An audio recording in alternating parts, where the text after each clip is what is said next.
How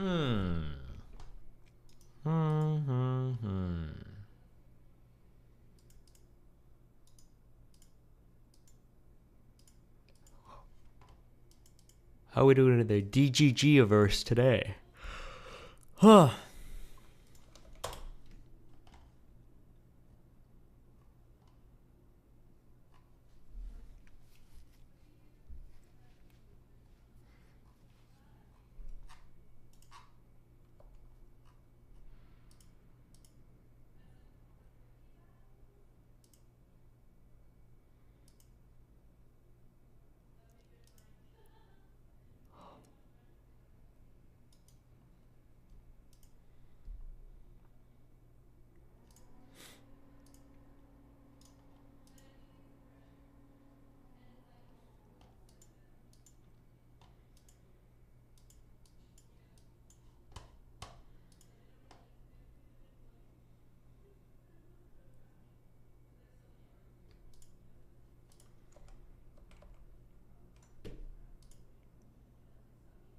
This guy's his name is Quote. Gifted 10 Destiny memberships. Thanks, buddy.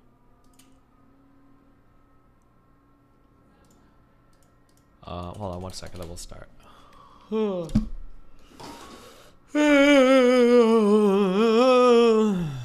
Destiny clip. No. Okay. 1 second.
Nah.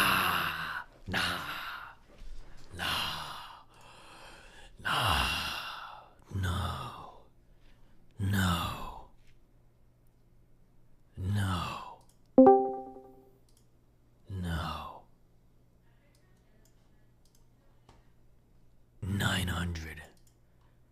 It's time for a 900. Let's fucking go. What is this? To defend itself and defend the rules-based international order. Yesterday, we saw reports of a deadly explosion in Poland near its border with Ukraine.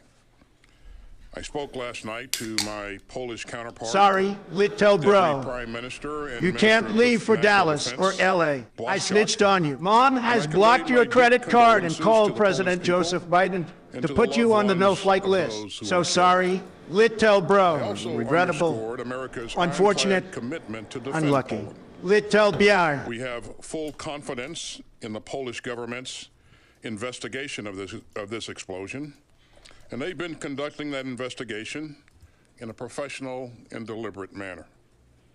And so we won't get ahead of their work.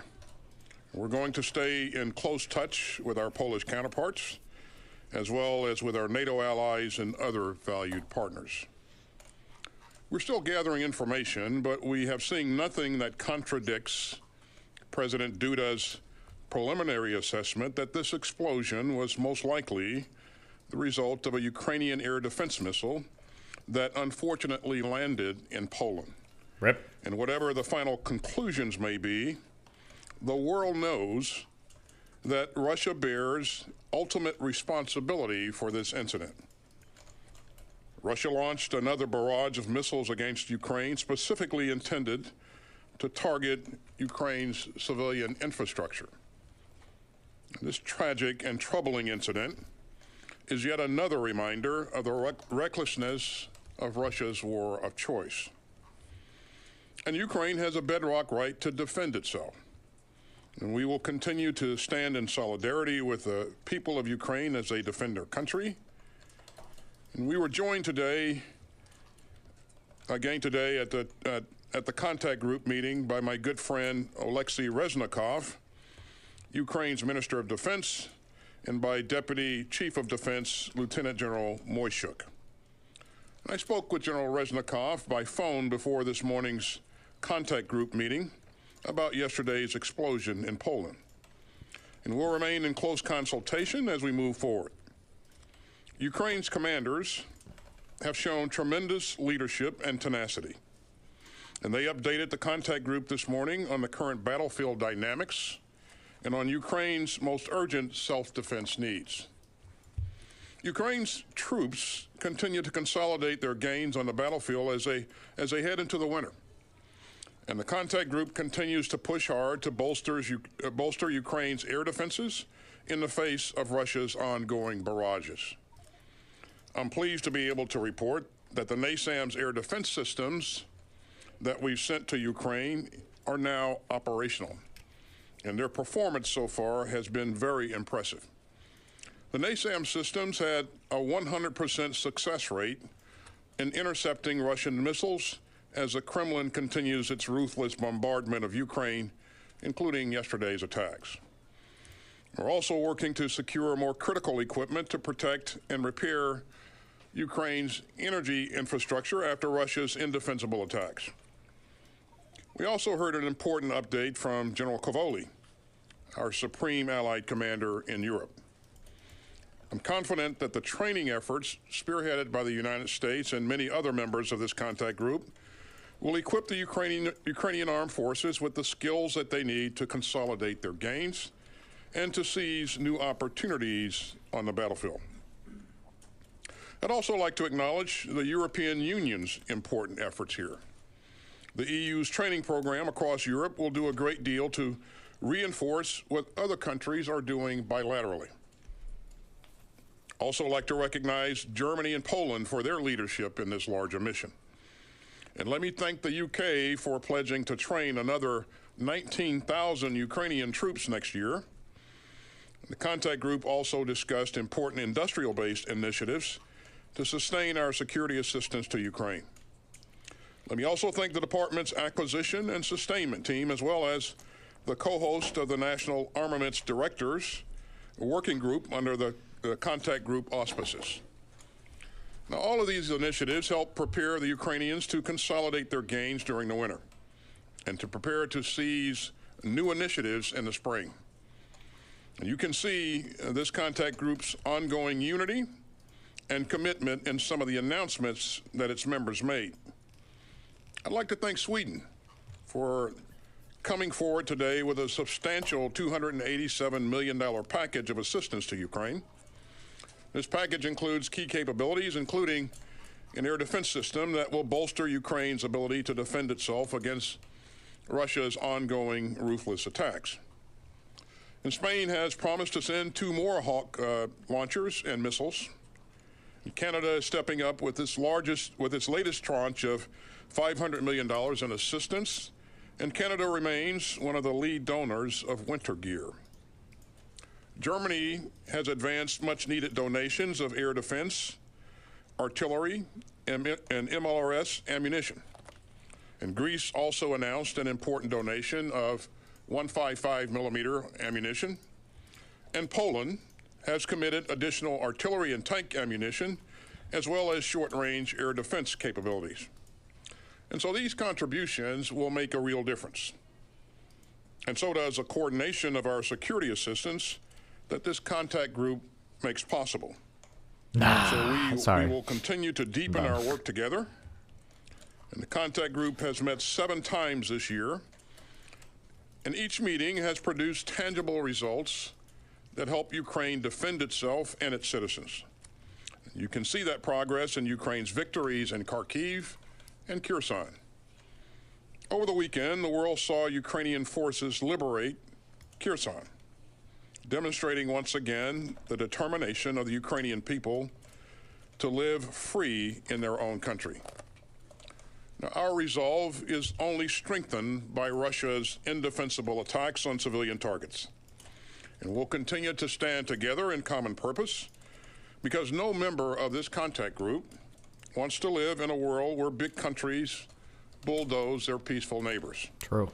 And we won't just accept Putin's imperial aggression and erosion of international norms as some kind of new normal. True.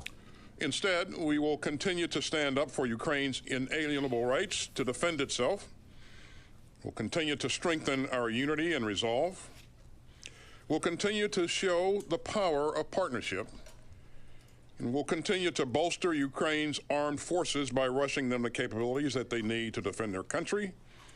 And we will continue to help the people of Ukraine in their fight for freedom. Thank you very much, and I'll turn it over to General Milley for his opening comments.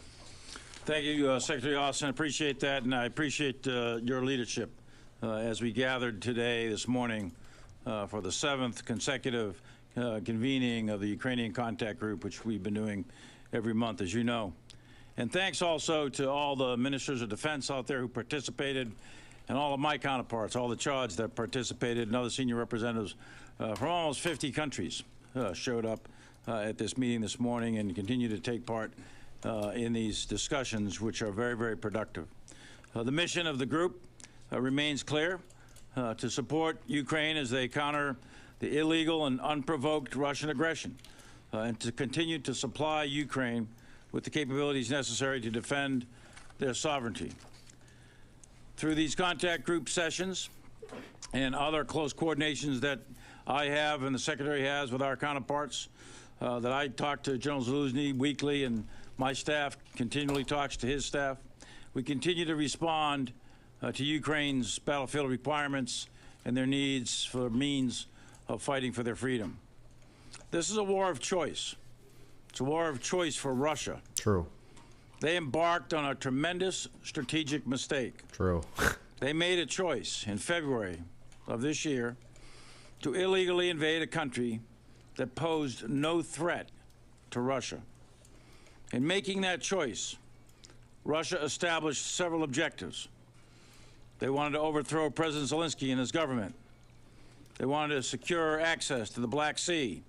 They wanted to capture Odessa. They wanted to seize all the way to the Dnieper River, pause, and then continue to attack all the way to the Carpathian Mountains. Facts. In short, they wanted to overrun all of Ukraine. Facts. And they lost. Facts. They didn't achieve those objectives. Facts. They failed to achieve their strategic objectives, and they are now failing to achieve their operational and tactical objectives. Russia changed their war aims in March and beginning of April. Their war of choice then focused on the seizure of the Donbass, the Donetsk and Luhansk Oblasts. That was their operational objectives, and they failed there.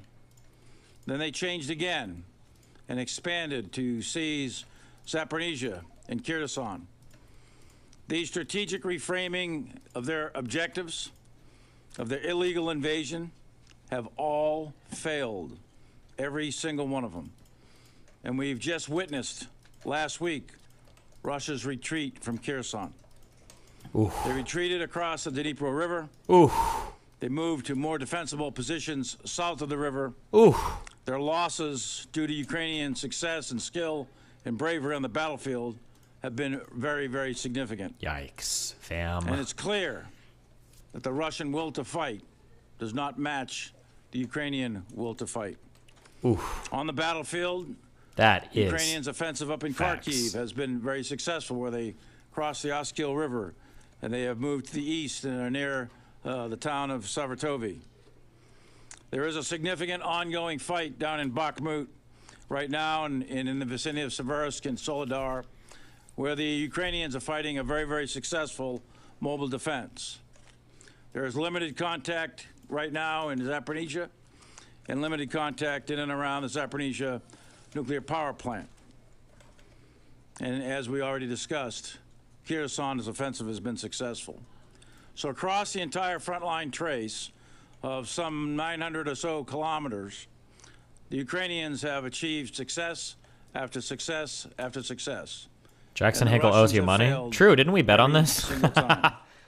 They've lost strategically, they've lost operationally, and I repeat, they lost tactically. Yeah, they lost What they've tried bigly. to do, they failed at. They started this war, and Russia can end this war. Russia can make another choice, and they can make a choice today To fuck off. end this war. Or that. However, Russia is choosing to use their time to attempt to regroup their forces, and they are imposing a campaign of terror, a campaign of maximum suffering on the Ukrainian civilian population in order to defeat Ukrainian morale. The Russians are striking throughout the depth and breadth of all of Ukraine with air-launched cruise missiles, with Caliber sea-launched cruise missiles, and with other types of munitions.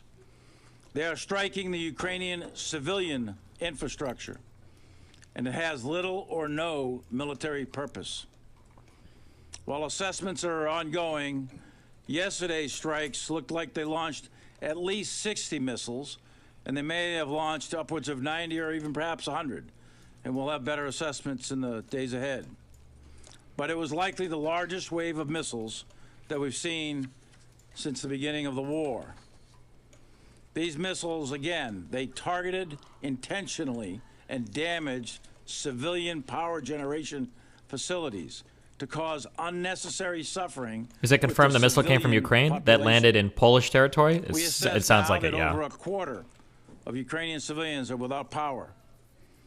The deliberate targeting of the civilian power grid. Don't worry, it was a laugh moment. Causing Oopsies. excessive collateral damage and unnecessary suffering on the civilian population is a war crime. With the onset of winter, families will be without power and, more importantly, without heat. Basic human survival and subsistence is going to be severely impacted, and human suffering for the Ukrainian population is going to increase. These strikes will undoubtedly hinder Ukraine's ability to care for the sick and the elderly. Their hospitals will be partially operational. The elderly are going to be Can you explain the exposed portal to the meme elements. cube thingy? I don't understand. In the wake Link me of the picture and I'll tell you the answer. unrelenting Russian aggression and incalculable human suffering, Ukraine will continue to endure. Ukraine is not going to back down. The Ukrainian people are hard. They're tough. And most of all, they're free, and they want to remain free. Ukraine is going to continue to take the fight to the Russians. Okay. Did you know the guy you debated yesterday, Turd Flinging Monkey, has a YouTube channel dedicated to reviewing sex toys dolls? That guy was, I'm going back to being meaner. I'm gonna start to, we need to start incorporating the past shards of ourselves, and I'm gonna start being meaner to people like that. I think I was pretty mean yesterday. Like, I don't know what I don't understand. I'm trying to sound smug. That's the challenging thing, is that I'm trying to illustrate to somebody how stupid they are, but I have to do it in a way that doesn't come across as smug as fuck. right? It's a very, very, very challenging line to walk. When you're linking me charts and you're saying this is like my data, that's like a data thing. But that doesn't make an argument. That's like a starting point. You can't just link me a chart. What? Like, I can't even believe you would do that. Like, if you're going to come prepared. Now, if he didn't have anything and he just was speaking like, oh, I know this, that's fine. But the fact that you took time to prepare and then what you prepared were just a couple charts plotting two variables against each other. Like, bruv. What? What's going on here? Hey, Nick. Hey, what's going on, man? Not much. You sound bitter. I'm not going to lie. I sound what? You sound bitter. I am bitter. Yeah, I'm pissed off. What did you expect to hear? What did you expect him to say? I expected him to go out there and talk about what's really happening, which is censorship, which is... He talked about censorship. I just think he wasn't as high energy as you wanted him to No, be. he didn't. He did not talk. When did he talk? What did he say about censorship? He was saying to people in here. He ended the speech was talking about how they censored me and it's a crazy time, and then I was yelling at my chat saying Rumble's going to go up. He did touch on censorship. Nah, barely. And listen, man, I mean... The thing is, I've been focusing on this stuff. I've been in it for the last 6 years. I know, that's why you're bitter, because you've been in the trenches and he wasn't speaking up for you. But this kind of goes back to our last conversation when you told me about Charlottesville, and I told you that there's some battles that you need to compromise or else you're not going to get the popular vote. What I was just telling my chat was, I understand that you are fully red pill and you are completely against globalism, but you need to pick your battles in order to unify the country. Oh, look, that's cute. Even if Cinco is like... maybe lost to the Nazis, he still learned some lessons. That's good.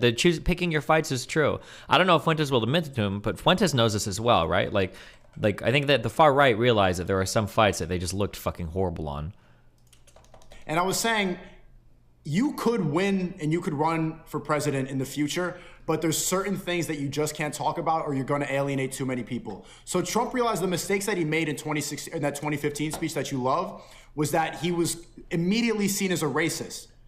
He was immediately seen as, he was xenophobic. He was talking about the Mexicans, they're coming here, they're rapists. And he was fighting those quotes for how long? For pretty much his entire campaign, he was labeled as a racist. And he's finally beat those allegations for the most part. And now he's won over the Latino vote. He has. And I'm in here, bro. The Cubans love him. They're here waving the flags. They're going along with their trucks. You do have to pick your battles. So I think he's just going in with a different game plan. In 2015, 2016, he was going in fully controversial. Let me talk about the globalists. Let me talk about the liberals. Let me talk about what's really going on. Let me be an independent. I'm going to be an outsider. I'm going to drain the swamp. And now he wants to win over the Republicans as well. I don't think that he changed up his ideology. He just realizes that he has a different battle that he's fighting now. He can't go as controversial as he did 7 years ago because you won't win. You're going to be completely censored. They're going to think that you're divisive. And right now, America needs somebody who is seen as inclusive, even if they're not really that. It's a lot about optics, and I think you're so far down the rabbit hole. You were there on a no-fly list. You're talking about how the FBI was investigating you. Man. You were at January. Sneako's little broing him hard. January 6th. Of course he's not going to talk about January 6th. I was telling my chat that I want him to talk about the vaccines. Of course he's not going to be controversial. This was the first announcement speech.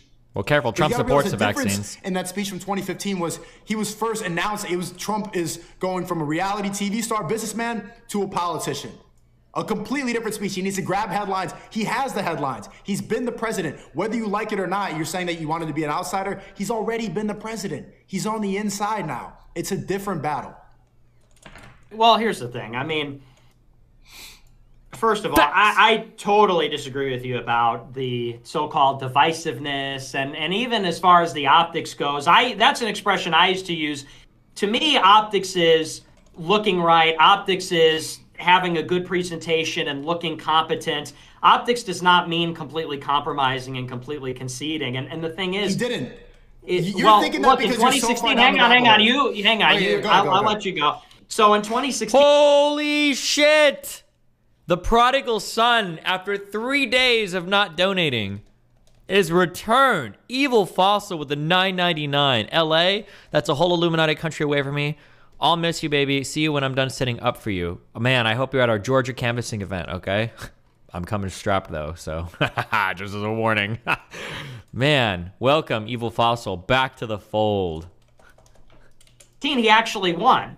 And in 2016, he won a crushing victory against every Republican in the country. Rubio, Cruz, Kasich, every walk of life, no matter how popular, no matter how much.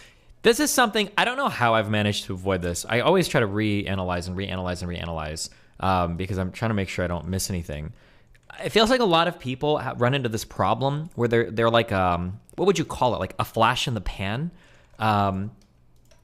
People will chase the highs that they had at one point in time and they never change up.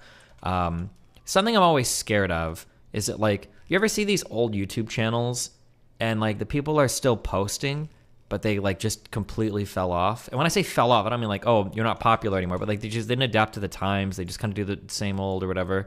It's kind of like a scary thing to watch because you'll see these people that used to be like super popular, and then they haven't like adapted their message or anything. Yeah, I was gonna say I saw that Armored Skeptic post in my subreddit the other day.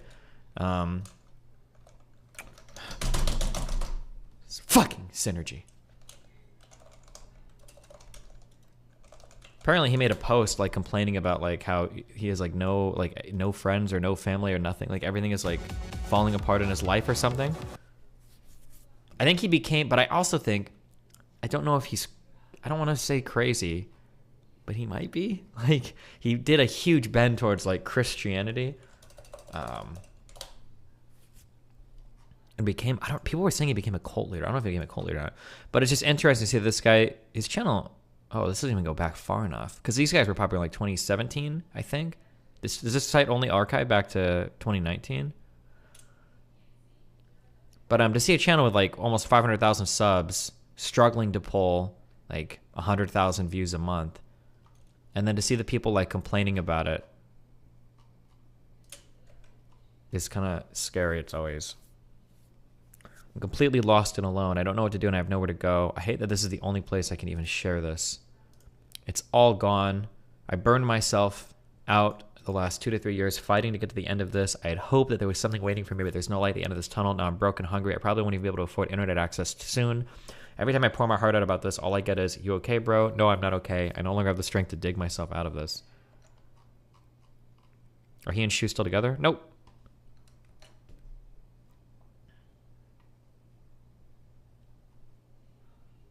But yeah, I don't know. I hear, so like I'm hearing that like Sneeko is developing an understanding of this, or he understands this, that like Trump needs to adapt and change his message. And Fuentes is like, no, in 2016 he did this, and it's like, bro, cool.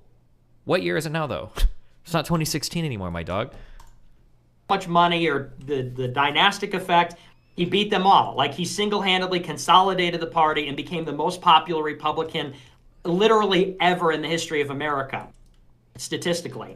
And then, for the first time in 30 years as a Republican, he won Michigan, Wisconsin, and Pennsylvania. So, you know, because what you're saying is very conventional wisdom in the Republican Party. This was the idea in 2008. In 2008, it was McCain and Sarah Palin. And Sarah Palin, the Republicans hated because they said she's crazy and she comes across like a total rube. But you know, wait, am I crazy? I thought Palin she became, I'm really biased by my parents. Didn't she become like relatively popular in the Republican Party?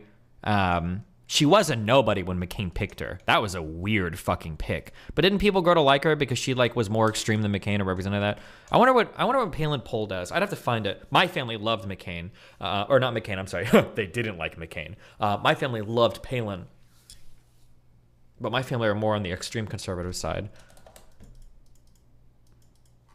Fuentes is literally doing the thing communists do where they say the party needs to move left to become really extreme to give. Oh, yeah. Everybody does this when they're on the extremes, right? Commies do this. We need to go more left. We need to go more left. And then he's doing this. The MAGA people. We need to go more right. We need to go more right. No.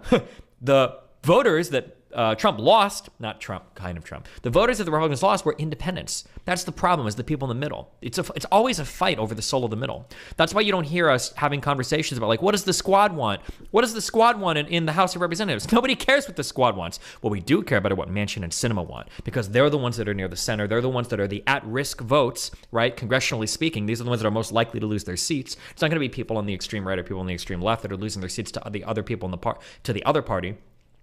And it's because they represent the voters that are most likely to swap. So politics is always a fight for the center. Hillary Clinton identified that. She was correct. She didn't win that fight. And it still continues to be true to this day. What? John McCain didn't turn conservatives out. Conservatives didn't show up for him in 2008, and he got killed. If anything, the only reason people did turn out was for Palin. The base of the Republican Party liked Palin. They hated McCain, but they lost because McCain was at the top of the ticket. In 12, Romney ran the same way, and Romney ran saying, I'm going to be like a moderate conservative. I'm not going to offend anybody. And guess what? They still demonized him because of ridiculous things. They asked him in a debate, they said, you know, what do you say about the fact that we want to have female representation in government? And he said, well, I did that as governor of Massachusetts. I said, bring me women applicants, and they brought me binders full of female applicants, binders full of women. Yeah. And for weeks, they were like, he said binders full of women. He thinks women are just pieces of paper. So even though he was like as uncontroversial, he's a Mormon, he drinks milk. He was as uncontroversial as it gets, and they still demonized him, and he lost too. Trump ran in 6. Yeah, but he's coming off of, it's Obama, okay? People fucking loved Obama, all right? First black president, decently, you got the ACA passed. Like, of course, Obama is getting, like, huge turnouts, record turnouts for voters. I don't think it's fair to say that Republicans necessarily failed here. You're just up against, like, the first black president, right? Like, geez. And every time that he said something controversial, like illegals or rapists or ban Muslims or whatever, he just kept going up. And the point is, it doesn't mean controversial equals effective, because that's not true. It means that you have to play a game that is not rigged. And political correctness, the sort of play it safe, play it smart, all of those conventional standards are designed so that people can't win. It's designed so that if you play into them, you don't say anything that challenges the status quo. If you don't color in the lines, then you are... And again, I'm going to keep going back to that email until some other PhD history guy emails me and says that other guy was wrong. And again, this is just the natural cycle of populists. You come out, you shit on the system, you talk about how horrible the establishment is, and you're going to come as a populist and you're going to do it better. And every single time populist leaders come into power, nothing changes. They suck shit. They don't know how to work the system. They don't know how to do anything effectively. They're garbage leaders. They surround themselves with bad people. Look at all the ex-Bernie campaign members that are now fucking lunatics. And look at all of the ex-Trump cabinet members who are either fucking in prison or have turned their backs on Trump. Like, it's just not an effective way to govern. Coming in and shitting on the system relentlessly with no ways to fix or reform or to work within the system are, spoiler alert, a horrible fucking way to lead a country or anything. Deemed a racist, anti-Semite. So trying to play it safe is a losing game. If you play it safe effectively, you're not changing anything. If you don't play it safe or you're not effective, then you get all the so-called baggage anyway. And so Trump realized that. He cut through that in 2016. He spoke directly to the people. What other Bernie Sanders went crazy? That was just Brianna Joy Gray and Warren Gunnels. There were like two more listed in that Reddit post. One was like a journalist with like a really bad reputation, or I think was literally blacklisted from fucking Washington. There were two other people I think that were listed too, but people through Twitter, and that was how he was able to not just win, consolidate the Republican Party like it never happened before, but also flip states that Republicans thought were gone. People said Pennsylvania was fool's gold. Every year they try to win Pennsylvania. Every year they had lost. I also think. I said this at the time. You can find a lot of clips in the Senate. I think that Trump shouldn't get all of the credit for winning the election. I do believe that Hillary Clinton should get a lot of the credit for losing the election too, because god damn, she was like one of the most fucking hated people for Republicans. Like, Jesus Christ. I think I said this in the past that like Hillary was like one of the only people that I truly think could have lost to Trump. If the Democrats could have scrounged up a better candidate, I don't know if Trump would have been as effective, but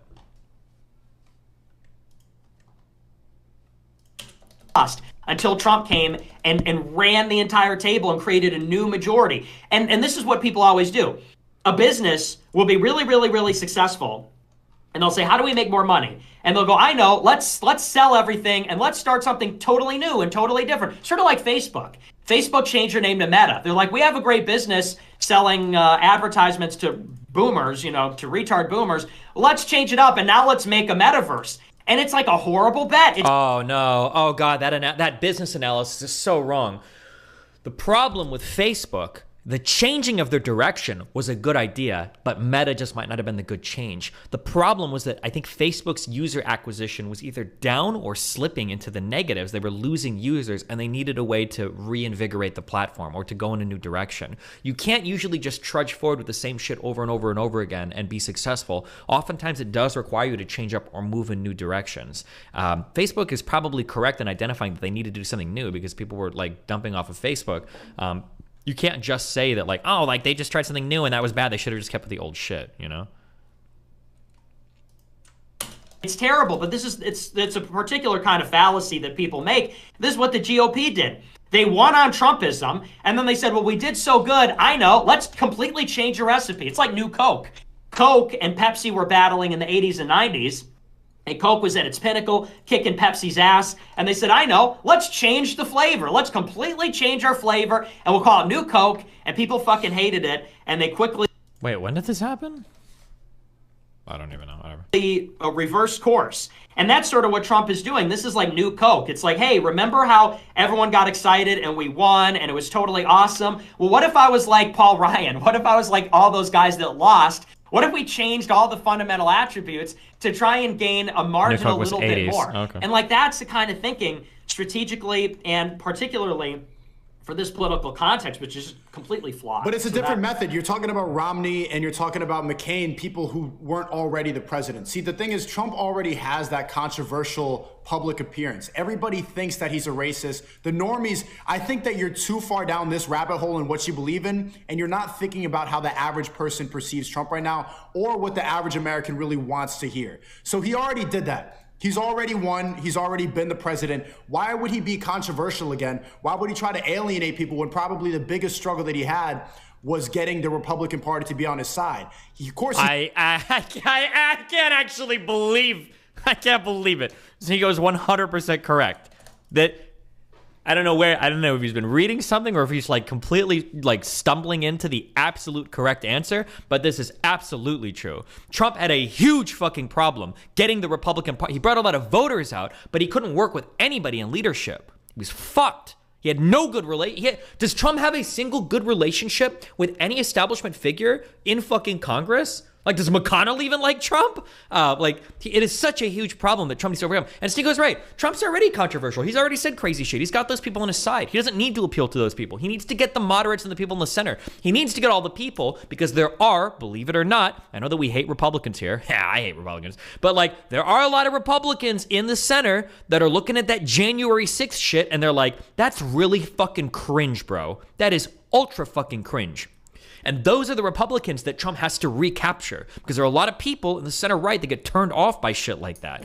Even on the day of January 6th, was it Hannity or was it Trump Jr.? I don't remember. There were people tweeting at him or tweeting amongst each other. It was like, bro, Trump needs to fucking rein this shit in. This shit is a fucking disaster. It needs to stop. This is his tiki torch moment, okay? Take off the fucking hoods, learn how to dog whistle, and call your fucking bandits off, okay? Because you're destroying our fucking party. That is absolutely correct. Trump needs to recapture these center-right Republicans. Probably the biggest struggle that he had was getting the Republican Party to be on his side. Of course, he steamrolled everybody else. He steamrolled Rubio, everybody else running. Who else? All the other cookie-cutter Republicans. But the hardest part was getting support from the Republican Party, which ultimately you need to be an effective president. Yep. You can't pass any laws, and you're not going to be able to win the fights that you need to win if you don't have other politicians on your side. Correct. I think you were just expecting that high-energy Trump. He was saying a lot of the same stuff that you agree with. He was talking about anti-immigration. He was talking about the economy. I guess you were saying that he was talking too much about the economy. But he also said that he wanted to kill drug dealers. Has Trump ever said that? Has he ever said that he was going to announce the death penalty for a drug dealer? It was pretty extreme in a lot of cases. Of course, he didn't go fully down the Trump angry rabbit hole, but you got to realize he is playing against that character that they painted of him, and he saw what the media did in the past 5 years, and it needs to be simplified. You were just expecting a really high energy, problematic, yelling about, talking about how problematic. Uh-oh, that's a bot word. What word? It is a bot word. I can't believe Sneeko, that's part of his vocabulary. That's actually so funny. And now Nick is the one getting triggered. Problematic? Yeah, that was a bot word, but that's what they think. That's what, see, you're not thinking like a bot. That's how you need to think someone like a bot in order to get votes. True. You're eating the steak, bro. You're eating the steak right now. You know what that is? What is that? You know, in the Matrix, the guy that betrays Neo, who takes the red pill. Yeah. You know, and Cypher. he goes, it's a holographic steak, but it still tastes fucking good. We have to think into the future. We got to be Ye-like. We got to be like Ye. We got to be like Michael. Yeah, we but got look to be at like where's Trump. Ye We got to at be now? like Alex Jones. Okay. We can't be bots. I see what you're saying, and that was a bot word, and I am ashamed of myself for using that. But honest question, Nick, what would happen? See, now you're saying you don't even want to vote for Trump. That your chat's saying that you should take off the hat. You don't even want to vote anymore. What would happen if you ran right now? Well, I can't run. I'm not 35. Answer the question. In a hypothetical war, if say you are 35 and say you run based on what you talk about, you talk about race realism, you talk about anti-immigration, you talk about Christian, you go fully down, you talk about globalism, you talk about Israel, you talk about China, and you offend everybody and you don't give a fuck. What's gonna happen? No. Talking about me running. I'm talking about Trump running. I'm talking about a proven, because I'm not running for president. If I were running for president, I would not do things exactly like I'm doing them now. But Trump is, and Trump did before. And him becoming president didn't change anything about that fundamental equation. And here's, I think, maybe your issue is Trump won, and that was a decisive victory in the consciousness, because they said he can't win. He's got a 3% chance. It's not. You remember Fuentes that compilation when the they past. said, Joy Reid, he can never win. He's a Huffington Post. He's got 3% chance. So it was a decisive victory. It said, look, they don't control our minds. They don't control the narrative. HuffPo, I what think, he said should have 1% done, chance. as opposed to what you're saying is retreat to the middle and sort of moderate to get more, is he should have pushed further. He should have pushed further and said, look, I ran in 2016, I served 4 years, and look at what they did to me. They just rigged it, which they did. I mean, they rigged the vote, they rigged the media, they rigged everything. And he should have said, instead of saying, we got to make it like it was 2 years ago, he should have said, look, we still have so much more farther to go. I ran and I won, and that's I might be wrong. I'm reaching into like our cultural, our social cultural archetypes here. When it comes to like watching movies or hearing stories, I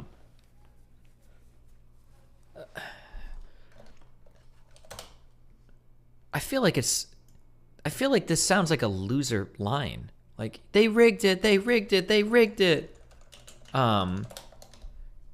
Like, if you truly believe that you've got like this mandate from God or from the public or whatever, right? Has anybody seen this movie?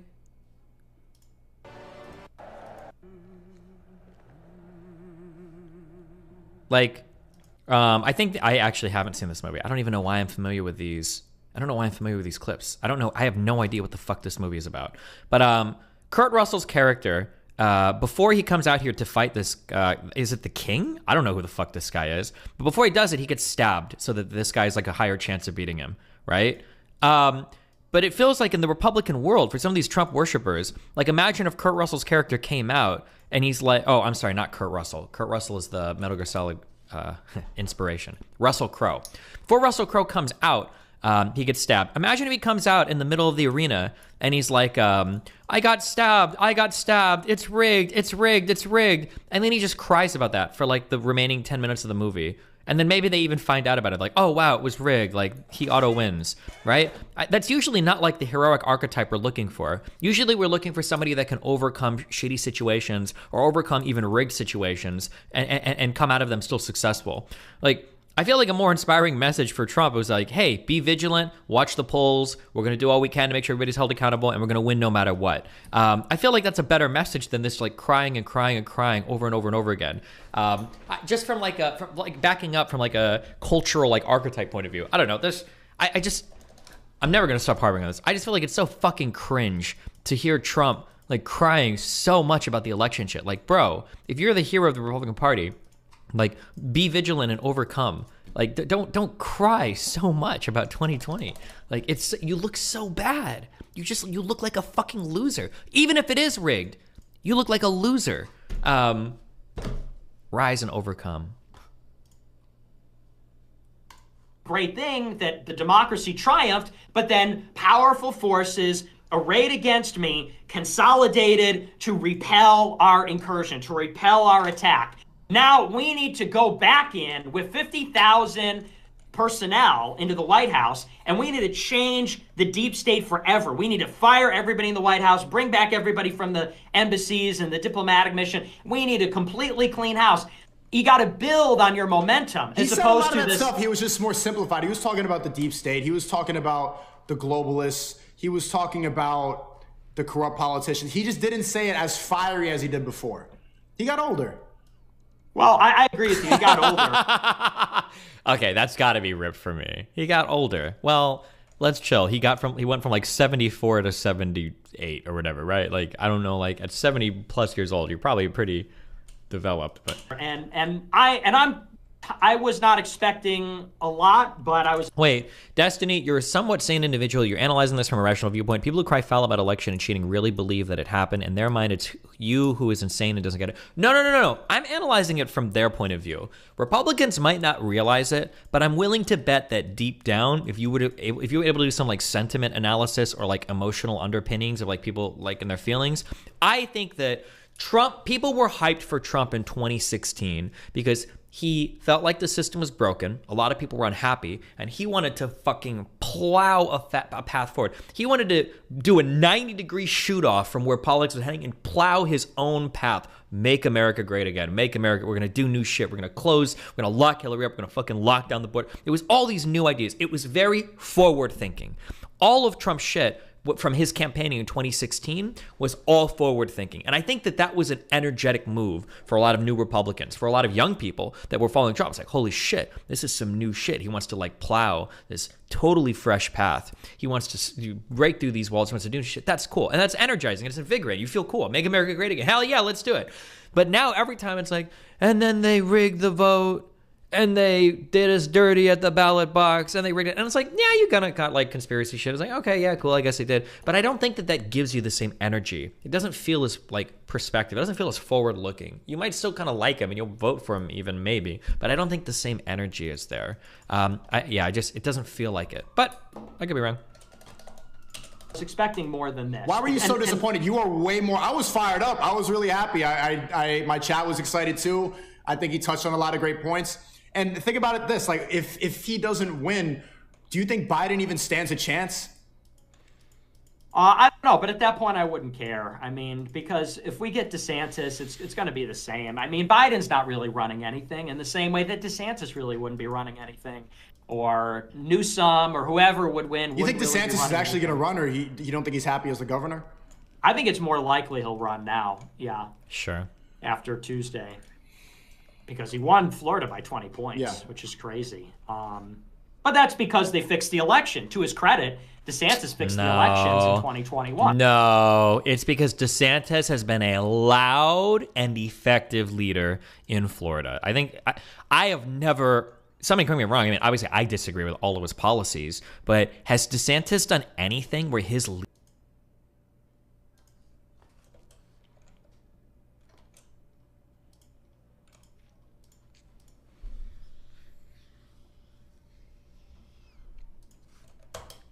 Sorry, I don't know what just happened to my shit. Yeah, I feel like DeSantis is like if you're like a Florida Republican, like what is there like?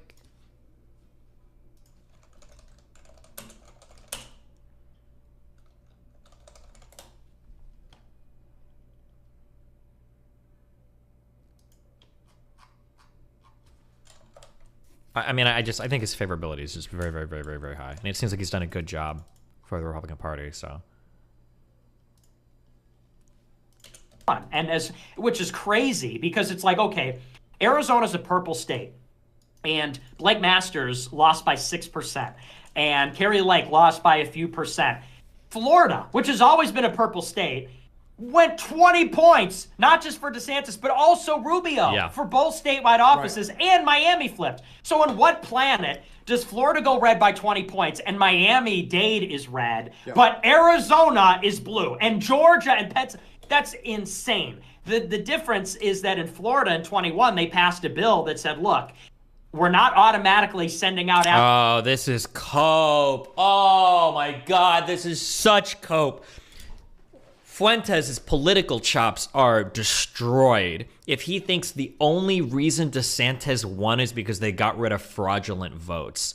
What an unimaginably naive view. This guy is literally one of the most popular governors in like fucking US history. And you're gonna claim that it's because he changed vote ringing? What a stupid and fucking naive analysis of DeSantis.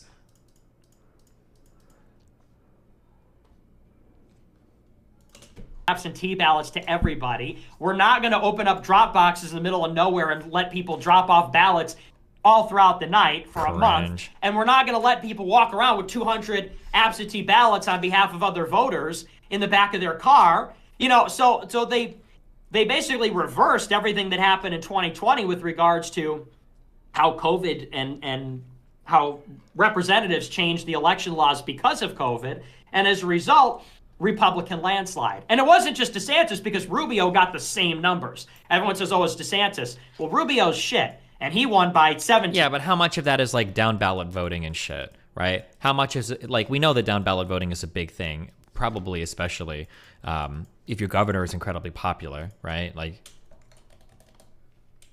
points, you know, so go figure. So he's copying the same method that got them all those points. And DeSantis is a moderate Republican. DeSantis is all about signing laws. He's not a controversial person. He's not in the media picking fights. He's not yelling out insults. True. He's not saying things that people are going to construe as racist. He's just somebody that people can look up to. He's not problematic. He's not, that's what the word is. He's not problematic. He's a likable guy. And Trump is trying to adopt the same method, especially after being labeled as a crazy conservative. I genuinely think, and I want to hear what you think about this, I genuinely think he's saying the same things that you want to hear, but he just did not say it with as much energy.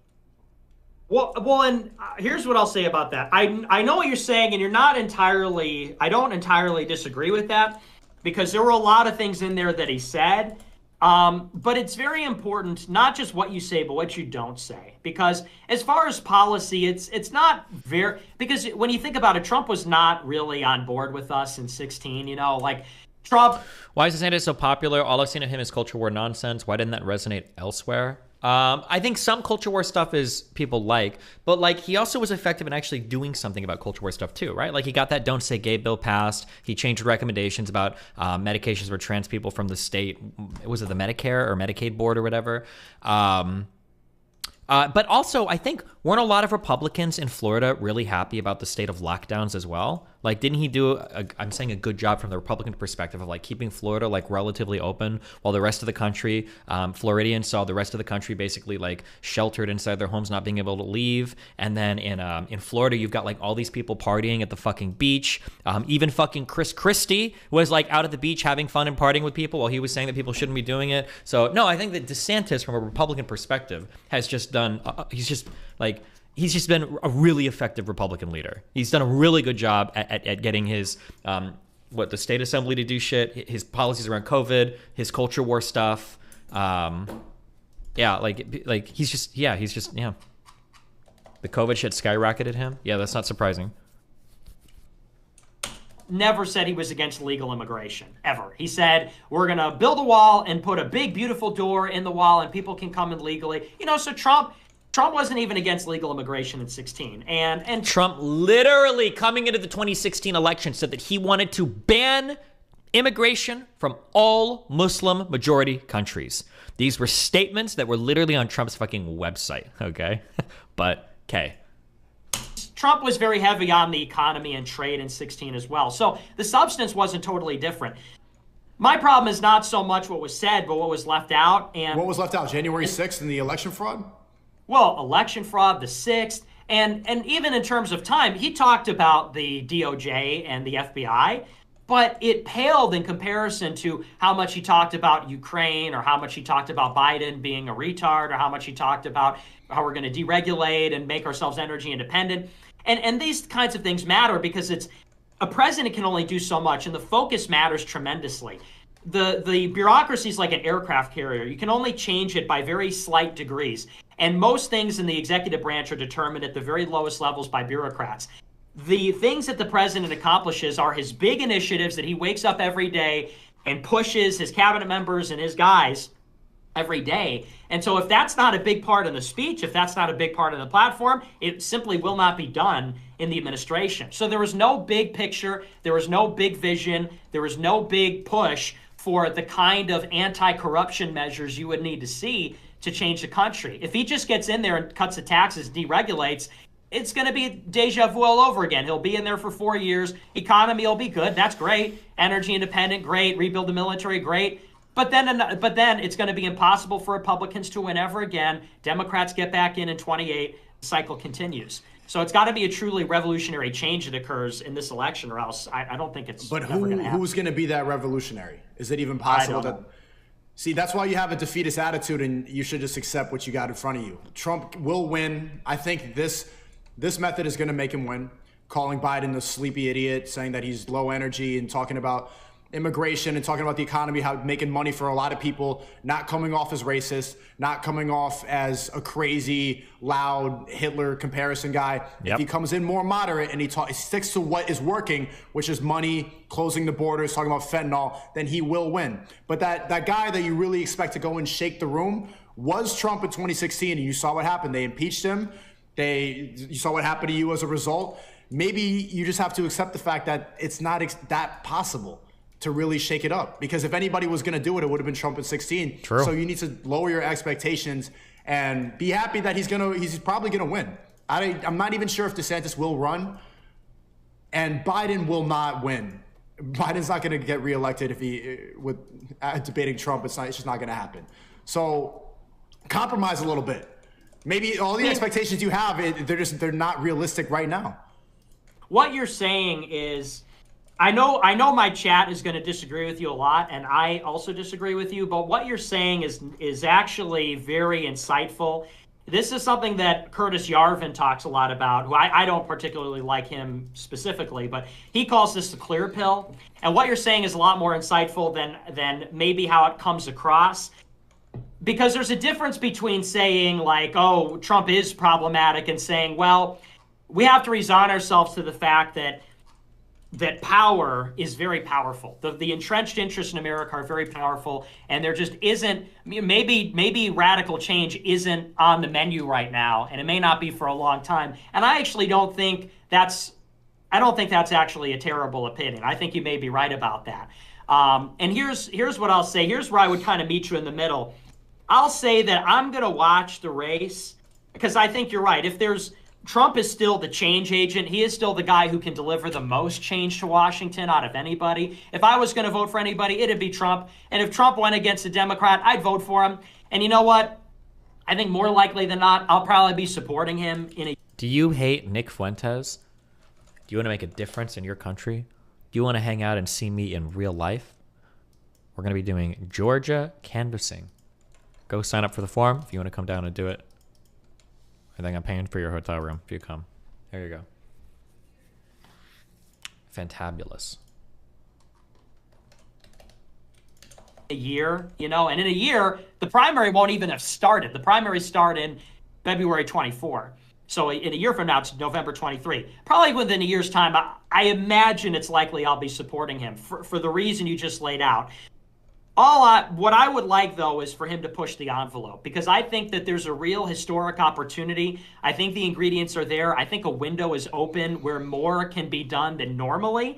And I think that if anyone could do it, it's Trump. And I feel like I'm asking for more. I'm asking for a little bit more. I think he can deliver it. And that's really what it is. Because you're right. If Trump gets in, there's still going to be opportunities for change. It just won't be as radical as I think is necessary, or how much is possible, or how much we want. That's what I'm saying. You got to be that guy, and I'm willing to be your PR agent up until then, however long it takes, because you just don't reach the normies, man. I'm telling you this as somebody who understands what you're saying, and I agree with a lot of what you talk about, but you alienate so many people by going hard. You need to have some clear pill with the red pill. You got to wrap more layers of ham around the pill before you feed it to the public. And right now, that pill looks disgusting. It's covered in all this guck and mud, and it's old and it's expired, and nobody wants to eat it. You got to put it in a piece of cake. And you could be that person, Nick. I really believe in that. I believe in what you're talking about. I believe you love the country. I believe Trump loves the country too. But there's a lot of compromises that need to be made, and you cannot be extremely radical. And somebody in my chat said that there were a lot of fence sitters in 2016, and they didn't vote for him because they didn't agree with his rhetoric. And so he needs a reason to get those fence sitters and the people who thought he was a racist or thought he was too stupid, or they took a lot of quotes, and a lot of people who, these regular people who like live in the suburbs and have a normal life, they would never vote for Trump because he's way too wild and crazy. He needs to tap into that audience. You got to wrap more layers of ham around your pill. Well, let me play devil's advocate. Let me know what you think about this, because this is sort of what guides my philosophy. We live in a democracy, we operate in a democracy, and we also operate in a capitalist system. And what that means is that we think in terms of mass consumption. We think about an election, we think about retail politics. We think about power, we think about elections. We think about elections, we think about average. We think about an ignorant voter, a low information voter. We think about what is going to appeal to a general massive audience, meaning millions, hundreds of millions of people, and the lowest common denominator. We also think in those terms because of capitalism. We think about what's marketable and how people are voting in a sense with their money, how they make their purchases and how they're influenced by media or advertising. Things have to be inoffensive to appeal to the most people, to sell the most, get the most votes. But because I'm a reactionary, my view on it is a little bit different. And what I think is that you're right that elections are won by majorities and companies are made by volume and volume of sales. But I think that revolutions and revolutionary change and excellence and visions come to excellent people, come to the top 20% of people. And so my message is not for the 70% and the bottom 10%. It's for the top 20%. It's for people like you who get it. It's for people, because I actually think you're a bright guy. I know we don't agree on everything. I hate that you talk to Destiny and you don't agree with him, and his followers go, Stico's an idiot. You don't agree with them for 10 seconds and they say, you're a fucking dumb shit. It is what it is. And it's like, and you disagree with me. I actually think you're a very insightful person. And the things you're saying are conversations that have been raging in politics for 20 years. My mentality on it is I'm trying to reach a small cult-like following of very exceptional people who are vigorous and energetic, and maybe not 100 million people, but maybe 10,000 people who are going to go out into the world in different areas, whether it's people like you or people in finance, people in government or wherever, and they are going to deliver the revolution because they're making decisions. Your average person may have a vote, and there may be 100 of them with votes, but that's all they have is their vote. And then they go and they do what someone else tells them for work, and they do what someone else tells them somewhere else. Who tells them what to do? Bosses, people on TV, people in media, people in government. So I'm trying to reach the bosses. I'm not trying to reach the followers. I'm trying to reach the leaders.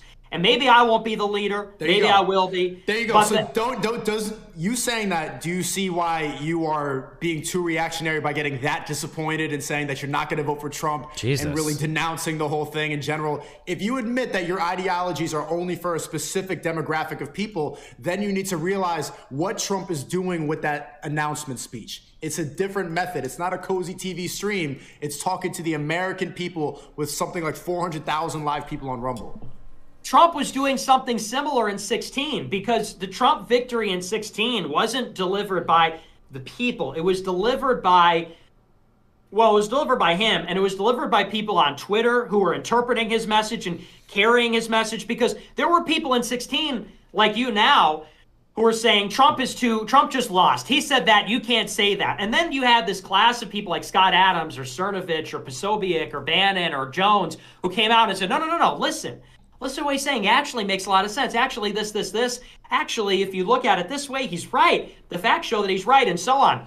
And so I think that it has this cascading effect. I think that's actually the only way, because if you don't have an inspiring message, Look at who, it's like flies to shit.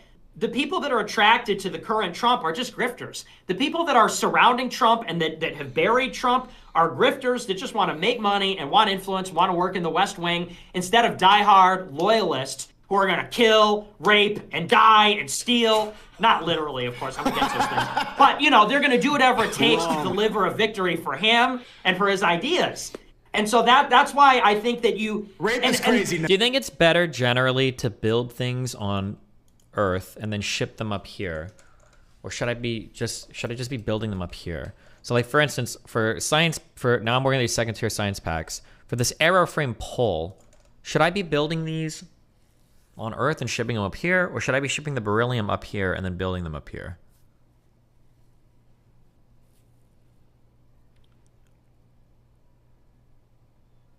They build in 1 second. I think I should just build them up here because I'm already shipping the beryllium plate up here anyway. Nick, rape is a crazy level of dedication to Trump. Well, and the last point is this. You're right. You have to be strategic. No disagreements. You have to be strategic. You have to be tactical. You have to be tactful. The compromise I'll never make is I'll never lie.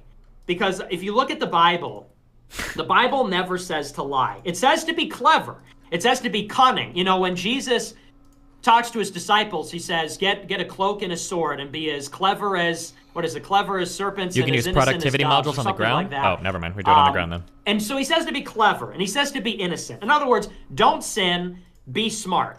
But he doesn't say that you need to lie to be a part of God's plan, or kill, or be dishonest. God's plan? So that's the one thing that that's where I draw the line. Because you're right, strategic is one thing, but what I won't do is lie by omission. But you know, there's a way that you can do it.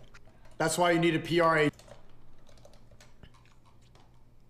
Check out some other playthroughs of this mod pack. How hard is it to beat space exploration? The final electric mining drill. Copper to the forges. I suddenly realized I screwed up the spacing. It's an attention. But we can't research it yet. Not without space science. And that's the reason we're up here, as it always is, to make... So you may have noticed that this base, what's the word? Oh yeah, sucks. Water. Make sure you have fuel in your inventory. The thing we could possibly build is concrete.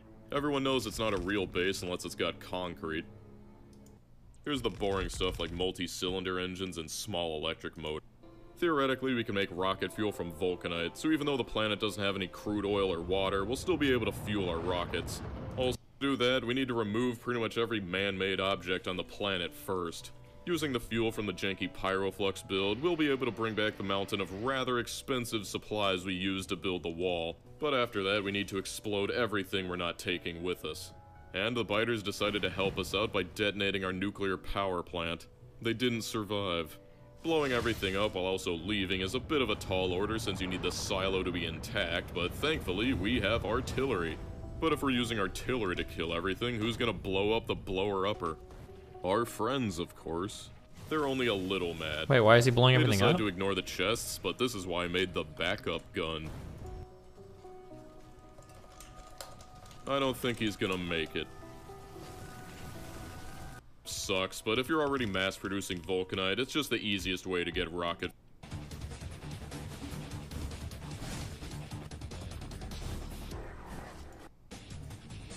We've got our box of safety. Time to start blasting. Jesus. Wait, what is the range of artillery? Why is artillery good?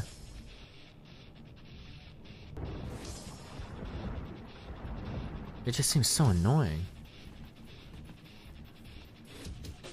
They might be, a little mad.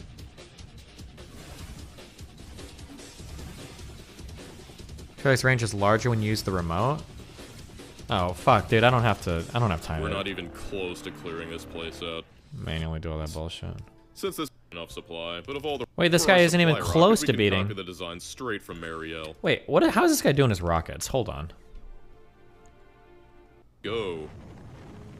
I need this mod For once, we have a landing pad. I need power, but not like that much power. Unfortunately, I don't have a 2x2 blueprint on me, so I gotta build it. It's very ugly, this guy just manually builds his nuclear character. setup from memory? Fuck me.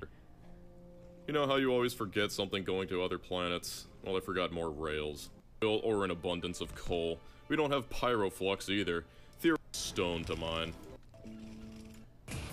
Where does he show? I'm curious how he automates his rockets. Where? In what part of this video does he say that? Starts. Access to my supply lines up there.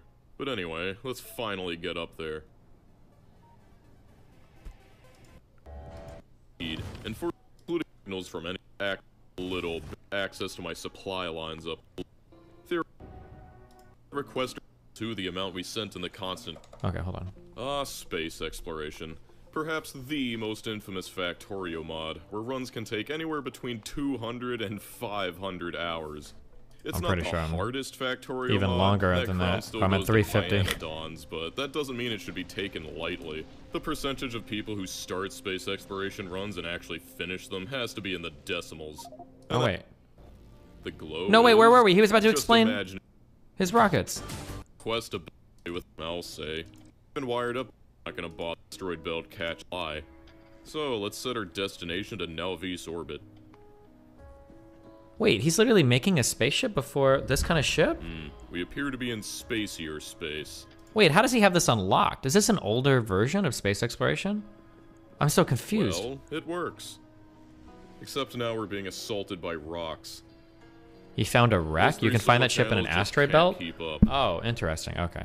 Go to asteroid belt 1. We try using our personal lasers and shooting them, but it's not very effective. I don't think this thing is space-worthy. We'll need to do it. And now Cryonite has arrived. Oh my god, this looks like a nightmare This setup. base looks a lot better. C modules are already in formats broken. First things, you'll know I'm going out. Item. Here's the values from our space base. It is still positive. And as a positive combinator with a rocket, the signal transmitter. And using this, we can keep our surface base constantly informed about everything we've got up here in orbit. But we can do better than that. We can create a system where we set certain levels of whatever items we want up here so that they're automatically added to the rocket down on Nalvis. And to do that is relatively simple. By reading all of the items with a circuit and multiplying it by -1, we can then add that to a constant combinator. The constant combinator simply contains the amount of any item we want as a positive value, and when that's added to the actual amount, if the number is still positive, that means we have a deficit of that item. Here's the values from our space base, except down on Nalvis. The items we're missing being positive is important, because then I can plug those values into this requester warehouse and set the mode of operation to set requests. Wait, hello? Wait, who just joined and left? Where's my logs of this? RTBA, cake. What do I click to see who just joined and left the room?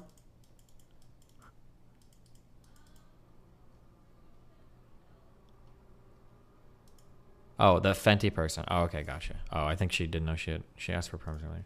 Suddenly, those positive values are turned into requests that our logistics bots will take care of automatically.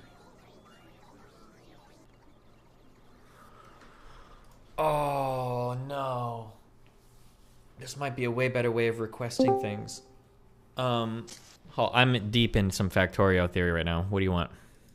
Oh, Chow, is it not a good time? Do you want to Factorium for 5 minutes or so? Yeah, give me like 2 minutes, okay? You're good. Let me know. Okay. Right, buddy. Positive warehouse and set being positive is important because then I can plug those values into this requester warehouse and set the mode of operation to set requests. Suddenly, those positive. How do you set the mode of operations to set to what? What does that mean? Like, how do I change my logistics requests?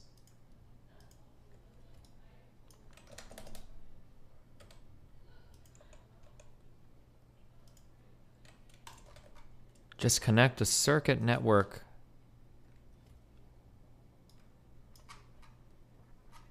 Hold on.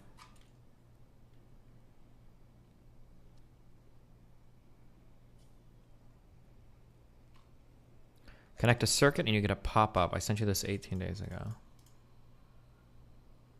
Okay.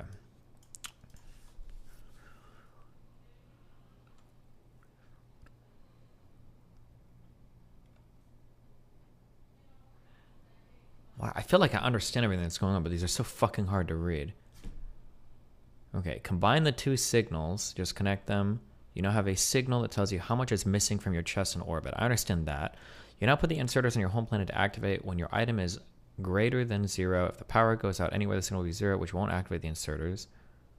Put down a constant combinator of the amount you want. Invert all signals from your warehouses in orbit. This, you're not even answering my question. Okay, never mind.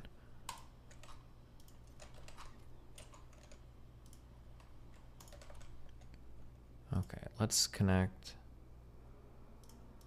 this to this. What happens? Mode of operations sets the logistic request of the chest based on signals. Oh. What are the signals? So it sets a request based on what? On a signal? So if the signal says 55K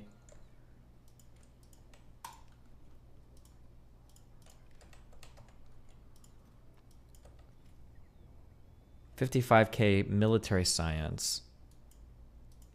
Will it request 55K military science? Like, what is it requesting? No. Oh, yes, it is.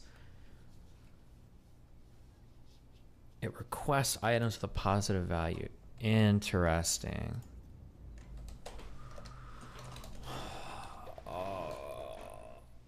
It requests items with a positive value.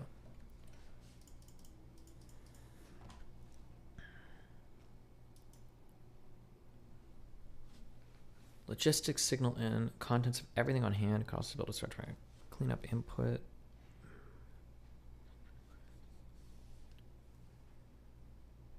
Bro, I don't know if I'm just retarded or I can't read these at all.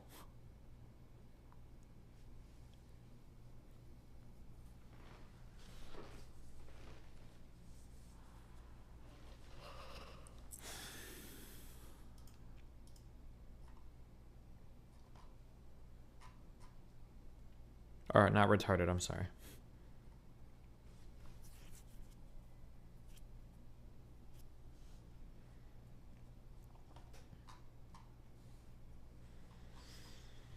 Okay, hold on. I need to think if I want to redo the whole way that I do requests. So the request would be, I would have a box on my home planet that is requesting everything with a positive value. All of my boxes up in orbit would be transmitting a signal for what they have in them. When there's a deficit, it goes into the box. I probably need my launch pad wired up to it as well, so that I'm not like just dumping infinite resources in.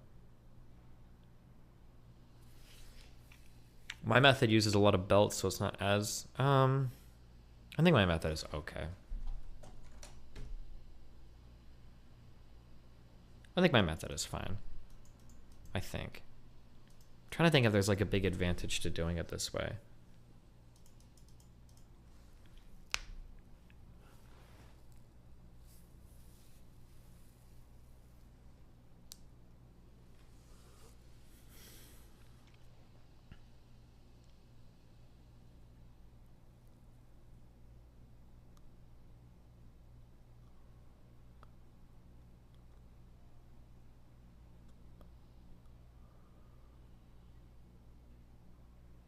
You have space transmitting like a next science? Yeah, but I'm gonna have other planets too. I'm just not sure if, I don't know if this is, if I prefer this to the way that I'm currently doing it. If you have more items and paths to the launch pad, you need requester chests? I just make a second rocket, Rodney's. That's what I did on my planet. The values are turned into requests that our logistics bots will take care of automatically. And then it's loaded automatically. As they're loaded into the rocket, you can see the filters go down because we factor in the rocket's inventory as well. That's wired as well. Once this box has no more requests, we'll know that the rocket's inventory plus the supplies in space is greater than or equal to the amount we sent in the constant combinator. And that is an automatically replenishing supply rocket. Space exploration. If you don't know circuits going in, you'll know them going out. And if I want something else up here, I simply add it to the combinator. We need more power, so here's more solar. Did I mention we need a lot of oil? Well, we need a lot of oil. Oh yeah, rockets will just crash on their own sometimes. You just gotta live with it. Previously on space exploration, aren't used for anything. Also here I can siphon off some of the rocket fuel from the nearby sulfur rocket. We still need to get rid of the scrap though. And in case you've forgotten, this is still very much a put anything where it fits kind of base. From scrap there's a chance to reclaim some iron, copper, or stone. And to deal with that, we'll just put it on trans and treat it like any other mine. Alright, back to space. We're gonna need some more cosmic water, so I brought a bunch of ice water from the nearby asteroid. And the bots handle bringing over barrels of lubricant. With the cosmic water, we can start polishing the rough data substrate. We've done this before, but not seriously. So I put it all in barrels. Once we polish the substrate, we can turn them into data cards using copper and advanced circuits. A simple rocket that sends it back to Navis. Fortunately, flying down from orbit takes about 1/10 as much fuel as it does to get up here. Now we've actually started to accumulate some scrap, so now we have a second, which is good because we need a lot. This design is a little, pointlessly complicated. But we turn them on and the telescopes start observing. Oh, he does 8 for each? That's good. I didn't underproduce that. It takes me literal hours to realize that one telescope doesn't have a recipe set. But now we make data cards. All we gotta do is combine these observation frames with blank data cards and this for some scrap. That's 3. This also takes cold thermofluid. Else we get just because significant site, which wait, was he using bots for this?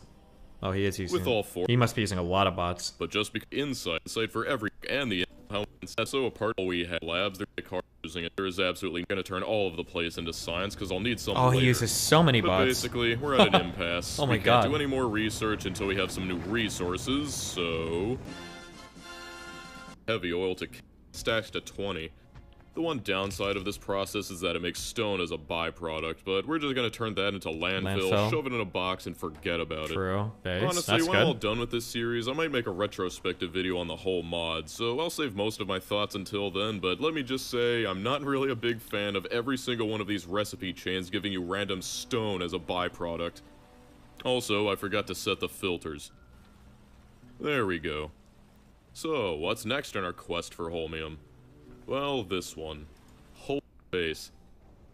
This guy loves trains. Okay, this is why you guys say to use trains? Is it because of this guy? Cargo supply rocket. We set it to V for verbty. Splendid. Returning to orbit with as much holmium as we could ever want, we can now make holmium. But I thought the inserter to bring out the automatic cargo requester. For the final step, we'll also need vulcanite. Just like the holmanite, we want to make liquid beryllium.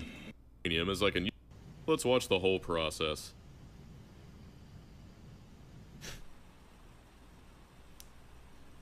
There they are, all ready to be blasted off.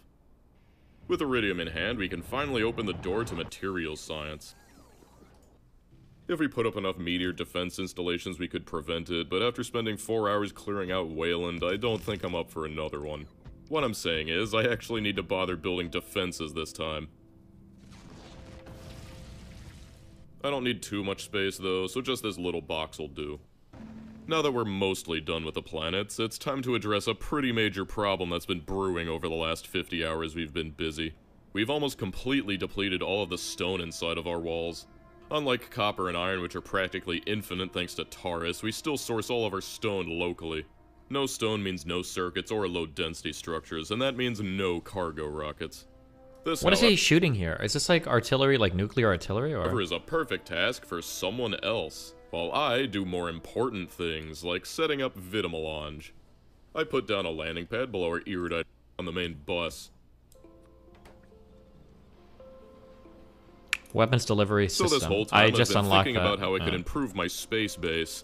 Obviously, I can't keep using that spaghetti abomination into the late game. Just making Energy Science 2 is already pushing it to its limits. But playing around with these trains gave me an epiphany.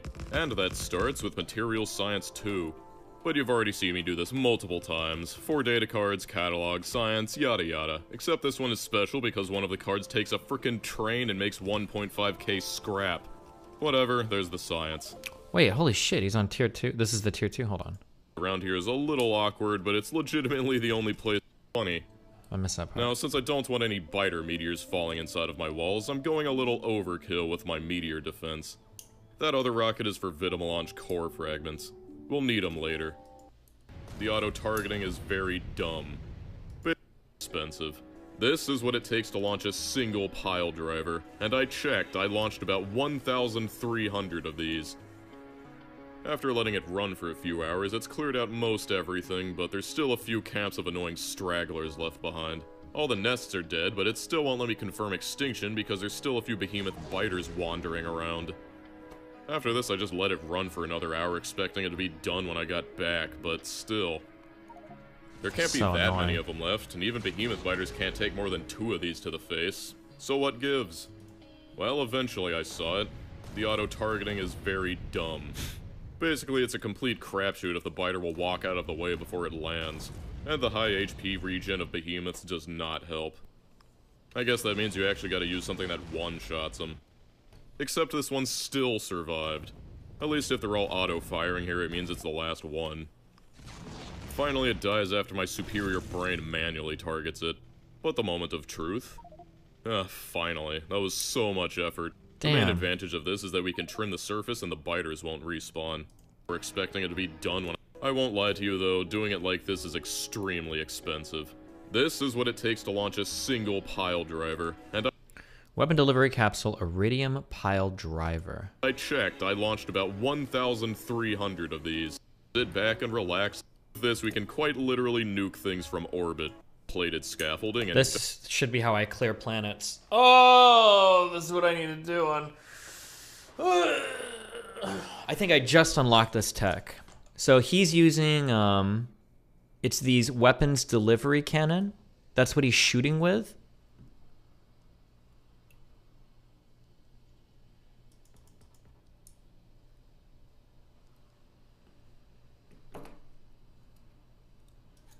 I've been spamming this exact shit to Destiny for like a month now. If I can kill myself. Yeah, you should, because I literally just unlocked this tech like yesterday.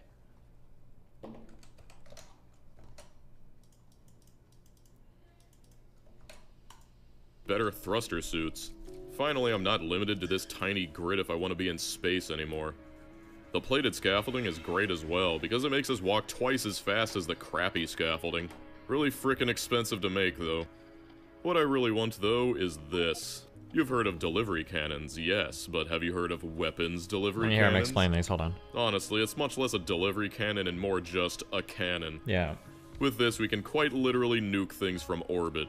And I can think of no better use than deleting all life from that one pesky planet. Well, the basic pile driver definitely kills nests, but it's more like anywhere artillery. Let's try out a nuclear warhead.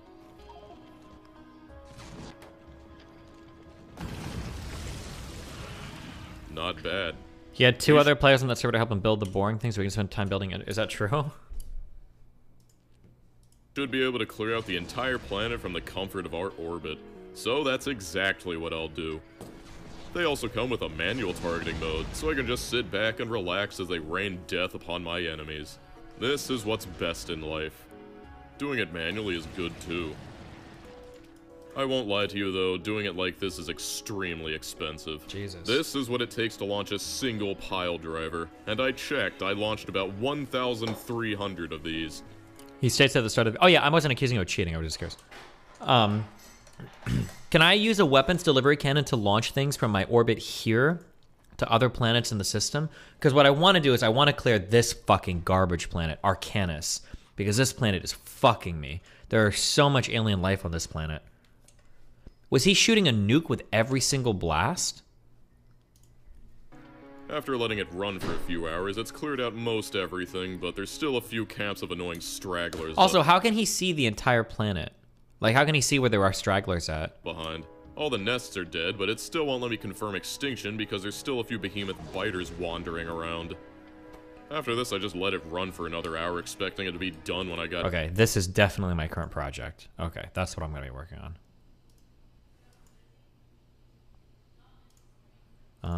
Burning the wood. There is a recipe that lets you make green circuits using wood instead of stone, so I make some of that and throw data. But this is where we want to drop off the sciences from the— I don't have them researched yet, but while I'm here I might as well set up the bulkheads too. One thing this will let us research is this. After this, we'll be able to make our own spaceship. Damn, he's still not done. 1 month ago? Has he beaten this mod yet? I imagine he has, right? If it was a month ago? Okay. Alright. We'll use these weapons delivery cannons. These are fucking awesome.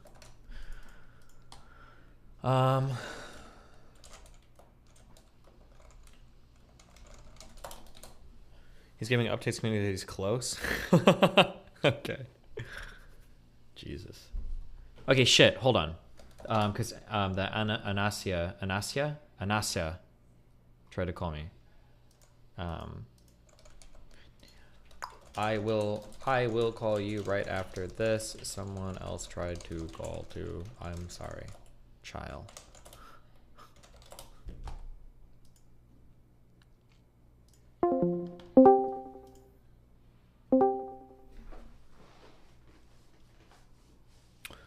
Well, can you hear me? Yeah, what's up? Don't spam hummus, guys. I'm not dead. Yeah, well. I agree with your community that if I die, they will spam hummus. Sorry. Oh yeah, don't worry. No hummus Yeah. spam yet. Oh, don't fuck it up. So yeah, it's been a day. Everyone messaged me from DDG. I'm not dead. I'm okay. The light can went out any moment. So if it went out, then you know it's the electricity blackout again. Yeah. So you have been watching some pretty important stuff. I couldn't call me back. Was learning how to win a game. It's not just a game. It's Factorio. Okay, chill. The All right. game. Okay, the game. Yeah. It's very important. An important game. Yeah. So- Yeah. Well, hey, what's up? What do you want to chat with us about today?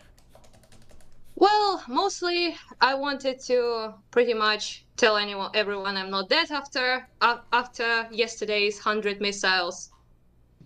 Cool stuff was going on.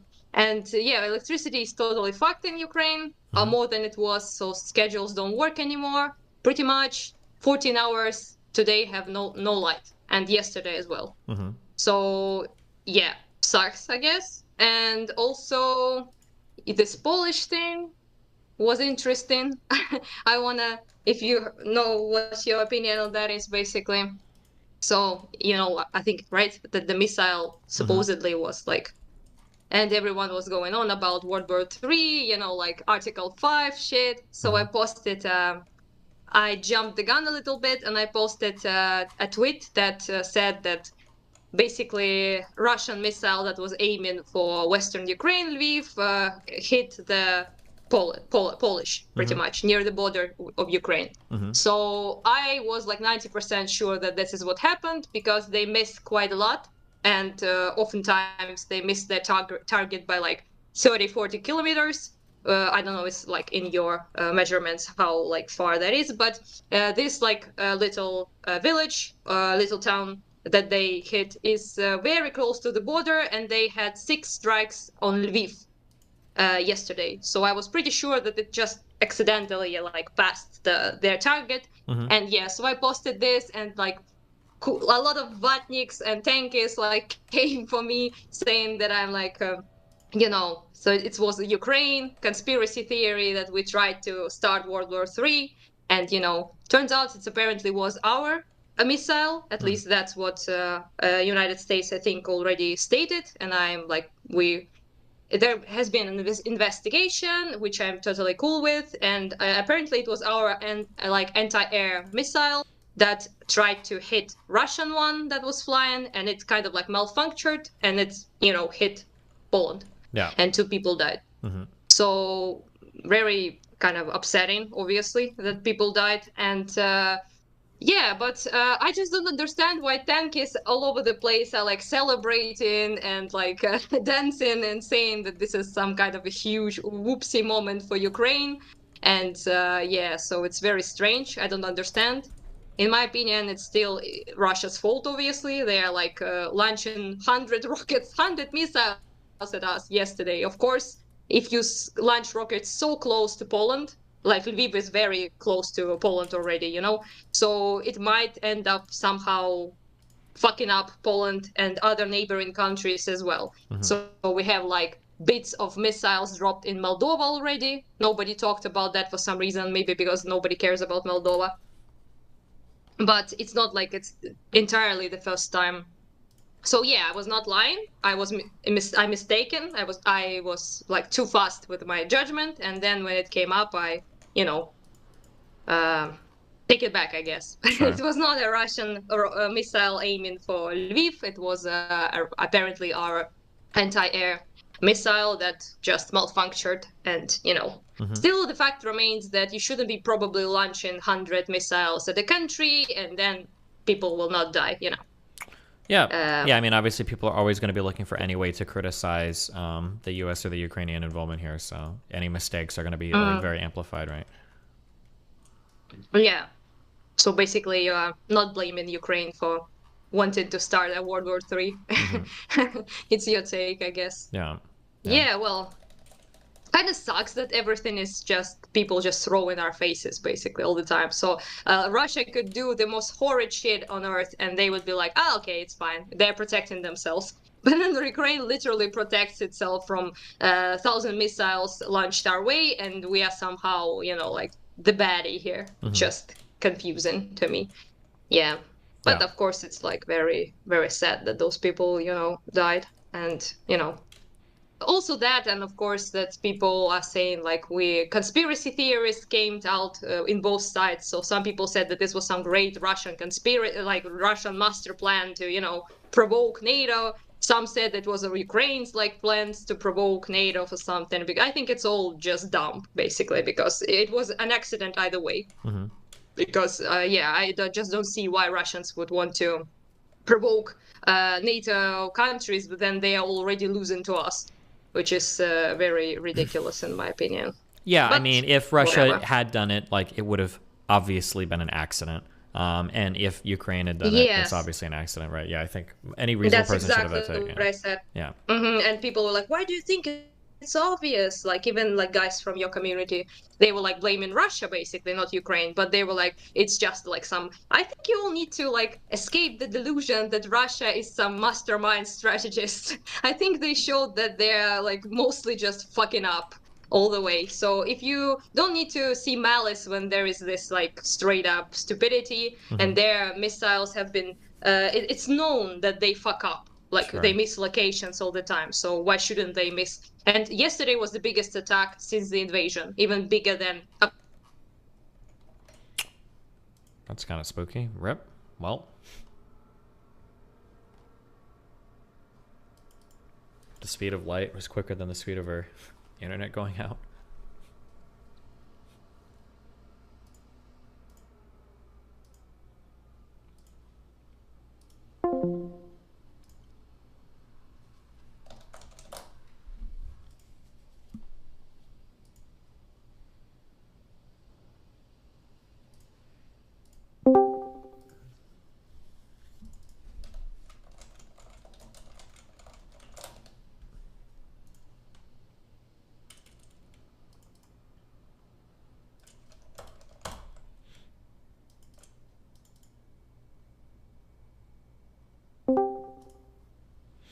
Steven! Hi. How are you? Let's go. Okay. So. Oh, wait. Are you ready? Fuck. Nope, I'm not yet. I'm so sorry. Hold on. I'll call you back in a bit. Oh. Whoa, hello? Hey, lights went out. Yeah, Sorry. I noticed. Can you do something? Yeah, well, that was a long conversation. Wait, how are you contacting me now if your lights are out? I have a little bit of mobile phone internet still. It will be here for 10 minutes maybe, and then it's all gone. Okay. So. Do you want to? Yeah. Yeah. Are there any final? I don't want to use up all of your internet if you're for the month. I'm a bit pissed right now. Not gonna lie. Yeah. Well. Yeah. Thanks. Great convo. Fucking hell! I hate this. All of this. Yeah. Yeah, so basically I always wanted to mope about a bit about my father's house burning up, but yeah, I think we saw the pictures that you posted on on Twitter. Yeah. Yeah, that's pretty. I went to the how do you say it in English? Basically, to the person, notarius we call it. I don't know how to say it in English. It's like a person who does all those documentations when you inherit shit, like paperwork. Mm-hmm. Yeah. So we went to the guy and we was like trying to establish to make us the inheritors of this pile of dust that my father's house is. Mm-hmm. And we did the paperwork. We paid money for that, and now it's even a bigger pile of dust. Yeah. What on earth? That sucks. Not cool. Not good. Were there any other? Was it just like you said? It was an electrical fire inside the house. Yeah. Basically, there was no one there, so nobody could do anything. And when the neighbors noted it, they called the services. But it was exactly the day yesterday when a total blackout was in Kharkiv. Mm-hmm. So basically, nobody came fast enough because you couldn't call anyone. Emergency services did not work. Navigation did not work. Mobile connection did not work. Lights were off. You couldn't even make a phone call. Yeah. So basically, they did not come fast enough. Oh, actually, wait. Just a question. When all of when all the landlines, the phones and stuff are down, can you make cell phone calls, or are those usually down too? Oh. Okay. I'm sorry. Hold on. Your thing just cut out when you answered me there. Well, hello? There's a...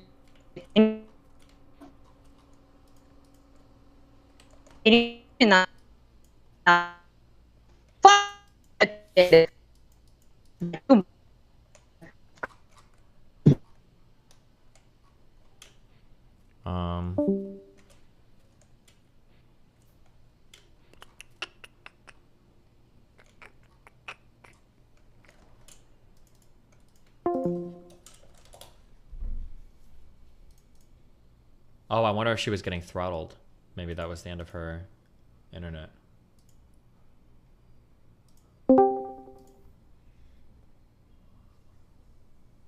Jeez.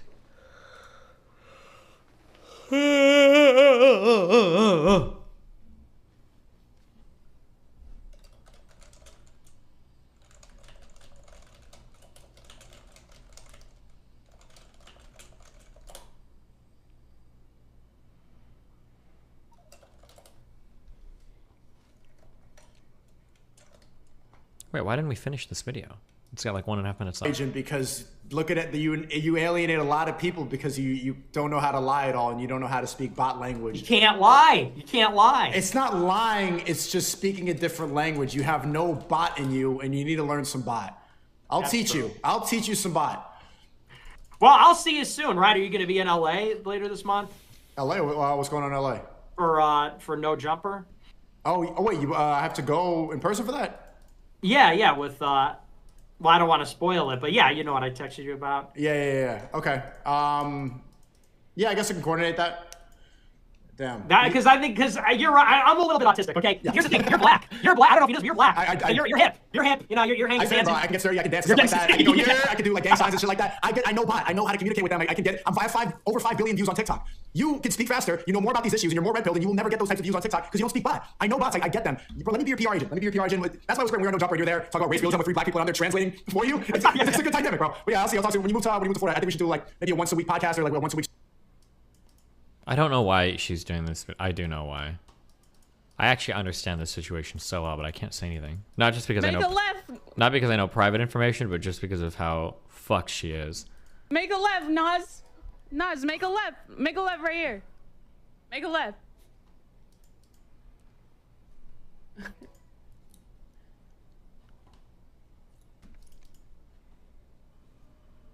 Oh, it's too far.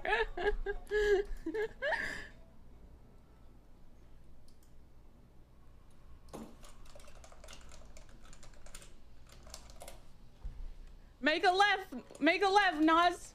Nas, make a left.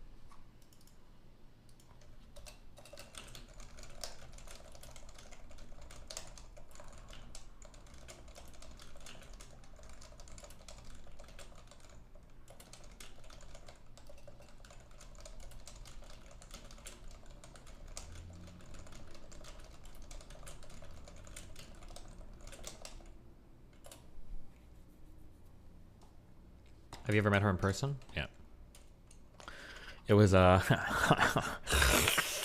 it was right after I met Yo Mama. Oh, right after I met Yo Mama. Oof. Yikes, fams. It was indeed. Yo Mama. Yo Mama. I met Yo Mama. Based. Where's Fenty? I told her to come in again.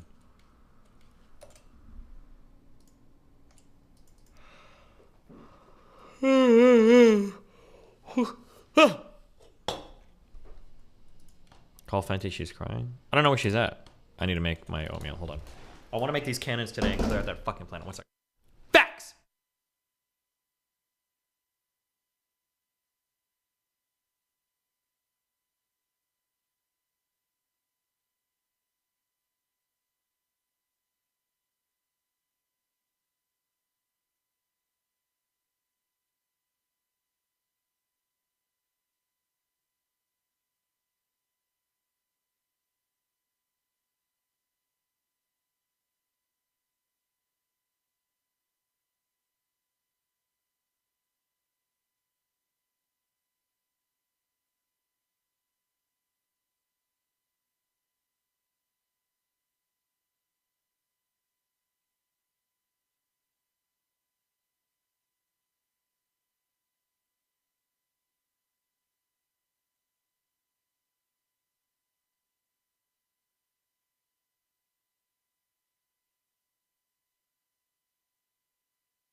Is Fenty here?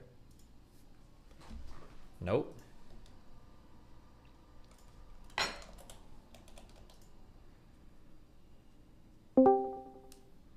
Steven! Oh my god.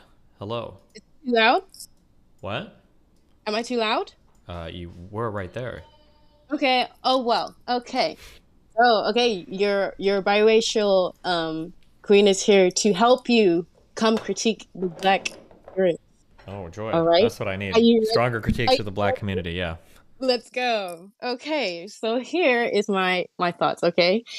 So us as black people, we are responsible for overcoming systemic racism. It is very possible. But you just need the right kind of mind. But unfortunately, a lot of the liberal ideas that we have, such as affirmative action and the obsession with identity politics, is keeping us psychologically too weak to actualize that. Do you understand what I'm saying? I understand. I don't know if I 100% agree, but I understand, sure. Oh, okay. Okay. So listen, okay. The reason I care about this, I want to see my people be prosperous, okay? But if opportunity is not knocking at the door, we cannot be looking at the institution and be like, yo, give us a fucking door. No, we need to work out how to build a new door. Does this make sense to you? Yeah, I understand that, sure. Okay. So the thing is like, I got very inspired by Miss Annalisa, our queen. She said a lot of important things that I feel like it got very in the mix of the whole, it got very in the mix of the black men and stuff. But the thing is that a lot of what she's talking about is this psychology thing that is keeping people within the underclass of like racial economic disparity. And the thing is that the midterms are coming up. And so globally, we're now all going to start talking about race again. And I feel like it's very important to reiterate some of the things she had said. Wait, the midterms are coming up for who? For you guys. But the thing is... Well, just to be clear real quick, we just finished our midterms, right? Well, no, what I'm talking about is now it's time for politics. This is everything's going to be talked about. Do you understand what I'm saying? Oh, sure. Okay. Yeah. So, like, we're going to start talking about this stuff again. And I feel like it's really important that she brought a really great catalyst to talking about how systemic racism is now predominantly existing within our own psychology and not within the system. Right? I don't know if I agree with that 100%, but I understand the mentality, sure. Why? Like, I mean, there are still, like, the vestiges of, like, old racism and stuff, like, that kind of reverberate currently through American society, right? I don't think that we should use that. So, yeah, go ahead. Okay. Oh. I didn't say that systemic racism doesn't exist, okay? Mm-hmm. We can clearly see it in the U.S. carceral state, in black displacement projects, police tactics, militarization of the police, impoverished tax areas. But like, we also need to look at our antisocial, anti-economic culture that is perpetuating the same systemic racism, if not more than these factors. Sure, I won't necessarily disagree with that. Okay, yeah. He's on board. Okay.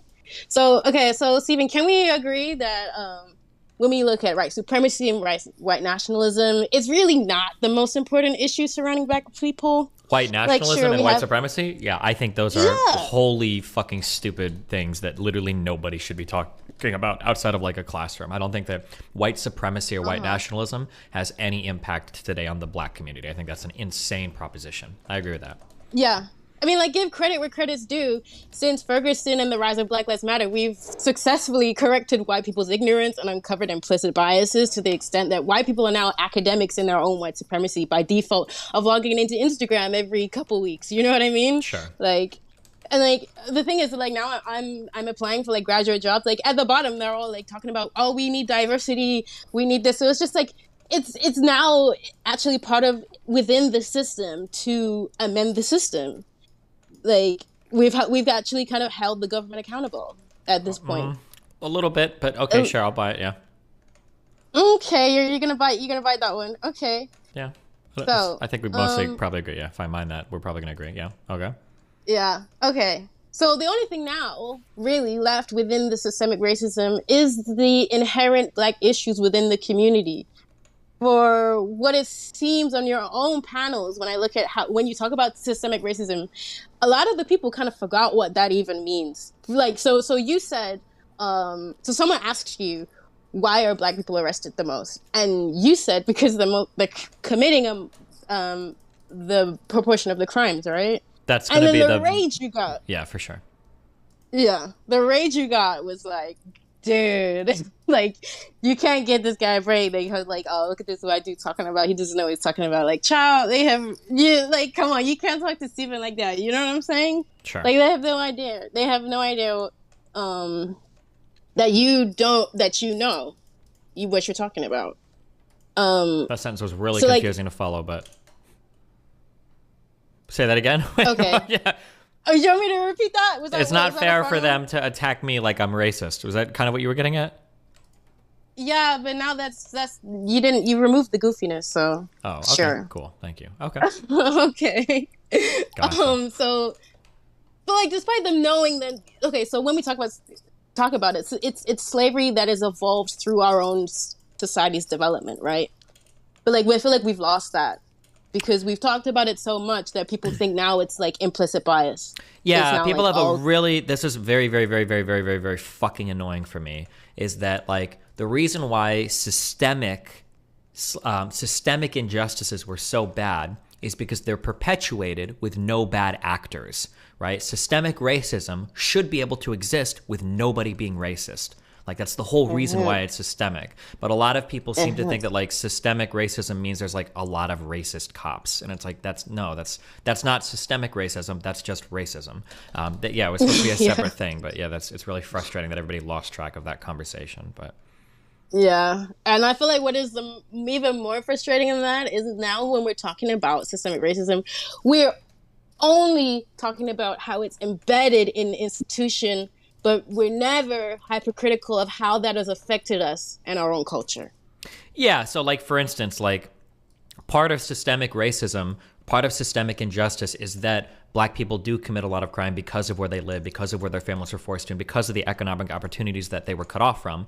But it is because of the actions they're doing too, right? Like, you can't just deny that. Like, I get into arguments with a lot of people who are very quick to like, well, hold on, no. Like African Americans in the United States, they don't commit disproportionate crime. That's all racist stuff. And it's like, first of all, no. But secondly, you're undermining your own narrative, because part of the reasons why they commit crime are due to past systemic and just actual racist injustices. But like, that's an important part of the analysis, is to recognize that, like, well, yeah, they do commit actions that are bad, and we have to understand that, because the reasons why they did it in the past are part of the reasons that are part of like our analysis of the system, right? Yeah.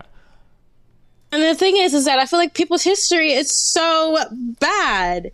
Like, people really don't know what happened in the 60s. Do you know what I mean? Like, people just think like, oh, the police are like this just because they're racist. Like, there's a reason why the system is the way it is. And it is not just because of racism. Like, wait, hold on. You need to expand on that a little bit. What do you mean? Okay, when I talk about the 60s, you know, I'm talking about like the well, that's when the Civil Rights Act was passed. That's when the federal government had to step into a lot of... when MLK died, what happened? There were riots all over the United States, right? All the rage. Yeah. It was all the rage to burn your city. So, like, what is the federal government gonna do? Like, everyone's like, dude, we have to stop this. And the best way that they felt at the time, bear in mind, it was the Cold War at the time, so military was all the rage. Mr. Nixon was all like, hell, let's just militarize the police. Okay, we gotta get the federal government in there, okay? And this is why now that the structure is there. So it's not inherently because they're just racist. Like, that is a part of it, but it is also perpetuated by bad actors. Okay. And like, I feel like we never really look. The thing is, it's so fucking annoying, because when I'm in my classes and we're talking about this, there's literally no there is no charitability to the institution, because they say, okay, so the institution is the one that has the power, right? But that doesn't mean that they are arbitrators of evil in every way imaginable. Sometimes, like, so what do you want them to do? Just let the cities burn? Is that what you want? Sure, it's kind of like the rioting over the BLM stuff, where people didn't seem to have any empathy for, like, the cities that were kind of like being rioted in. Yeah. Dude, what did you say again? It made me laugh so bad. Wow, which thing? Steven, you were like, but it needs to stop. No. Okay, stop. No, that wasn't me. No, that was a deep fake. I don't know what you're talking about. You're lying. I remember it was you. Oh, that was so funny. That got you banned, right? I can't remember. But the thing, why did it get you banned? Well, technically, it got me. People disagree with you? First of all, yeah, and it got me departnered, not banned technically, which made it easier to ban me in the future. Okay, but... same thing. Like the fact that people can't even see the ridiculousness is absolutely abhorrent. Sorry, like come on, dog. You can't let this shit just fly. Like you're not gonna be left with anything. Yeah, like, I mean, I don't disagree with you. Sure, yeah.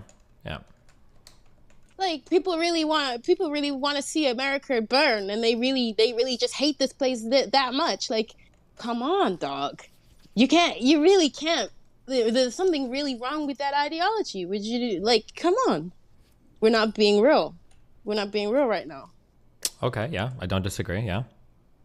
And also, do you feel like it would be more fun if I put a camera on, or no, or you don't really care? You're playing Victoria. You can if you want. Yeah, people like to see people when they talk. If you want. Oh, to, sure. One thing. There's two. I feel like it will make the conversation more fun. But the thing is, will I get shitted on Reddit, or is the whole Kiwi Farms and all that Mr. Girl stuff? They all made a whole thing about the Reddit or whatever. Like, is that a real thing, or are they just being hyperbolic?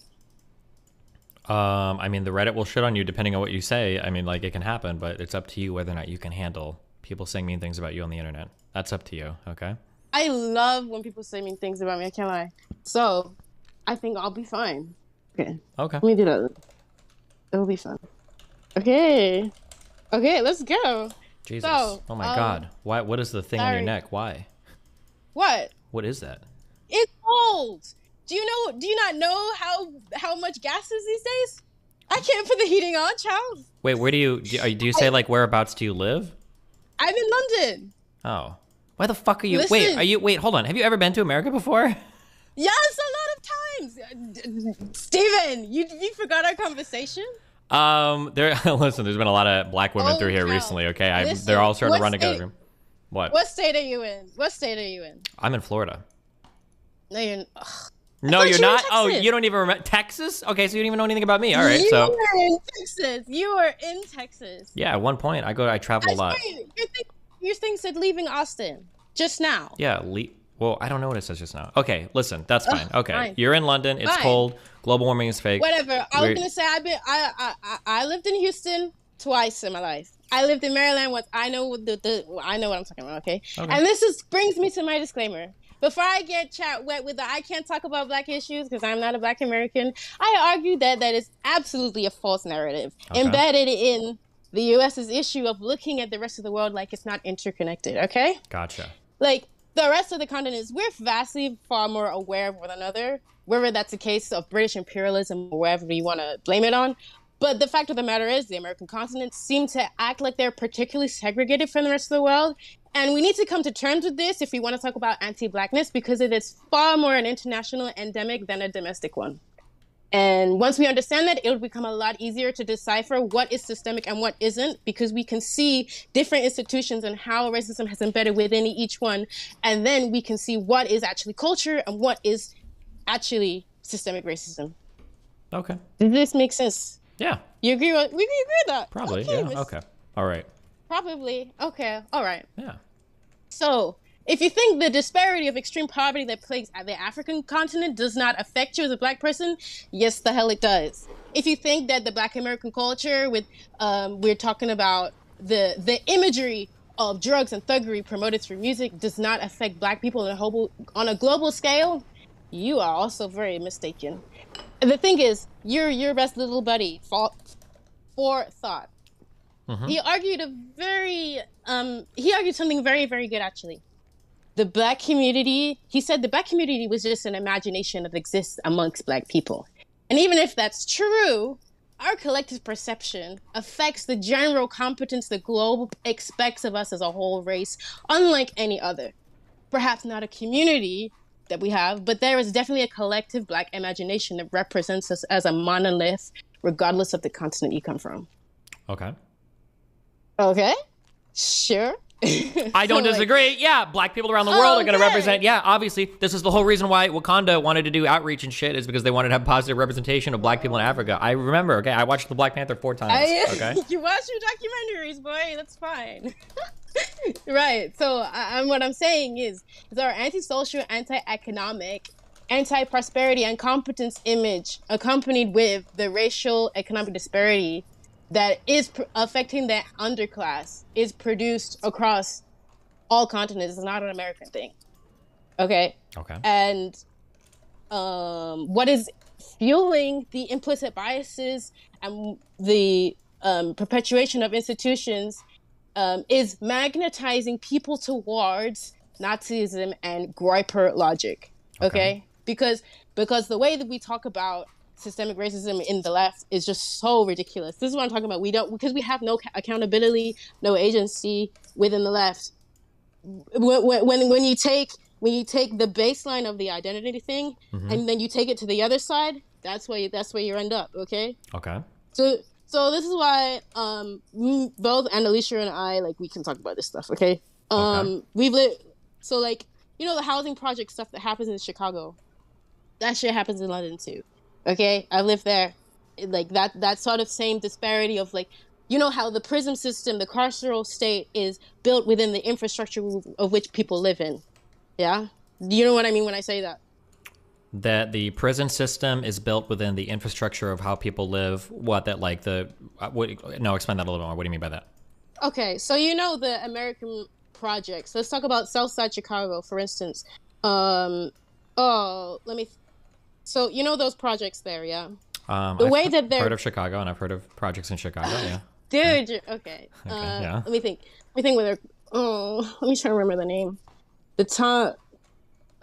Okay, if I remember the name, I'll give it to you. Okay. But when you look at how the buildings are built for people to live in... People are saying O block.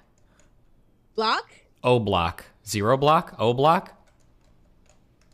O block is that what it everyone is saying that the OB.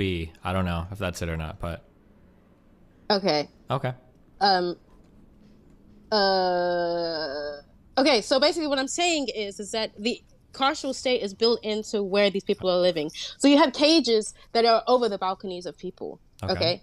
And what you're doing is that you're putting people so condensed that organized crime is inevitable. Okay? I don't know if I agree with that, but okay. Okay, but listen, Destiny. You put a bunch of poor people who are in the underclass. They don't have jobs. What are they gonna do to make money? Okay, a piece of fruit you have to get in your car for 20 minutes to find. Yeah, but I'm just saying that, like, I don't, like, you can have people that are in, like, very dense areas. That doesn't necessarily mean they're committing crime, right? It's not about the condensed areas. There's more to it than that. Okay. So, like, they're caught. So okay. So you've been to Houston, right? Yep. When you go to Houston, everything is a highway, right? And everything in Texas is, everything is a big, like, depending on where you live, will depend on how much you're cut off by main society. Okay. So a lot of the projects are very cut off from the main city because the main city doesn't want you to see that, right? But what does that mean for those people? Is that, like, that psychology of being displaced, of not being wanted, is it affects you psychologically. Okay. Okay. I don't think I necessarily disagree, I guess, yeah. Southside. Displacement. Chicago. The Robert Taylor Homes. I remember. Okay. Anyways, my main point was that that same is not an American issue. This happens in London too. You've heard of Grenfell Tower, I'm sure, right? You know about that, buddy. I've heard about who? Say that again. The Grenfell Tower. The Grenfell Tower? Grenfell. Look it up. You Google it. You'll be amazed. The Grenfell Tower. Okay. A high-rise in North Kensington, West London. 72 people died. So it's a project okay. for predominantly Black immigrants, and they put cladding on there to make it look aesthetically better to make the city look better, but it was flammable, and they didn't do anything about it because they didn't care about the people. Does that make sense? Sure. And the whole thing went in flames. This is what I mean by like, it's building our infrastructure that is not, that you're not giving a shit about. Okay. So, but the thing is that despite all these things that are stopping us, we still need to be responsible for the anti-prosperity culture that living in these places manifests. Okay. Let me see. So I wanted to talk about specifically the main Marxist. I'm gonna use your favorite word. Postmodernist fucking theories that are actually keeping us psychologically too weak to handle systemic racism. Okay. So the post-colonial theories of dependency theory, these are the things that are perpetuating the narrative that we can't move up, we can't get above the system. It says that like, no matter what we do, when we participate in capitalism, we will always end up just the labor class, and we cannot move up to the middle class no matter what you do because of who you are, and because that is the way capitalism has transcended from colonialism, imperialism. Like, it's imperialism within your own domestic state. Okay, is that true? Do you believe that? That's the theory. That's the Marxist theory that people were believing. They say, you black man, this is all you can, this is all that is there for you. And this is a message that a lot of people really do believe. They think, what's the point? What's the point of me trying? What's the point of me trying to participate in a system that is built against me? You hear this rhetoric. You hear it. Okay. And and there's another one. Have you heard of neo-patrimonialism? Neo-patrilinealism. Sure, buddy. So No. I'll explain to you what that is. So basically, from oppression, either imperialism or slavery or Jim Crow or whatever you want it to be, this kind of oppression distorts your culture before it is born. So can we agree that like human beings, right? Our cultures are developed way before we become like a community. Yeah. Yeah, of course. So when we try to industrialize, when we try and make something of ourselves, we still, our culture is distorted by the things that oppressed us decades ago. Yeah, of course, sure. Cultures can develop as a reaction to some things and whatnot, right? Yeah. Yeah, but there's nothing you can really do about that because these things take time. These things take a lot of time to do. So it doesn't really matter what the institution does. It's like these things, they just have to be grown out. Okay. So this comes from particularly states, okay? So when we were, so South Korea and Nigeria, they're the same age, okay? And look at one and then look at the other. Like, okay, what's gone on? But the thing is, the both of them come from colonialism. Both of them were ex-colonizers, right? South Korea and who else? What was the other country you're comparing to? Nigeria. Okay, gotcha. So look at their development, okay? So both of them came from colonialism. Both of them were slave states to another one, okay? The difference is that the South Koreans knew what they needed to do was to perpetuate economic freedom in their state.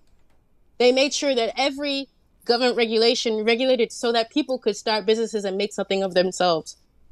Okay? Whereas in Nigeria, they kind of they left the state of how the British left it, and they just imposed a big government on top and regulated everything to try and mitigate poverty instead of giving people the tools to actually sort it out themselves. Okay,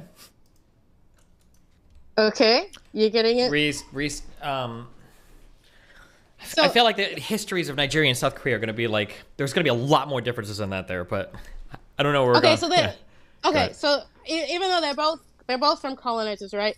The Japanese are the ones that colonized the South Koreans, but the Japanese made sure that South Korea was a productive state, okay? But the British kind of let them do whatever they want because it was more about collecting taxes. And so then that kind of neglectfulness of the system, that is what embedded itself What in is the the 60s. what is the history of South Korea like and their industrialization compared to like Nigeria though? So the history of South Korea is so the Japanese, they were hard on making a slave state and making sure that these people were just slaves, and they the thing was is that the Japanese, that was their only colonized state, okay? So they had a lot of attention to it. So the way that they managed it was very intense, and it was very controlled, and then they were very prosperous. Whereas the British, they had the whole world, you know. They don't really care what was going on. No, but I'm saying the They specific history of South Korea and Nigeria. I feel like South Korea probably had a lot more things going for it than Nigeria did, even independent of like any like colonialist stuff. What, before colonialism? No, child. Before colonialism, South Korea was just an agriculture state. All they had was rice. They were a rice state. Until That's what? wait, like until like what year about? They got into technology. They put all their investment into technology when they got independence, and that's what brought them up. Okay, hold on. Well, now I gotta read because you're making a bunch of history claims. Nah, you gotta read. Oh my god. Poor Steven.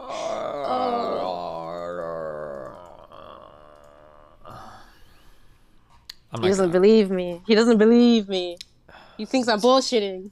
Well, it's not that you're bullshitting, but I feel like it's a bit reductive to just say that like the colonialist like reasons behind South Korea and Nigeria are the only reasons why they developed differently. Like I feel like there's probably like hugely different economic opportunities available different to both of these countries that probably played a lot into this as well. No?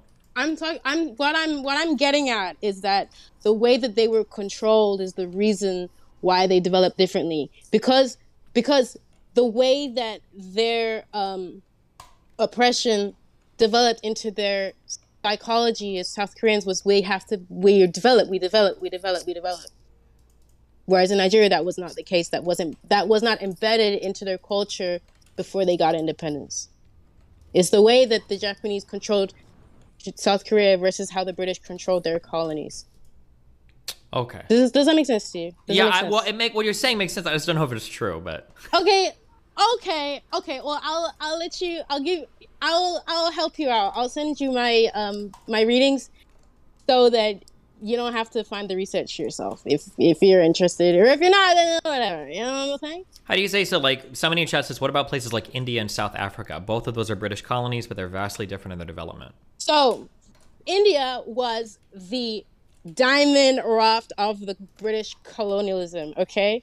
The British cared a lot about India, so much that they put themselves on top of that caste system.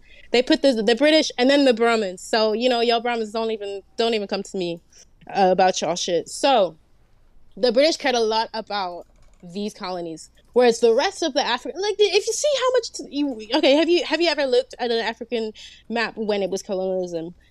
It was like Britain, France, Portugal. Like everybody was just trying to collect as much as they can. Okay. But they're not. They're only doing it so that they can collect taxes. They're not really necessarily invested in what the country can do, because at this point they don't know that they got oil. They don't know they don't know what's going on in the land. All they know is that they want it, because that was what imperialism was at the time, was just get as much as you can. Okay. So that's the reason why India is different, because India, they paid as much attention to India as much as Japan paid as much attention to South Korea. Does that make sense? And that's why you can see in India, they actually are an industrial state. Like they have industry that was built on the British, and that has been actualized by the Indian people. Like that's what I'm talking about. Like culture, a culture of a state is born before the state is born. And this can be the same within minorities within developed countries. So okay. I'll believe you, sure. Okay. What's the point? What are we getting to? Okay. Where are we at? Where are we headed? Yeah. Okay, so this is why it's important, Destiny. Yeah. The Groypers. It's the Groypers. If we can understand that Black oppression is manifested globally, then it will provide us an excellent pushback against the Groypers, who suggest that it is something inherently wrong with the race itself. Whereas if we can prove through how oppression has developed into a culture decades after affects people, then the problem, then like we can look at the entirety of Africa as a state, like, and see that like the race is not the problem. Because I ask a lot of people, what's the difference between South Korea and Nigeria? And then, like, a Goiper would say, the racist shit. Can you see that? The racist shit. Oh. They would say they... Sure. Yeah, I guess. Yeah, okay. I guess when I argue these issues, I just like trying to take like we're going to take a quick journey through like all of human history approach. No, and that's not what I'm trying to do. That's what you want to do. That's what you're trying to fact check me. I'm trying to give you, and you're like, dude, you know well, what no, I'm because saying? they're going to fight you on racism on every single one of these claims, right? They're going to say that, like, no, it's not colonialist. It's because these countries have black people or brown people. And then you're going to have to go through every single claim and try to validate, like, how much of it had to do with colonialism versus whatever. And that's what the whole, like, debate is going to turn into, right? See. So can you see how this neo-patrimonialism gives you that? If you study how Britain actually colonized Africa differently to India and South Africa, and how Japan colonized South Korea differently, then like that blows that out of the water.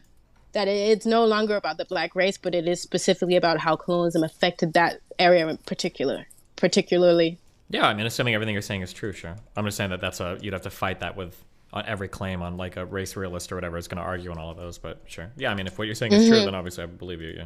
Yeah, because it annoys me so much because like the thing is that the left has like has given them the basis of this because we focus so much on identity and race to the point where it's like these kind of race realist ideas are now being entertained in academia now. It's real bad. In academia, race realism? Yes. Like no, like people are kind of talking about it because we have they put identity politics in academia. Oh, and yes. So people are now talking about this stuff, and so the pushback is going to ultimately be within the same realm of identity. This is why it's so dangerous.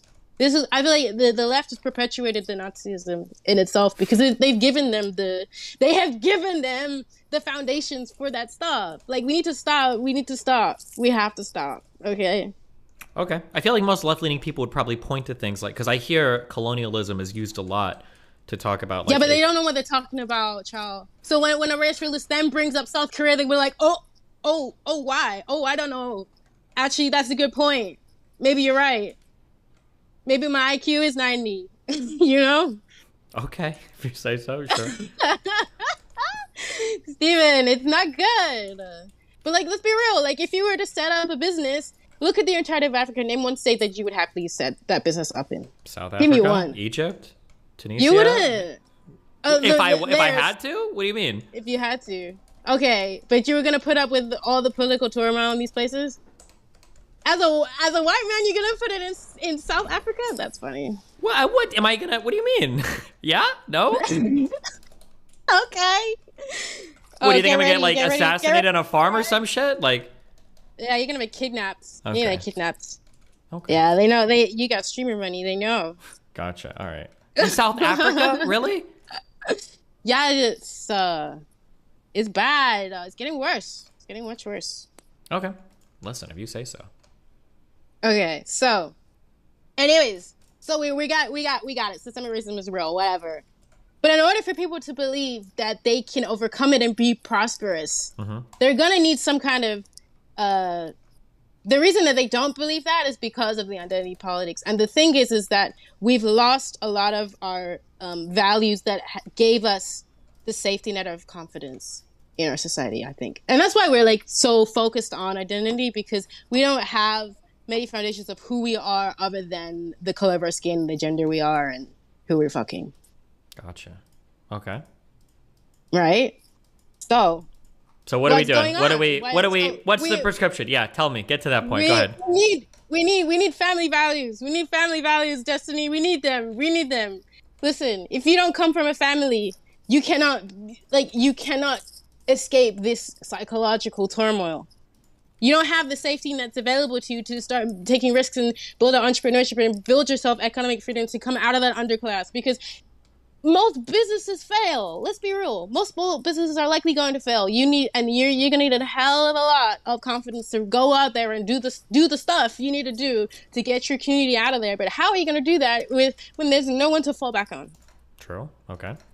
So a lot of people talk about white privilege of why people have generational wealth. Okay. Okay. So what do we need to do? We need to start building that generational wealth for ourselves, rather than looking at the system and being like, "Oh, look what it's done. We don't have any generational wealth because of slavery or whatever."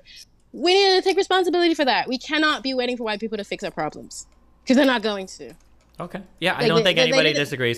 But I think people would argue like you can work on both at once, right? Okay, but we've kind of done all the work for the systemic at this point. Okay. I might even agree with that. Maybe, yeah. That a lot of that work has been done. Sure. Like, even the thing is, like, okay, when I was growing up, like, people were racist as hell, and like now the same people I be seeing are like on Instagram talking about systemic things in more intricate ways than even I would understand. It's just like, what the hell is going on in the world? Like, we flipped so far the other way to the point where it's like, this shit, like, y'all annoying me. Y'all too woke. like, you know what I mean? I absolutely know what you mean. Yeah. The work has been done. Like, everything little Sophie wished for 8 years ago has come to fruition, and the world is still not right. So there's something else is going on. Okay? Okay. Something so we else. need to tell black people to do better. Gotcha. No, this is not that. I'm not trying to say that. I'm not trying to say that, child. Well, I'm being reductive, but like we're kind of saying that like we need to be more critical of like aspects of black culture that are leading to the degradation of like the black family and stuff like that, right? But yeah. Okay. I thought you were just joking and I was being all Annalise on you. You know what I'm saying? You're good. Don't worry about it.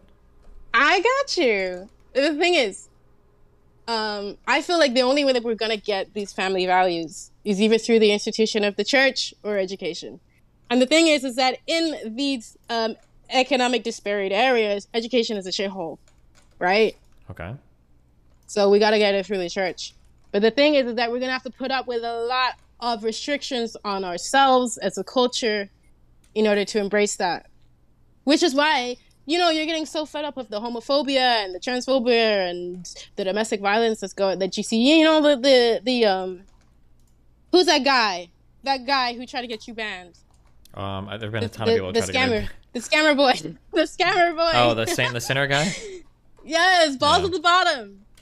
Yeah, that guy. Yeah. I know what you're talking about, yeah. He, you know, the homophobia is rife. It's real. But the thing is that we have to embrace the church. But unfortunately, I feel like there's going to be a time and yes. How else are we going to get family values instilled into our underclass? Yikes! I know, Destiny. I know. Ugh. I know. Cringe. I know. Give me another one. What other way can we do it? I don't know. Something that's not cringe, but okay, I'll give you another one. But I feel like it's even more cringe. Okay. Abortion. What's wrong with abortion? Destiny. What do you mean? No, listen. I really understand the whole abortion thing now, of why like Kanye West is so big. He said 50% of all deaths. Wait, you think we need to stop abortions? I'm not saying we need to, but I'm saying, can you see why the right is so adamant on it? Because I feel like this is what they're trying to get at: the family values and trying to fix culture. They think culture itself is degenerate, and they're trying to fix it through regulation. I don't think that's the right way. But if you think church is cringe, then that's the other solution. Wait, I don't understand. Wait, say this again. So you think we need to fix the culture by getting rid of abortion? No, I'm not saying we need to do that, but I'm saying that's what the right is trying to do. Well, I think the right doesn't like abortion because they think it's actually like murdering children. I think that's a big thing for them. No, okay. So this is the argument they use because it has a handle on emotion. Okay, but I don't think that's the honest reason why they're trying to do it. The reason they're trying to do it is they're trying to control people in the way they have sex, so that they can do it within a relationship, and that when we have babies, they're not fatherless. And then they're having sex through love rather than, you know. I understand what you're saying, but I think it's because people really do feel like it's like killing a baby. I think so. I think the reason why I think that is because when you look at polling data for like, I could be wrong, but I think it's like 64% of Americans support abortion in the first trimester, and that number drops to like 25% for second and third trimester, right? So if that's the case, it seems like people really do feel like when it becomes more of a baby and it looks like a baby, you're probably like killing a baby. I think that people are really... So this is what people are thinking, right? Because the emotional argument is much stronger than this whole institutional thing, blah, blah, blah, because you got to get pretty deep into the whole what is going on thing. And like a lot of people don't have the time or the energy or like to be really thinking about how to fix a culture that is perpetuating single mothers and fatherless children. This is what Alicia was getting at, okay? And I feel like when she said that, it made me understand like the Candace Owens, the Kanye West a lot more. I feel like what they are trying to fix the family through regulation. I'm not saying that's correct, but I'm saying that they are on the same page. That's why they don't like identity politics. That's why they don't like the left, because they think that it's attacking the family in this way. You hear them say this stuff. Yeah, they say it. I don't know how much I believe it, but they say that, yeah. Okay. So both these things are cringe. How else would we fix family values? Oh. Bro, Steven, fuck, I don't know. That's a fucking complicated question, but religion ain't gonna be it, right? The theology sell is probably too hard these days. We have too much technology. People are too, like, convincing people of fucking God is cringe. That's like a really, really, really tall order. I think we don't need to convince. The thing is, okay, Christians need to stop doing that. Like, oh my God, you know when the guy started trying to convince you through the Big Bang that like that was so cringe. Okay, but like I mean, God is a pretty important part of the whole religious thing, right? Like, yes, I know, but it's not about proving him through science. You're not gonna do it that way. You're not gonna find God there. You're not gonna find God in science. You're gonna find God through spirituality, and you're never going to be able to do that through a debate on YouTube. All right, now with that attitude, there's no way of trying to convince you, Stephen. You gotta find God yourself. You gotta find Him. Love is patient, love is kind. You get into it. Cringe. Right. It's not fashionable. It's not. It really isn't. But the thing is that like this is the thing that separates Nigerian culture from Caribbean culture in London specifically. Is that because we are so hardcore on the church. We don't break up divorce even when domestic abuse is happening. Okay. Like that's not a valid reason to leave your husband, because family is so stressed and important. And the thing is that even though that victimizes women so heavily, that does actually bring a safety net that has actually led people to become prosperous. Do women really become prosperous in abusive relationships? Is that really a thing? No, not in abusive relationships. You're missing it. You're missing it. You're missing it. My bad. Okay, that was an ad lib. Okay, don't focus on that. My bad. The thing is, they have held family institution above women's rights because they know that is an important foundation for a safety net to prosperity. Gotcha. Okay. Your children are going to do much better if you have a mom and a dad. Okay. Even if the dad is a meanie. Okay. Okay, gotcha. Okay. And like the thing is, this is why Alicia was stressing the missing values so much. And as Forethought mentioned, the heartbreaking reality is that Black men do work themselves to their grave. Laziness is not a problem. Like 80% of them are labor participants. They fall into the employment mirror just as much as white communities. And hustle culture is inherently Black, so it's not like that they're lazy. That this is why I disagreed so much with Alicia, that she missed a little bit. She thinks it's like it's a Black man issue, but rather it's more the family is not valued in itself. That's the core problem. It's not that men are shit. It's just that we're not holding this core this core issue. Okay. Okay. Can you see that? I see that. You see that? I got you. I see that. Okay, so if it's not the church, if it's not abortion, there's one other savior that's gonna get us there. Okay. Are you gonna know what it is? Your best buddy, Jordan Peterson, is gonna get us. Is it Jordan Peterson or is it cultural or something? What do you mean? It's Jordan. It's gonna be Jordan Peterson. Okay. Gotcha. Okay. I don't know, man. I don't understand why you don't like him, first of all. Other than that, he's cringe. Okay. I will give you that. I will give you that. Because I listen, I was preparing for this, Steven, but every time I listened to you reacting to him stuff, it was like, he uses too many adjectives. Really? That's my complaint with Jordan Peterson? Yes! He uses too many adjectives? Why is he crying? Oh my God, so cringe. Okay. Or like, oh, his theology is messed up. Okay, I'll watch more Jordan Peterson videos today, okay? Oh, okay. The thing is, it was very hard to find you actually like dealing with his arguments. It was kind of like you just sitting there and be like, okay, maybe it's the factorium right in your brain, but who knows? Gotcha. Okay. So what I'm saying is, wouldn't it be beneficial if we had somebody to promote these traditional values in a way that resonates with young people, men in particular, that can get more confidence, build more resilience in them, and go out in the world and create something beautiful despite the odds? Because the only people that are doing it is Sneeko, Jordan Peterson, and Andrew Tate right now.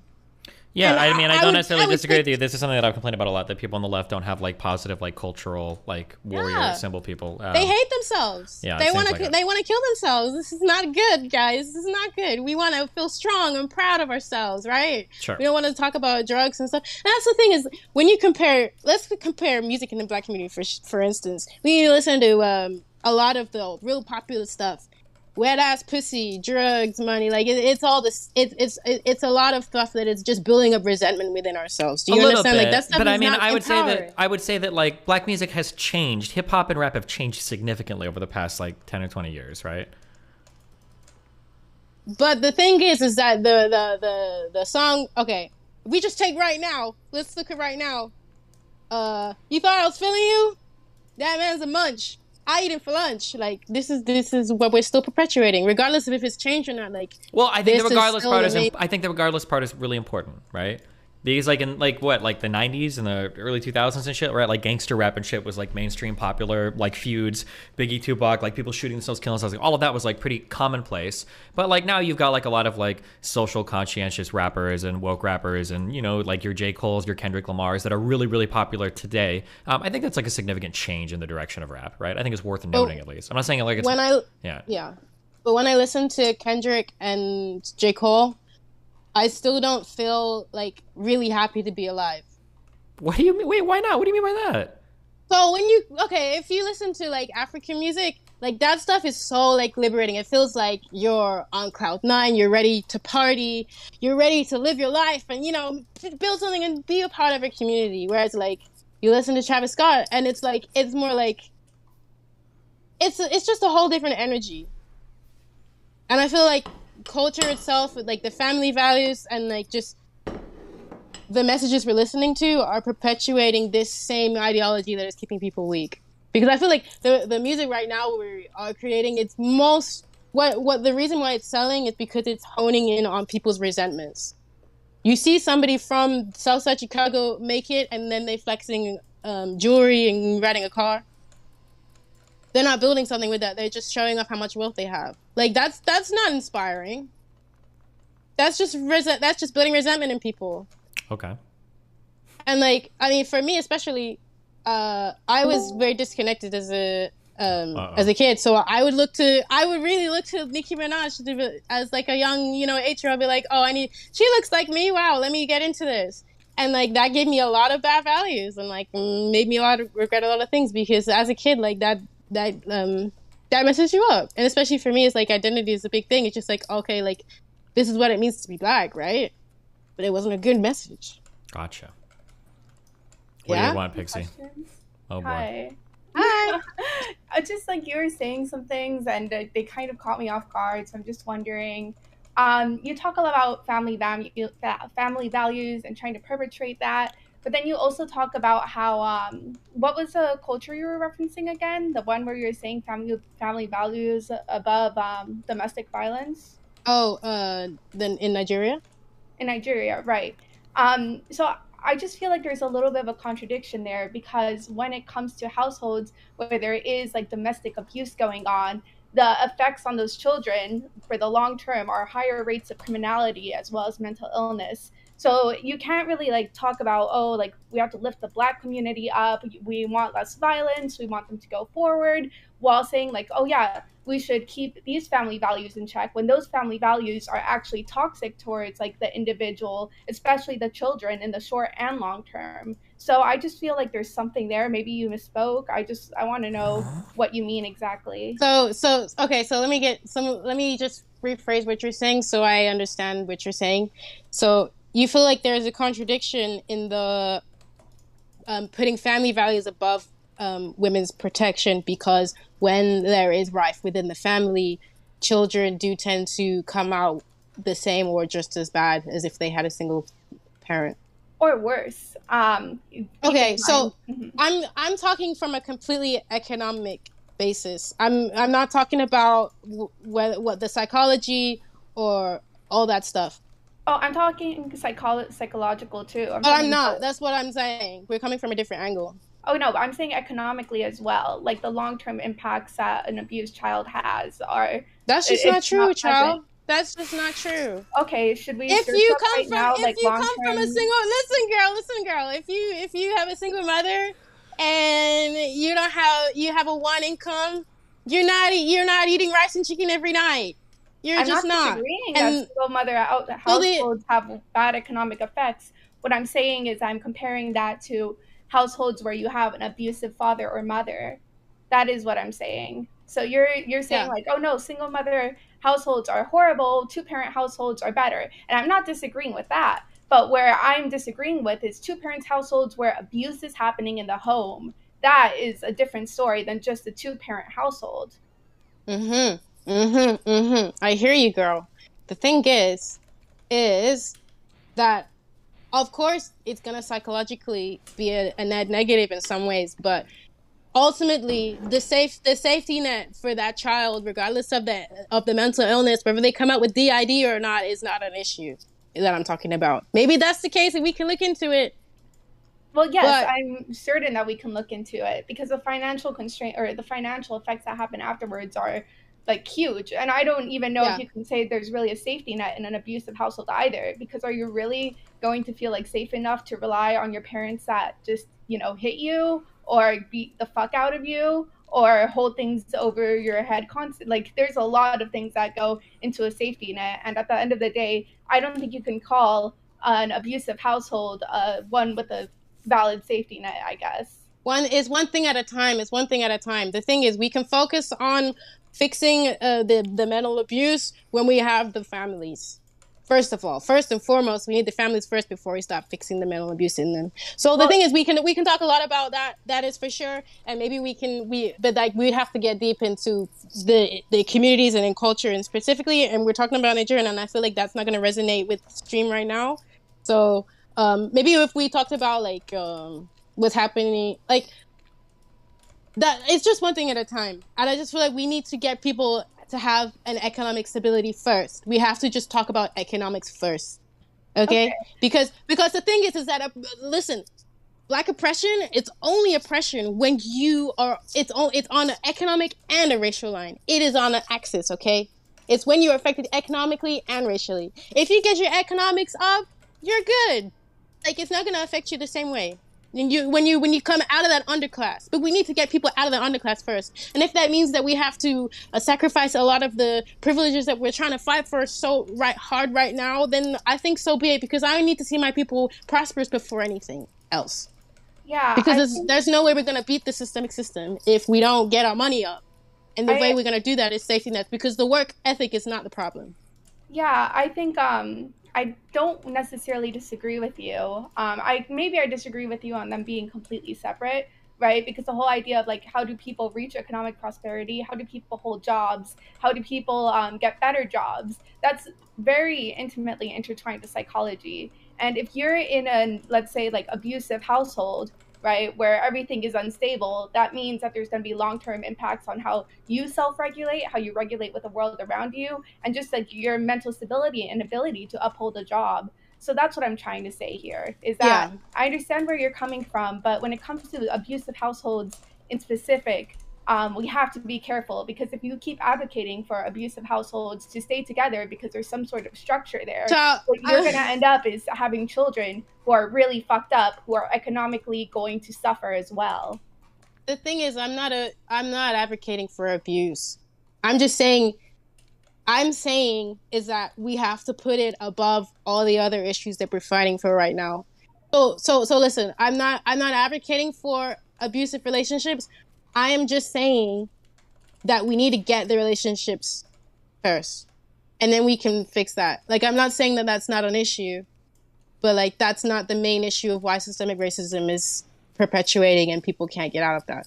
I guess I'm just a little bit. Wait, I guess I'm just a little bit confused on what you mean by relationships first. Like you have to have people who stay together first, or We need families. Okay, so the thing is, okay, when you come from a well-connected family, you have property, you have people that are gonna lift you up. Even if you're not property, you have somewhere to stay. If you mess up, you get homeless. You have people that are gonna love you unconditionally. If you have a big family and then you work within that network of people, that's a big thing. That's a big privilege that people are not aware that they have.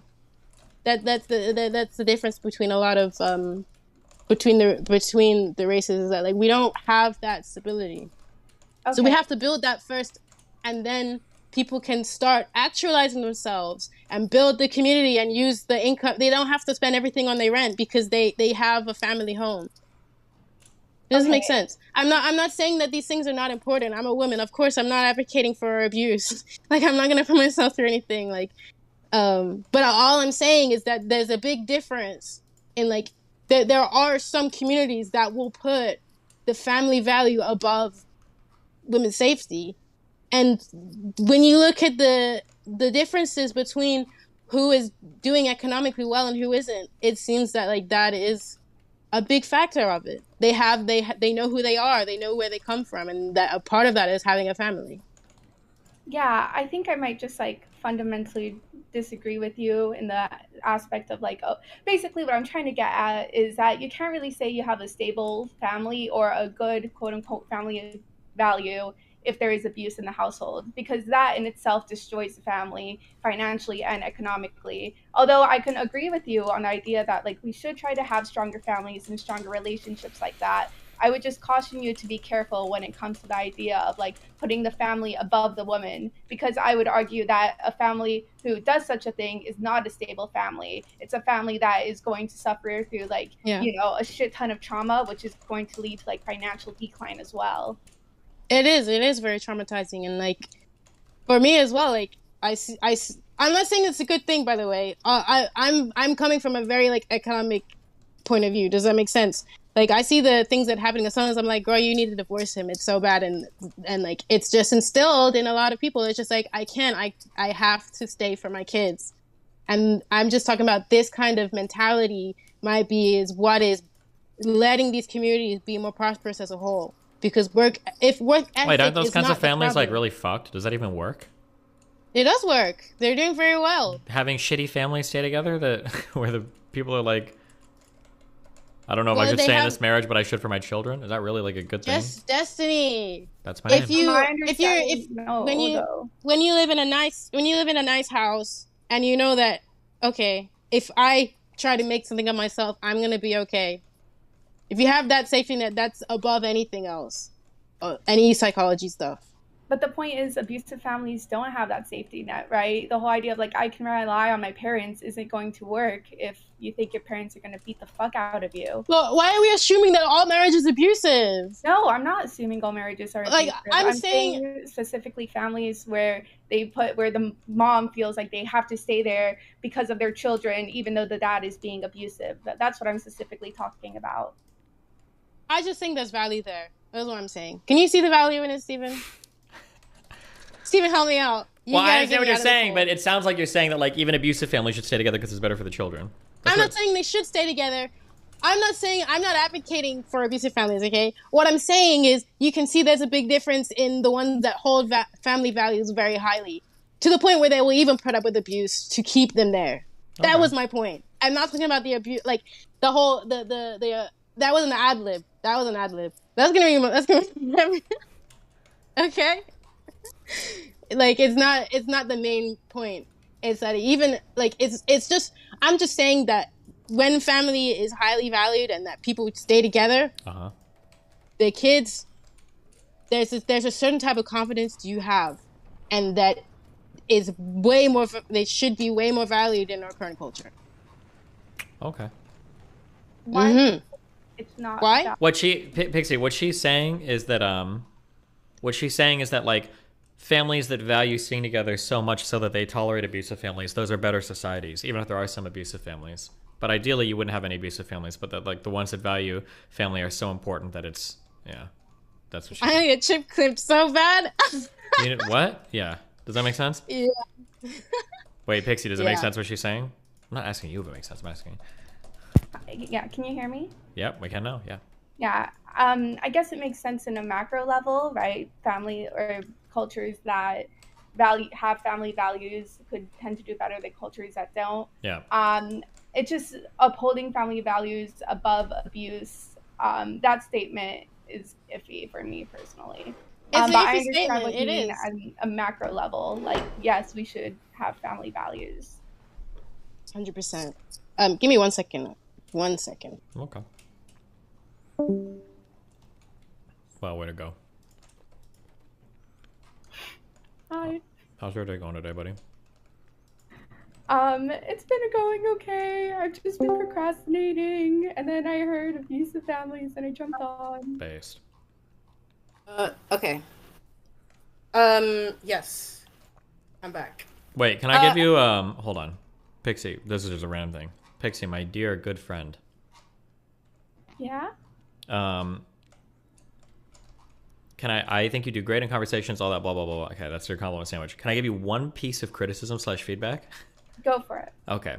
I don't think you do this intentionally ever. And I might just hate women actually. Maybe this is where that comes from.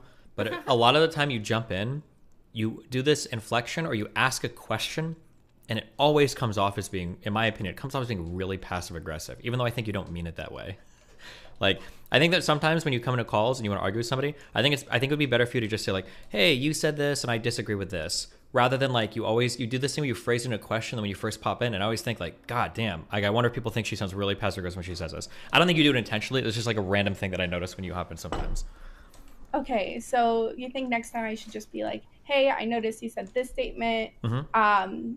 What do you think about this? Or I disagree with this. Yeah. Like what everything you just said there sounds fine, but sometimes you'll come in and you're like, hey, I'm just coming in, and don't you think that when you say that like families should be abusive, could that be bad? Like when you say things like that, it's like, oh my god, that just feels passive aggressive. Even though I know you don't mean it, that's just like a random thing I get. Whereas if you just come in like, oh, I disagree with this or that, I feel like it sounds better. But that's just my personal feeling on it. But, yeah. No, I'll try that. I mean, like, I get so nervous that sometimes I don't know exactly how like I'm speaking, so that is very useful information, so I can keep that in mind next time I jump on. Gotcha. Thank you. Yeah, no problemo. Okay, what's up, child? You're back.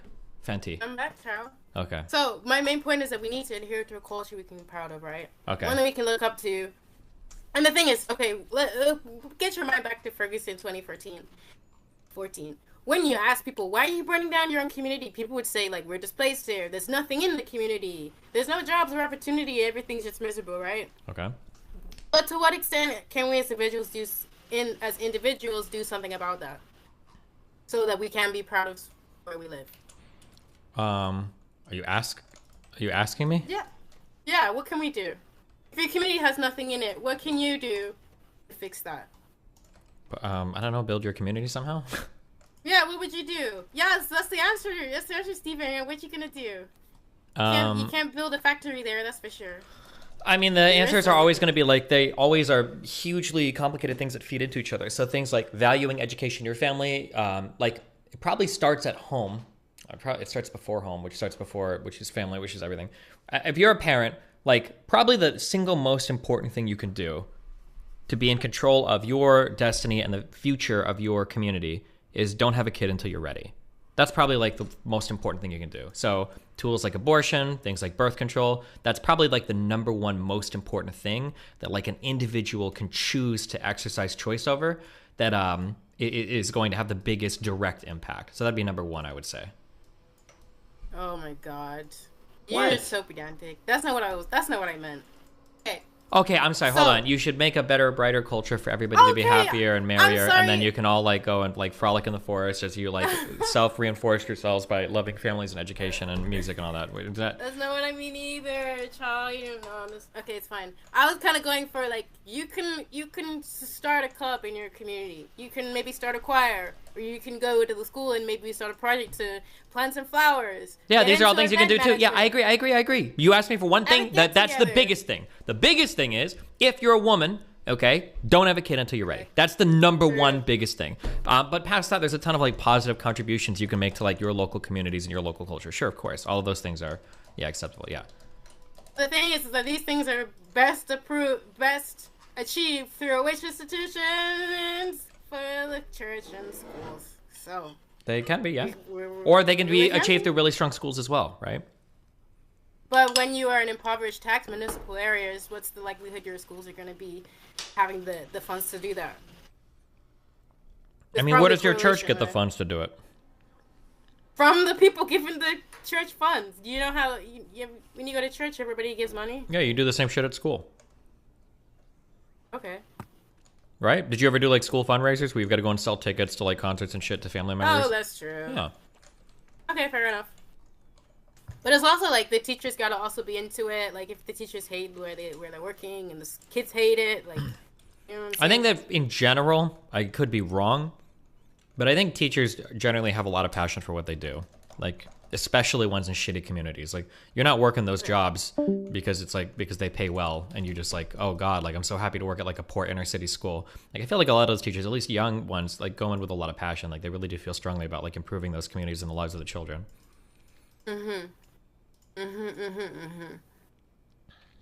I hear you. Okay. So basically, what I'm getting at is the deeper beliefs and challenges that the way we construct our world. Child. I just really scared for the way of the world right now, because if we're like perpetuating this identity thing in academia, I just feel like we're not gonna be reaching this stuff anytime soon. Especially because the way that the Republicans are trying to do it through like the abortion stuff, like we're just gonna keep having the same conversation about white privilege, and it's just not productive at all. And I just feel like your platform is gonna be a real good one to like actually get this shit straight out. Absolutely, that's what we do. Champions of like changing black culture here on the Destiny Stream. This is what DGG is about. Absolutely. You know, so like this is I honestly, like, there's no other place you can, I think, on the internet you can really kind of have this in a productive way. I was kind of hoping other people would have come on to, like, I mean, they're more than welcome to, because, I mean, if the abuse thing is the only contention, then, like, I'm a bit surprised. Well, I mean, I don't think anybody necessarily disagrees with you. It's always a matter of, like, how do you get people to do these things? That's always, like, the hard thing, right? Yeah. Yeah. It's easy to change government programs. It's hard to tell families to like change how they behave. Like that's a really complicated thing, you know? Yeah. The thing is that like I feel like government mitigating poverty is only perpetuating it. Like people have to do it themselves, really. Mm-hmm. You agree with that? Do I agree with that? Is that what you just asked me? Yeah. Yeah. Yeah, I mean, yeah, it's just a pointless statement, but I mean, like, yeah, I agree, yeah. How is it a pointless statement? Just saying people have to do better, or people have to make the choice. That's not what I said. What did you say? Repeat it, I'm sorry. I said governments trying to mitigate poverty is only perpetuating it. It's only going to perpetuate it. Well, wait, what was the last thing you said? That's not what you said. You said... That is what I said. People have to do it themselves. Yeah, that's what, okay, that's what I'm saying you said. And that is what you said. People have to do it themselves. Okay, but but what do you think of the first part is what I'm getting at? I think government should probably try to mitigate poverty as much as they can. I don't think that's necessarily like causing people to be in poverty, but we probably have to change the culture around like how we deal with these issues too. But like you want to have people feel empowered and stuff, right? Right. I just feel like we need but okay, here's my policy brief. Okay. Instead of trying to push people into the military and schooling, we need to get entrepreneurship into the school system. We need to get people starting thinking about businesses and like feeling that they can do this shit. Okay. They can do it. You can build it. You can be whoever you want to be. I don't know if telling everybody to start your own business. That's like some DJ Khaled shit. Oh, okay, come on. The thing is that I feel like, okay, listen, these communities, they don't have jobs because there's no small businesses. And because it's very hard to start up a business in a place where there's no middle class, right? Yeah, but so people aren't just going to start a business there, right? They're probably going to move to wealthier neighborhoods and do it, right?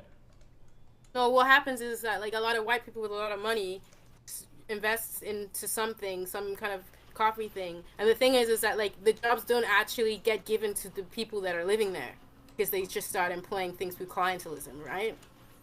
That's what usually how gentrification works, and suddenly now the profits are up, the property prices are up, and now people were displaced, and they didn't get to benefit from that development. Okay, gotcha. Yeah. Oh my okay, god. I just want to You're push so back annoying. one more Go. time. So Fenty, when you're talking about how government mitigating poverty actually worsens it, that's not factually true in a lot of cases. There's very clear examples where government can help mitigate poverty and help people get out of poverty. So one of the most obvious ones that I can think of, or one of the ones where there's like been some research on, is, for example, housing vouchers, but not just like income aid. Oh, sorry, I forgot what exactly the title is. Like aid, whatever. Section 8. Basically, Section 8. That's the word. Yeah. Housing vouchers, but it's not specifically that. It's making sure that those vouchers, that people are able to move into economic communities where there's like basically economic growth, and be able to afford housing there. So, for example, when we look at like the long-term effects that has on people who move to those areas as well as the children, the chances of them moving to the next income bracket like drastically increases. So when you say, oh, like, look, the government can't help, et cetera, well, that's a clear example of how the government can help. Pixie, you're so right. I walk back in that. You're true. Okay. Government can mitigate it. That is very true. But what I'm saying is that it needs to regulate it in a way so that people have an ability to start up for themselves. It's about like getting people to actualization, right? Okay. So you mean like self-sustaining, or eventually? Yeah. So that people. Self-sustaining? The main thing is that people are not able to produce things more than themselves. All the money is going to their car and is going to their property, right? So we need to make sure that people are able to move on beyond that. Okay. I feel like the best way to do that is just by perpetuating businesses. Wow. Wow. Do you agree with Steven, you're so not into it. You're not into it. Well, okay, it's just okay, the advice just doesn't do anything. That's the issue, right? Like, people need to start businesses. Okay, well, how? I just gave a good idea. Okay, how? Name it again. Go ahead. I'm fully engaged now. Now you give me 100%. Go. Okay. Now I'm gonna tear into you. Okay, because you said I'm not. Yeah. Go. Go ahead. The government needs. Okay. Well, I talk about government regulation. It needs to regulate in a way so that people have an ability to do that. Whoa. That statement meant nothing. What do you mean? The government needs to regulate in a way so people have the ability. People can't do it because they don't have capital, right? When we get back to issues like generational wealth. Increase people's capital. Okay, so the government has done that, right? So in the United States, I'm pretty sure Biden, didn't he just make historic investments into the black community by making some exclusively black available loans for black entrepreneurs or black businesses?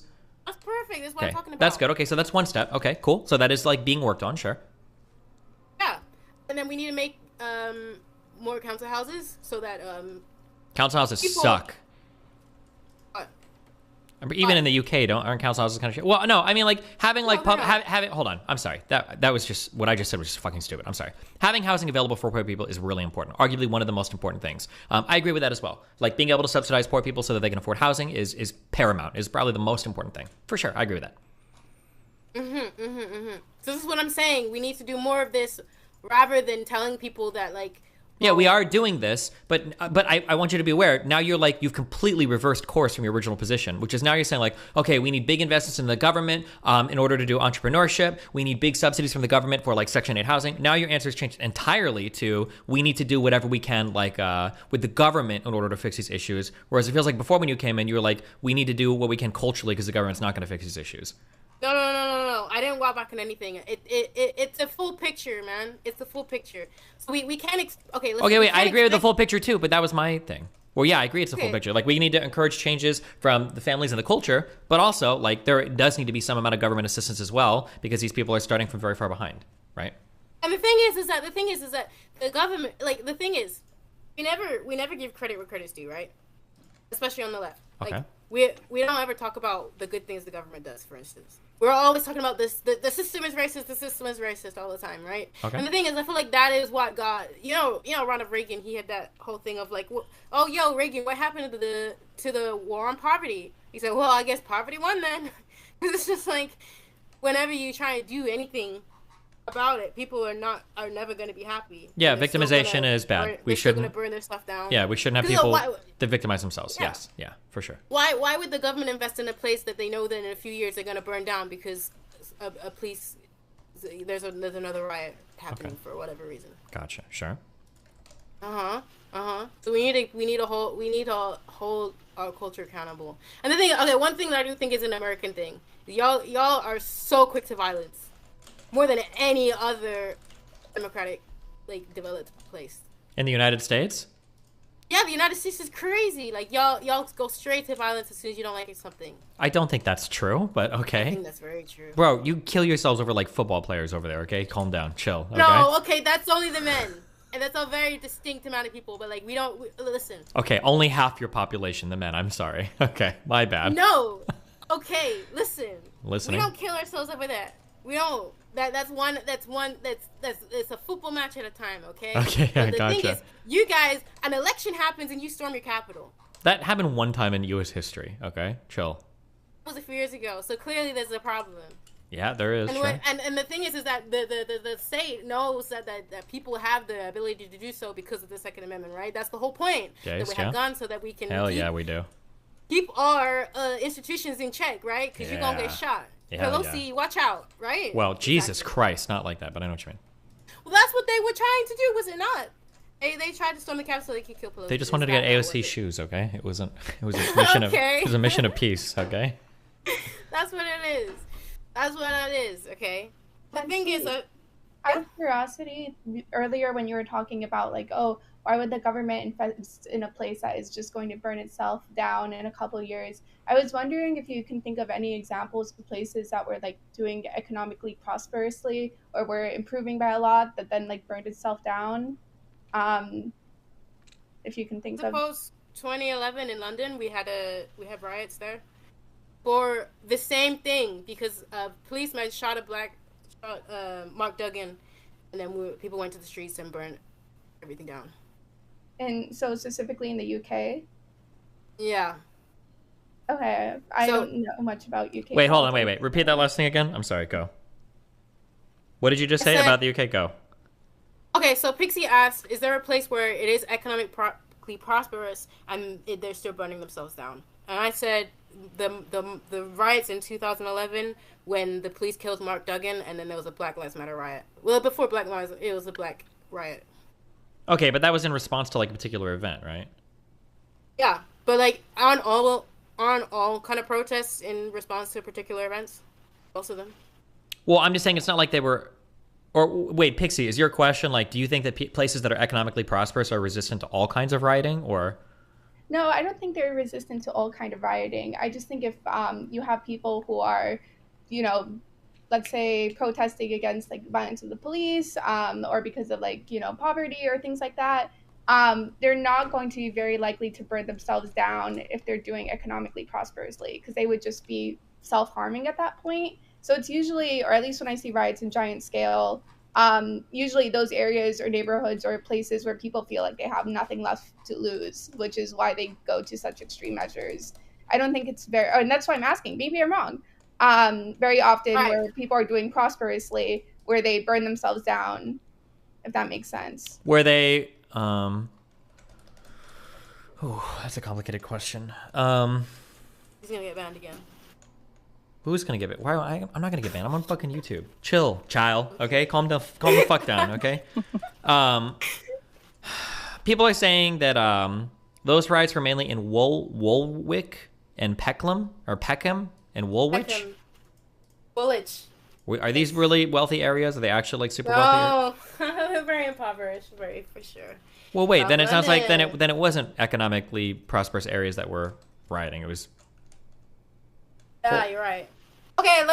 Okay, I gotta think of an economically prosperous area where they're burning it down. Is that what you're saying? I feel like that doesn't generally happen except for maybe downtownish areas, because that's just where people go and gather. But I don't know if they're like wealthy suburbs that are like burning themselves down, right? Okay, I can't think of a recent one, but I know in the 60s for sure y'all burned down Washington, D.C. In the 60s, we burned down Washington, D.C.? Fuck, Yeah, did we? did. Am I a dumb Yeah, fuck? you did. What is It's what? Can wild, you? Okay, dog. I don't know any of my U.S. history, so you're to- gonna have to explain that a little bit to me. Yeah. Okay, so when Pixie. Yeah. Well, can I just build off something that Pixie said? Wait, I want to know. she Wait, said- no, wait. I want to know. We burned down in Washington D.C. My U.S. history sucks. So tell me, what do we burn down in Washington D.C.? when the baby boy MLK died, Yeah. we all went to the streets and burned this shit down, and that's what happened. Okay.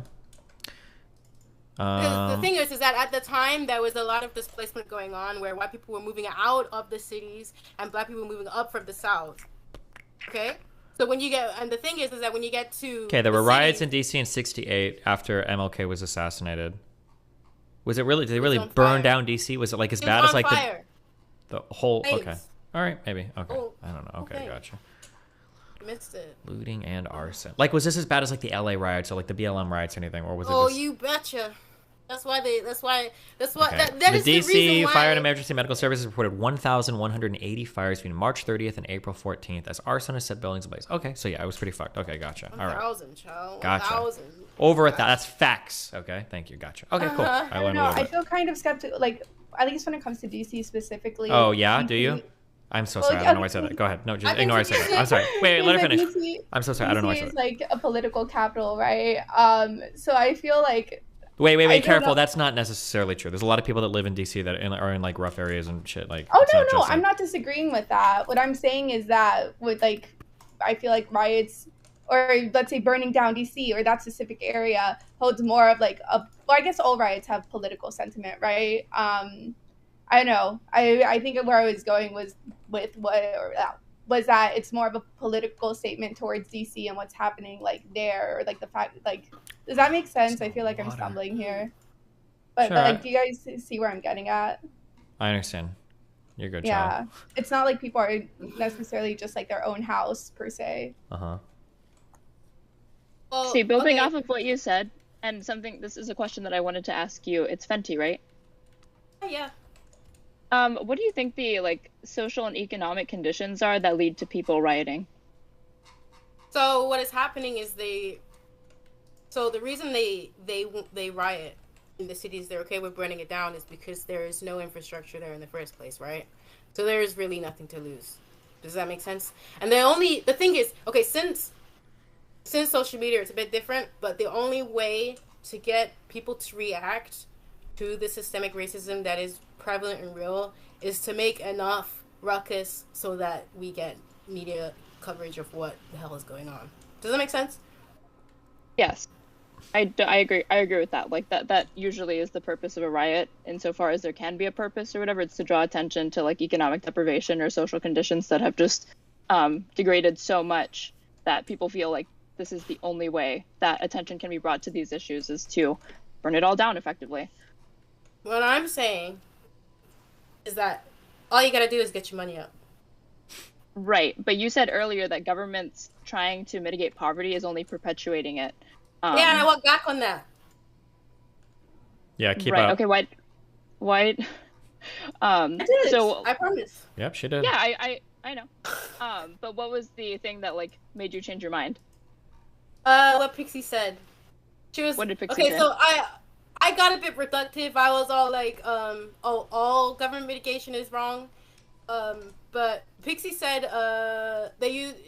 Pixie and Destiny used the Joe Biden thing of prepping up black businesses in particular, and that helps people to build capital for themselves.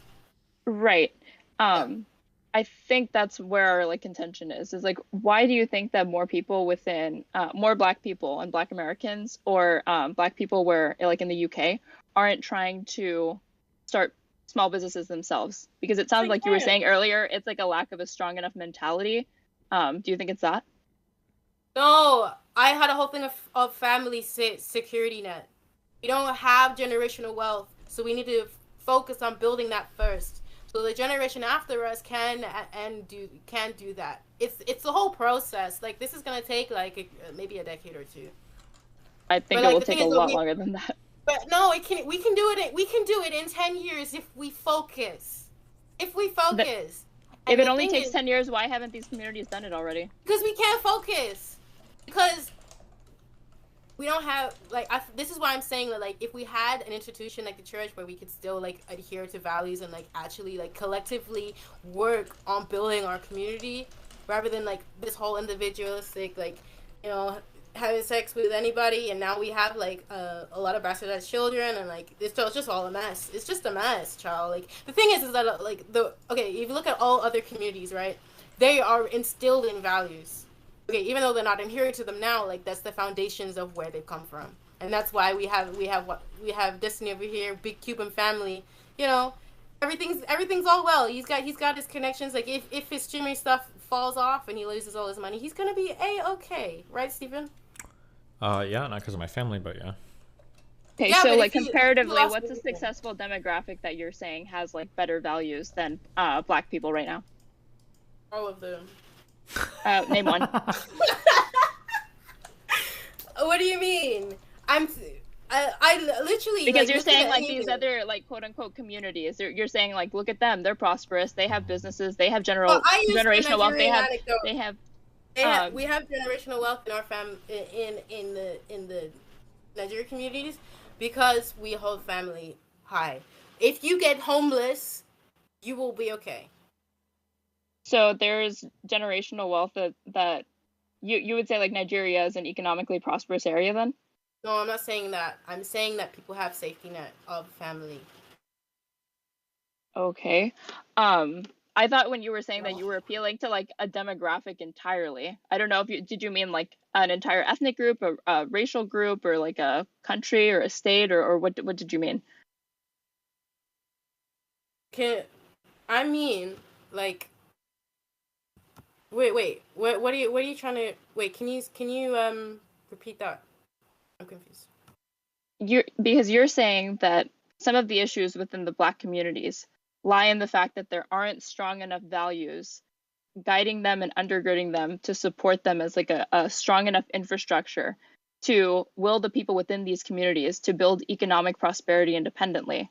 And that you contrast this against other demographics and other communities of people. So what other communities are you contrasting them against that you're saying have these things? And because I want to know like what demographics are you talking about and what are the values that are helping them? But I'm just talking about like every other one in general, like white people, Hispanic people, like they just tends to be more focused on family. Well, we could go with either one of those. Like I'm Hispanic, but if you want to go with like white people, okay, like what values do you think white people have that Black people don't have that are helping them economically? They have family. They have generational wealth. Like they don't have. Okay, listen. White people don't have to adhere to these values because they already are prosperous. Exactly, that's my point. So we need to. So why are you fixating on like wanting to instill the values if you're saying that the values don't even matter and that it really just comes back to the fact that the values matter to build safety nets so we can reach prosperity. Okay, they already have prosperity, so they can do whatever they want. We need. What's an example of some of these like positive values? An example of positive values? Yeah. That will help create generational wealth. Sure. So when you have, okay, if you have a big family, right, and your cousin falls off, and they need to pay their bills, you have a lot of family to reach out to help them out, so they're not gonna end up on the street, and you have people to hold your back. You have that safety net of unconditional love that is gonna get you out of there. That's what families do, for better or worse. You're together. That's so interesting to me because I feel like in American culture, like a lot of that is not in place. Like individualism is super hardcore here. There's this whole idea that you're supposed to kick out your children at 18 so that they can like rise from their bootstraps and like continue to grow or whatever.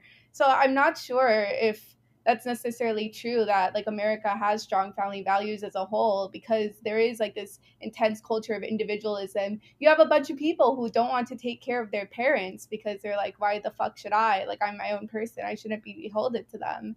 Like, I don't know. I'm kind of skeptical about wealth coming from family values when we see people who struggle with these values at all but still have immense wealth.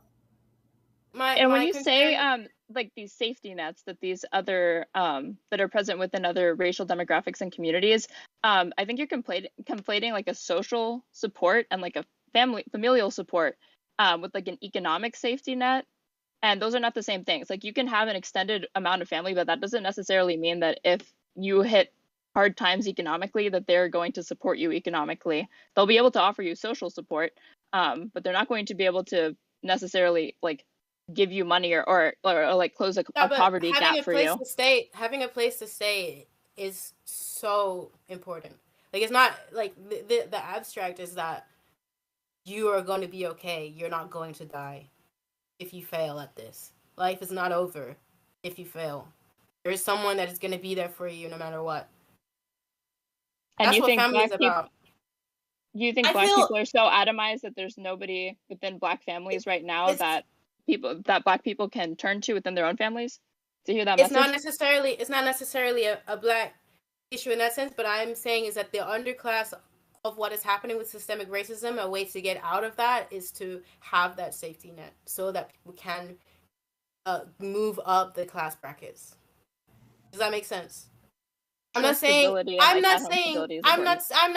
it's a problem with black people, but if we want to get out of the racial economic disparity, we need that safety net. Does that make sense? Yes, So but I wouldn't refer to it as a safety net. I would just say issue. like social support, because when I think safety net, I think like economic safety nets. I think social programs and like government programs. Yeah, we're on a total let's catch Stevie Boy up. So basically, we're on like individualism that is in America, right? That they like what they're saying is that like we're so individual that like we'll put our parents in our homes. We're not really like family values are not instilled in America as a whole rather than like a black issue. And I'm saying is that if you're in the underclass and you want to move up from the racial economic disparities of systemic racism, the one way that you can do that is to build a safety net for yourself, and that is through family values. That's my hypothesis. I'm not saying that we have an intrinsic issue wrong with family values that is inherent to black people, but if we want to, we are affected not by economics and itself, but also racism. So if we want to be strong and get over that, we have to. You can't do it by yourself. You gotta know that you're gonna be okay when you try. That's what I'm saying. Right, but like you said, at the end of the day, if it comes down to like a lack of access to capital or money, I don't know how having like a spouse or like a roommate is going to be able to help you alleviate that. I have a cousin. Like families are big. Like it's not. It doesn't have to be like a spouse. Like it's or not a cousin just you or and like your any person that you you pull have out a of the place to social stay. network. You have a place to stay. Yeah. Well, that will help you. That will help you avoid homelessness, but will that necessarily help boost you economically forward? I'm like you're talking about the difference between avoiding a descent into houselessness or homelessness, or are you talking about something that's going to be able to propel you forward? Don't want to take risks. Is it not? Would you not agree, Destiny? I'm sorry. Say that again.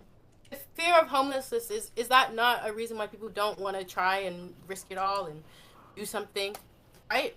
So if you know that you are gonna lose everything if you get this stuff wrong, you're not gonna take that risk because it's not worth it. You'd rather just do your 9 to 5 and not move up your class bracket.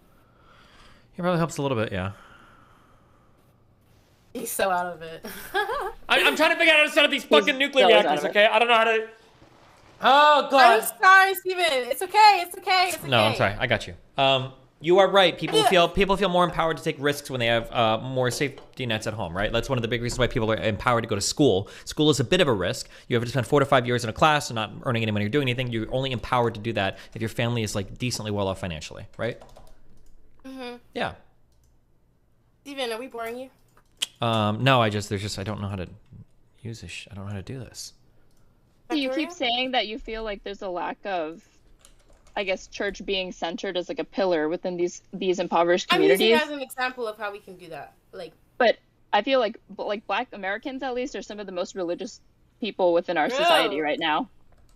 So like they're already going to church, right? The values are okay. I'm just saying. Well, that's what I would ask you. Like, what's going on? Like, they are going to church already. So they're doing these things. You tell me.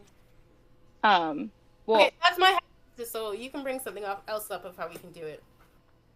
Well, no, I'm just asking you that if you were saying earlier, and this is your hypothesis, like that churches are going to be like a mainstay institution and need to be centered around like the Black family to help instill like the proper values, quote unquote, within Black Americans to help them escape poverty. Well, they're already going to church. They're already some of the most like religious Americans. So like, why hasn't that happened yet? Going to church is not enough. You actually have to apply the scripture to your life. You have to follow it. You have to do the sex and marriage. You have to do the building family. You have to do the don't steal, all that stuff. And Well, what if people were control, I'm just saying that we need strong control. We need strong leadership, and I'm just saying the church is a good institution to do that, because I don't see any kind of authoritarian big boy coming to be the leader. Like we don't have no MLK, we don't have no Malcolm X right now. So like what can we turn to? We can't turn to Steven.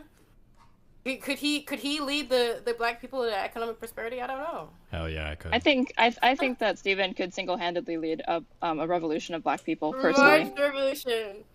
Yes, Oh, my God. queen. Oh no, Hi, Annalise. Jesus, fucking kill me. I love Annalisa. Oh, I guess I just don't understand like what prescription from like scripture or like gospel or something within these churches or whatever that's going to be like so important that would help overcome these like generational wealth gaps and like poverty that like why hasn't it happened already? It's adhering to lifestyle, okay? It's adhering to what you value, and I'm just saying is if you want to escape abject poverty as for your children, you're gonna need to appreciate the family values a lot more, and that's adhering to what Alicia was saying of like black men need to stop leaving their women. We need to have we need to stop having single mothers, because this is just perpetuating poverty. Wait a minute. That's a myth. All of that's a myth.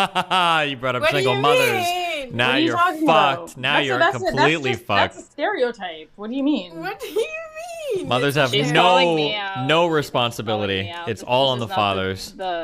This is not the dunk that she thinks it is. It's because she thinks that because Black Americans aren't married. Hey, can I finish? Hey, can I finish? Because you asked me. That is already proved.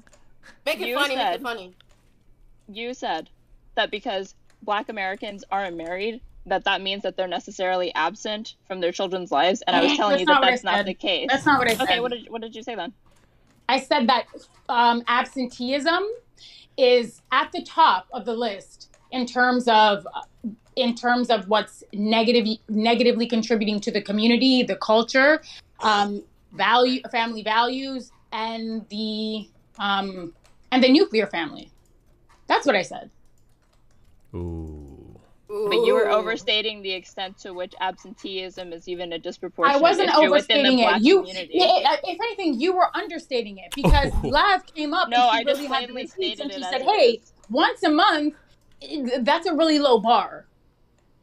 So if we know that the bar is low, I don't even understand why you're arguing with her and you're saying, "Hey, I don't understand what the issue is," but then on the other hand, you're saying I'm overstating absenteeism. Oof. Like what? You were, because in the previous discussion that we had, you said it's the #1 problem facing Black Americans today is like an absence of Black fathers in their lives, and like the whole time. Yeah, I know. I disagree with it because it's not even true. Oh, why is it not true? Why is it not true? Straight as what's your name? Straight. My ad is straighterade. Yeah, right. So it's a myth. So prove that it's a myth, please. Prove that the onus should be on you to prove that it's the problem, first of all, since you're the one making the affirmative claim. But if I'm going to no. You said that it was a stereotype, right? You said that absenteeism in the Black community, father engagement, father involvement, paternal involvement. You said all of these things are a myth. All of these, it's just a trope, a stereotype. You have to prove that. Well, first of all, again, you were the one who made the claim that it's the #1 problem facing Black Americans. So one, you should have been the one to prove that, and now you're putting the onus on me to disprove something that you haven't even proved in the first place. We did prove it, 70%. And then when you said, oh, but they're the most engaged and they're the most active fathers, and then when we streamlined that and when we looked into what that meant, 70% are hold on. When we looked into what that meant, what did she say? She said that these fathers are seeing their kids on average. How many times a month? Once a month, right? On average? Did you even my position was that is an extremely low bar. My position is you can't quantify how that is positively contributing to the Black. Like you can't qualify anything. So you can't quantify it, but you know that is self-reporting. Stephen, didn't the guy in the suit yesterday? Didn't he say that self-reports are not? What did he say about self-reports again? He didn't like them very much. Or did you say that they're reliable? So if you're not reliable when it comes to Oh, sorry, I forgot. Just because he says that you can't rely on self-supporting data, I guess that we can. No, because like you're a hypocrite. But I'm telling you that self-reports, if you're predicating your argument on self-reports, you don't see the problem with that objectively? There's ways to do self-report data that is valid. So, for example, if you're able to like randomize it, like the participants. It wasn't randomized. Whoever's talking, did you look at the study? Well, no, I haven't been. Okay, then I'm not having this conversation with you. Okay, Anna, if you're gonna say self-reports don't count, I'm giving you an example of when it can count. Okay, chill. These fathers are seeing their children once a month. Like, are you guys serious? What's? Can you cite me? Can you send or like cite the study? No, you can do your own homework. I'm not going to give you homework for you. You think that it's a stereotype and a myth. Go ahead and prove it. Goodness me. You sound delusional. You just made the claim that black fathers like the white women, you're delusional. Once a month. Delusional. If you're making the claim that black fathers are only seeing their children once a month, I'm asking you what the study made the claim. Okay, what's the study then? Google it. Look it up. I'm not your mother. Do your homework. You're the one who thinks it's a stereotype, right? What? You think it's a stereotype based on what? Hey, you guys are referencing a study that hasn't even been sent yet. Send the fucking study so that we can know what you're referencing. Oh my God! Why do y'all not gonna read it? Pixie, we have to do our own homework. What's the point? Yes. Do your own homework. What's the point? Do your own homework. Absolutely. Do it yourself. That's true. I'm on Annalisa's side. I do. If you want. Guys, I think the sky is like purple with aliens in it. What? You don't believe me? Do your Okay, own whoa! homework. Okay, everybody, we're gonna let's all bring it in. Okay, everybody, calm down. Okay. Hold on, Steven. Wait, let me ask you a question. So I come in to the room and she's talking about, well, I don't understand. Aren't black people the most engaged in the church? That was also my point. So I like the way that you kind of like, I like what you did. But why is she also arguing that, okay, so they have all of these sort of social structures, right? They have these apparatus. They have the church. They have, they have family. But again, she's also arguing that, oh, then I don't understand why is the black community in the state that it's in? But then she's also saying that absenteeism is a stereotype and a myth. Do you understand how? To be clear, when I asked you for the study, you said, "Oh, go find it yourself." Yeah, how about I tell you that I have 2 studies that say the opposite, and I tell you to go Google it? You think I'm going to do anything that you asked me to do? I already know. I've already read the studies. Like, stop. I don't care what you have to say. Then I'd be super. You're delusional. So why don't you just? You are delusional. I'm not going to have this argument with a white lady talking about absenteeism is a myth and a stereotype. You're delusional. I'm not white. She's not white. What are you? I'm Hispanic. What is that? That's not a race. What is that? Oh God. What is that? I'm Mexican American. If you think that people treat me like that I'm white, then you're wrong. Mexican. Huh? What race is Mexican? I said I'm Mexican. That's an ethnicity. But I'm saying that I'm not white. How are you not white? Is my point. Do you honestly think that if she's Mexican, she's fucking white people? Well, I'm sorry. Are Mexicans fucking? Are you guys out of your minds? Are they black? No, but they're not. I never said that they're black. I'm saying that they're not white. We're not white. Right. Okay. And so. No. Can you agree she's not fucking white, Annalisa? Come from? Annalisa, don't skip over your stupidity. She's not fucking white. Admit it. And quit bringing up my race as an excuse to not engage with my points. First of all, who's talking about stupidity? Shut the hell up. No one's even having this conversation with you. You clearly are, because I'm in the fucking room. You are now. Don't sit here and try to tell me that Mexican. You are directly talking to me. You guys are pop. You guys are friggin' delusional. That's why you can't have conversations with friggin' with white ladies. Angry black woman stereotype. Hold on. I am angry, and you're a Karen. You're a delusional Karen. Wait, why did she leave? Wait, no, that lady wasn't white either. Okay, hold on. You're seeing white people everywhere, and there are not as many in here as I think. I'm like me and Pixie are the only white people. Right, because Mexican is black. No one said Mexican is black, but you hold on. Wait. Nobody said that Mexican was black, but you called her white, and she's not white. So what? I'm sorry. Like, what is Mexican? I'm just saying she's not white. What is Mexican? Mexican is okay. Stop. Let me answer. Mexican is a nationality in the United States. That's right. That is right. Yeah. And nationalities, you could be black, you could be white, you could be biracial. Okay, so which one is she? Okay, let's apply a little bit of common sense here. If somebody says they're Mexican, what do you think they look like? If you had to guess. I would think that they look European. Well, what does European mean to you? Does that White. include like? European looks white to me. Okay, have you ever been like? to Mexico or seen a single person in your life that describes themselves as Mexican? Yeah. And they're all yes, white? I absolutely have. Is that how white Canada is? What? Or guess what? They're not black. No. There's no confusing that. Who are you talking to here? Whoever's talking to me, I'm talking to you, Steven. Okay, hold on. Well, you're not talking to me because I never said that Mexicans were black. I don't think anybody in here said Mexicans were black. So I don't know why you've said 4 times now Mexican isn't black. Nobody said Mexican was black. You're trying to argue that they're what? I think what are they? Okay, let me catch you up. Hold on. I'm sorry. I'm catching up to your own statements. You said, "Are you white or aren't you white?" Or you called her white. She's not white. She's from Mexico. Right. She's Hispanic. Right, and that's a nationality. I'm not asking about your nationality. I'm asking about your race. Okay, I don't know if it's some blend of mestizo or castizo or how the fucking Mexican I don't know if she's done a fucking 23andMe on it, but she's not white, right? Okay, so you don't know then. She doesn't know then. I do know. I know what she looks like, and I know she's not white. I can look at her. She's not white. Okay. So unless I'm pretty sure I've seen her. I'm pretty sure I've seen her too. I'm pretty sure I've seen her too. I'm pretty sure I didn't realize that you're the expert on what my ethnicity and race is. Oh, okay, cool. Wait, hold on.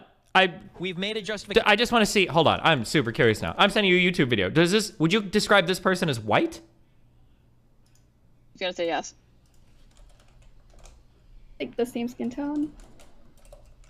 Okay, here you go. Tell me if this person is white to you. I'm curious if you would say this person is white. Skin check me. Are you putting it on the screen? Where am I looking? Sure. I sent you a YouTube link. You can look at my video. Can you put it so I can just see it on It's on my screen now? Oh, sure. It's on my stream. Yeah, there she is. On your stream, I can't. It's I can only it's see. catching up. It's catching up.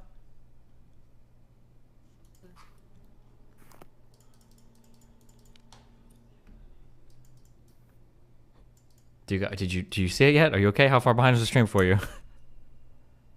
All I see is the people who are in this call.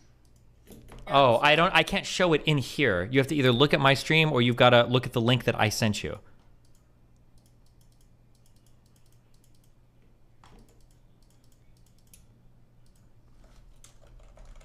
Are you doing that or is this?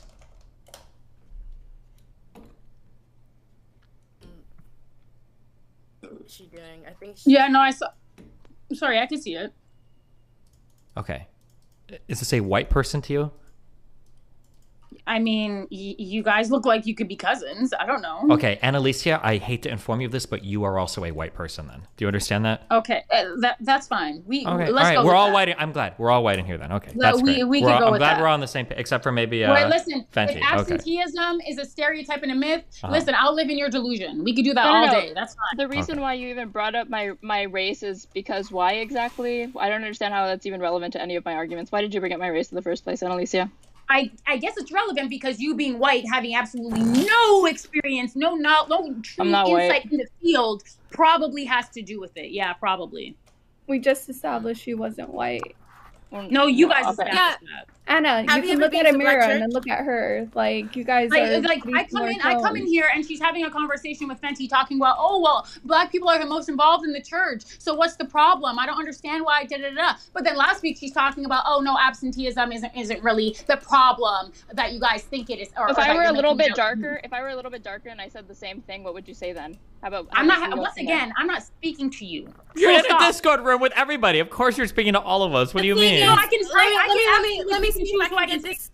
What do you mean? Let me try and relay this. Let me relay this. Okay, so because you don't have the life experience of being a black person, you're not gonna understand what Annalicia is saying. Okay, so no offense. Hold on. Okay, no offense, but Fenty or Anna, neither of you can really speak to the black African American experience in the United States. But both of you. I just told you why, and you said, "Oh yeah, I agree with you that it's a international thing." We know what. Wait, hold on. Is. For the sake of that, no. For the sake of that conversation and talking about like global blackness, there is an international conversation to be had there. But the plight of the African American in the United States is not an international phenomenon. That is very unique to the United States. It's not just. Oh, I'm sorry. Unique in terms of what? Unique in terms of if you have no experience being in the United States, it's going to be hard. What is unique about the African American experience compared to that of the Caribbean and other northern countries? That's what I'm saying. You wouldn't know just because you have. No. He knows. Actually, he can ask. Let him. I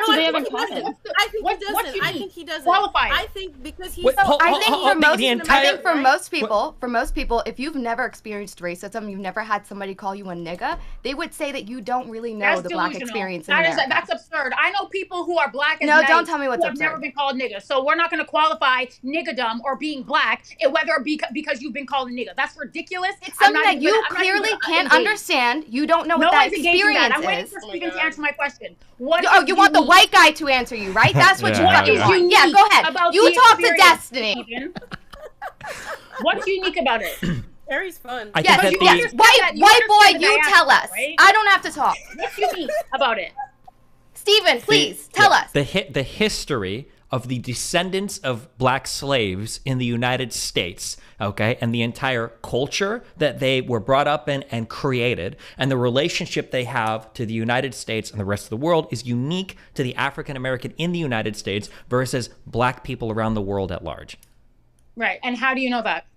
How do you know that? Have you been to the Caribbean? Like, how? Is it because you're white? I'm curious to know how you would know. First of all, hold on. Which Caribbean countries have you been to? Trinidad. Okay. So I've been to, I think in Mexico, parts of it count as the Caribbean, right? Like, does Cancun count? No, it does not. Does not? Okay. What about, Cancun's Mexico. What's the little island? What about Aruba? Does that count to you? As the Caribbean? Yeah. I was born and raised in So Puerto do you think Rico. that, wait, different. stop. Stop say no? I did. Okay, what counts as the Caribbean to you? Oh, okay. Well, this is your. No, hold on. You're arguing.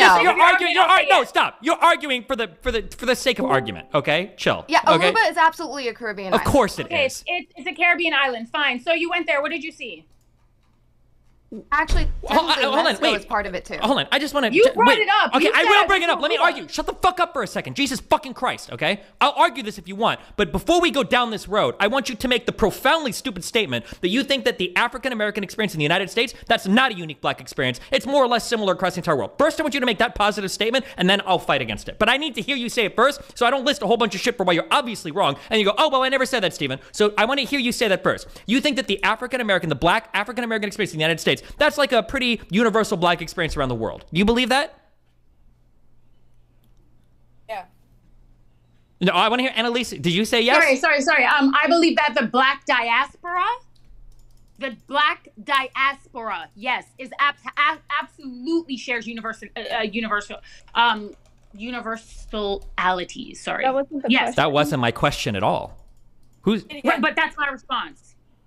Say it again. That's the thing about Americans. Americans really like to hyper-focus on America. Yeah, shocker. Is it hyper-focus, or do you only have fucking talking points that you memorize? Involved any place where black people have been displaced. Bro, I agree. That's the way it works.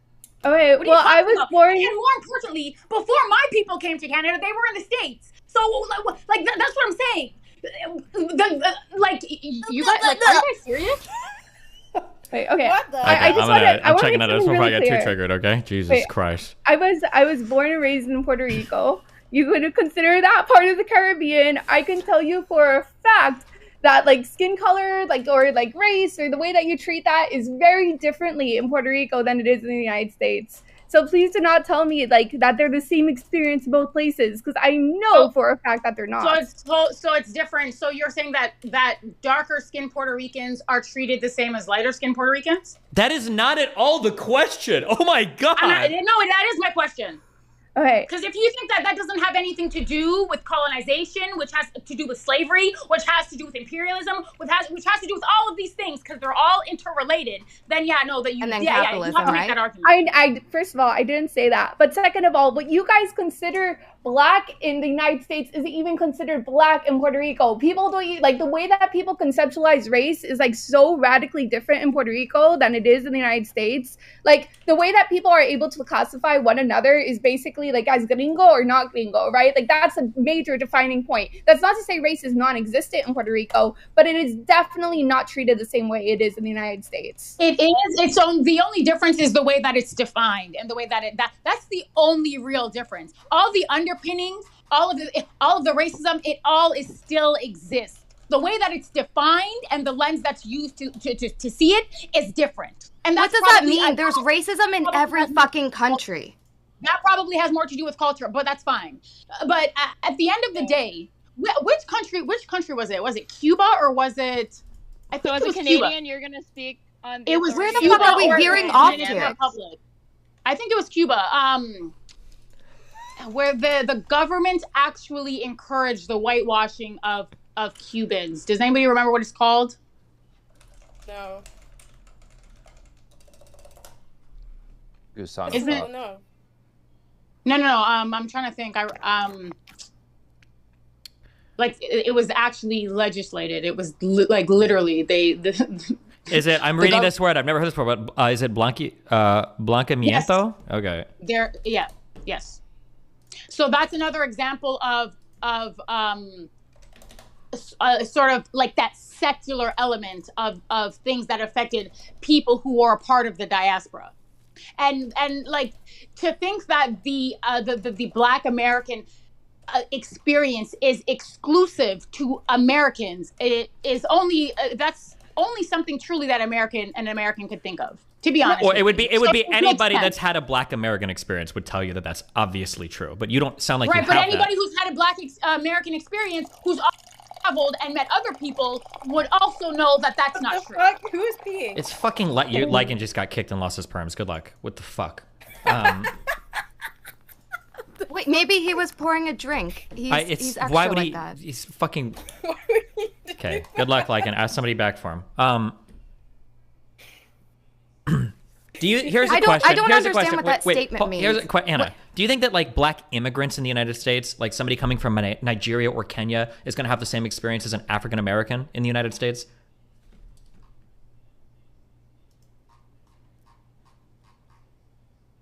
She's muted. Yes or no?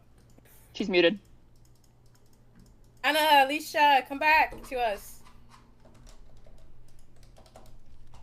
Sorry, 1 second. What's the question?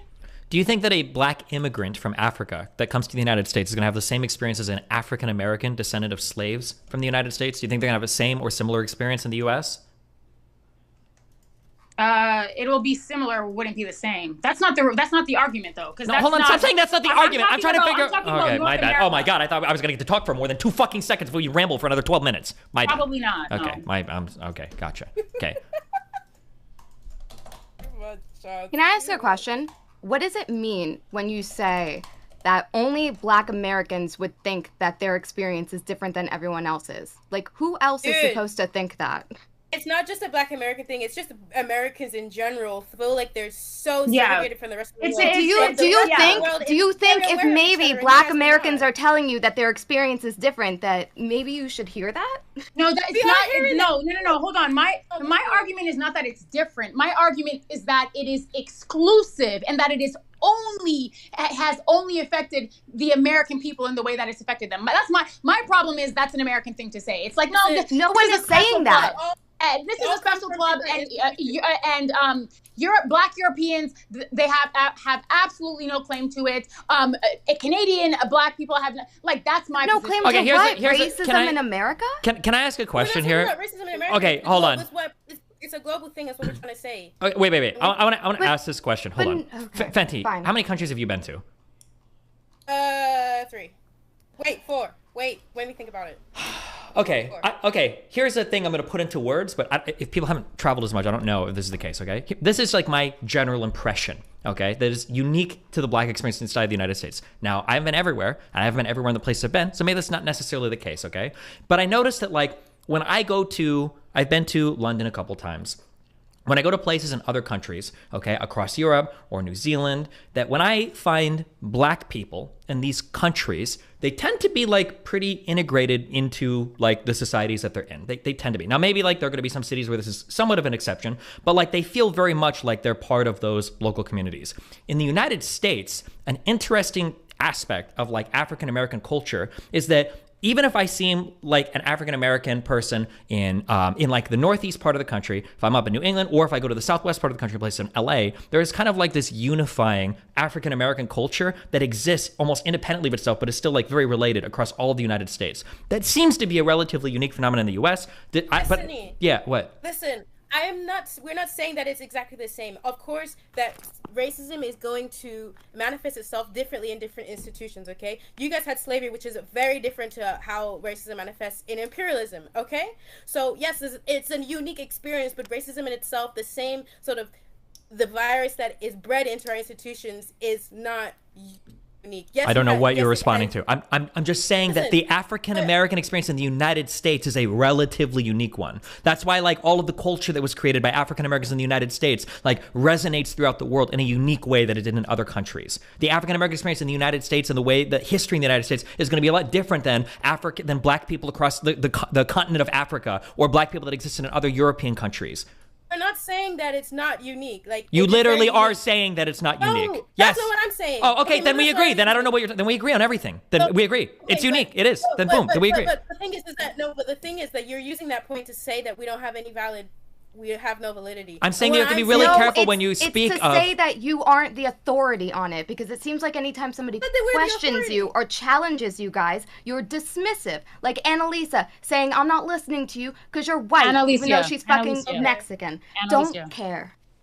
Annalisa, first of all, it was nice my position is not my. I don't know how many people realize that a lot of American slaves migrated to Canada. So like again, like that's sort of it's weird to me when you try to like you try to make these like really rigid differentiations when in reality most of my family came from, before they got to Canada, they were in the States, like deep in the States. They were slaves in the States. Does that make like, so now can I qualify the things that I'm saying? I'm not saying that I'm an authority on anything. Don't are. When you're telling another person in the conversation that you don't want to hear from them, you are doing that. I'm an authority. If you think that, that's your problem. I don't think No, that's where you are putting yourself at, but you don't want to own up to it. So you want to shame another person out of the fucking conversation. That's what you're doing. I can't hear you. I didn't hear what you said. So And I'm saying weird to me that you think that my skin color has any relevance to these arguments whatsoever. So if I were just like a little bit more tan, who said anything about your skin color? What is even the point of this? When you're calling me white, did I say anything about your skin color?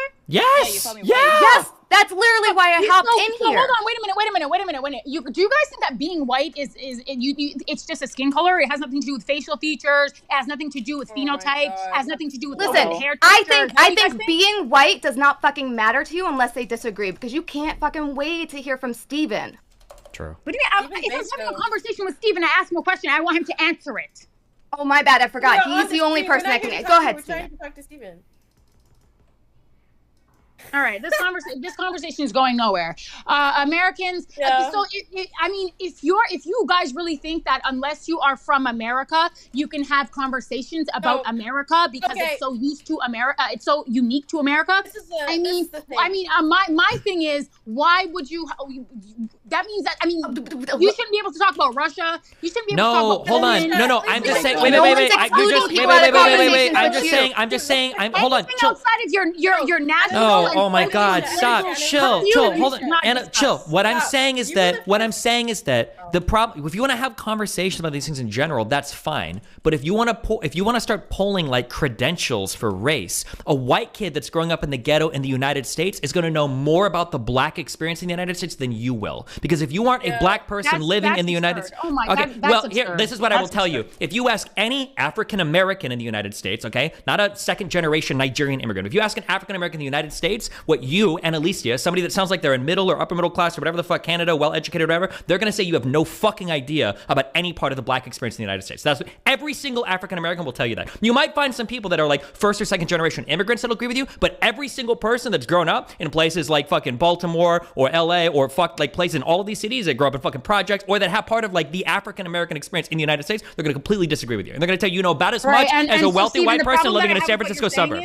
That's what they're going to tell you. The problem that I have, right? No, I understand. I disagree. And I'll always disagree because A, you don't know my background. You don't know what area I grew up in. You don't know anything about my background. You're assuming that now, because yes, I've transcended some of the poverty, some of the plight. I've transcended, of course, through education, obviously. But you're assuming that you know my history, and you're assuming that my history. I am. I do. I will assume that. Yes, I am. That my history wouldn't resonate with somebody in a ghetto in Baltimore, and you don't know that. I know. I can know. Hold on. I can know part of your history because there's no way that somebody with those experiences would make statements as utterly clueless as you have. I, as a white person, know not to make a statement that fucking stupid, and you don't. So you obviously came from different areas. You obviously came from different areas. It's not about being stupid or smart. It's about you're white. So no, it's about listening to it's about listening to other black people. It's about listening to other black people that didn't graduate with sociology degrees to talk about like systemic injustices from fucking Canada. Okay, they're totally different lived experiences. And if you ask any African American in the United States, they'll tell you the same thing. Canadian pedagogy, how much do you think overlaps with American history? How much do you think? It's people don't live their history. No. Because if you're going to talk about my degrees, if you're going to talk about my education, you're going to talk about pedagogy. You have to know at least that there is a lot of overlap in the Canadian pedagogy with respect to American history, especially if you know what I took, which is a black American history. So, and again, bro, taking black American history doesn't mean living in the projects. Are you serious? I'm not gonna. All right, we can't have these conversations. Like this is not a competition of like, who's more this black. Literally has nothing to do with whether or not you can talk about these issues. Statistics, and you can push back, and that's fine. But you're not going to use my nationality or my academic credentials to invalidate anything that I'm saying. That's ridiculous. You're doing it to if you're doing it to other people. The only reason it comes up is to throw it back in your face when you fucking do it to other people. Yeah, nobody cares. That's the only reason it's coming up is because you're trying to invalidate other people's experiences. The framework is the numbers that have been put on the table, and then you move forward and have the conversation. That wasn't the numbers. Oh my God. Then I'm gone. That's fine. Okay, you weren't doing that. You tried to throw somebody's race in their face. Okay, if you're gonna do that, then of course we're gonna pull credentials. Yeah. Okay, so first of all, it's not about it wasn't about putting her race in her face. Yes, it was about the fact that if you think that I have no experience, or if you think that I can't identify or resonate with any of the places, I don't know why you're so stuck about Karen down there. Exactly. So you are placing yourself as an authority here over her. You don't want to have a conversation. You want to fucking lecture to people. Shut up. No one's talking to you. You are right the fuck now. Stephen and Fenty. No, you're talking to me and only me. Like I said, whatever you want to apply to me, it's going to apply to you. It's going to apply to everybody on this panel. So contend with the numbers that I put on the table, or don't grapple with them if you can't. If you can only relegate the conversation to you can't have this conversation because you're Canadian. All right, that's cool. Have the conversation then.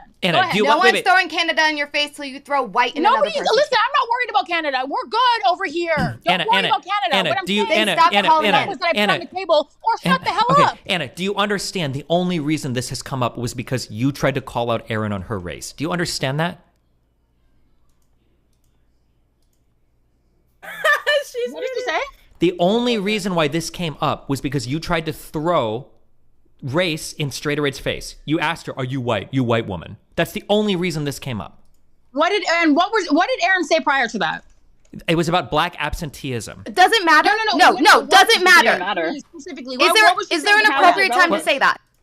Well, I mean, it could matter. If Erin, listen, I understand that Karen needs a defense attorney. You can calm down. I'm not having this conversation with you. So now white slurs. Yes, yes. Karen is a white slur. You said that nobody cares what she thinks because she was a white woman. That's what you said. That's what turned this What into. did she say prior to She was that, talking. Steven? She said that black absenteeism was a myth. No, that's what she said. Rewind the tape. Rewind the tape, please. I just want to know what could I ever say that it would be relevant to bring up my race? I don't understand. Can you explain to me? No, I won't. Oh, okay, got it. Giga Chad. I'm just telling you. Giga Chad. If I just go up to North Texas, I've been called a wetback before. So what's your point? You think that I'm white? So because you've been called a wetback, you're somehow not That's actually white? true. Okay. So how are we doing? I know where all of this stems from the fact that Fenty, you came in saying that you think that there is kind of like a universal black experience that transcends nations, right? Yeah, and I'm not saying that they're the same, but I'm saying is if we can understand that, we can use the knowledge of all systemic to see what is systemic and what is culture. Okay? Right. So that's why it's like, are you from you said you're Nigerian and you live in the UK, right? Yeah. Yeah. And yeah. And Anna is Canadian. And both of you guys comparing our experiences can give us more insight of how systemic racism really works and what is systemic and what we can actually do as a people to be better. Right. You feel like you have some authority to speak on issues related to specifically Black Americans because you're Black yourself. You're not a Black American, but you're part Black, right? I've never lived the Black American experience, but I know a lot about how systemic racism works in my life and how it's different because I study like the carceral state and systemic racism in America. So applying what I learned from school, right, to what is different in my life, I'm just making inferences to Steven to see where there's an alignment of what we can do about culture and what we can do about the system itself. And I'm feeling. Fenty, can I ask you a question? Yes, my baby. To what degree? Because it's really interesting when we talk about authority. But to what degree would you think? Because I know in Canadian culture, especially like urban Canadian culture, Black Canadian culture, it is saturated with American culture. What's Canadian culture? It's not about authority. It's more about listening I would to one venture another. to say Canadian culture is American culture. So my question to you have a problem to what with degree do you believe that to- American culture overall permeates into other nations and permeates into other cultures? No, girl. The thing is that you're stuck on the whole authority thing. I'm just trying to have a conversation. No. You're applying your identity. I'm not worried about authority. I just want to know, what do you think about American culture and the fact or the idea that it's permeated across nations, across cultures, because Canadian culture is American culture. I don't like. Okay, but can you just say what that culture is? Between Canadian culture and American culture. What is American culture to you? Through all nations, and I want to know from Fenty specifically. Do you feel that American culture? I just want to know what American culture is to you on European culture. And specifically in urbanized areas. I feel like I've talked to too many Black people, and now listening to some Black people makes me want to kill myself. If I was a Black person, I think I would kill myself listening to this conversation. I can't talk to anybody here because everybody's screaming. But so here's a question that I would have: are there places in Canada that are comparable to like the worst parts of Detroit or Chicago or Baltimore or DC or like the areas around LA? Or like even rough parts of Miami? Like, is there any part of Canada? Is there any part of Canada that's even remotely like that? Like, are the worst parts of Vancouver or Toronto comparable to like the medium bad parts of DC?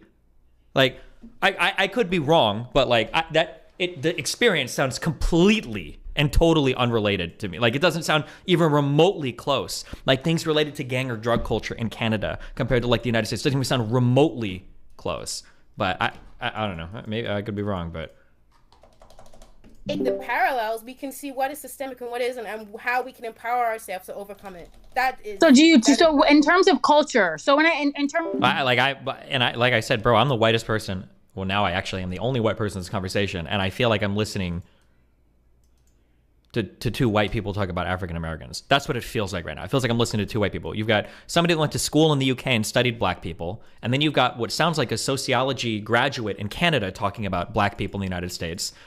And it's, I don't know, but I might just be fucking mind exploded right now. Like, Jesus Christ. Like, I don't know, man. I think that American culture is sort of unique and exclusive to the United States of America. Do you think that there's no overlap? Do you think that there are no parallels? Do you think that there's no permeation into Canada and into other nations or countries that are in the northern part of the world? Yeah. So listen, all black culture affects black culture because we are seen as a monolith in the international imagination. Do you understand what I'm saying? So everything that any black person does affects all of us. And it affects our institutional and structural racism. So when Black American music affects all of us, okay? What happens in Africa affects all of us. That's what I'm skeptical about. Like, I don't understand like what a poor Black American living in Detroit has in common with somebody like a Black a Black person living in Nigeria. Let me explain to you. I'm talking specifically. She's speaking more conceptually. About what the culture we create as a whole, the culture that we export to the world, okay? That affects all of us. What we produce and what is seen, we are seen as a monolith more than any other race. Can we agree on that? Like Hispanics don't get put in a box. I agree that you're viewed that way, but all of these demographics are extremely diverse and have their own unique and rich history. I know, but we're talking about the perspective of groypers, right? If we listen. Were we doing that? No, this is what I'm doing. Okay, this is the first time I heard Groyper brought up. Okay, well, it's been brought up. It's been brought up more. So let me hone you in. Annalise is talking about, does it affect all of us? It affects us in the imagination of the black monolith that exists, okay? And this is the reason why a lot of white nationalisms will look at black people as a whole and say that the race realism argument of like there's just something particularly wrong. Like name one like prosperous African state, for instance. Look at any country, the people that are genuinely in the underclass are people who are affected by racial economic lines. What's going on when you have identity politics in the swing of things? People ultimately will go, oh, maybe it's just because they black. But if we can build the connection of the international black problems, we can see that it's really not that case, and that there is systemic issues, and then there is a culture issue we can fix if we can overcome. But I think this might be a systemic global issue. Yes, it is in the international institutions. Wait, so you don't even realize that systemic racism is a universal problem? Pandemic, child, get into it. There's racism everywhere, but it sounds, when you say systemic, like on a global scale, that would imply that like systems within every country are working together. To the extent that colonization has to the extent that colonization has sort of wherever colonization has affected, there is going to be institutionalization of racism. Okay, so you know the black displacement laws that has like affected black people to be in like certain areas and like that is economic to deprive them. These things have happened on an international stage. So this is the reason why the Caribbean is not doing too good. This is why the African states are not doing too good, because we have institutions like the World Bank, like the United Nations, that have systemic racism built into them, so that black states do not prosper. These are the states. It's not just a domestic issue. It is an international one that is within all our Western institutions. I agree, but I don't think that the world is as globalized as you think it is when you're talking about these specific structures. Well, let me explain why I disagree. It's because if you want to make the argument that all of these developing and developed nations are systemically racist, I would agree, but the way that they present and manifest is going to be completely different and unique to each region and geographic location. All unique. No one said that they're the same. They're all I would argue that the things that they have in common are sort of intrinsically tied to your economic mobility and your social and economic positioning. Oh my god. Y'all are misunderstanding everything. No, I don't want to be here anymore. That's dumb. Okay. Based. Oh, I think that, okay, I'll just say this. Is like my problem with Fenty, you came in saying that there is this like black community. And I realize right now that community kind of just like the current politically correct way of saying like people. But I think it's also important to look at like what the term community is obscuring. I never said there's a black community. I said that the black community is an imagination that exists within black people, but what there really is a monolith that exists in the imagination of people who are not black. Yeah, okay, then we agree. And do you think this is a problem? I think it's a problem just because there is a general economic disparity that is a global thing that is with black people, and like that is the reason why people are going to race realism. You understand that? So if we can get our money up, then we will destroy this narrative. So you see Asian people, okay? 10 years ago, okay? They did not have like this. I just don't want to see black people disrespected anymore. I don't want to see my people disrespected, okay?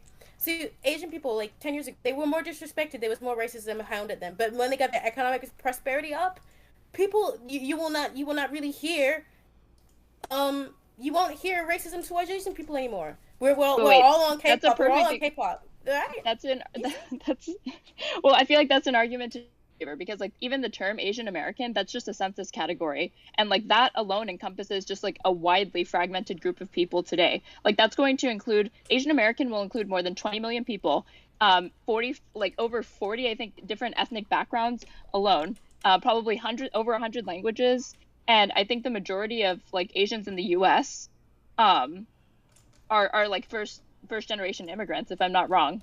And so like when you factor in like just a staggering degree of like ethnic and linguistic diversity, most people, like most Asian Americans, like if you ask them to identify themselves, they're not going to say they're Asian American or even like Asian American Pacific Islander. They're going to identify by their ethnicity. This is what Hispanic people do. Like Asian people would say, I'm Asian American, yes, but like I'm That Vietnamese. is one thing that's very specific to black people in America, is like y'all don't really have that national root. So yeah, for sure. Well, hold on, careful. That's only true of African Americans in the United States. That's what I just said, Steven. You're not listening to me. You said black people. No, I didn't. I said black Americans. You said black Americans, okay? But black Americans can include people that are immigrants from African countries. Okay, well, that's okay. Well, I meant what you meant. Okay, just making sure.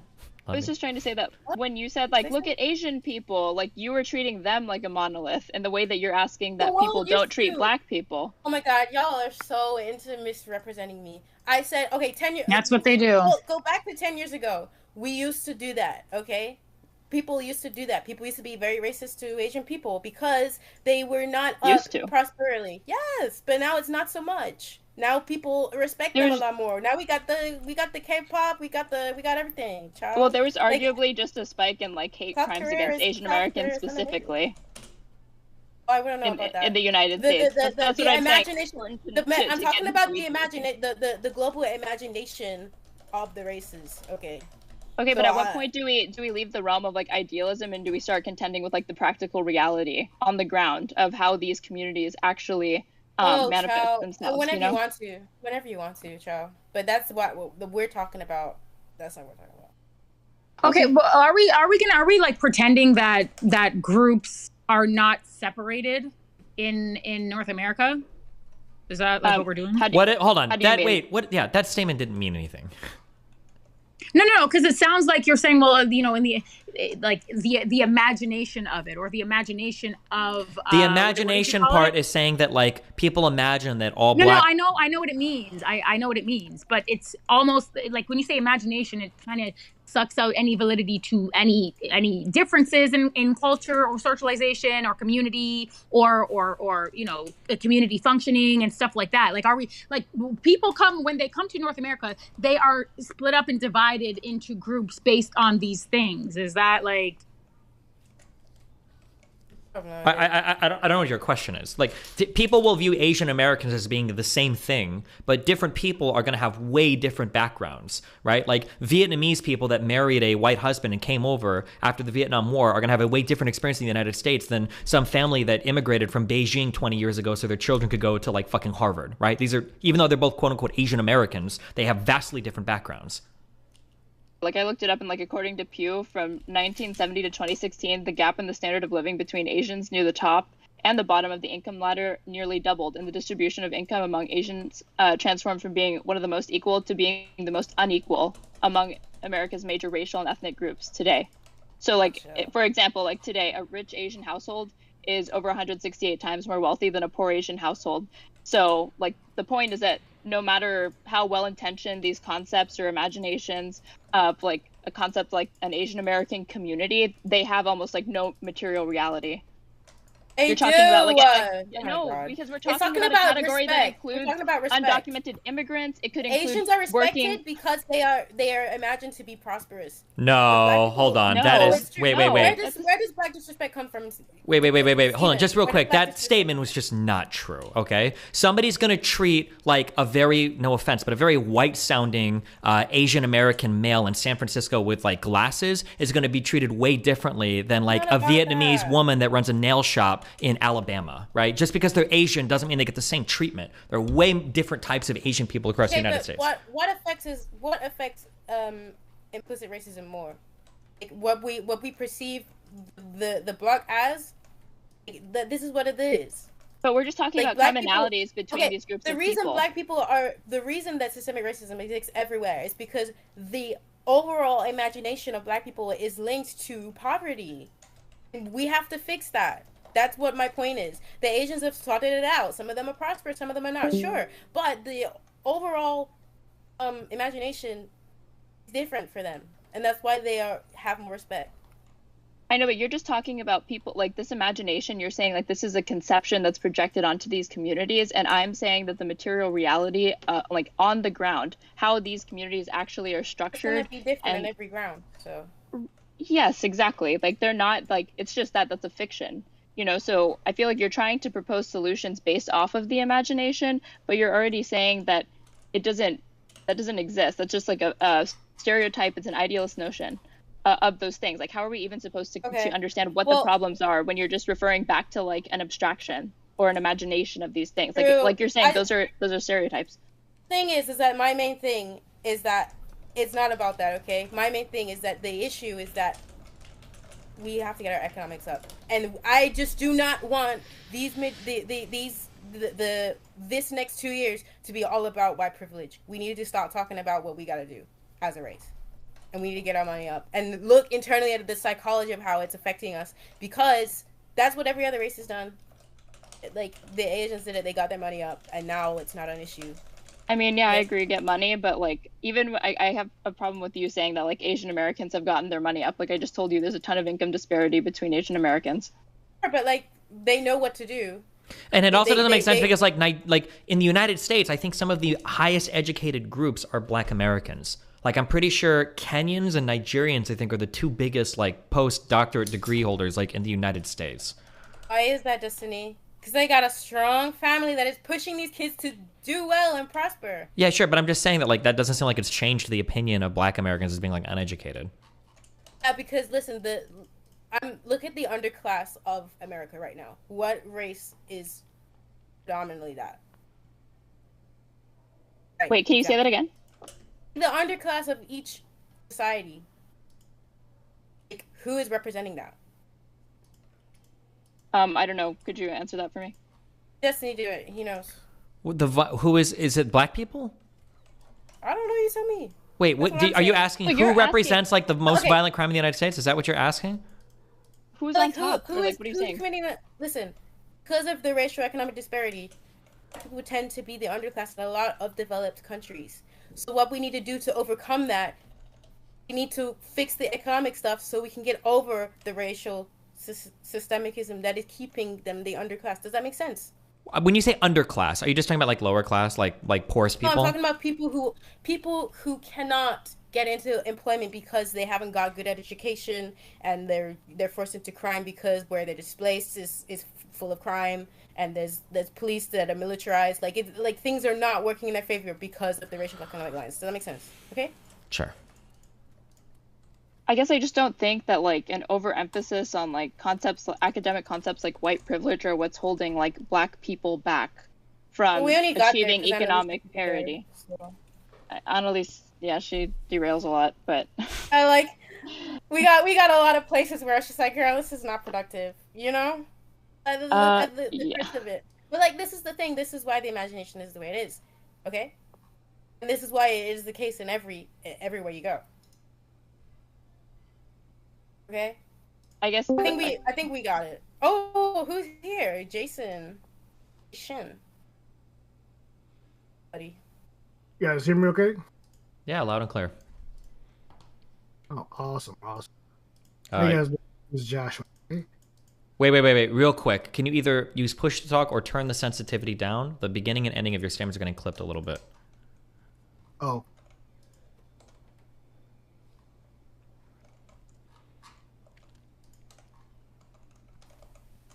But yeah, I feel like we now? got Is that it, better? to be honest. Yeah, I think that's okay. Okay, cool. All right. What do you got for us? Oh yeah, so I've just been listening to like your content over like the past couple of days, and it's like a lot of people came in talking about their black experience or whatnot. Mine is pretty unique because my father was like, my dad was the father of the modern day Juneteenth movement. Like he got Juneteenth passed in 46 states here, like in the U.S. And he's been an activist all his life, pretty much. So, and I've lived in the South all my life, through the 80s, 90s, with the view of like having an activist for a father. He's telling me everything that, all the history of black people in the United States and things like that. And also some of the stuff around the world as well. Seeing like his struggle, seeing how my peers, struggled because grew up in an impoverished neighborhood. Let me see. And I've sat in with a lot of talks with black leaders. Was Thomas McCrae. He's like the leader of the Black Evangelical Church, a pretty large Black Evangelical Church. Dr. Thomas McCrae. I've actually like no shit. Oh yeah, just to give like my experience on some things. Like I saw you guys have a lot of questions. I had a lot of viewpoints and stuff like that. And I just want to, just chime in a little bit. Okay. What are you chiming in? Like, what are you saying? Where are we wrong? Like, I'm getting a bit bored. Like, you need to quick it up a little bit. I'm sorry. I mean, well, for one, like, I guess it was more Annalise on this point, but it was like the black experience in America versus like around the world. Like the black experience in America, like, like Steven said, is vastly, vastly different than anywhere else in the world. Like for one, nowhere else in the world do you have black people inside of like a white country that has an upper black middle class or black middle class like Atlanta. Like that doesn't happen in the UK. It's nowhere else in the world. It's just America, not even in Canada. So like we have our experience is truly unique, especially with like how many black epicenters for commerce and things that we built that were destroyed. Atlanta was kind of like it was about to be destroyed during the Atlanta race riots, but it was like because of the National Guard, it was saved. So it's like, yeah, we have a lot. Like it's a very, very unique experience, I would say. Yeah. The thing is, Jason, nobody is disagreeing that like you have a unique experience, and the thing is, I would never speak over an African American or a Black American of their experience. All I'm saying is that if we are to, I think there is benefit in sharing our international experience so we can understand how systemic racism and how it is not.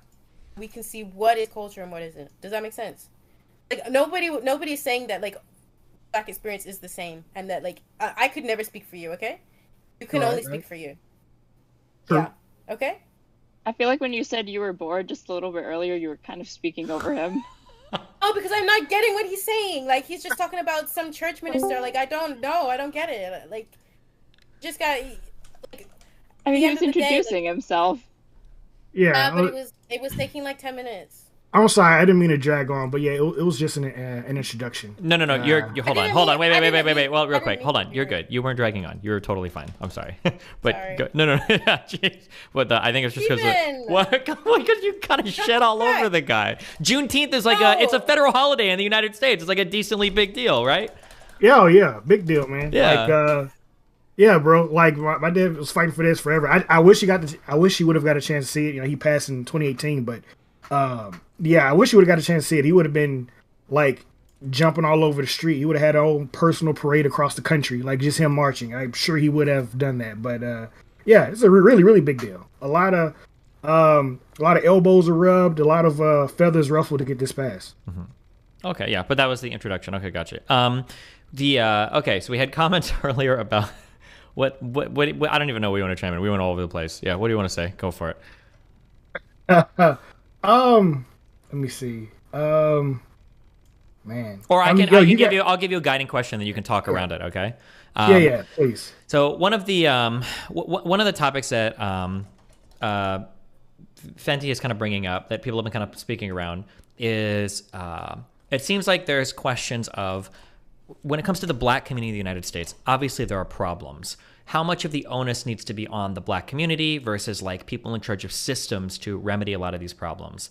So people like Fenty or maybe Anna are kind of pushing more on like there needs to be more responsibility or cultural changes in the black community. Like that's where most of the change needs to come from. Other people on the left would push and say like, well, actually these are systemic changes that need to come from, like government and whatnot. Yeah, that's kind of like the conversation that's kind of sort of happening right now. And then yeah, you can speak around that or contribute to that however you want. Okay. I say everybody does have a valid point. Like there needs to be a lot more. There doesn't need to be a lot more personal responsibility. But at the same time, it's that line between personal responsibility and government policy is very blurred. Like so, for instance, if you look at economic mobility, like a lot of people who are born in the middle class don't move out of middle class, and it's like it's statistically most people. If you're born in a class, you're almost certain to die in that class. You might move upward just a little bit, just enough for your kids to maybe move up a little bit. But for the most part, you're pretty much stuck there. And I think that black Americans just fall into that. The only time that we did see black Americans rise in a pretty short time, believe it or not, post Civil War, pretty much between 1867 and 1876, you saw like a black elite, which is what sparked a lot of these riots and things. Like a lot of people didn't like that, like in the 1900s. But yeah, you did see a lot of freed slaves who were doctors and lawyers, even like states. The first black statesman came from post-Reconstruction era. So yeah, like after Jim Crow though, these areas got so toxic, like so toxic. Like even in the area I'm from, it's really hard for black children, for black people to break out of the mindset they were like kind of beat into them. Like I knew a lot of people I went to school with who were like geniuses, really great artists, and because nobody instilled in them that they could go to Harvard or Juilliard or even like to a school outside of their state, a lot of them never pushed to it. And it's kind of hard to explain like that mentality that black people get stuck in. I know Anna's not here, but can I kind of, if I'm to like summarize my issues with like her explanation of why black people, not just in America, but globally are in the situation that they're in today, it really hinges on like her arguing that like changes in black people's tactics, like everything from like civil disobedience to urban violence has like led to this onslaught of like a new form of racial resentment that we find fueling controversies culturally over like welfare, crime, drugs, family, affirmative action. But like you're saying, and you were explaining a concept that's known as like stickiness at the ends, like this idea of like a lack of economic mobility within these communities, that if you're born into a certain economic class, you're very likely to remain in that economic class. You're not going to transcend it. It's extremely unlikely. Like what Anna never brings to the conversation is like a materially based explanation for like why these changes have occurred, And I think she kind of relies more on like cultural tropes instead of like biological tropes to explain like black people's position in America, at least. But she never wants to talk about like the central factor that really shapes like black people's lives. And it is that materialist understanding, viewing these like racial matters, I guess is like all of these people are kind of like actors that are just corresponding to their systemic location within their country, relative to their economic position or social position, like you're saying. Yeah, it's a lot of people. I don't know why people harp on that, personal responsibility aspect of it. Like I said, I do agree that personal responsibility plays a part, but the people who kind of break out of these molds, I would say are kind of superhuman in themselves. Like, you know, we're talking about exceptions of the exception. Like, not only did you break out economically, you broke out of it mentally, things like that. And, you know, a lot of people don't want to talk about the reason why they're even in those positions is because of systemic racism and systemic policies, you know, that put them there. We're always talking about that. People always want to talk about that. And I feel like we talk about it too much. That's my point. Right, but we can't like disregard it at all. Like, it has to be equal part of the conversation. Like, even in the 80s, like my parents, to be equal. We gotta tone down the 100% to 50. Right. I mean, like, you know, even like my parents, like in the 90s, were denied housing. You know, and my father was a doctor, and they told him no. Like, they just lied to him. Like, my mom is like, I guess you would say white passing. You know, she has 2 black parents, but when she would go to look at a house, it was available. When my dad would go look at a house, it was not available. All of a sudden, like, same day sometimes. And like, that plays a huge part. You're taking away a big advantage of, you know, somebody's upper mobility is owning a house, you know, equity, and having to be able to have the ability to loan against it for certain things like businesses and things like that. So yeah, that plays, I would argue personally, that's at least 60% of the equation. But, you know, I guess it's just it's 60-40, right? 60-40, 60-40. That's the ratio. Oh, Destiny. Hi. Can we add Azzy Ohm? He's waiting in tier 4. Okay, so Young Don, introduce yourself real quick, yeah, so people know you. Yeah, how's it going? I'm Young Don, got a YouTube channel, Young Don Reborn, you know. Yeah, so I just listening to the conversation, right? It sounds like trying to catch up. So on one hand, I'm hearing someone saying that we need to acknowledge you know, the historical impacts of systematic racism and overt racism, right, on an individualistic level in history. And on the other hand, I'm hearing you know, but at the same time we need to acknowledge that, but do something differently. I'm not quite sure what it is that we're even trying to accomplish with this conversation. Yeah, so the issue is that some people, so Sophie is worried that if we constantly talk about systemic racism, you've essentially like created a group of people that do not have the ability to improve their conditions materially, because all they're going to be able to do is fixate on any either real or perceived injustice around them, and their ability to actually succeed in an environment where they might be able to succeed otherwise is going to be destroyed because of a victim mentality. Okay. All right. And everybody here, what, generally disagrees, agrees? What's going on? I think that there's more at play than just simply a victim mentality keeping Black people down, or specifically Black Americans. Like, I don't think Black Americans want to be in the economic and social position that they're in this country today. And so if it's just a matter of like, oh, we'll try harder, I think they would have already done it. Nobody is saying it doesn't exist. It exists, but we need to be strong psychologically if we ever are going to have a chance to get over it. I mean, I think no point in walking through this world being like, oh, there's no matter what I'm going to do because it's only going to matter as half amount to what a white person does. There's no point walking around. You have to wake up in the morning and be like, yes, I'm strong. I can do this. I got to do this. And there's no point in focusing on the systemic racism because, like, if that's all you see, that's all you're going to be. All right. You're just... So the problem, I think, with that, I mean, we need to just address this on an individualistic level. I mean, Black people aren't a monolith. Black people aren't all born into the exact same situation. You have Black people that are born into extreme poverty where no one around them is educated, surrounded by, like, you know, violence and, you know, no positive role models. And then you have Black people who are born into like middle-class environments. Of course, someone who is born into a middle-class environment who never experiences any type of overt racism gets all the same, you know, resources as their white counterparts. Their attitude or what you would tell them in order to succeed is going to be very different than the kid who was born into like poverty. And so my main thing is my thing of the focus on identity is the main thing is that keeping us psychologically weak. That's the thing that is affecting us as a monolith. Okay.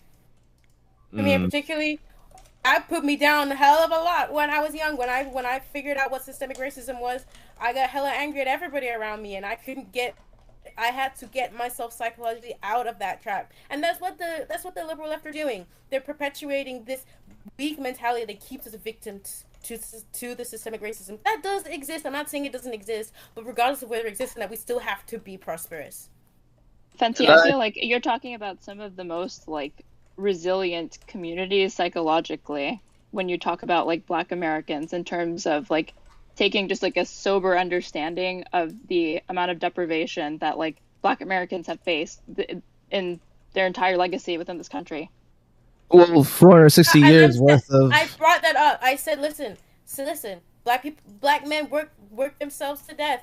80% of us are in the labor force, and the laziness or any of that, like the pessimism, is not holding you down. All it is, I'm saying, is that we need to start building our generational wealth. Like, we can't just be looking at systemic racism and being like, yo, this is what it is. We have to do something about that. So we have to build our foundations first so that we can compete on the same equal levels as our white counterparts. And that means building values. I always find it interesting how like Black people get into these like kind of conversations, you know, when speaking as if like Black people are by any means this like united group of people that, you know, are moving. Like, we are so. That's how the world treats us, right? There is a collective experience, regardless of if it's different or not. There is something to learn about all of them. Sure, like that's how the world treats us, but that isn't our experience. You know what I mean? I disagree. I've been in like African and Caribbean. I even go into East Indian and West Indian. I see a lot of similarities in the way we present ourselves, the way we socialize. And we kind of have this faux Black experience where we all think we're aligned at a certain threshold, and the world kind of treats us a certain way. To Fenty's point, like the way we are perceived and the way we interact with that perception affects the way across all economic thresholds. We all tend to have a uniquely set mindset about how we interact with the world. It's like if we were dealing with police, we're going to tell all dark-skinned people, and I've heard this from East Indian and West Indian, if you're dark-skinned and you deal with the police, they're going to treat you a certain way like they would treat a African-American person, because we're all Black in their eyes. This is when, like, and I think when Annalicia was attacking the Mexican, or Mexican have a unique experience where they are like truly American in certain in certain circumstances. There's like it's like, for instance, Steven it's like Cuban, but he's like German Cuban. I don't know. I'm not gonna assume, but he's Cuban. Well, Mexicans themselves, there's white Mexicans and there's brown Mexicans, but they're not uniquely a race in people's eyes, because they seem to be able to tote the line where they can choose between being white or being Mexican in certain circumstances, and Black people can't do that. I'm the Mexican that Anna was yelling at, trying to like skin check me or whatever. I mean, I can't get into the nuances of this conversation with her, but I'd be glad to get into it with you. It's like, I've never pretended that like my experience as like a light-skinned Mexican woman, which I am. I know I'm light-skinned, and people think that there's like just ample opportunities for me to be like white passing in America. It's not been my experience. If you speak to other white passing like Hispanic people, maybe that has been their experience. Like recently I was in Austin, and there were multiple people who came up to me and tried, like white people who tried to speak to me in like broken Spanish, like they're assuming that I don't speak English at all, which is fine, but like that's one way that people perceive me to be non-white.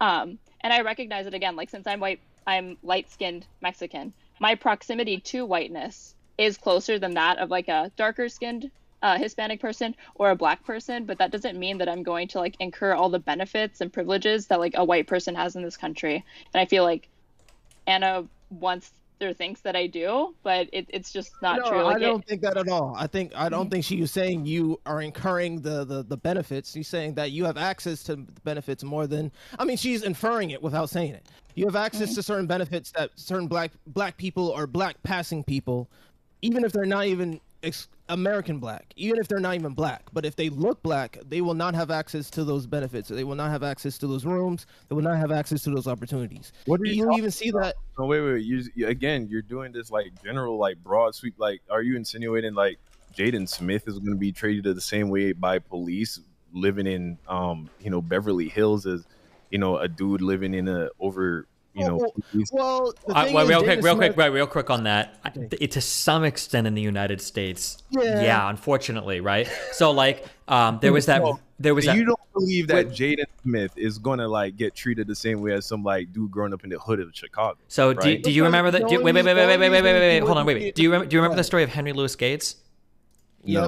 Okay, I'm pretty sure that guy was a Harvard professor, and I think he got arrested for breaking into his own house in a decently nice neighborhood, right? That's unfortunately kind of like part of the shitty experience sometimes of like being black in the United States. I don't know if that would have happened to a white guy, or who was the guy? I don't remember the name of the guy that was just treat you like a black person. Yeah, or who was the guy? Who was the guy that was jogging that just got killed? Who the people just got Ahmaud convicted? Arbery. Yeah, Ahmaud Arbery. I mean, look at more recently, Ryan Coogler, director for Black Panther, right? Yeah, but no, that situation, that's completely different. Like, if you actually, I have a podcast, we broke that story down. The dude literally handed a note. He ain't had a lineup in like 2 months. He was looking crazy, dressed in a bummy fit, and in a note, put this much money in this account. That doesn't matter. Fair. What do you mean it doesn't matter? That is a sketch thing. If I was a teller on the other side of that, I would be like, that sketch, regardless of their race. Like, this dude coming looking bummy, handing a note where his handwriting looked bad. He's like, oh yeah, put this money in this. Gambino was smelling bad for like a good portion of his. He was looking bad and smelling bad for a good portion of his like career, and people treated him a certain way, but he wasn't like treated badly by the cops. Or I'm talking specific for people saying he's misrepresenting that story. That story is pretty accurate. If you look at the video footage of the guy going to the bank, he actually does look pretty weird. That was the one where I was like, dressed like how a normal person would dress, and then spoke with his mouth and said, hey, I would like to withdraw this money. Here's my identification, here's my debit card.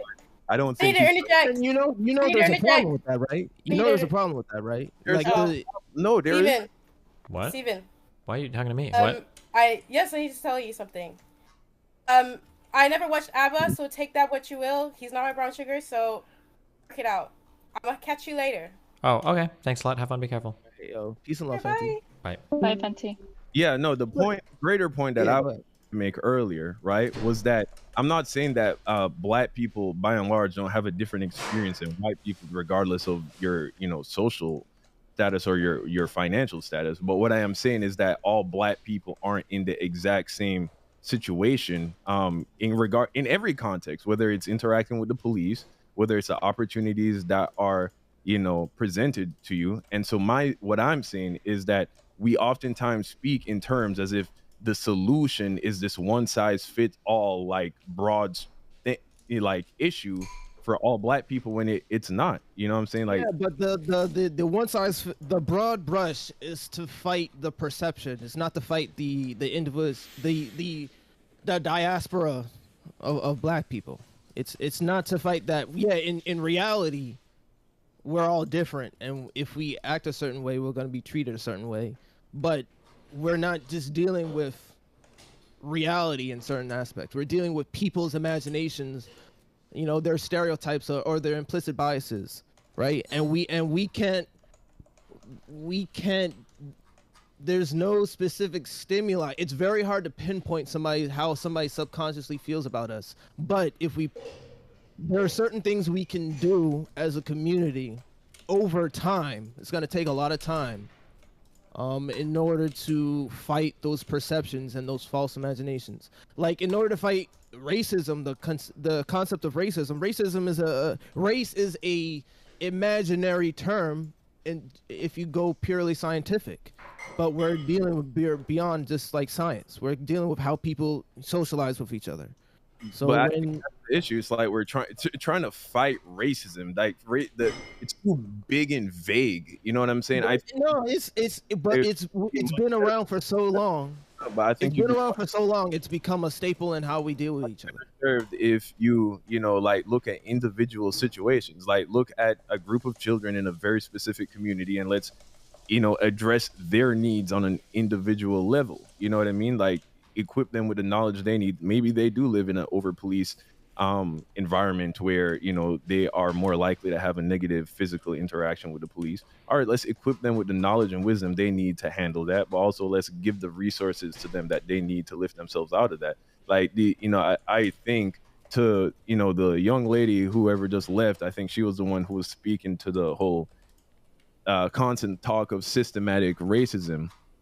I guess that might have been somewhat of what she was trying to speak to, is like just we speak in these generalized terms about, oh, let's fight racism. It's like to me it's like a nothing conversation that goes nowhere.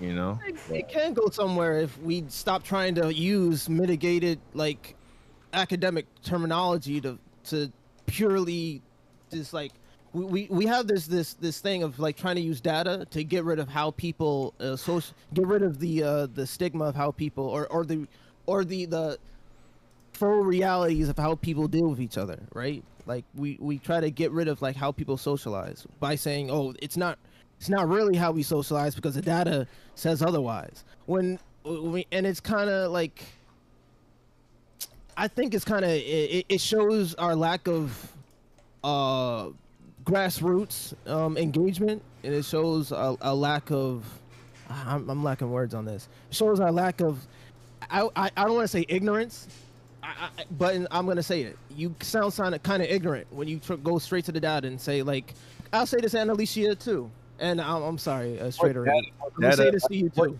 You sound kind of ignorant of what's going on in the realities between. What data have I mentioned?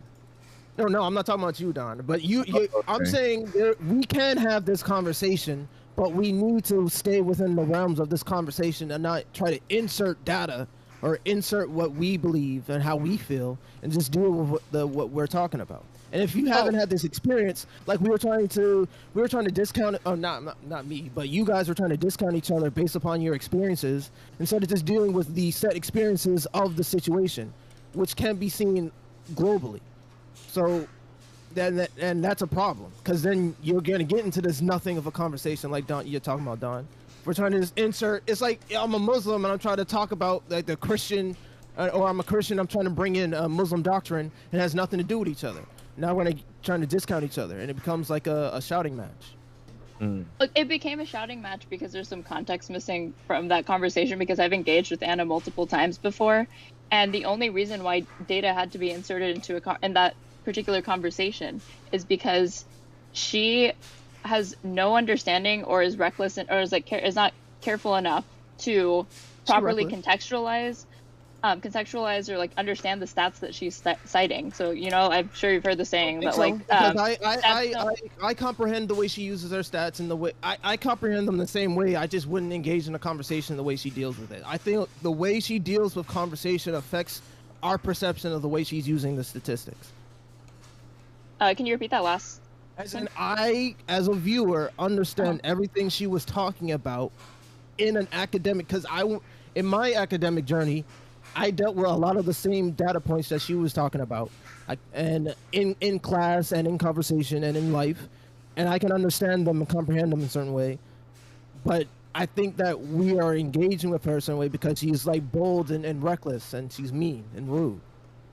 Well, I mean, I just don't like when she tries to bring up my skin color and like race as a means to dismiss like my points, or like not engage with my arguments, because she's done that to me multiple times. That's her being rude. And then the conversation gets derailed from there, because one, she was complaining that people were making assumptions about her background, but she was just like fine to call me white, and she has no knowledge about like my background or my understanding. And white is not the experience that I would describe having in my life, or like in this country, or like ever. Yeah, but I would say it's lazy. I'm interrupting you, but I want to get into this after you. Well, just that. Like I'm trying to, the only reason why numbers entered the conversation is because if she's going to bring up stats and then she presents them in a way that's misleading or false entirely, then I feel like somebody should bring up the fact that like, hey, what she just said and like the things that she's trying to cite were incorrect, wrong, miscontextualized, misleading. And then when I was pushing her to like, okay, if you disagree with like my rebuttal, then what are you citing or what? And she told me to do my own homework. Because you guys already had this conversation, and she did cite, and we came to the conclusion, or she came to the conclusion, which you did not accept, is that your study that you brought that said that the absenteeism is a stereotype. She said the studies you brought up is only particularly dealing with individuals who are actively in their families, not the sort of active or the truly absent. So like the individuals who are the most active was I clear in what I said? Kind of. Is that my problem is that she always wants to conflate in these conversations being unmarried with being absent, and that's not the same thing. Yeah, but you kind of did it. Well, okay, so you can't be truly married if you're absent, and you can't grow a good family network if you're absent. I'm sure Jason and Don would agree. I think we all would agree. You're not capturing the spirit of that. Men. You're not capturing the spirit And I of said that union. black a while ago, so maybe that's anything. Well, I agree that if you're technically married on paper, right, but you live apart, you're not cohabitating, or you have limited contact, or it's disrupted in that way, I agree that that's going to be the on-the-ground experience. But in terms of like how the CDC will collect data on Black families in America, they're not going to know the nuances and background of each individual married and unmarried Black person. They're going to count a Black family or a Black couple that's married with issues and not even living together, that's like entirely separated even, in the same way that they would categorize a married, successful Black family, because that's just not what that data set allows for. So then it's our responsibility to add that nuance to the conversation. It's our responsibility to use that data responsibly, not use it to counteract. Yeah, just because then you're gonna get into the arguments that you're gonna get into, and we already know who Anna is. And this is my gripe with the way we have these conversations, or like we dealt with, redacted, the two redacted people that we shall not name. The way we engage with them is emboldening them to be more of themselves, and we're unapologetically ourselves. So allow them to be unapologetically themselves, and just ignore the. I'm pretty sure we can be better people. We can be adults. Oh, totally. But I feel like people choose to roll around in the mud.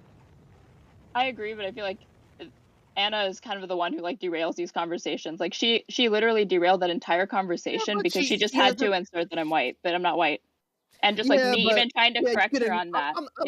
I'm not saying you don't have to ignore it, but I'm like, you can engage in that instead of just asking her like questions to clarify. Just say I'm not white and I have circumstances that prove that I'm not white, and just move on. I'm pretty sure that the conversation Destiny had yesterday with Anna, the lead attorney, and Alex on that red pill, and it was they were able to come to certain conclusions because they were just being good faith and just holding each other accountable instead of just asking each other questions that leads nowhere. She repeatedly asserted that I was white. I feel like you're kind of downplaying how much it derailed the conversation. Like, what if somebody was telling you that you weren't Black? Who is this Anna chick? Like, what in terms of like why she's gone now, right? Yeah, she is, but she's a big memer in my community. Yeah, man, she's become another head. She's replaced redacted. Yeah. Okay. I just wanted to know if we're doing this like Young and the Restless thing right now, or are we gonna like talk about Black people? I'm just like. I want to talk about Black people. But I would say it's the straighter aid in a social circumstance. If we weren't on a public platform, I would say, you sound a little iffy here. The way you dealing with this, Black absenteeism is kind of big, and there's a lot of individuals. One would deny that, Black, the absenteeism of Black men in the homes is like the primary reason why the Black community is exactly where it is today. I think it's all about the fact that we have fatherless homes and things of that nature. I personally wouldn't disagree with that. If that's her stance, then yeah, she didn't know what she's talking about. But like, so then straighter, you're saying it's so now I want to engage with this, right? Yeah. And Don has also agreed that is a primary. I would say maybe number one, maybe number two. You can say systems, but we can only deal with systems so much. We can only deal. I'm gonna be the Angela Rye and say we got to deal with. We can engage with the system, but we can't be fully divested and we can't be fully invested in the system. There has to be both ways. We have to go both ways in this. So I agree, but I think that Anna was the one derailing, not me. If we're talking about Black families, the system isn't in the household, right? When we come home, the system stops at the door, right? We may bring in the emotions of how we feel about the system, and the amount of money we bring in and the food we eat, But the family itself, we're still human beings at the end of the day. Can it be said that the system kind of makes the family though, especially talking about black people? Yeah, what? If I thought that's hello, stupid.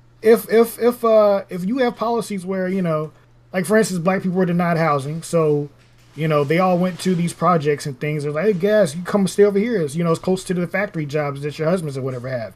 And then like bullshit happens. Oh well, black people can't stay. But those poor people in the Caribbean seem to be the happiest go lucky people forever, even though they have all the crime, all those mobs, all the gang. They can still they still have a good family unit. And I may not know what I'm talking about, but when I go there and I have friends who go there who have family there, their family unit is tight. Maybe I'm just talking to people and my perception is colored. I'm just talking to people who have good family units there. It varies. I grew up in Jamaica, right? So it varies. You definitely have homes that are still together, and then you have, I grew up in a divorce with divorced parents. So yeah, it just varies. But yeah, like anywhere else. All right. But so then, are you going to blame the system that those families are we going to say the system is the reason why the family is broken? Absolutely. Like if black fathers can't stay here. We're going to get into, gay people on TV is breaking the nuclear family. And well, it's like, I think that's the interesting road to go down, right? Because yeah, we see broken families in places like Jamaica that isn't ruled by, white supremacy, right? It's like 99% black people in Jamaica. And then, so yeah, and then we have broken families here in America. I think you can argue, however, though, in America, you did have things like, the crack epidemic and the 3 strikes rule. And, it's a different thing. But I think at the heart of it, why the issues persist to this day is just a lack of biblical values. I think if we go back to there, I think that is the solution to everything. I believe, No, and I agree with you as a fellow Christian, right? Because, we have conversations like, I agree with you, but I also want to say that we were there at one point and it led up to this, right? We were there where Christian values was number one. But was it really? I don't really think. I think our progressive understanding. Are you saying that Christian values led to black people being in the position they are today? No, I think people misusing Christian values are not truly understanding Christian values. I don't think I only think the minority of people will truly understand. I only think the minority of people will truly understand what it means to be truly Christian. Because even today, the Pew Research says 50% of people who go to church are actually Christian. Yeah, no, definitely not everybody who goes to church is actually a devout Christian. No doubt about that. You can say that by there was a separation of church and state for a reason. Only so many people can understand what it truly means to be Christian, right? And I would say, yeah, put those people we saw during the civil rights. People who truly believed what they believed. In Islam and in Christianity, I actually only think people who truly believe it are going to be our leaders. No, but the rest of us aren't going to be. All right, let Young Don respond. Yeah, okay, go ahead. Yeah, I was just going to say I actually think the civil rights movement was one of the biggest things that hurt the black Christian community, because much like we see with the prosperity gospel today, we saw a corruption of the gospel for the sake of pushing, activism, black activism, trying to paint Jesus Christ as some kinds of a civil rights leader. That is essentially what they did, perverting the gospel. And I think that is a big part of the reason why, black people, are not yielding the peace and unity they should be yielding from the Bible, because they were misled by activists who take the Bible, pervert it for the sake of pushing their own agendas. And so I actually think, I don't think Martin Luther King, for instance, was like a great Christian pastor. You know what I mean? He was a great civil rights advocate, but I don't believe that he actually, I listen to his speaking. I don't hear a lot of the gospel in his speaking. I don't hear a lot of talking about hell and the eternal damnation that all of us are at risk at suffering You know, if Warnock, I don't see Warnock. So even Christian people, I go to a African Methodist Episcopalian church, heavily involved in politics. I believe my pastor, Reverend Flake, was either in Congress or Senate at one point, and he was a pastor. They don't go to people who are non-Christian and start talking about start talking about the scriptures or start talking about. They deal with politics. Right? Yeah, and they deal with right because but they deal it with a social Christian ethic, of course. Yeah, like no, I can bring up you would agree as a Christian then, right, that the greatest threat to all of mankind, including black people, is the fact that we all are going to die, and then after we die we are judged, and upon judgment the reward we get in heaven is what we use, how we deal with the life we have today. So we have to start talking about things we're going to deal with, how are we going to deal with life today. And I believe the family, we can both agree the family is probably one of the most important things that we can as human beings engage with today. I mean, the Bible says, seek the Lord and all else shall follow. If we address seek ye, I understand. Seek ye first the kingdom of heaven, and all things will be given to you. All things will be, everything else will follow. So let me ask this: like, what good would it be for Dr. Martin Luther King to talk about hell when black people are already living in hell? Like, you're living in true. You're not. True. If you read the Bible, hell is a much different place than Black America, brother. Right, but I'm here living now. Like, I want to affect my living, right now. Like, I'm already living in hell in the system. I can't vote, so I'm not a real citizen. I'm paying taxes. I get, people can do whatever they want to me on the street, drag me out of my house, hang me up on a tree, and all this. Is like that is hell. Like, I want to change this now. I can't change the biblical hell. Yeah, but let me put it to you like this: you think when you come before the throne of God and you are going to be judged, and it's going to be decided whether or not you're going to live forever in the lake of fire, you think you're going to care that you didn't get a chance to? It only resonates with people who truly fear that. You think you're going to care that you couldn't vote? You're about to spend eternity in heaven because you followed Jesus. Who cares you couldn't vote? Now, I'm not saying that we shouldn't do our best to try and resolve issues here on earth. Obviously, we got to eat, we got to sleep, we got to do our thing. I feel that, but even Jesus said, "Give ye to Caesar what is Caesar's, and give to God what is God." So that is implying you're dealing with the system, and you have to deal with the system, and you give to the system what you need. You need to be able to deal with the system accurately. What the Bible says is that we are supposed to obey authority, because all authority in the earthly realm has been permitted by God. No one is in power that hasn't been permitted to be in power by God. For some, of course, yeah. I mean, we're supposed to be Christ-like. Christ was a big disobeyer of the earthly family. I'm confused. What are you trying to talk about, Don? What are you trying to get at? I mean, initially we were talking about, what does Black America need to do in order to, see progress, right? Is that what we're talking about? See more progress? We were talking about the Black family. So straight away, I'm just to make sure. All right, so let's talk about the Black family. Are we talking about the Black family, or just talk about Black people in general? Because I'm cool with talking. Yeah, let's get specific. Let's talk about the Black family. Because that's what Annalicia, excuse me, because I don't want her, I friended her on Instagram. I gotta be charitable. Nice.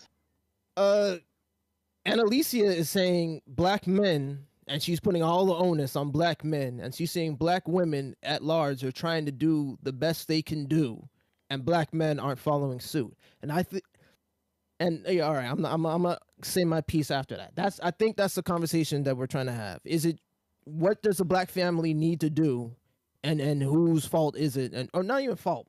What do men and women in the Black family have to do in order to make it better? They need to give their lives to Jesus Christ. Agreed. But we absolutely have to get political. We absolutely have to vote. I mean, Black turnout in Louisiana, for instance, was like, I think only 10%. Only 10% of Black registered voters went out to vote. That's abysmal. We absolutely have to get out. The Black church is going to tell you to vote. Yeah, that's what I was talking about. How the Black church has been corrupted by politicians for the sake. No. Yeah, that's what I believe. But What's the name of that one black governor lady? Is it Stacey Adams or Stacey Abrams. Stacey Abrams. Abrams, right? Who tried to use the gospel to support abortion? That's what the black church, and there were these two very famous black pastors on the East Coast that were co-signing it, trying to say that a woman's right to choose is biblical. And that is what has happened to the black church, unfortunately, when it dances with politics. But that's not necessarily a problem because we all have free will. We all Whoa, have free whoa, will. Free whoa, will whoa, is whoa, a biblical. What do you mean it's not a problem? What do you mean abortion's not a As problem? in, it is a problem. Abortion is a problem. More black babies are being aborted in New York than being born. Yes, that is a problem. Right. But the choice to have abortion existed before it was legally legislated. Before it was codified in law, abortion existed. It was always a problem, but people still always had a choice to it. Sure. Wait, can I cut in here? We have the choice to kill each other. I'm all for, the American people voting on deciding on whether or not they want abortion to be on the table. That's not what I'm talking about. I'm talking about the church. This is an in-house issue, and there should be no debate within the church on where we stand on abortion. And that is my problem when we talk about like politicians and the black church. But Don, we all have a choice to choose Jesus or not. We have a choice to do whatever we want. That's the power of being. We have a choice to choose. This is what I'm trying to, and I have a conversation with my father. All right, go ahead. Wait. My father is, my father is. Before you go, I want to just make sure we're talking about the same thing. Yeah, we don't talk about the same thing. Abortion affects the black family just as much as. Okay, so we can talk about that. All right. Okay, wait. Does everyone else want to talk about that? Wait, can I cut in really quick? Yeah, go ahead. One, okay, like I was raised Catholic, so I was drilled on a lot of on like the catechism. I know about all of this stuff. Like specifically, what scripture says that abortion is like sinful? The book of Exodus says, "Thou shalt not murder." But murder. Okay, so you're gonna conflate it with that. Okay, but like beyond that. I mean, do you really think that a lack of religiosity within the black community explains systemic racism? Because black Americans are some of the most religious Americans. That is, what do you mean by religious? What they identify themselves as Christian. They go to church. Don is saying that the religious introduction to black people was kind of corrupted or was only used as like a socio-political tool, and they're not following it in the way that a Christian ought to, I think is what his argument is. So even if a lot of them identify as Christian or go to church, they're not following like the teachings of Christ. Okay, but like other demographics within this country have been seeing like a steady decline in religiosity and are becoming more secular, and they don't have the same issues that like black community is facing right now. So I'm not. I wonder like why you think it's like religion that's undergirding all of this, all of these issues. So the Bible says, right, that if you give your life to Jesus, right, you will have the Holy Spirit. The Holy Spirit will take residence within you, and you will not desire to do what is wicked and evil, and you will start to desire the ways of the Lord. And the way of the Lord says, "Thou shalt not murder." And so if you want to see less abortions, more Christian black women will not be aborting their babies. We've seen a decline of black people in the church in general. We've seen an increase of false prophets and false teachers within the church, especially in the black community. We've seen the proliferation of the prosperity gospel, which does not tell you about hell, which does not tell you about your sin, but instead wants to tell you how Jesus can make everything all better and make you rich and successful and give you everything you want in the world. These are the reasons why things like abortion are being rampant in the black community. If you're trying to tell me that you have black people going to church, praying every day, reading their Bible, and then going the next day shooting up the block or aborting their babies, that is not happening. That is not happening. The only pushback I have on this is this has always been the problem, even at the onset of the church, even when Jesus was around. This has always been a problem. Didn't the most fervent Christians burn down Muslim cities? David was torturing people. King David was sending people to their death to have people's wives. We can go through all the. I feel like I understand what you're saying, and I agree with you. I feel like the reasons why the only way we could get to that if people truly understood what it meant to live by grace, and I think that just goes beyond the spirituality of it. I think people naturally don't show each other grace, and And So- in order to do that, and I believe, like, yeah, Jesus is going to be a big impact in order to do that. Let me ask you if you agree with this. Do you agree with this? Do you believe that abortion is wrong? Let me ask you that first. Yeah, I believe the act of abortion is wrong. Okay. Would you agree that if someone came to have a genuine relationship with Jesus, they will now become much less likely to want to have an abortion? Yeah, I don't think that gets rid of they can still have an abortion. Sure. They still might have an abortion, even though they might be the most Jesus-loving person in the world. Yes. Because the fallen state of humanity, we're still in the flesh, Don. So we gotta, yeah. Wait, see, all right. So this is what I would appreciate. Like, don't talk over me. Go ahead. I was going to say that yes, everyone is capable of sinning, right? You brought up some excellent examples with King David, right? He committed adultery and murder, right, with Bathsheba. We know this. Becoming a Christian doesn't mean you become a perfect person. You know what I mean? However, my question is, does getting to know Jesus, right, and having the Holy Spirit dwell within you, does that reduce the likelihood of you committing certain sins like murder? I believe it does. Yeah. And so if it does, the question is, how do we have less abortions happen if we had more Christian men and women? Well, you keep conflating like murder and abortion, but those are not the same things. Like that was why I asked you to cite scripture that said anything about abortion. Abortion is a relatively recent term. Even within Catholic doctrine, it's understood to be this thing called like the quickening, not pedophilia death isn't even. mentioned in the Bible either. I'm sure you don't believe that pedophilia is co-signed by Jesus. Well, I'm not religious. I don't practice my religion anymore. I would consider myself atheist. But just kind of on that, like I can't speak to religious institutions or trying to guide those because those are internal structures that I'm not a part of, that I have no influence of, that are usually kind of authoritarian and top down. Like at least in the Catholic Church, like the Pope is going to decide the way that the Catholic Church is going to be structured and organized. So I can only bring it back to like policy, the government, which is all going to be secular. But like to be fair, so if you think like, to move off the abortion point, because I don't really like abortion arguments, like if you think abortion is murder, do you think that like women who black women who are getting abortions should go to jail for murder?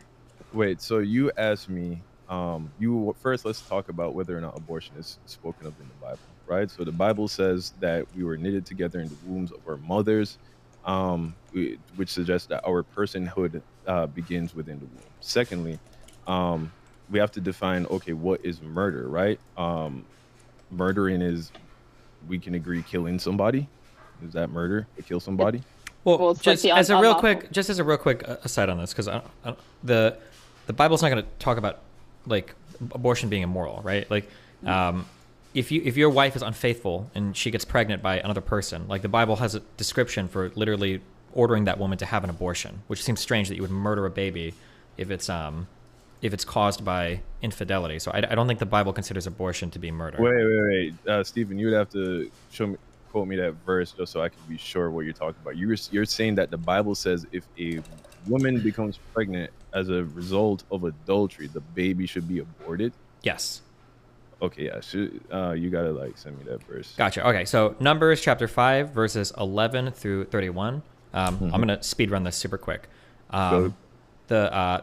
The Lord said to Moses, "Speak to the Israelites and say to them, if a man's wife goes astray and is unfaithful to him, so that another man has sexual relations with her, and this is hidden from her husband, and her impurity is undetected, since there's no witness against her, and she has not been caught in the act, and if feelings of jealousy come over her husband, and he suspects his wife and she is impure, or if he is jealous and suspects her, even though she is not impure, then he is to take his wife to the priest.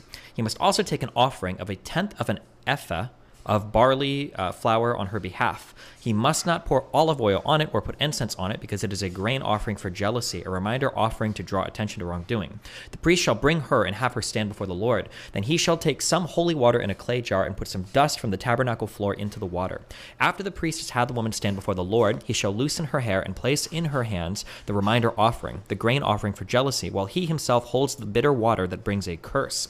Then the priest shall put the woman under oath and say to her, if no other man has had sexual relations with you, and if you have not gone astray and become impure while married to your husband, may this bitter water that brings you a curse not harm you. But if you have gone astray while married to your husband, and you have made yourself impure by having sexual relations with a man other than your husband, here the priest is to put the woman under this curse. May the Lord cause you to become a curse among your people when he makes your womb miscarry and your abdomen swell. May this water that brings a curse enter your body so that your abdomen swells or your womb miscarries. Then the woman is to say, Amen, so be it. So this is like a literal order from a priest saying that if you are engaged in infidelity, you get pregnant, then they give you like a curse water offering essentially to cause you to miscarry. Okay, and so, and what is your argument based on that verse? I'm just saying that it's a reach in the Bible to say thou shalt not kill or thou shalt not murder extends to fetuses, when I don't think in the Bible like. Oh no, okay, all right. So thou shalt not kill, thou shalt not murder. So you're speaking about a specific instance under which a crime was committed, right? Infidelity, correct. Okay, all right, and you are that verse. Now you read that pretty quickly, but what did it sounded as if this was some sort of a like a spiritual ritual, like it wasn't. If again, I would have to read it for myself, but it didn't sound as if the baby was guaranteed to die, right? Only if the woman committed infidelity. Yeah. No, it's a bitter tonic made to, because they considered it like a curse to alleviate the curse. If you were raped and something and the baby was let me just go through this. Go ahead. I'm gonna make sure my words are together. Go ahead and explain it to me, because I just before I want to say anything, I want to make sure I understand what is being said, right? So you drink the water brings a curse, and the bitter suffering will enter her. And if the offering is burnt, and if the woman has made herself impure and unfaithful to her husband, and then this will be the result. It's gonna bring a curse. It's gonna cause suffering, and her babies, and she's gonna miscarry. Okay. So if she's had sex out of her marriage, she's been unfaithful to her partner. The water is made to create it's like an abortion tonic. Right. And it's there to, it's there in the instance of infidelity. And so clarify this for me. So are you saying that in the instance where she did not commit adultery, but the husband is suspicious that she committed adultery and got pregnant as a result of adultery, this same procedure would be undertaken, right? Yeah, but God would protect the woman from the curse if she wasn't infidelity-ish, whatever the fucking word is. Okay, all right. So, all right, just from my understanding of that alone, it sounds as if it is God that would be the one that would be terminating the pregnancy, right? Well, yeah. Like, so yes. if a woman didn't commit adultery, her husband suspects that happened, and she's given a tonic, right? The baby would not die, right? That's what the verse is arguing. God would protect the baby. Okay, from the abortion tonic. Okay, all right. So, one, in that instance, right, the Bible is suggesting that in this situation, God is the one who decides whether or not this baby lives or dies, and it is based on whether or not the mother committed adultery, right, and brought the but the one who decides that the lady lives or dies is essentially the mother, because if she committed adultery, that baby's gonzo. Right, if it is found out that she committed a crime, and so, but I don't see how this discounts the fact that that baby is a person or is alive. Why would God kill a child just because of the sins of the parent? Yeah, he wouldn't. You have to understand, right? So death, the way how we perceive death is not the way how death is communicated in the Bible, right? Death is not punishment. Punishment comes after. Death is essentially being removed from this earthly realm and being brought before the Father. Now, a baby that has not had a chance to live life and exercise faith in God is going to be living in paradise for all of eternity alongside God. As a Christian, this is what you believe in if you believe the Bible. Well, damn, I mean, the baby didn't even get like a baptism or anything. Like, he's going to be not even born. He still has original sin and everything. You really think that's like a preferable outcome? Original sin is a Catholic thing. Is Catholic. Yeah. That's not in the Bible. Yeah. So there's that. So, well, if that's the case, then shouldn't all abortion then be chill? Like, any baby you abort automatically goes to heaven and is like basically big chilling? Okay, but in this situation, I'm saying it is God who makes a decision. It is God who makes a choice, and God cannot commit murder. So you're saying some abortions are okay? This is in the confine. So Don, this is in the con. Oh, go ahead, because I'm gonna go.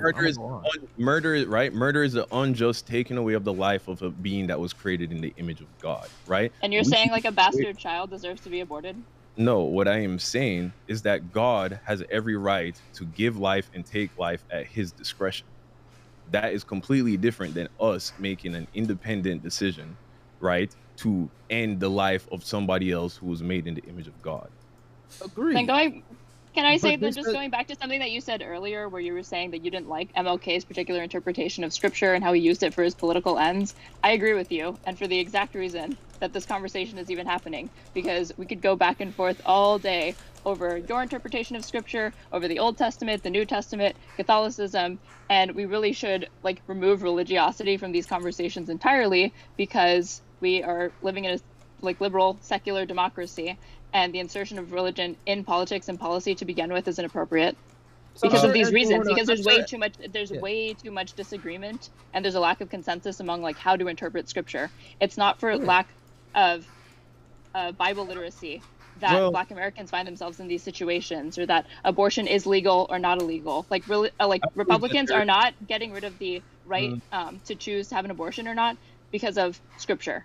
And Don, I think before you go, Don, truth, right? Andrew, wait. Just because multiple people choose to interpret the Bible differently doesn't mean that there isn't an actual accurate interpretation. I know, but everybody's going to say that they have the right interpretation.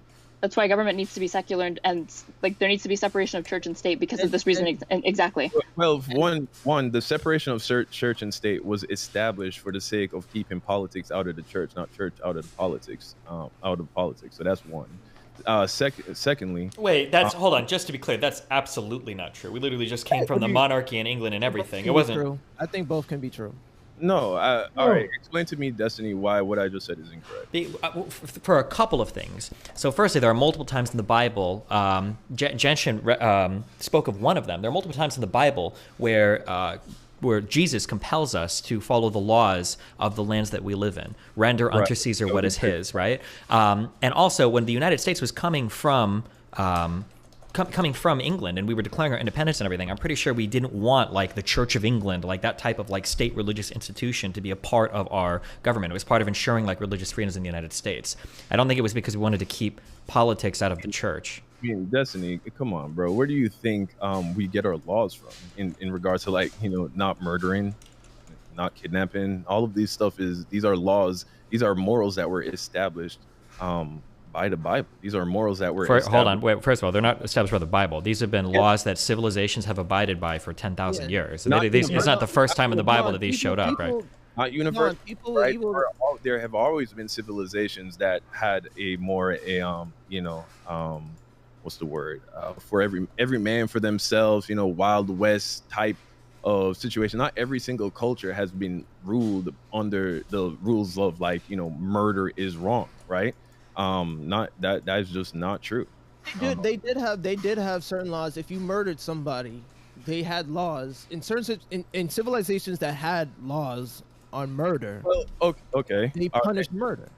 So I'm only saying that we all understand that God has all given us an individual conscience, which is why we can't. That no one can say Jesus is not real, or say because I haven't heard about Christianity, it's not fair that I can't go to heaven or hell. We've all been given this moral conscience, but I just want to push this and say that yes, people have strayed from the original morality that was given, but our morals still have been codified into law, even though our original morals came from, like me and you believe they came from God. Right. We have taken those morals and kind of changed them over ever so slightly to fit our own narratives and our own self-benefit. And I think that happens to all of us. That's why there's the forever endeavor to be more like God by studying the scriptures and stuff. Yeah, we understand that. And for those who don't study the scriptures, they can still have those same morals, but they're not going to have the same understanding that those who study the scriptures are going to have, which is why it's harder to take scriptures and talk to people who are not accountable to us, or accountable to our scriptures. And that's why it was MLK and all. And that's why MLK and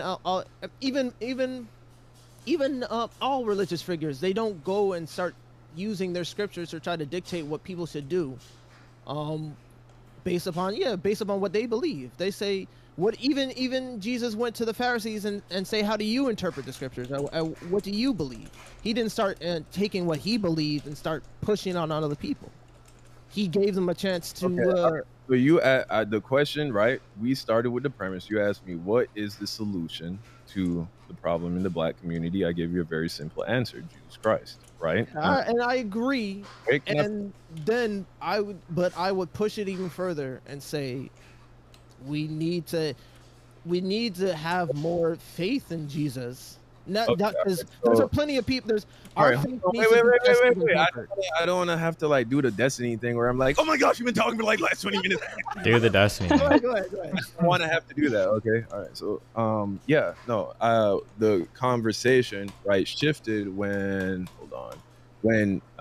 Straighter Aid. Yeah. Is that what you go by? Oh yeah. That's me. She's a slippery one. Yeah. Straighter Aid kind of switched the conversation to, okay, like abortion in the context of the Bible, and that's a whole different conversation, right? Yeah, I really regret doing that. I didn't know it was going to lead to an abortion debate. I hate an abortion debate. My fans have been wanting me to talk to Destiny about abortion anyway. But the point is, I think the solution to the problems that the black community is facing right now is faith in and obedience to Yah and to Jesus.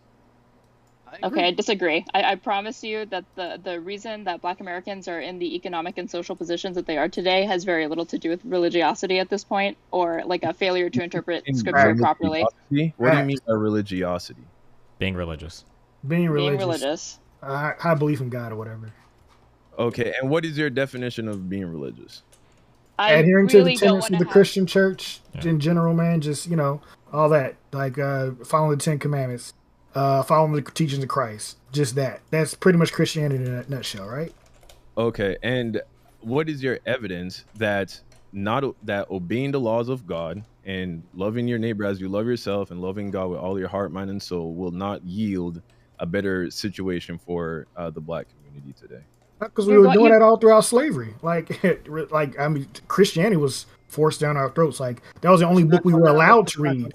When we were allowed to read. It's not that slaves have been Christian, it's that slaves couldn't even read, so they couldn't even truly understand what it meant to be. There was a black slave who was allowed to read. But I'm just saying, it's still, we don't have to read the Bible for them to push it upon us. I'm not saying Christianity's bad or nothing like that. I'm just saying that we have had fervent belief in God, and we were still slaves. No, we didn't have fervent. I'm going to push back. We had a very baby-like faith. Like, we weren't intelligent. Once we were able to, and I know you're talking about the slave rebellions of Nat Turner, right?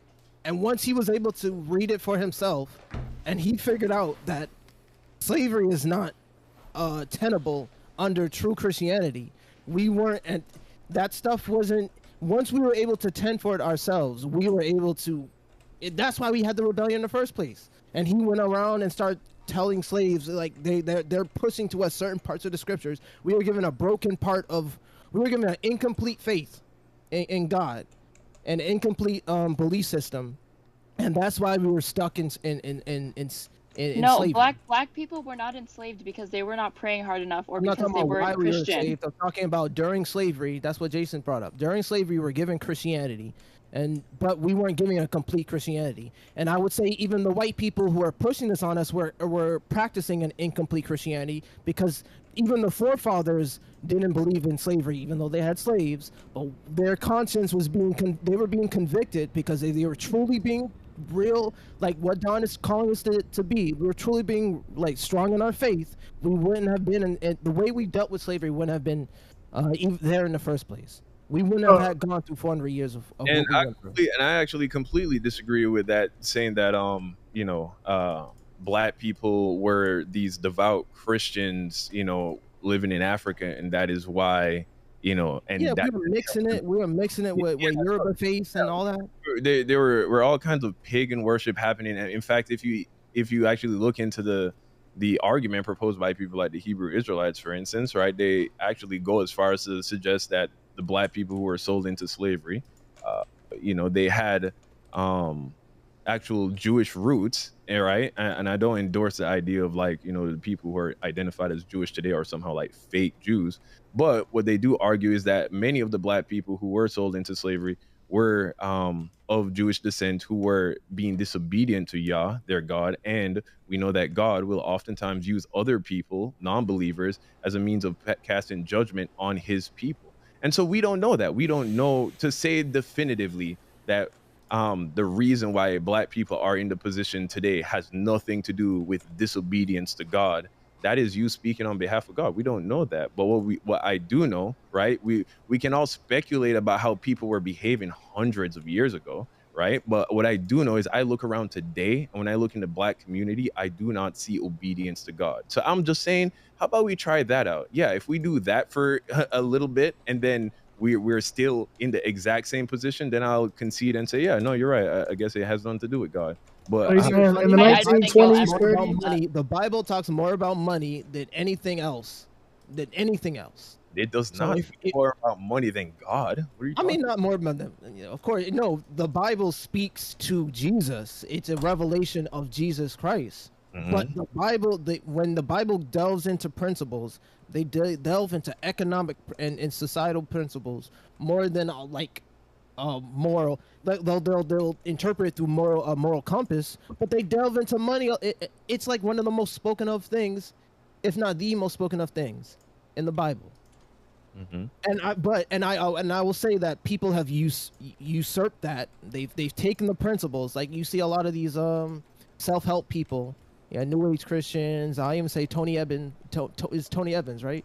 They'll take principles from it and all the economic principles. I even had a guy come up to me and start talking faith to me and talking about things in the Bible, and he wasn't Christian. So people use those economic principles. If we truly live to those principles, we would have prosperity. A lot of those rich people, like Dave Ramsey. Even Dave Ramsey has said this, Don. So I'm not gonna. I don't think I'm gonna argue with this. Not the Bible. Huh? Dave Ramsey is not the Bible. There are actually I'm not saying Dave Ramsey is the Bible, but Dave Ramsey is his economic prescription can lead to a prosperous outcome, especially in the black community, where we've always talked about economics. I'm not denying the importance of money. I mean, we all got to pay our rent, but what I'm saying is, I'm just saying it to push to your narrative. If we had more faith in God, all our problems would be solved, especially the economic. We obeyed God. It's not just enough to think that. You see, there are a lot of people walking around calling themselves Christian because they can say, I think Jesus is God, or I think the Bible is true.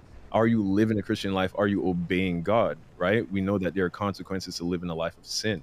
And so I think that the problem in the black community, the biggest problem facing not just the black community, but anybody who is dealing with issues, is the problem of sin. And so I am saying, and to deny that the black community then wait, can we move off the religious thing for just a second? Because how come a lot of Asian people in this country or white people enjoy economic success and they don't give a fuck about Christianity? I promise you. Yeah, but that is a problem. Your metric for success in this world is money. My metric for this success in this world is peace. And so you don't need money to that's not my metric for success. You're assuming that. Even the peace, true peace isn't going to happen until Jesus comes back. The Bible speaks about this. The Bible also talks about having peace by simply having rest in Jesus. Jesus is the fulfillment of the law. Jesus is the final Sabbath. Yeah, but true peace on the realm of earth. I'm at peace. That is plagued by the prince of the air. True peace doesn't happen for the 1,000-year period. Doesn't happen until Jesus comes back. I'm not talking about world peace, right? The Bible says. But you are talking about world peace. No, I'm talking about inner peace. I'm talking about peace in one's life. I'm talking about the problem that's going on in Black America, right? When we look at the crime, when we look at the single parenthood, when we look at the problem of abortion. And the Bible also promises that we're all going to have our daily bread, right? Every black guy doesn't need to be driving a Mercedes, right? And sending their kid to Harvard to be able to say, oh, we've solved the problem in the black community like that. I mean, that's just my personal opinion. So what do you say to black Americans who aren't Christian? Like black Jewish people or like black Muslims? Like, what do you say to them? Come to Jesus. And if they don't? But John, what do you say to those people who have come to Jesus? Her question. Can I finish answering her question? Okay. Yeah. What was your question? I'm saying, what about there's a lot there? It's a minority, but there are black people who are not Christians like you. There are black Jews, there are black Muslims, there's black people who subscribe to all different types of faith. There are black secular people who are irreligious. They're atheists themselves. So what would you say to them? Come to Jesus. And if they say, I don't want to come to Jesus, but I shouldn't have to live in a state of constant economic deprivation in my own country, what would you say to them? Say that again. You said that really fast. What if I don't want to be religious, but I also don't want to be poor? Like, I don't think I deserve to live poor just because I'm not religious. Well, I would say that Jesus has the solution to your problems. And if you don't want the solution I have to offer you, then I'll pray for you. But, I mean, you're asking, it's like going to a dentist and saying, hey, I have this toothache. What's the solution? And the dentist tells you, oh, we need to fill the cavity. It's like, yeah, but I don't want to do that. It's like, all right, I guess ignore it. I guess suck on a lollipop, or I don't take. Well, because you're presupposing that the cavity in this case is some sort of like lack of moral character or a lack of faith or religiosity or a belief in Jesus, and it's not. The cavity in this case is like a lack of resources and poverty. I disagree with you on that. I think the presupposition is. We'd probably disagree on a great many things, my friend. It sounds like yeah. Because I like. Y'all are very religious, and I mean, like I was raised Catholic and stuff like that. But I'm gonna say this: you're Catholic, but that's not relevant to like me. Like I'm not Catholic. Like, but Don, I don't. Well, think exactly. That's why these conversations need to be. They need to transcend religion. Yes, it does, right? She's saying she's making it sound like I already tried that. I was Catholic. Okay, wait. Can I? Okay, wait. Let me move. Hold on, because I don't think anybody even disagrees with this conversation. Okay, let's. Okay, hold on. So what Don is saying is that Christianity provides a pathway to success for communities. Don doesn't say that being... Wait, hold on. Okay, go ahead. Yeah, okay. Who just said they disagree? Will you disagree with me? Yeah, no, I was... No, wait, no, hold on. Let me finish explaining that. You can tell me you're agreeing, okay? Don is not saying that identifying as Christian or going to church is going to provide a path to success, but embodying the values that come from some Christian Bible are going to make you successful. So things like taking care of your family, taking care of your communities, adhering to the 10 Commandments. So like no gangbanging, no drug shit, no thug shit, no being infidelious or whatever. Like all of this shit, if you follow these rules, it is a path to success for your community. When you look at a lot of the problems in the black community, if these people were truly embodying the values that were in the Bible, they would probably be doing a lot better. Ergo, Don says that black people abdicating their religion or not being good Christians would be one of the major reasons why they're on the path they are, and it would be one of the major ways to remedy those issues in the black community. That's right? I agree with that. Okay. Like 99%. Yeah. Right, and what I would say to that is that how come there are people of other racial demographics that actually aren't as economically or socially deprived as black people are in America today, and they are not religious whatsoever. In fact, they're growing increasingly secular.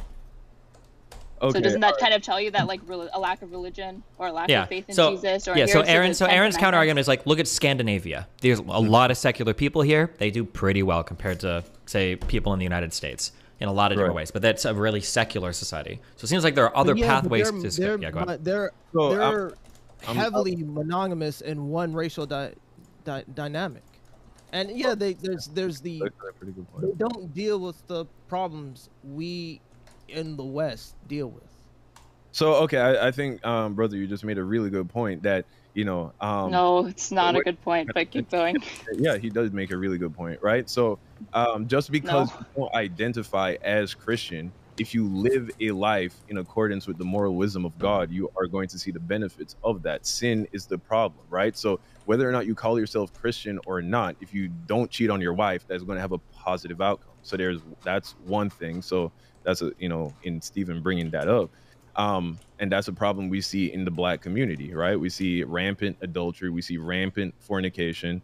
A part of the reason I think you will agree that abortions are linked to unwanted pregnancies, right? Why are there so many unwanted pregnancies happening? And so a lot of unwanted pregnancies happen because of a lack of access to comprehensive sex ed. Well, but he would say that unwanted pregnancies happen on a religious reason because people are fornicating outside of like the sanctity of like a marital bond, right? Exactly, right? People are just not having, like, as a woman, not having sex with somebody that you would be okay with having a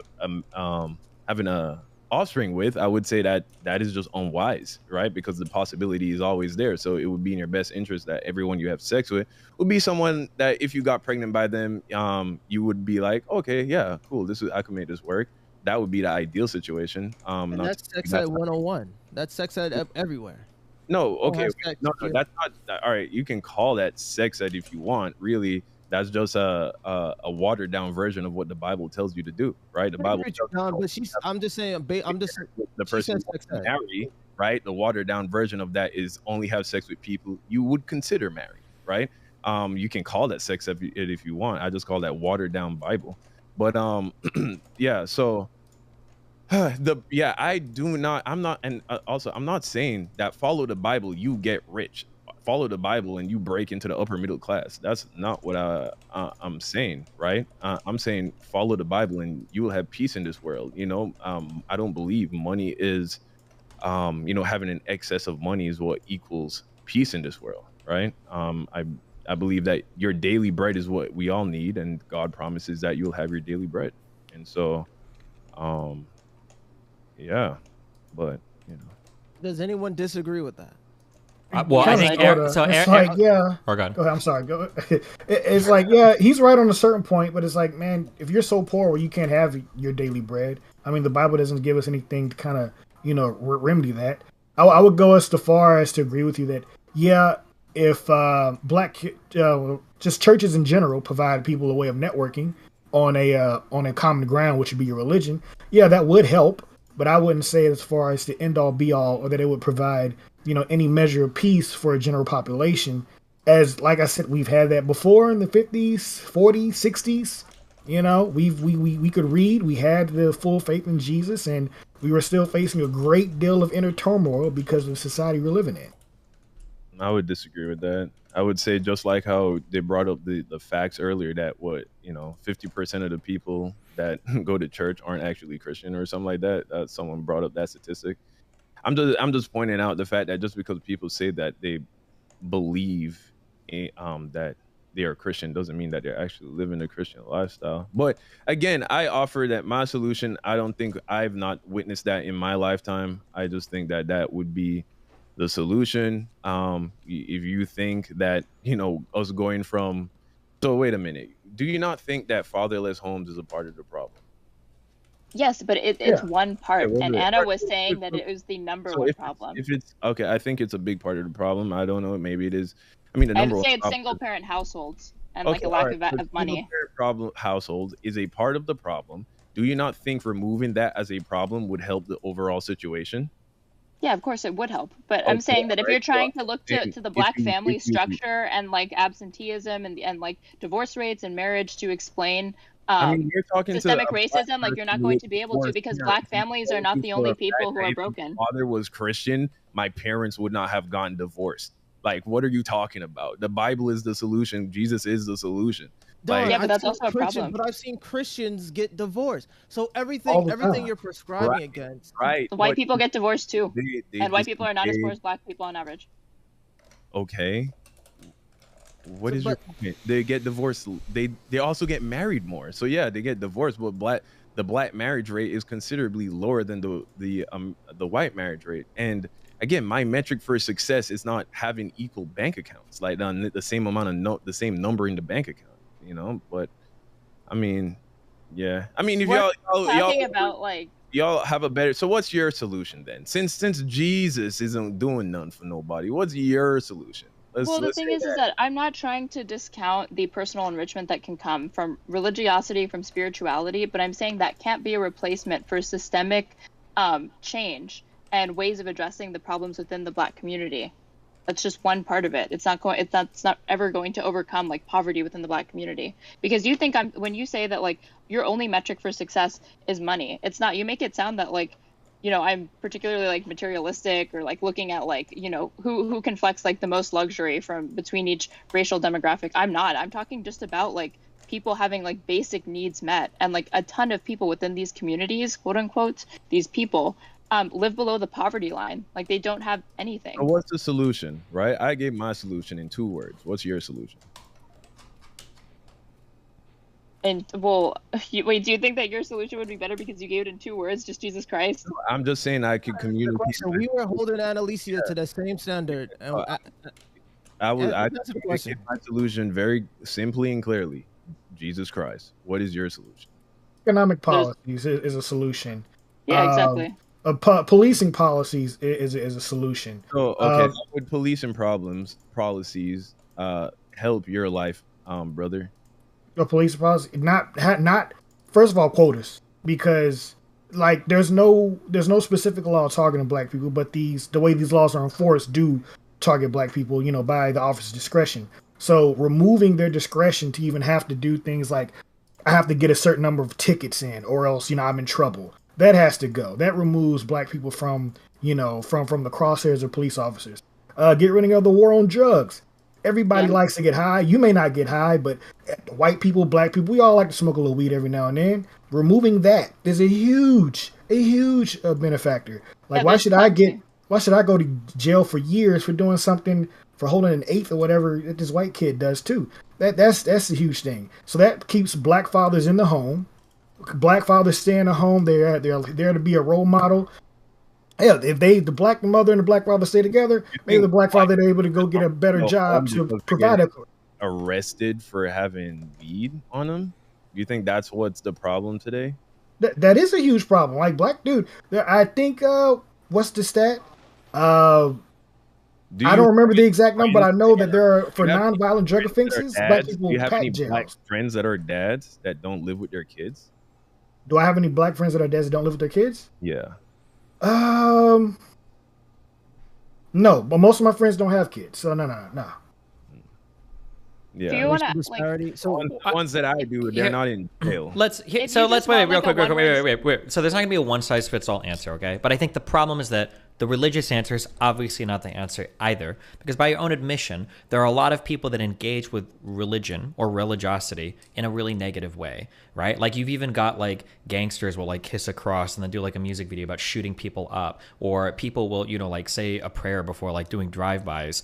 Like a lot of rap culture had even the gangster rap stuff had a lot of stuff to do with Islam for a lot of those rappers, or Christianity or whatever. You see a lot of the imagery, a lot of the symbolism, and then there are a lot of religious people in the black community, but it doesn't seem like it's helped.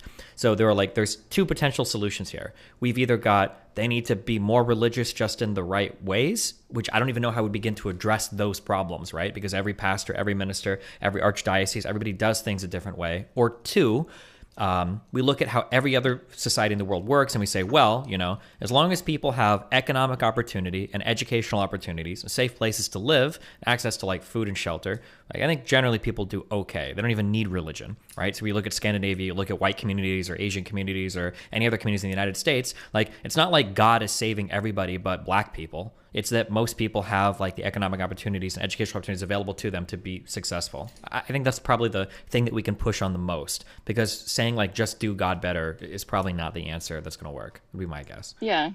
If you want, just like, because I was trying to get at when you said like my answer is 2 words, it's Jesus Christ. If like 2 words, okay, go vote. That's one way to start solving problems. Like I think Jasheen pointed out earlier that like not a lot of Black Americans are voting, not nearly enough. And then you have to move beyond that. You have to understand like why aren't they voting, and a lot of the reason why is that just like poor people everywhere in this country don't vote. Yeah. And so if you want to ask me like what my solution is, it's probably something along the lines of reparations, economic and financial redistribution, funding schools better. Money. Wait, hold on, wait, don't do that. Okay, hold on, wait, ignore hard things, right? Wait. The real answer is it probably needs to be reinvestment into structures that pay future dividends, right? So education is important because when you're in school, you're not having kids. When you're in school, you're increasing your future earning potentials. And when you've got kids that are going to school, you free up the parents to do things like, so education is a really big thing because it empowers people to be successful in the future. Making access to home loans is really important. Like Jashin, how do you pronounce your name? I'm sorry. Just call me Josh. Josh. Okay. So what Josh said earlier was really important too, that generational wealth is oftentimes passed on through home equity, right? In 2007, the United States recovered largely from the housing crisis. Black people did not. And home equity is one of the biggest ways you pass wealth on to your children. So making homes available or more affordable to Black African-American families could be an important step forward. Like, these are the types of things. I don't know if I'd say reparations, because I know what you were about to say. You ever give money to a fucking druggie or whatever, they just go and blow it over. That's probably true. I don't care about that. But at the very least, there should be some reinvestment made into communities to create these structures that pay future dividends in terms of how children and people engage with their community.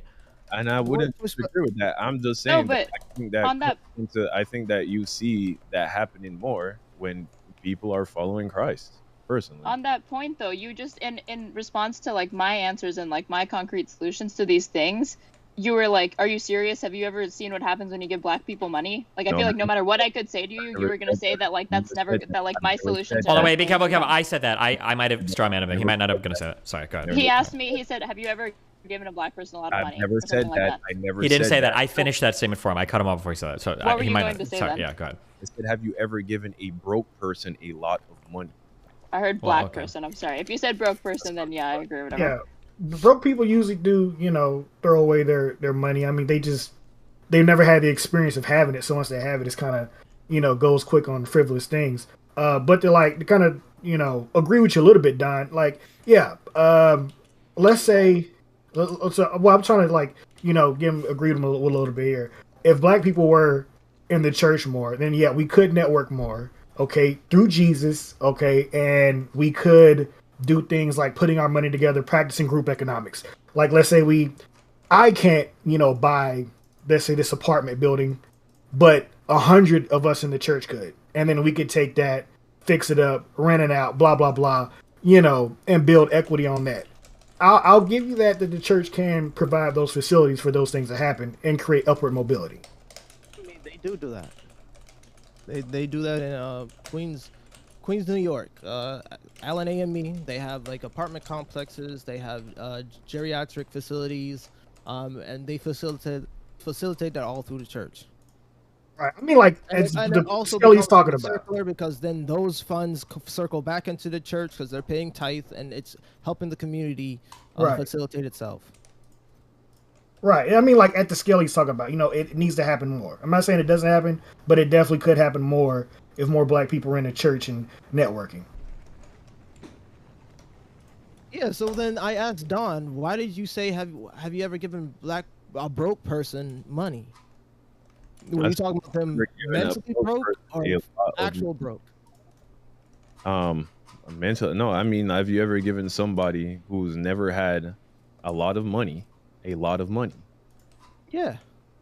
Okay, and what happened? They went and bought food and ate. That's not a lot of money. I mean, so what do you mean a lot of money? You mean like let's shortcut this. Let's shortcut this because we know with this, right? So anybody that's ever worked in service before, I worked in service. When people got their tax refunds, this money wasn't going into like education plans. This money wasn't going into like future investment. This money was going towards big screen TVs. That's not even Black people. That's everybody. What? But what's wrong with that? Well, the problem is that I don't think that the goal isn't to give people money to give them short-term material relief. It's to you want to invest in communities so that their long-term outcomes start to reach parity with other communities. You want their children to be successful. You want the moms and dads to be successful, the households to make money, for everybody to be doing better, not just be able to buy a bunch of stuff for a month. All right, let's put it like this. How much money did you get during the COVID whatever? $2,000. The $1,200. It was a lot. A lot of people. I got a little bit more. A lot of people got like 35,000. Like I used to be an account auditor for Bank of America not too long ago, and a lot of people got like $35,000, $25,000 loaded on their card. And I'm just straight up. They Wait, 3,500 or 1,000? 35,000, $25,000, like that amounts loaded onto their cards at times. And yeah, they blew it on frivolous stuff, man. It's ATM withdrawals for thousands of dollars and buying Prada and Gucci bags and stuff like that. Like the state of California had to put a stop on ATM withdrawals and spending it anywhere. Wait, where were they getting that much money from? That's an insane amount of money. The state of California, like, yeah, the state of California giving people that much money for COVID relief. It absolutely, bro. Like facts. I was an account auditor. Are you talking about like? Are you including like unemployment insurance and stuff? Yeah. Okay. I thought you were just saying like stimulus checks and shit. Okay, never mind. I understand. Okay, that's possible. Okay, I don't know the average earnings was, but so my point is, right. So $35,000. That's a lot of money, right? And they didn't, they didn't change the course of their, family bloodline with that. The point I'm making is, if we're talking reparations, right? You want to talk reparations? We talking big money. I'm saying if you think handing every black family $50,000 is going to fix things, I think you're sadly mistaken. We got to talk in the numbers, maybe upwards of $250,000, $500,000 each. I'm saying I don't think the amount matters. I really don't think the amount matters because I've seen people. That's why I don't think reparations is the way to go, because no, the thing is that no. I disagree. Hold on. Let me go. I don't think that the amount of money you need to shell out to quote unquote even the playing fields would be, in the trillions, right? Yeah, you should definitely. If you've taken, especially if you've stolen, even the Bible says if you've stolen, you have to give 7 times more. So yeah, if you've stolen, you should definitely get something back. Brian Morass, thanks for the $100, my dude. Truly intelligent response to someone stealing or taking unjustly. So I'm not gonna push back against something that is duly owed, but I'm not gonna say it doesn't matter what dollar amount it is. Give the money back. I mean, I don't know. Even $100 used right over generations can change people's lives. They didn't steal trillions of dollars from black people, right? They stole a good amount. It was in the billions. Yeah, I think in the millions. Well, hold on. Be careful. Be careful. Wait. On this conversation, be careful. There's 2 different arguments being made. You can make an argument morally that black people are owed reparations, which I actually think there are decent arguments for, but that's separate from the argument that reparations will fix the black community. You could make the argument that because you could say simultaneously, reparations probably are owed to the black community, but if they got a bunch of money, it'd be wasted. They're not going to like build, generational wealth. That could be the case, right? How do you put a price on time spent? How do you put a price on families divided? Like, how do you put, I'm saying, how are you going to put a price on that to come to a fair number in terms of, this is what black people are? Those are 2 separate issues. So what I'm saying, right? You're just going to come up with a number because that's what it would be. There's no way to accurately calculate how much, quote unquote, black people are owed. We just got to come up with a number. It's done. Yes, there is. It's been done. We know how much. How much? I think it's in a few. It's like a few billion. I've heard the conversations before amongst current day black activists, and they calculate land. They calculate how much land has appreciated, and how much people have been if things have damage and insurance payments that never were paid out, especially when Tulsa was burned down. Insurance payments weren't paid out. People are due a specific amount, and people have calculated that. How did they come to that number? I mean, I'm saying you don't know which one of those black people could have been the next. But you know how you can deal that out? So here's a solution. You know how you can deal that out? You can deal that out by increasing wages proportional in those communities where most people live. You can increase those wages or it's like what people do. They give bonuses. And you can just divvy it out evenly. It doesn't really matter. And I'm just saying, it doesn't matter which family gets. Do you own a business? Huh? Do you own a business? Do you employ people? We have a church, and we have a church. We facilitate a church. Okay, how much? I tutor. How much do you pay the employees at the church? We pay them what we make. It's proportional to what we can get. Why don't you just double it then? The funds aren't there. I'm saying the problem starts with us, right? The change begins with us. Just double everybody's pay. I see you and I agree with you, but getting rid of reparations, giving somebody what is owed to them is still a just thing. That is a biblical thing. If you steal, you have to give back, or it will be taken from you. How much money was stolen from you? Man, it's hard to say, man. Like even with all the, I don't think it. So here's my argument. I don't think it matters. I really don't think. I think if you gave me $100 and I use that $100 properly, I can change the course of my family's life. I've seen people start businesses. How much money did you get? How much? If I want to start the COVID thing is what I'm saying. Did you I got $2,000. I said I got $2,000. Did you change your family's life with the $2,000? Yeah, I can. I got a lot of equipment. The $2,000 is allowing me to speak to you now. The $2,000 got me all this equipment. Okay, and the brother said that there's some people who got $35,000 and ain't do nothing with it.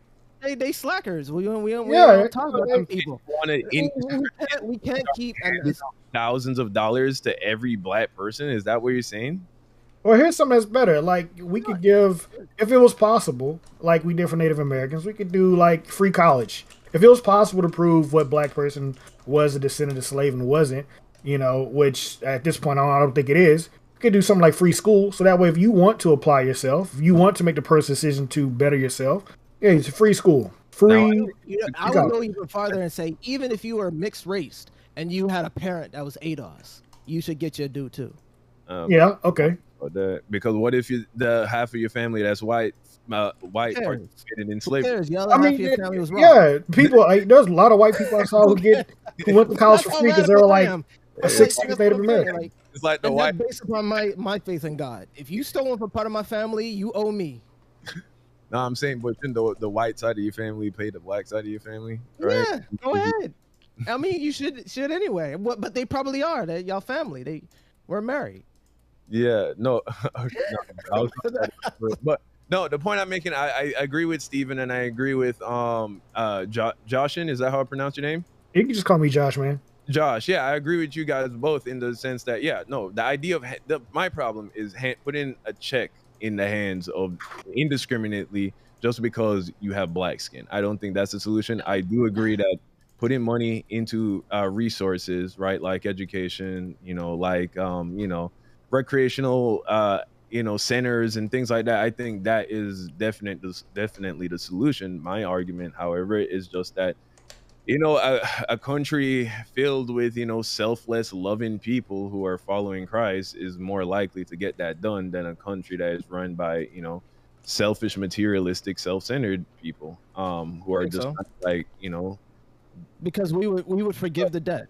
Well, wait, can I respond to that? Because I was the one who mentioned reparations, and I think he misunderstood what I meant when I said reparations, because I think right now, like, the idea is that, like, most people, when they hear reparations, they think, I think some anxious people think, like, oh, shoot, like, black people are going to be empowered to, like, go knock on the doors of white people and stick their hand out and ask for money. That's one way to look at reparations. That's not what I'm talking about. I'm not even talking about, like, the moral claim to, like, should black people be given money based off of like whether or not they were descendant of slaves in this country. I would say like wholesale, like there's a ton of policy recommendations that could basically function as reparations, because if we're talking about like making just like massive investments in rebuilding these communities, these cities, and like creating millions of jobs that pay a living wage, making public colleges and universities tuition free, like targeting federal resources to the areas where it's needed most within black communities and where it's the most impoverished. Like that's what I mean. I feel like that's what I'm talking about could function as like basically reparations to black people. But I'm sorry, I shouldn't have used that term, because again, it like started this conversation. It's more of like a moral argument. But yeah, that's what I meant. Well, that's why I'm saying the moral argument is different than like, will it improve communities? Because if you want to make the moral argument, technically, it doesn't matter what they'll spend their money on. They should have the right to buy and waste it on whatever they want. If it's their money, it's their money, right? An employer doesn't pay their employee wages based on whether or not they're going to spend it soundly. They pay it to him because it's money owed for labor, right? So if you want to make the moral argument for reparations, it has nothing to do with whether they spend it. But that's what I'm saying. It's like a separate kind of thing. Yeah, like the moral claim is there. Like morally, do black Americans deserve reparations? Of course. But like the reparations claim really no longer functions as like an actual political demand for like land or territory. It usually operates as kind of just like a claim for like power and recognition and like trying to shift the landscape for black Americans to. Yeah, that's what I think. So yeah, I feel like when people argue, where are you getting that notion? What? Because I feel like when I hear about people making the case for reparations, it's staked out on a moral claim, not really so much as like sound economic policy. Yeah, I don't think like, I mean, when you've got like NBA players going broke like 5 years after being out of the NBA, I don't think that like just throwing money in a community is going to like get rid of a lot of the problems. Because the problems are deeper than just money, right? And I think actually, to circle back really far around, that's kind of what I think Don is getting at, is that there are poor communities that do okay. It's not just a matter of material wealth. I think young Don was getting at more of kind of like a spiritual decay that's happened among a lot of people. So that it's possible to be a poor group of people that have strong family values, that live their lives in moral ways, they don't have children out of wedlock, and they still do okay, even though they don't have access to the same material wealth that other groups in the United States might have access to. I think the spiritual decay is cyclical. I think it happens constantly throughout history. It's going to continue to happen until Jesus comes back. So I don't think we can combat this. We can mitigate against the spiritual decay. This is me speaking to you and Don. I think you can't combat the spiritual decay, but there's and there's ways for us to mitigate that spiritual decay. And we can't go to people who do not want to be spiritual and tell them to be spiritual. Because only God can tell them to be spiritual. Yeah, no, I agree with that. I'm not in the business of forcing anyone to do anything, but I'm just saying, like, if you ask for a solution and I give it to you and you don't want it, then, you know, that's all I can do. You know, I'm like, okay. Yeah, so then, but there's other, you can now prescribe, I think you can prescribe that. They don't accept that, but you can also prescribe other things as well. Jesus wasn't just telling people to, I mean, Jesus did more than just tell people to have faith in him and the Father, and the Holy Spirit. Like what? He just told people to how they treat one another, how they deal with. He talked about politics. He talked about economics in his parables. He talked about how you deal with your daily life. He talked about systems he talked about everything. Jesus talked about everything. No, I disagree with like using the you know, trying to separate. I disagree with like trying to separate, you know, how you treat your neighbors as like separate. That's exactly my point. You know, I'm not saying it's separate. It's all. I'm not, but that's not what I'm saying. It's not separate. He is saying that if you see, here's a problem, right? Here's a problem is when you're trying to cherry pick or take what you like from the doctrine of the Bible and say, okay, well, Jesus talked about how we treat each other, right? You know, treat each other lovingly and that this is what people who like try to support the abortion narrative using the Bible do, right? They talk about the fact that we're supposed to be kind to each other and how sometimes people who are, you know, pro-life often speak in a manner that is unkind, right? To people who are pro-abortion, right? So, but that is like, I'm saying, don't do that. I'm saying start first with Jesus, right? Start first with following Jesus, and that's the thing. I don't see following Jesus as a religion, right? Following Jesus, the religion, when you look at other religions, they're work-based, salvation-based. They're about following a set of laws, right? That is not what and rituals and practices and customs, right? I'm all about following the guy. I'm all about following Jesus, right? That's what I believe it means to be a Christian. And I believe that if you follow Jesus, right, all of your problems will be solved. Not when I say that, I don't mean, oh, now you're going to have, you know, all this money or, you know, all of this this upward mobility financially or any of that. I don't think Jesus promises any of that. When I look at what makes people unhappy, I mean, I heard this, Steven, you were talking about this, or Destiny, what would you prefer me calling you? Steven is good. Steven is good. Okay, yeah. I heard that interview you had. I can't remember. I think it was Valuetainment TV, or it was with that chick, the blonde chick, a little bit older. But you know, Jebediah or something was on. Yeah, you know, you were talking about how like you were comparing your family, right? That the Latino side of your family, that you know doesn't have as much, right? You know, the basement floods when it rains type deal. To the side of your family that does very well financially. And when you ask yourself who seems happier, it's the one with less. And arguably it's because they have, you know, they're placing their focus on things that have nothing to do with money, right? Things like, excuse me. I thought I was going to sneeze. It's still there. Yeah, but I mean, I think everyone gets where I'm going with this, right? And so it's like, that's what you get when you follow Jesus, right? You get that kind of peace and fulfillment. And I honestly believe if the Black community as a whole, like if you could wave a magic wand and everyone had that, we wouldn't even be having this conversation about, you know, racism and things like that, because, you know, wouldn't really be worried about it, wouldn't be stressed about it. I think Jesus came to preach grace. The new covenant was a grace, is faith which will influence good works. And I think just going to non-Christian people and telling them to follow Jesus, they're going to take the works and it's going to become another religiosity impact. And I feel like the failure of the church has been allowing the world to influence them, or they are unintelligently following the faith, right? They're being bad faith actors in a lot of circumstances where they're getting all the emotion and all the impact, but they're not really living by truly being a grace-led Christian, or being a true new covenant Christian, right? Which is beyond a religiosity. I think Jesus came back to fight the religiosity, right?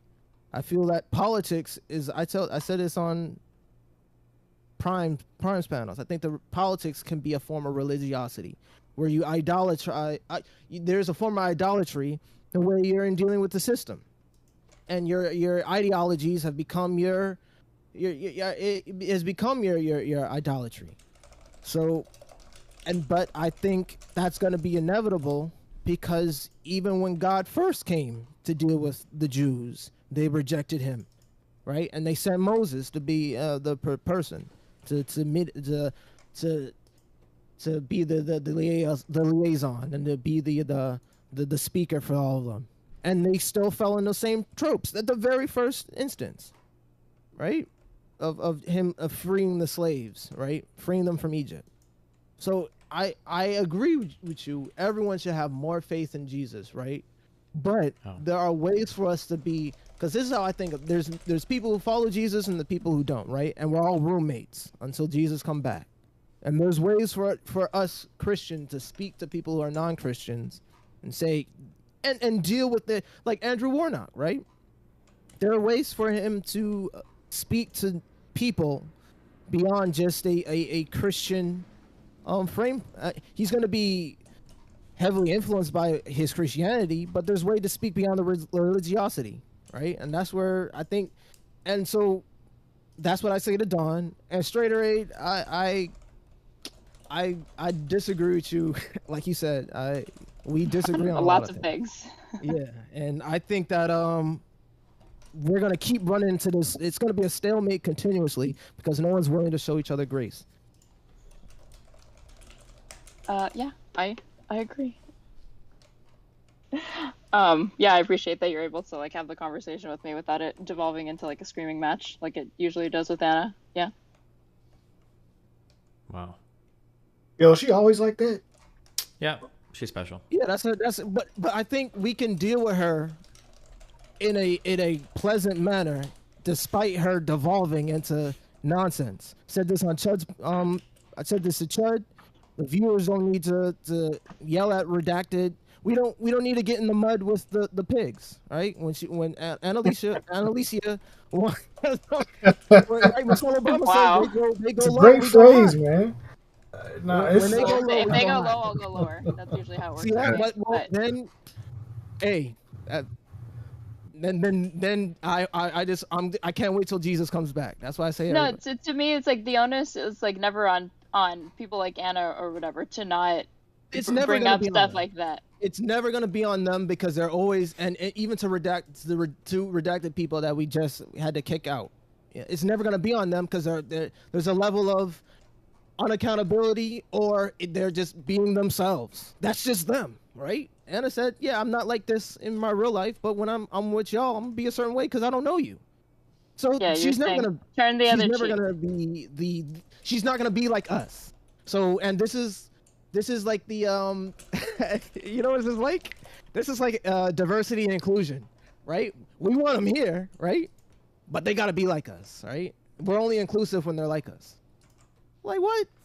No. And it's the same thing goes for black people in corporate America, and any other racial group, right? White people are willing to allow us to be in their spaces, but we got to act like them in order for them to truly accept us. Otherwise, Well, I mean, fine we with Anna all being in the yo, conversation, but she that tries nonsense. to tell other people who can and cannot be in the conversation. That's why I have a problem with Anna Yeah. participating. Yo, She to can be be in fair, the we're not conversation. It's combative just we ignore either. her antics, like we ignore yours, or we ignore Don's, or we ignore Steven's, or we ignore. I know, Don. I'm not saying you got antics, bro. Yeah, but like we ignore each other's antics in order to have the conversation. That's why you see Destiny being as charitable as possible to all these crazy people that he wants to continually have conversations, and it shouldn't be like the community and the orbiters colliding with these people. All I just see is 'cause we don't Destiny like what playing they say. Factorio. Based. All I ever see is him playing Factorio. Good. That's all you deserve to see. But when we attack Destiny in his space, yeah, he gonna fight back. Yo, shut the 'Cause fuck up. it's his space. Uh-oh. And Shut the fuck up. Cherry, who are you talking to?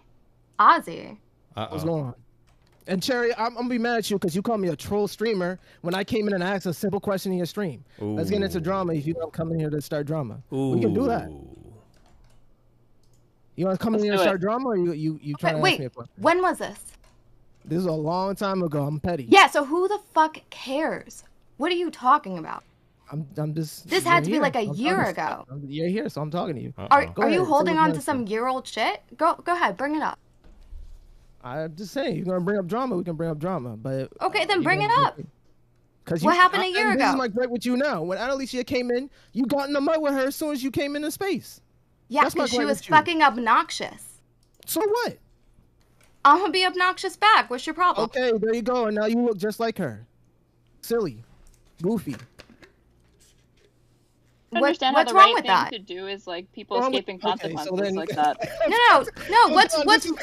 No, you tell me. What's wrong with me being really assertive, me being a little bit of a fucking bully, if I'm sticking up for someone not being dismissed on the base of their skin color? What the fuck is wrong with that? Congratulations, you look goofy. I look goofy? Yes. So that's it.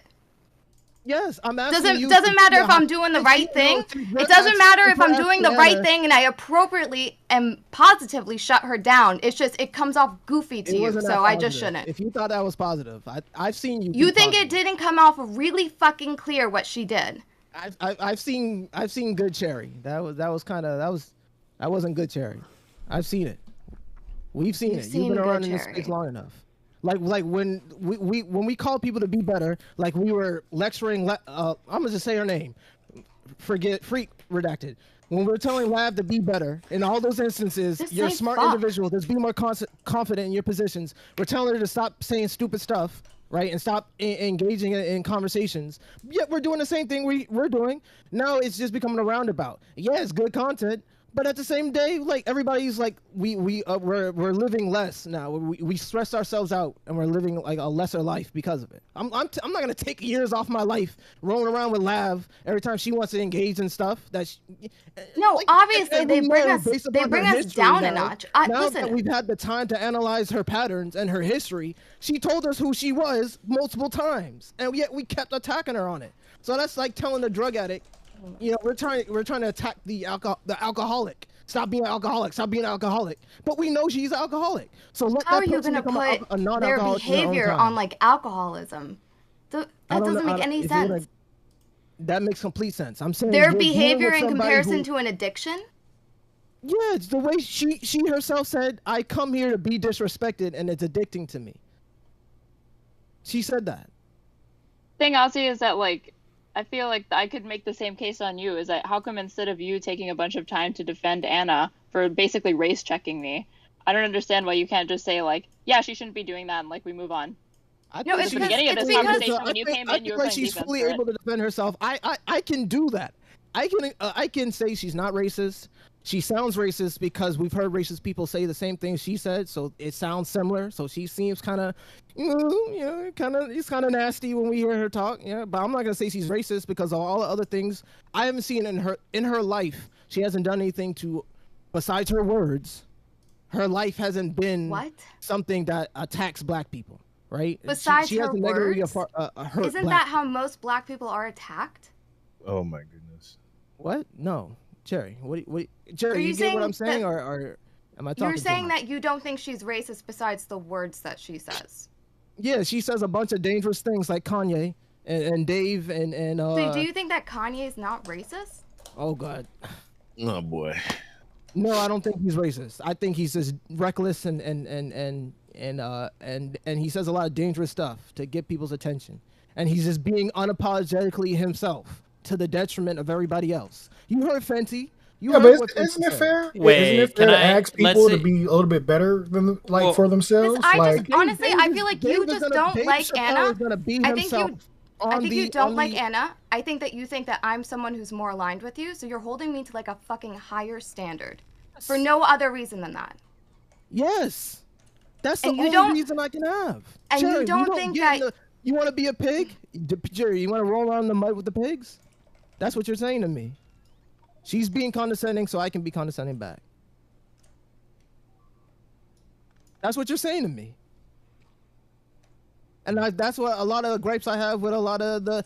If Destiny wants his community to be non-misogynistic, we can't play around with misogyny. Unless it's like everybody's going to do it. You can't have it both ways. No, misogyny is assuming that every woman behaves in a certain fucking way.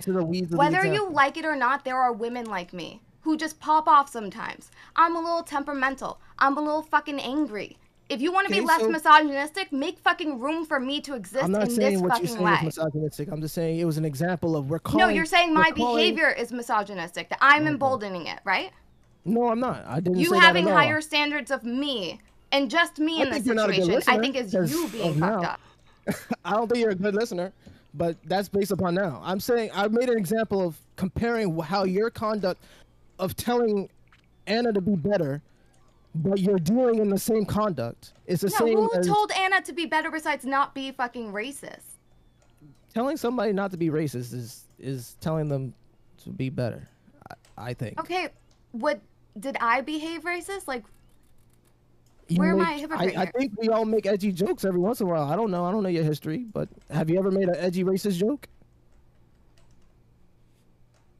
Probably. I don't think what she did Okay, was so making a then joke. I don't think you have the ground. Take the plank out of your eye before you start telling other people. No, get your to stop fucking it. Bible shit off me. Listen, you doing a real deal right now. You doing a real deal. I've been raised in the listen, I listen to You all of them. understand the difference And between me I'm making better. an edgy fucking joke and think you should between be Anna doing edginess dismissing and tell Erin other on people to like the not be color of edgy. her skin? Anna's You're being giving me edgy. She's saying she gonna unreasonable be edgy. expectations. That's what you're doing. Calling straight away white is edgy. No, wait. Hold on, wait. Hold on. This is a little silly, right? Yeah, So, yeah. well, no, hold on. I'm saying you're being a little silly. Anna's not being edgy. Anna's being like either borderline or just flat out racist, right? Okay, borderline is edgy to me. She's on the edge of so there you go with your word. So when She's on Anna the says edge. that like not she's doing- okay she's with not doing people, humor, sure, but she's being just as edgy as us. so is it She's just humor? being Yeah. So is aggressive in it humorous when she's saying things like maybe black women should consider aborting all male black babies? He only said that as in response to. Wait, what? She said that in response. We heard her explanation before. I know I've heard it, but like, could I Yeah, so like we if know I want to the reduce the crime rates of like 10 major metropolitan areas in the United States, and I say maybe we should just ship all those black people to Mexico, am I like just giving a solution, or would you say, oh, it's a little sus? You sound like Abraham Lincoln, and you sound a little sus. So then why doesn't she sound a little sus? We're not gonna say you're racist. We're gonna say you're on the edge. You need to pull back. That's what I forgot. Oh my god, why can't I remember his name?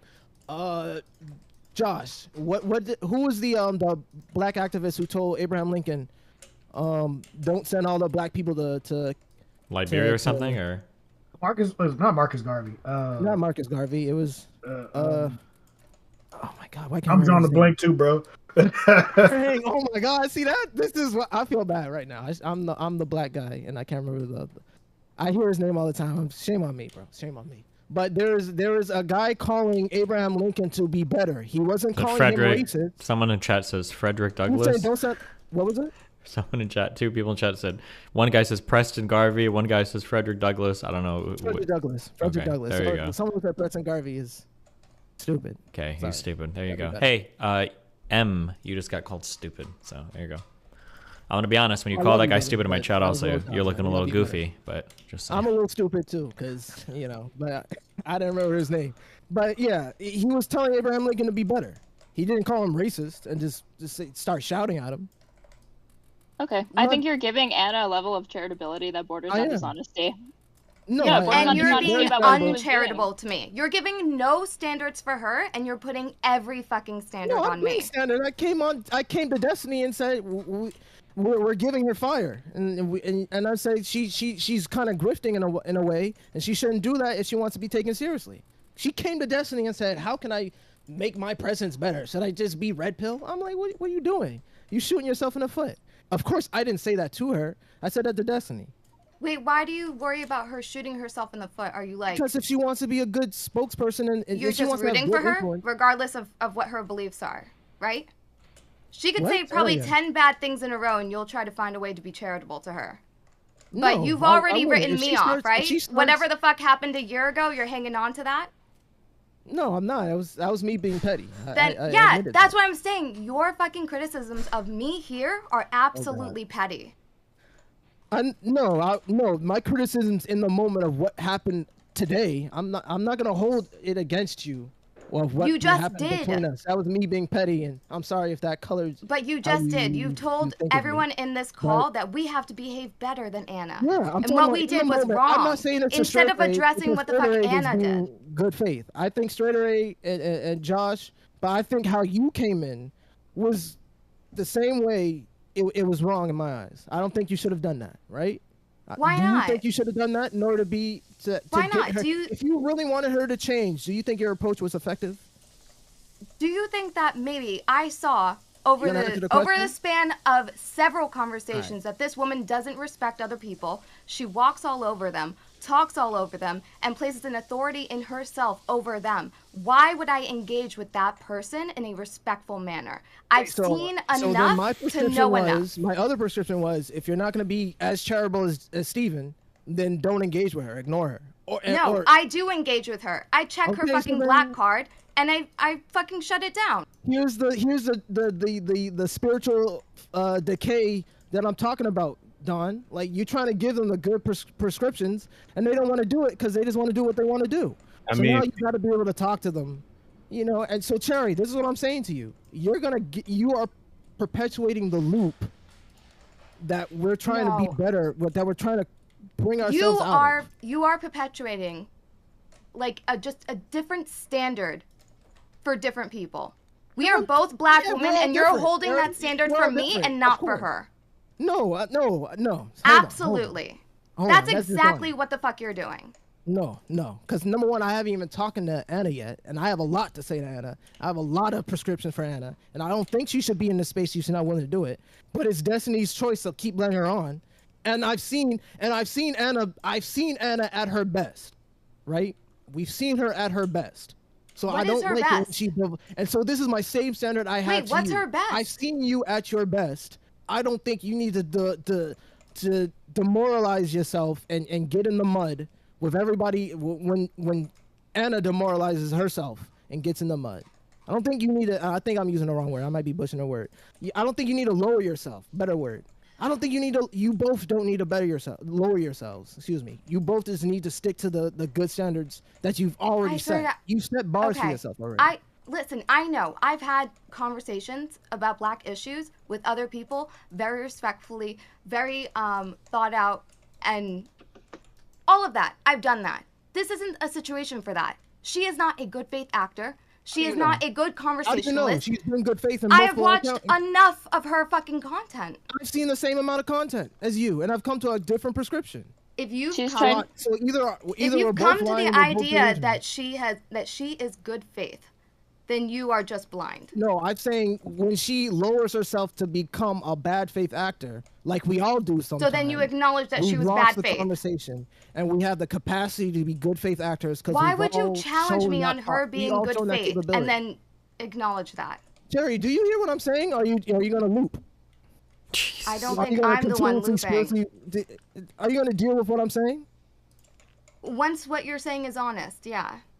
So then this is a pure bad faith action. You shouldn't even be even talking to me right now. If you truly believe me to be a bad faith actor in this conversation, you shouldn't even be talking to me, which is one of my prescriptions. Okay, hold on. Wait. It was Pa- our wait. prescriptions. Let's- I don't go by your rules. Pausing real quick. Do we know what each other's issues are with each other? Like, Azzy, do you know why she's upset? Yeah, because Anna is being immature and racist in a lot of circumstances. She says a lot of crazy stuff, reckless stuff, and then we're supposed to just put up with it. And I'm asking Cherry to be better, and I haven't said this to Anna, so she thinks I'm being unfair. Yeah, kind of. I think she wants to. Wait, hold on. What Cherry just wants like a space to like just be upset at somebody, is I think what she's okay, but saying. do that on your own time. So let me be Andy. This is me. I went into while I was in college, right? I had and it deals with like sexual abuse, right? So let me know if this is okay or not. You can talk about whatever you want. All right, good. So I came into a room, right, and I'm having a conversation with my boys, and we're talking about men-women dynamics, and then another person in the club room thought she had the wherewithal and the autonomy to start shouting at me and my friends because she's gone through a traumatic experience with her last partner. She said all men are trash. You need to be more mature, and she started giving all her prescriptions of what I should do. Meanwhile, lowering herself and not even doing. And she thought she had the right to do that, right? Meanwhile, we're all grown adults, and we have the capacity to be as good faith as possible and be in our own good and be on our best behavior, right? Just to make sure we have peace, right? So this is akin to the situation right now. We have one person who's being, kind of, we don't like the way she's acting, right? So we feel like we have the right to start yelling at her because we have the right to be upset. And I feel like I have the right to match energy. That's what the fuck I feel like. Oh yeah, you do. You have the full right, free will. Yes, you do. But you get to reward heaven for all the free will you got. You feel like I look goofy for it, and you think I care. I do. As a even smaller than you, I could probably be real huge if I was consistent. Okay. But I'm not as consistent as you and Don, but as a small content creator. Wait, I was in this. You were talking about, the call for Christians to move with like grace, mercy, kindness. Isn't this a situation where you should maybe consider extending some grace to Cherry? Realize this is me, but they're not Christians, so I do this. He got a grudge over me, so you don't gotta be graceful. Right. But hold on, wait. We are not so. That is the doctrine of other religions. In Christianity, we're called to treat all of our brothers and sisters. Pretty sure the golden rule is not even golden rule. No, I'm saying yes. So I'm saying. No, I swear to God, I trigger some of you fucks off so bad that you're willing to drop your fucking religion just so you can be spiteful. What are you talking about? You haven't triggered me that much. All right, so here's what I'm saying, right? Here's an opportunity. I love you, bro, but you kind of act crazy sometimes. Extend some mercy to someone who may not see the world through the same moral lens that you see it through. You know what I mean? Yeah, of course. But if we're gonna live by, do we all believe in the golden rule? I mean, don't worry about what she believes. You feel me? No, I'm not worried about it. I'm asking if in order to have this conversation, she already thinks I'm a bad faith liar. She already thinks that. All right. So I gotta be. If in order for this conversation to continue, we gotta lay some ground rules, right? I'm just saying, you can't control what someone else thinks of you. Yeah, of course, I know. I can't. I'm not gonna be like TJ at recess and try to force her to like me. I'm not gonna do that. Sure. Right. And so I'm not gonna do that. She could dislike me. I don't know how she feels about me. So I know in this conversation now, she thinks I'm lying and I'm being nice to Anna. I'm being mean to her. But I'm saying, we're all in this space. I don't know about Josh. I don't know about Straighter 8. We're all in this space as content creators, right? Or to an extent, right? I stream my occasional game every once in a while. You are here daily. I don't know about, I haven't been watching Cherry as much, but we're all here as content creators, right? So we should be able to hold each other accountable to certain standards, right? I mean, including Anna. Yeah, including her, right? She's not here right now, and I hold her to the same standard. I told Cherry, I hold her to the same standard. I'm telling Cherry, I would tell her. But I don't think you do, because you're saying, you should try to be kind, you should try to, not engage with that. But if she's trying to dismiss my voice from the conversation on the basis of my skin color, then, it doesn't matter how nice I am. At some point, she's going to bring that up, and she's going to try to exclude me, We're still having this conversation, so we have the capacity to still have this conversation. Oh, wait, can I, since I'm clearly missing a lot of context here, All right, so Cherry, what was your position that you had that you know, this Anna person seems to have such a problem with? They were talking about black issues in America, and Straight Raid was giving her input. Anna didn't want to hear it. She said Straight Raid was white, so I hopped in, told her to shut the fuck up, basically. Okay, and that's what all of this is coming from because you told someone at SDFU?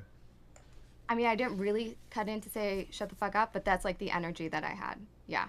Okay. All right. Well, I'm critiquing that energy right now. Okay, so I'm saying I think, brother, this is something we can let go sometimes. You know, we can just allow like one. I mean, I know misogyny is not allowed here, but I just think sometimes we should just let girls be girls, bro. That's sometimes how girls move, and so you know. Base. Done. Yeah, please. Just saying, like Are you sometimes. saying I'm being misogynist? I don't even I'm know being if a that's misogynist right now? misogyny. You guys Is this have a like fucking misogynoir dick right now? measuring I'm contests attacking a all the woman? time. No, This is like calling the it DD, you know what DDPers? Love women, man. Love women. Yeah. Like if I'm being misogynic, right? If I'm being a misogynist right now, then she's being misandrist. No, I'm not saying you're being misogynist. I don't speak I in mean, I terms. don't even have to say that's a waste of words, but like, Yeah, I don't use words like that. But let girls be girls.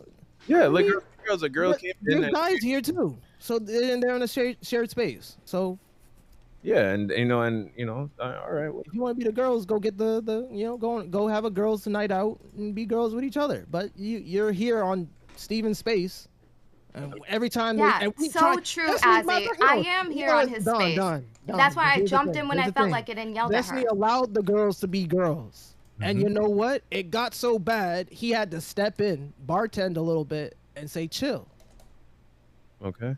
Anytime Destiny steps in, you know, and you guys are messing up his Factorio game. Every time you got to mess up his Factorio game, because you guys, you know, don't know how to just be a little bit, just be nice to each other, you know, just be nice. You Okay, know? how dare you blame us on How dare him you? Wow. sucking at fucking Stop. Factorio? Don't. Crossing He has lines. had like 500 years to finish this game. That's all on him.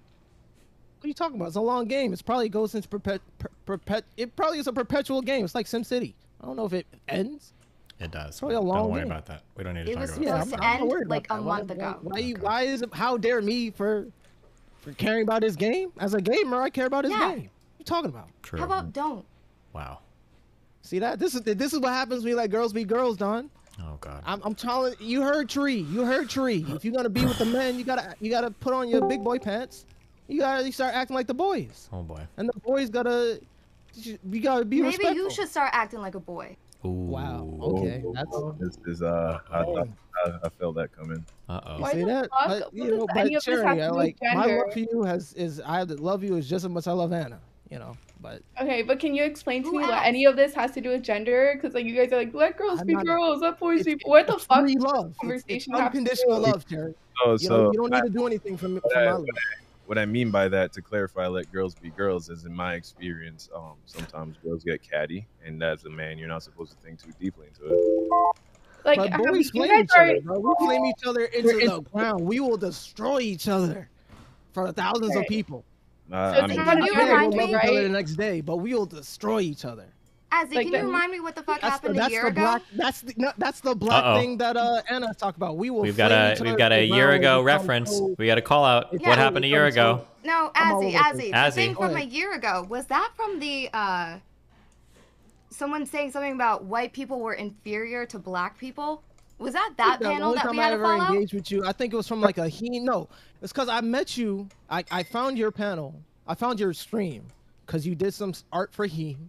I came in. You were going over Anna and Destiny content. I asked you a question, and because the way I acted on Prime's panel, I have a little bit of regrets. Yeah.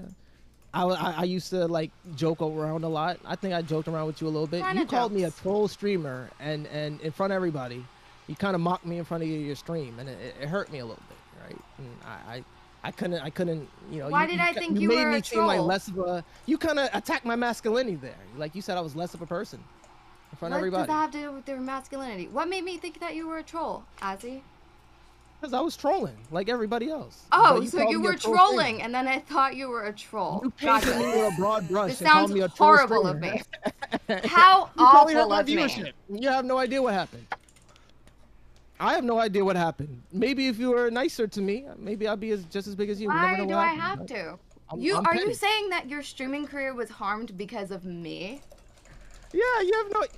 Matter of fact, I said it's a prime too. When you guys treat me a certain way, on a, yo, when y'all treat me a certain way, yeah, but this is content creation. When you treat a content creator a certain way on a public platform, it paints a broader notion of who they are as a content creator, and that will affect their content. So this is why you got to be just as nice and terrible until you don't have to, or you ignore them entirely. This is why you see like there's like chasms of content creation where people go to their own orbit and go to their own universe. I'm hanging out here with y'all, right? And I'm probably lower on the totem pole because I'm a God-fearing man, you know, black, you know, No. and, you know what I'm saying? I don't. But I'm trying to be as good as possible, and then you call me a troll streamer, Cherry, and that hurt me. Wow. I feel like you're saying people have to play defense for other streamers' shitty behavior, no matter how badly they behave and act, just because they're streamers or whatever. Like, yeah, I can't get behind that one. Colin, there's ways of where we can hold each other accountable without getting in the mud with each other. Do you agree with that? I agree. And one of those things starts with like not dismissing me because they think I'm white. Yeah, sorry, I didn't mean to interrupt. But just like we saw, I just want to add an example. Just like we saw how they tried to change Destiny real quick over the past few days. They're trying to like, you know, Destiny, you can be better. Destiny, I'm sure you're not seeing all the color. I hope I'm not mocking Kyla, excuse me. Destiny, I feel like there's certain colors you're not seeing, Destiny, right? That was, and in the way she was articulating, right? I would totally agree with the way she was articulating, right? She's not getting in the mud in the way she perceives Destiny to be doing, or Steven, excuse me. She's not calling Steven out in a way that's gonna like make him explode and have an episode. But she's saying, yeah, there's certain things you could do better. That's just, you know, that's what peers and friends do, especially if we have to share a space. I don't know. I feel like she was reaching out of concern, not necessarily like accountability, if that makes sense. Usually, yeah, I'm concerned for Anna if she wants to grow, and I'm concerned for Cherry if she wants to grow, because I want to see people grow. I think that is as a Christian man, everybody should be growing. Everyone should be growing until you are as close as you can be to the image of God, the Imago. This is where I was talking about. This is why people have, you know, and you know, let me, because I want to come off as loving as possible, right? This is where I think the problem arises, where we have like the young lady right here. My computer's acting up. Oh, Straight Array, right? Her perception of Christianity and why she's like, oh yeah, this wouldn't work, right? Because you're behaving in the way you're behaving, and then like putting on top of that, oh, Christian man. You know what I'm saying? Like you're blaming the doctrines of Christianity for the problems that happen, and that or they're ineffective. No, because look at all the problems are not you, Don. Straight Array. Yeah. No, well, I'm just saying like the way you're behaving right now, I think you could better model a Christian man. You feel me? Yeah. No, man. Like this is me. Jesus was kicking people. He was in the church getting mad. Okay, wait, hold on, wait, because that was the example that. I'm Jesus. Wait, that was I'm not saying I'm Jesus. Well, that was the example. Everybody in our human state, we have a range of emotions, right? I'm not like out here. I'm not cussing. I'm not calling you. I'm not attacking a character.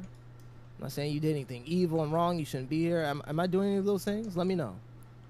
Well, do you think it's ever like, would we consider Jesus in the temple? Was that a sin, or is there ever like a form it wasn't a sin. Anger is true. Even God gets angry. Yeah, so was it okay for Cherry to get angry at somebody that was being? The way she dealt with her anger and the way she the feeling is not the problem. The feeling isn't a problem. It's the reaction to the feeling. That's the problem. I agree that you're being like civil and you're being like polite and respectful, but like it's not really about that. I'm talking about like the character and the person that you were defending and like what you were defending and like tone policing Cherry and to a certain extent myself over is like Jesus defended the hose. He defended the tax. So is it true? Is what she's saying true about you treating them differently? Like you're giving. I think it's perceived. I think. Wait, so no. let me ask you this: is it perceived differently? Is a perception the way I'm treating Anna differently than the way I'm treating Cherry? I mean, I wouldn't I'm know. asking everybody. Here to tell me that, but yeah. I'll ask the man himself. Steven, do you think I was treating Cherry different than I'm treating Anna? Probably not, but that's not relevant. Her issue is that she doesn't believe they deserve equal treatment. She thinks that Anna should be treated worse because Anna was the one that was being racist. That's what her response would be, right? All right, yeah. So, like, I'm a classroom teacher, and I can't. Yeah, there's certain disciplines you have to do to discipline certain students, but that doesn't mean you start treating them differently, because then those students will perceive it's different treatment over time, and they'll act a certain way. They'll start acting out. Do you believe like Anna's exhibiting bad behavior. Lav was exhibiting bad behavior. Okay. Max was always bad. Yeah. I'm sorry. Destiny, you shouldn't have never let Max in here, bro. I know it's fun, but that man, no, because no. That's why we have different classrooms for different people, man. I think he should have been in. He has special abilities. He should have been with the special abilities class, man. I think this is Anna and Lav. Like when they have bad behavior, doesn't mean we gotta start treating them like they're the bad kids, and start you don't gotta treat bad kids like bad kids in order to correct the behavior. Gotcha.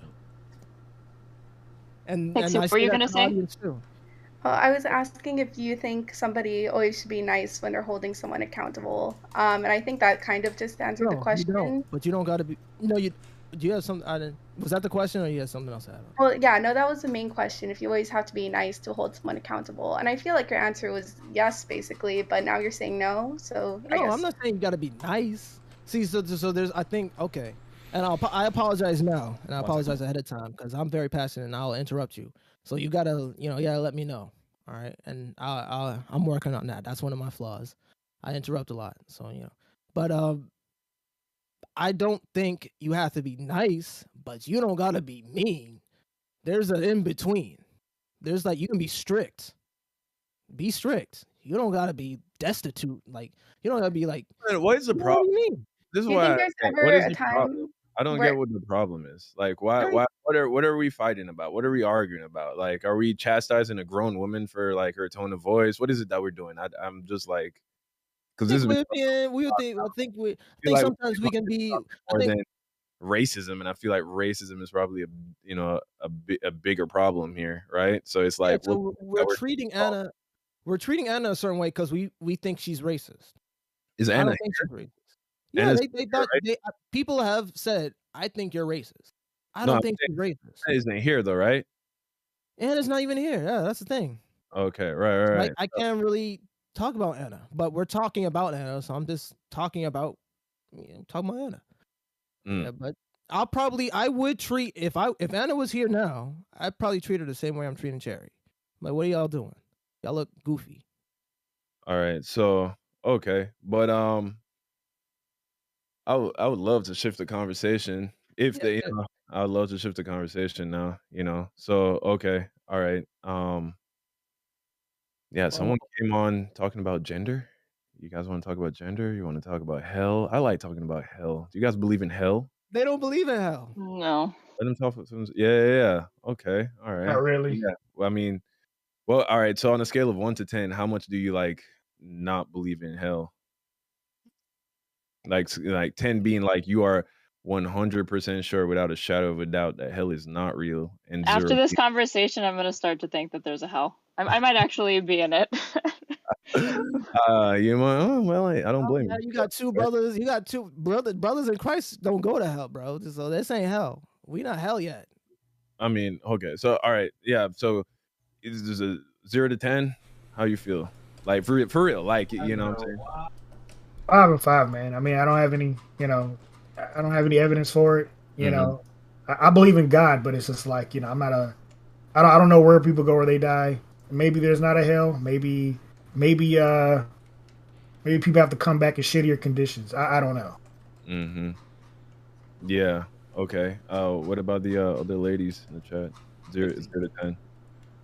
See, what are your thoughts on hell? Go for it. Hell's not even talked much in the Bible, no?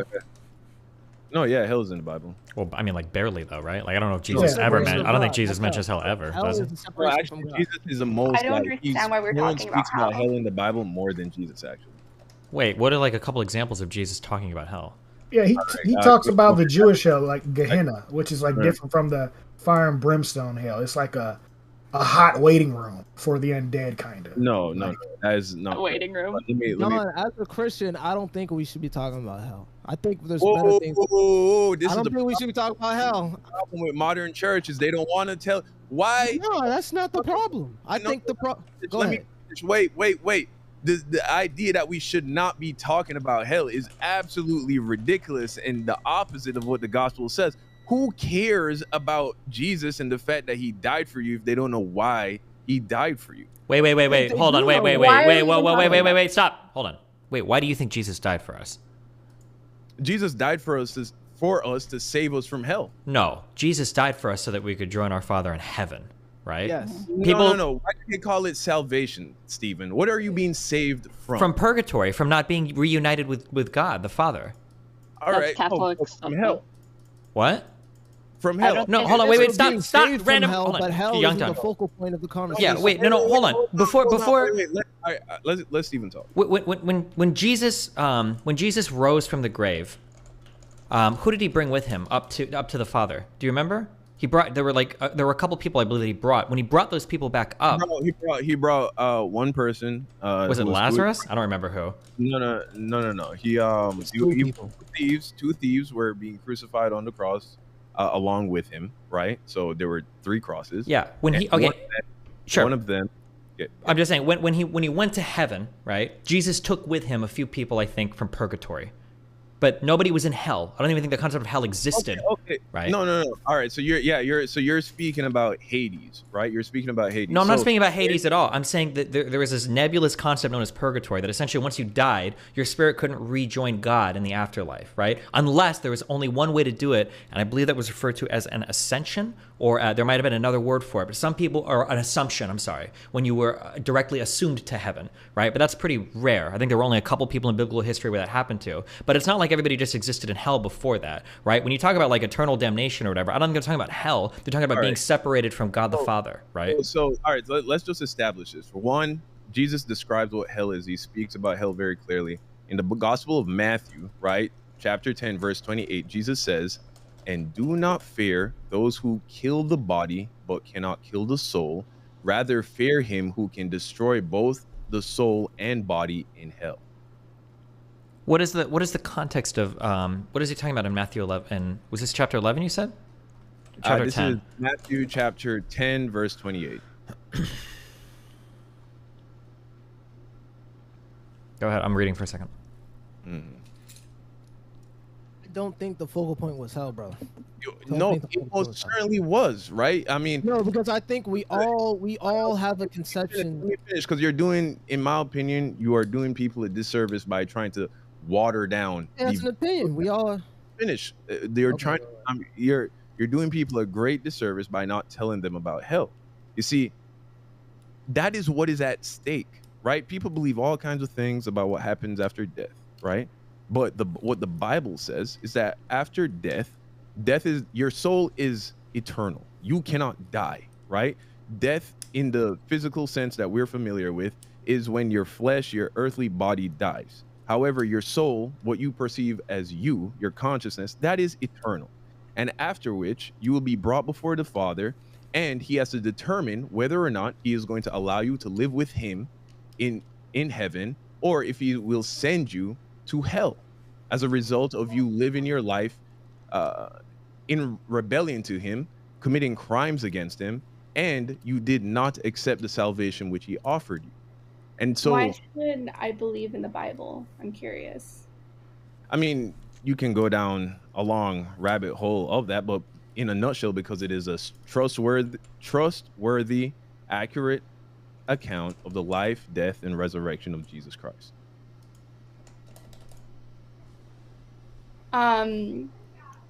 Okay, I'm not sure how to respond to that. you're gonna have to give me a second because there's a lot to go down there. Okay, hold on, real quick. So just in terms of reading, so Matthew chapter 10, okay? So this chapter deals primarily with sending his disciples out amongst the world to preach the message of God, yeah? He calls the 12 apostles and he said, I want all of you to go among the lost sheep of Israel, and I want you to proclaim the message that the kingdom of heaven has come near. Heal the sick, raise the dead, etc., etc. In this chapter, he also talks about how sometimes brother might betray brother, father might betray son. You might be brought before your local councils to speak of, to worship, and when it happens, God will tell you what to say, etc., etc. There's one reference in this entire chapter to do not be afraid of those who kill the body but cannot kill the soul. Rather, be afraid of the one who can destroy both soul and body in hell. This isn't like a reference saying that you'll go to hell or whatever. What Jesus is saying here is don't be afraid that you might be condemned to death or something if you're caught like trying to convert people or preach, but rather be afraid of people that try to turn you away from God. I don't think this is a big description of hell. I don't think this is a big like be afraid of hell. This is just telling you that when the time comes, you would rather be judged by God than judged by man. Why would Jesus bring it up? If it's not a factor, why would Jesus bring it up? And then I'll challenge you again with Matthew 25:46, right? And these will go away into eternal punishment, but the righteous will enter into eternal life. So even though he doesn't use the word hell, we understand that when he talks about eternal punishment, he's speaking of hell. Yeah, but we don't know that. Eternal punishment could just be like purgatory is eternal punishment, right? Not being able to return to God at death is a form of punishment. Right? The reality is that like you might be able to give me a couple verses, but if I were to ask you for this, I bet I could find 50 to 100 times more that Jesus mentions heaven or salvation than he ever does hell. Like hell is very, very, very rarely ever mentioned by Jesus. And when it is mentioned, it's done like very vaguely, and it's not even the purpose of what's being mentioned, right? Like I'm pretty sure that the ultimate suffering for humans, I don't have a Bible verse for this, I have to go dig through it, but I'm pretty sure the ultimate suffering of humans is considered being separated from God, right? So I think when Jesus talks about a form of eternal punishment, it would be the idea of dying and having your soul not returning to heaven to rejoin the Father in heaven. Again, that's punishment.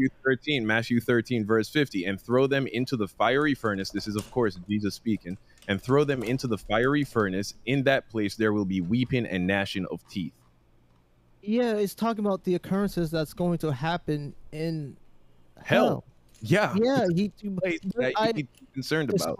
Describing hell is to let people know what's going to happen if once you are truly separated after death. Once you're truly separate from God, that's going to happen in hell. This is what's going to happen in hell. Jesus is vividly describing what hell is like, so that what exactly is happening right now wouldn't happen. People will try to pontificate and say, well, hell isn't really actually like a bad place. It's more, you're just separated from God eternally.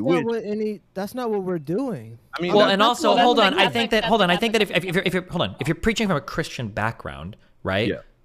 That should be horrible, right? You shouldn't need the fires of hell to talk about the horribleness of being separated by God. Like having your connection with God severed should in and of itself be eternal damnation, right? Because all the joy, all the pleasure, everything that we come that's good in us are reflections of us being made in the image of God. Every good thing that a human does happens because there are pieces of God in every human, right? That's what a human is. It's man made in the image of God. So being cut off from the Creator is in and of itself like eternal damnation. And I feel like that should be the focus of a Christian preaching to people. Not that you're going to go to some spooky, fiery place, but that you're going to be cut off from the Father that literally made you in the image of himself and enables you and empowers you to do the good that you do throughout the world, in my opinion.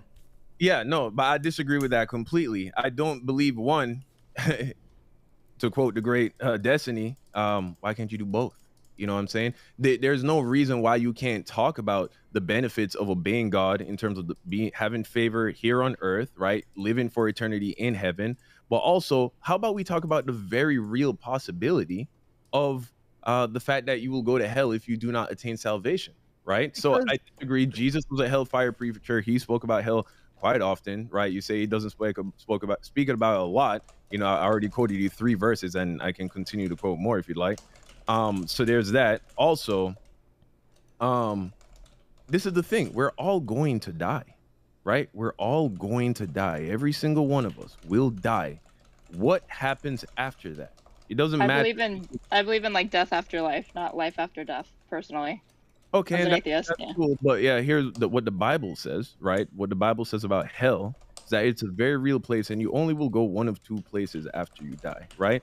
Sheol, as you were speaking about destiny, right? When Jesus Jesus didn't go to hell after he died, right? Unlike what the Catholics believe in the Apostles' Creed. Jesus went to Sheol, right, which is an intermediate place where it is described as a chasm. On one side, you have the souls which have already been prejudged, waiting to go to hell after the final judgment. And then, because if you read the Bible, you would know the devil, for instance, does not reside in hell. He's not currently banished to hell, but he will be banished to hell along with all of the people who followed him to hell. That is the people who did not put their faith in God. And so, yeah, so that is what is at stake, right? There's hell and there's heaven. Young Don, are you you're not a Catholic by any chance, right? Are you an evangelical? No, I'm not a Catholic. I don't really identify. I'm a Christian. I follow Jesus. I believe the Bible is the inerrant word of God, and I believe that Jesus Christ is God in the flesh, and I hang on every word that he's ever said. Right. Well, there's like so many denominations of Christianity. That's why I was asking, because Destiny is clearly outlining like the Catholic doctrine and like understanding of like hell, which is just separation from God. It's like less of a focus on any sort of like physical location. Right. It has more to do with like if you don't take communion, if you're not with God, you're actively in hell.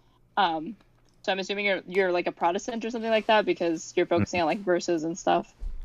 Yeah. Or you could be a non-denominational Christian. There's that type. Yeah, But, I suppose you would have to put me in the category of Protestant.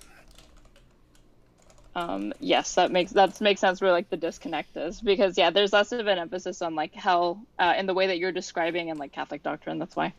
Yeah, and so what I believe is we should trust what Jesus says, right? And when he uses the term eternal punishment, he's speaking literally of an eternal punishment. The same way how when he says eternal salvation, he means eternal salvation. He doesn't mean that it's going to end at any point in time. And so, yeah. And also, Stephen, I don't know why would you believe that, let's say we were going to entertain this idea that it isn't, fire and gnashing of teeth, even though that's how it is described by Jesus in the Bible. But let's say it was just merely eternal separation from God. If we're going to stay consistent with how the Bible talks about being close to God and far from God, we see that the further away you draw from God, the more suffering one endures. The closer you draw to God, the more fulfillment one receives. And so if we are talking about eternal and complete utter separation from God, whether or not it's physically manifested in literal feeling like you're burning in fire, or if you are just literally suffering to the highest degree, I mean, it's still something you'd want to avoid, no? It is, but I like talking. Well, I don't give a fuck because I'm not Christian, so I think this is all voodoo stuff. But I was speaking from a Christian perspective. I like the idea of speaking in terms of separation from God, because you can make that relatable to a human being on earth. That as you move further and further from God into a life of sin, you can see that you can increase the material pleasures and the material wealth you can get. But like Jesus said, it's easier for a rich man to pass through the eye of the needle than it is for him to get into heaven. Even if you acquire material possessions, you still might find yourself in a place of like spiritual destitution. Even though you're getting these things, as you find yourself further from God, you're not finding yourself happy either. And you can make that relatable to a person rather than saying like, when you die, you're going to be cast into hell forever. It's like, well, when you die, you're going to be in a place of like where you can have all the material fulfillment you want, but it's going to be like spiritual desolation, which I think that experience is more relatable than scaring people with hell. If you were going to speak from do you think I disagree. more? I disagree. I think everybody can relate to what it feels like to be burned by a flame. I don't think. And nobody knows what it's like for your whole body to be burned by a flame. No, right? for sure. But everyone knows that fire, hot, bad, hurt, right? And so it's like, I think that is an idea that people are able to grasp, more Everybody's not going to be in a lake of fire. Yeah. Everybody who's going to hell is not going to be in a lake of fire. Okay, Revelation 21, verse 8. But as for the cowardly, the faithless, the detestable, as for murderers, the sexually immoral, sorcerers, idolaters, and all liars, their portion will be in the lake that burns with fire and sulfur, which is the second death. Everybody will be cast into the lake of fire who is not saved by faith in Jesus Christ. You're saying that all those things named denotes everyone? Everybody, every single one, you and me. I'm no different. The way I've lived my life, I've sealed my fate that I was going to hell by the time. And the Bible says you could be the best. You could be on your best behavior. Even the person who has exhibited the best. You didn't hear me. You didn't just hear me. I literally just said every single. Everyone. Yeah, I know. I heard you. One way express train to hell, and I probably sealed that fate before I hit 10 years old. Wait. Do you believe there's no such thing as for certain individuals? There's no such thing as forgiveness or redemption in your view? Of course. Yeah, of course. Well, when you say you sealed your fate for hell, I don't know what you mean when you say that. In the sense of I committed a crime, right? So we know that God is omniscient, omnipresent, omnipotent, right? Omnipotent. Yeah. And what that means is he sees and knows everything, Sure. right? And you go to hell, right? Firstly, for crimes that you commit against a perfectly righteous God, right? He cannot let you into heaven because you have committed crimes against God. You are not righteous. You are not holy as God is holy. And so he cannot permit you into heaven. And so that's really the end of the story. In the same way as if you committed murder and you've been found guilty of the crime, it doesn't really matter if you say sorry or if you feel bad about it. The judge has to send you to prison. But unlike earthly judges and the earthly court of law, where you really have no way out of it, you are screwed if you're found guilty of committing murder. God has given every single person an opportunity to be saved from that fate. Oh yeah, I guess when you talk about like you're being condemned to hell, I guess like for this is like getting into a weird theology area, but I'm like technically everybody goes to purgatory or hell, right? The only way we get into heaven is through the grace of God, right? Or you don't believe that? I'm not going to say purgatory. I don't agree. Or I don't want to say purgatory, but I'm saying that like before Jesus died, like the only way we have a path to heaven is through the death of Jesus Christ, right? Yeah. So by the grace of God, even if you hadn't committed a single crime, the only way you get to heaven is through the sacrifice of Jesus. No. If it were possible for a man to live his life perfectly righteous, he would not need the death of Jesus. But as the Bible says, there isn't a single righteous man that walks the earth. Okay, that's it must be a Catholic thing. I guess I have a way different interpretation of that. But the Bible even speaks. It says all unrepentant sinners, right? Mm-hmm. But the only way through repentance required Jesus fulfilling the Old Testament and bringing the Old Covenant and bringing the New Covenant. So even if you were a repentant sinner, you weren't getting into heaven until Jesus came back and died for your sins. No, yes, because even the Bible, that is not true. No one went to heaven. Are you saying that Abraham? Nobody went to heaven until Jesus died. Well, some people assumed directly to heaven, but it was very, very, very rare, right? Okay. No one went to heaven. All right, yes, and that's the purpose of Sheol, right? That is the purpose of Sheol. So Sheol isn't hell or Hades, as some people. So then that's not the lake of fire. No, but they're destined for the lake of fire upon the final judgment. That is where you go. But even within Sheol, the section which the prejudged who are awaiting the lake of fire, they are currently living in eternal suffering. So even I agree with you, Don. I'm getting semantic because But I'm just saying, so I'm saying at the end of the day, you got two destinations you go, right? You're either going to heaven or you're going to hell after death. There's no in between, right? And so what I'm saying is just important for everybody to know how you avoid going to hell, because it doesn't require you being a perfect person. It doesn't require you waking up tomorrow morning and you no longer curse or listen to your favorite music or this and that. All it requires, do you know what it means to repent? To repent means to change sides, right? Stop living your life for yourself. Stop living your life to please your flesh and start living your life to try and please God, right? Do your best to build a relationship with God and seek him. And he will take care of changing you from the inside out. He's the one that transforms you and will change those aspects about you, right? Yeah, he says he will forgive you of all your sins. But you I'm not trying. You are right. You are right, brother. Amen. Decision, right? You just have to make the decision to put your faith in Jesus. Romans chapter 10, verse 9 says, if you shall profess with your mouth Jesus Christ is Lord, and believe with thine heart that he was raised from the dead, you shall be saved. It's very simple. That's and I agree with you, brother. Amen. And I'm going to ask you, do you think more people are going to come to salvation because of the fear of hell or for the love, or are they going to come to repentance and salvation because of the love of being with a father who intended to be with them? Statistically, we have seen a dramatic rise in people who, quote unquote, fall away from the faith as we have gone away from preaching hellfire, right? Statistic doesn't, and this is the whole, I want to interrupt you on this. Then don't. You don't have to. If you don't want to, you don't need to.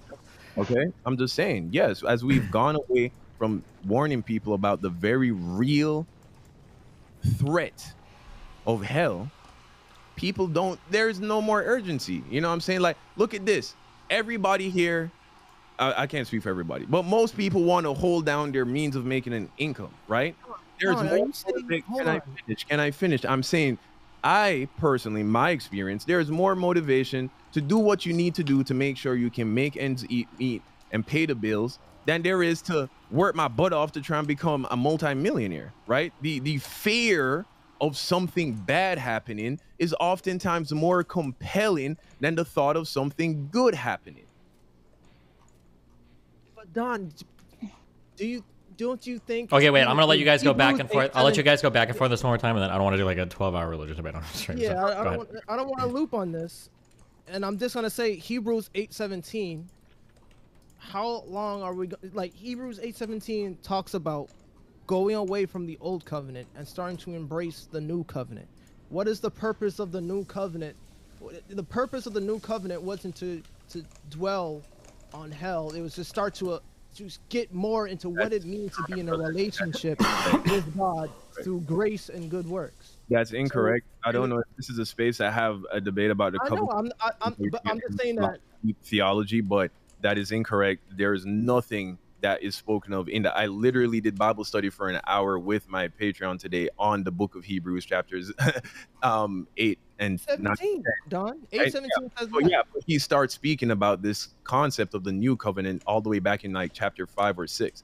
And so the point is, there is nothing in the coming of the new covenant that takes away the very real threat of hell. All the different that happens in the old covenant is that you no longer earn your righteousness by displaying your faith by following the law.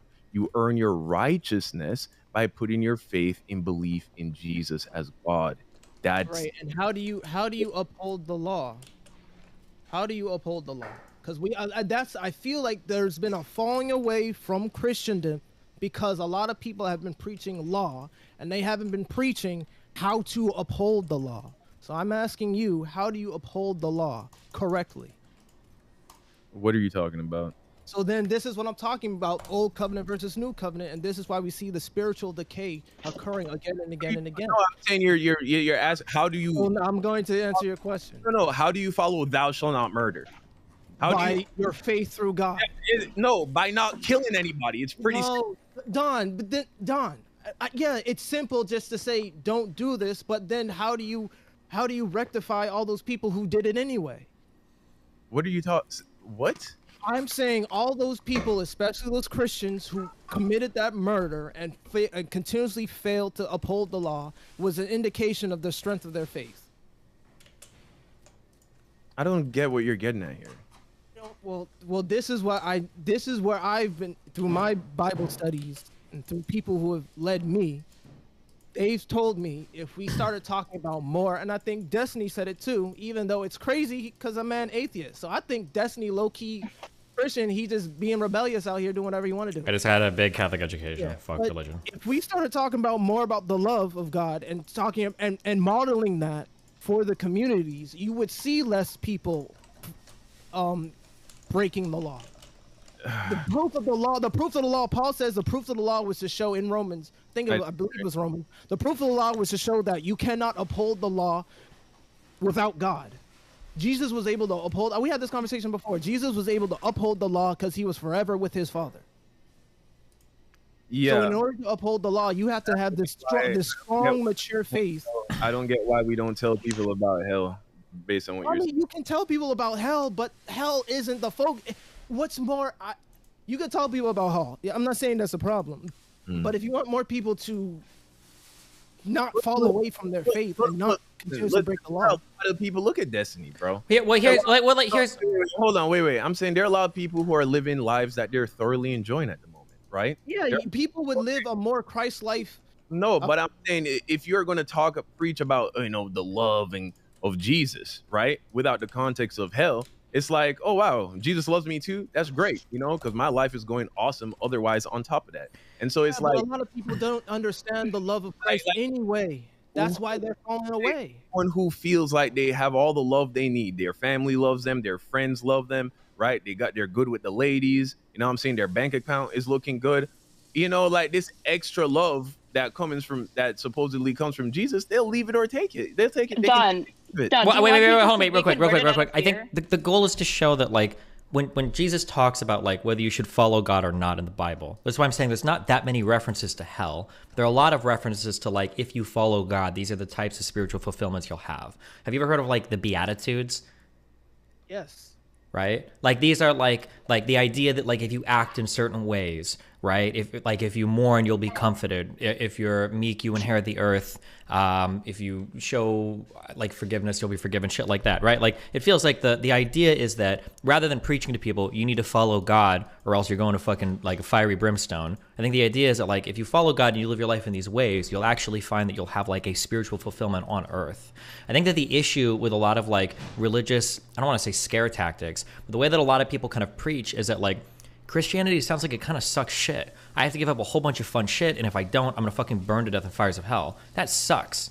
That's bullshit. Like that's. Say I'd rather go to hell. Yeah, that sucks. But the idea is that I think the goal isn't to avoid hell. The goal is to find salvation through God and godliness. That if you live the life that Jesus or God laid out before you, if you perform the functions that you were made to, that you were created in God's image to perform, that the types of happiness that you find down that road of righteousness is going to be in and of itself a reward, even on earth spiritually. I feel like that's like a more positive message to give people than like, if you don't do this shit, you're going to burn forever.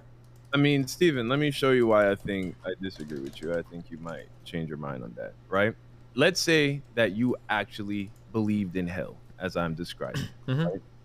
Let's say you believed in that. That's not motivation enough for you to be a Christian? I mean, a little bit. But die, right? You know you're going to die, right? Yeah, I guess, but like, and you get the idea of. I don't know if hell is real or not, though, right? No, but I accept that, sure. But I'm saying, let's say you did believe that. I convinced you that hell. Well, I mean, real. if you were able to convince me of hell, then you can convince me of anything, and then I'd act in whatever way you wanted me to, right? Okay, sure, whatever. But if I could convince you that hell is real, would you not agree that you would live a Christian life? Yeah, but if you could convince me the Christian life was good, I would also lead a Christian life.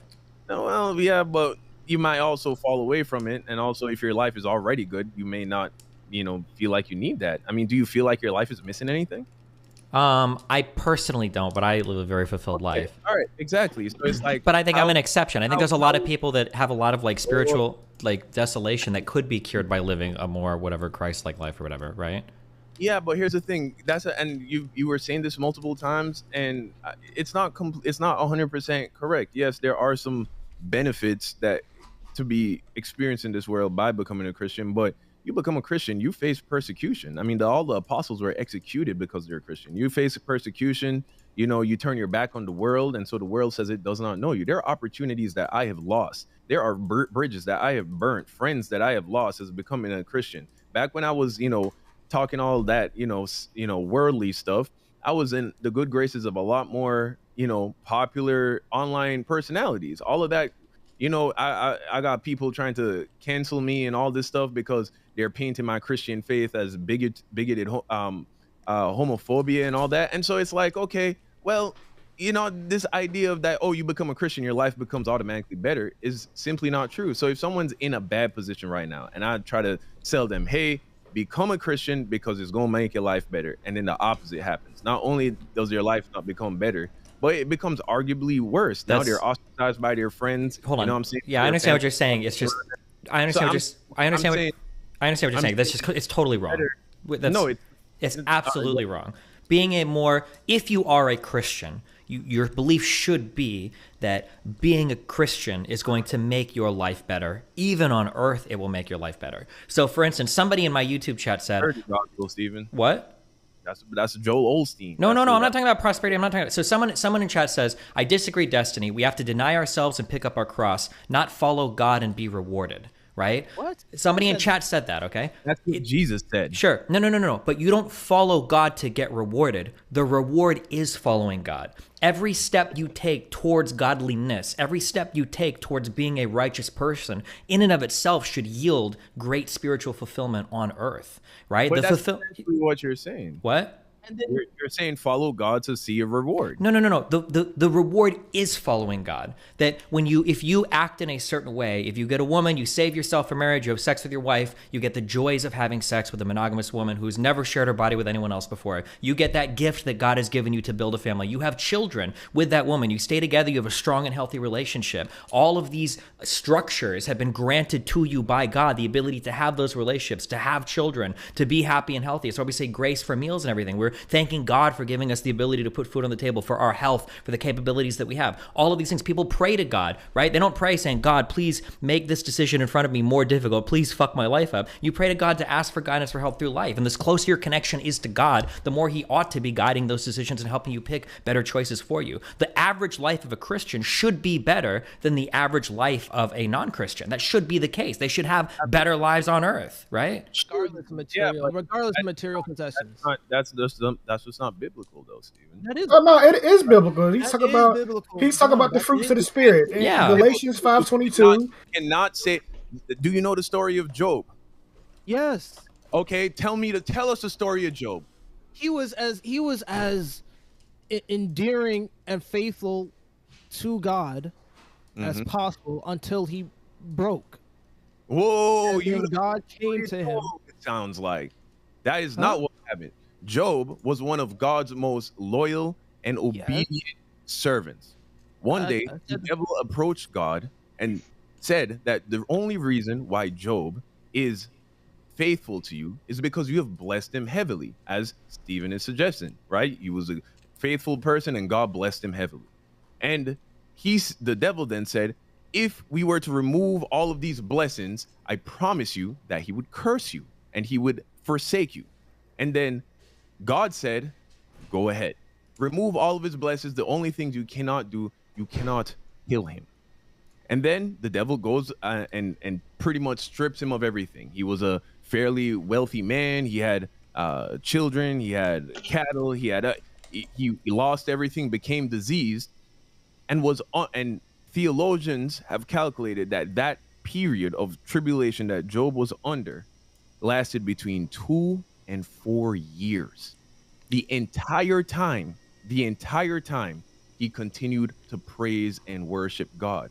If the whole idea is you praise and worship and be obedient to God, so I will see rewards in this world, what do you think would happen to a man's faith after doing that for 3 months? Wait, hold on. How did the story of Job end? That's what I was trying to. No. Wait. Hold on. I want to hear the answer. How did the story of Job end?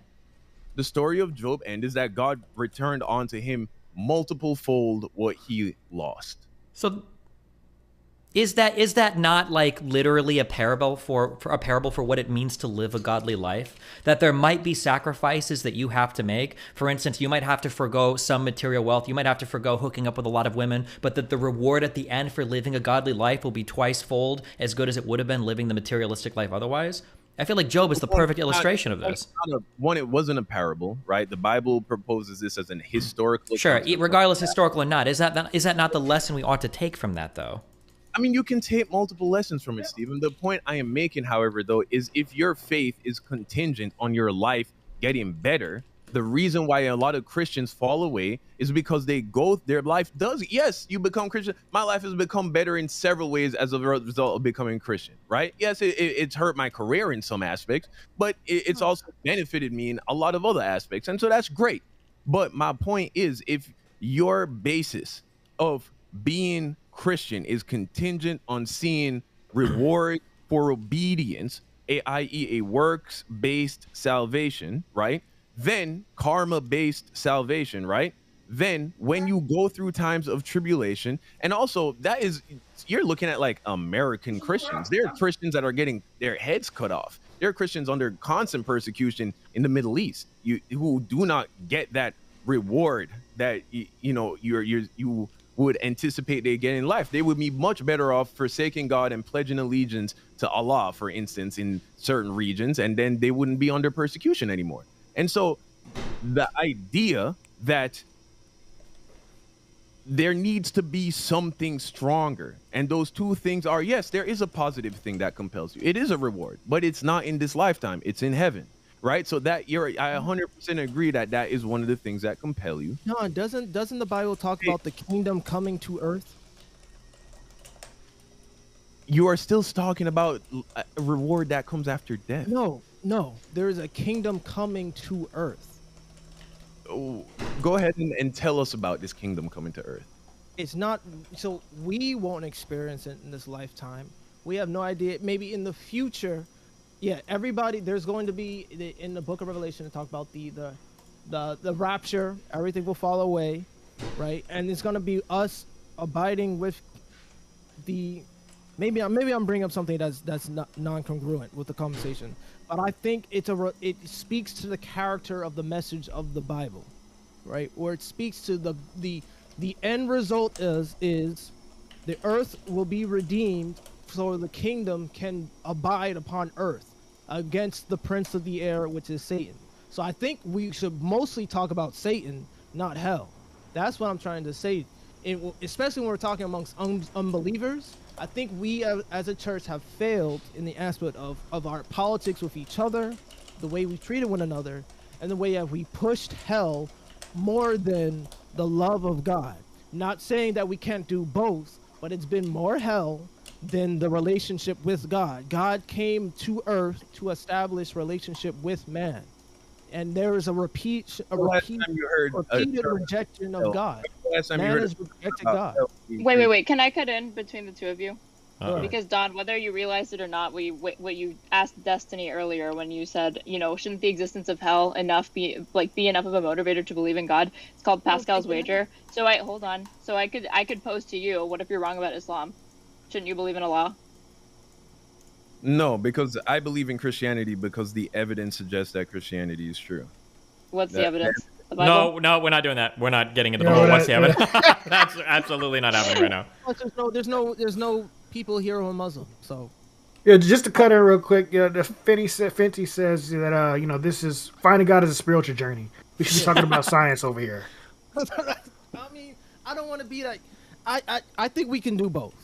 Thank you. Well, to Destiny's point, the thing that'll keep people in Christ and better than the threat of hell is, like in Galatians, it talks about the fruits of the Spirit: love, joy, peace, patience, kindness, generosity, faithfulness, gentleness, self-control. All things that human beings should aspire to, rather than I don't want to go to hell, but these things here will build us a better community here on earth. That should be the main focus to having these fruits. Right. Don't tell people to fear hell. Ask them to look forward to heaven. I mean, that's a better way to get people to go to your religion. But I mean, I was raised a Catholic, so of course that's what the focus is going to be on. If you're adhering to the Old Testament and stuff like that, yeah, there's going to be an emphasis on punishment. You are never going to. Isn't just something you can just exhibit naturally. The fruits of the Spirit is purely spiritual, which comes through faith through God. Yeah, you can have natural tendencies, and we can say, Kanye, you need to have more self-control. But Kanye has professed Christ, so him having Christ in his life should help him be more. Wait, real quick. controlled. Okay, So everybody's let's move on getting last words on this. Go ahead and say your final pieces. Go ahead, because I'm. You are never going to convince people on Destiny's stream to follow religion, guys. This is absolutely ridiculous. Wow. It is absolutely ridiculous. I just had messages. I just had messages come to me right now. And people talking about, I agree with you. I'm religious now. There you go. See. Yeah, but they're already religious. No, do you know? I had you don't know. religious Okay. to me, and Do you I know can Destiny comes? You know where Destiny comes from? What? He comes from the place where he would be debunking Christianity when that was the it thing before leftism. What are you talking? No, I was never part of the tip-tippy atheist community. Absolutely. Yes, you were. I remember. I've watched my documentary, Stephen. Wait, what? Back then I played StarCraft. I was never part of the Skeptosphere or any of that shit. Nope. Oh my God, no. All right, so my final thing that I would like to say is, at the end of the day, we're all going to die. After we die, the Bible suggests that we will be judged. You'll either go to heaven or hell. If you would like compelling evidence to tell you whether or not the Bible is true or not, I highly recommend you read the book More Than a Carpenter, written by an atheist trying to debunk Christianity and found his way to God. Or you can read Cold Case Christianity if you genuinely want to test Christianity. That's it. fine. Go ahead, check it out. Okay, thanks. I love you, buddy. Be careful. I agree with Don. Okay. Cool. But we shouldn't push talking about hell. We're done with it. Well, we're let's. we're done with it because if we, we're gonna loop on this with Don. We're good. On a loop. That's why I try to warn against, because these people don't believe in either. They have a concept of it, but they don't believe in hell, and a lot of them are blatantly, they love hell. We're talking with our roommates here. Nobody who here are like, and but I think we can pull some of them roommates to our side by talking about the love, because I think love is more of a motivator. Look at society now.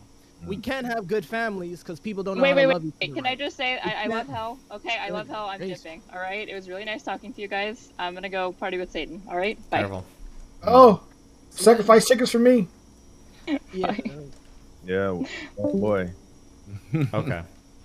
Are we good on everything, guys? Yeah, we're good. I didn't really want to. Yeah, like we could talk about. I feel like there's examples that we can talk about, especially for the Black community or any community in general, through the reflection of how Christ loves the church, God loves his people. You can talk about how to love more. I think when Annalicia comes up on this platform and says, Black men, you need to do better, is because she's saying you need to be better at loving your Black women and your community, and not being flippant in the streets and just being, stop divesting so much or just totally investing. You got to do both. Right? Yeah, sure. I think you should. Yeah. And that's why that's why I say she's not. Yeah, I agree. That's why I say she's not racist. She says crazy stuff like Kanye, sometimes just reckless, and and she deserves all the deserves all the flack she gets when she comes up here and being reckless, and. Yeah, Cherry, do whatever you want. I'm just calling you to have some self-control, because as a believer in Christ, I feel like that's something that's gonna make life better here on this plane of existence. That's me. Okay. Anything else, guys? Are we good? We're all okay now? Oh yeah, I'm wonderful. That's good. I'm glad. Yeah, how are you doing? I'm doing great. Just chilling.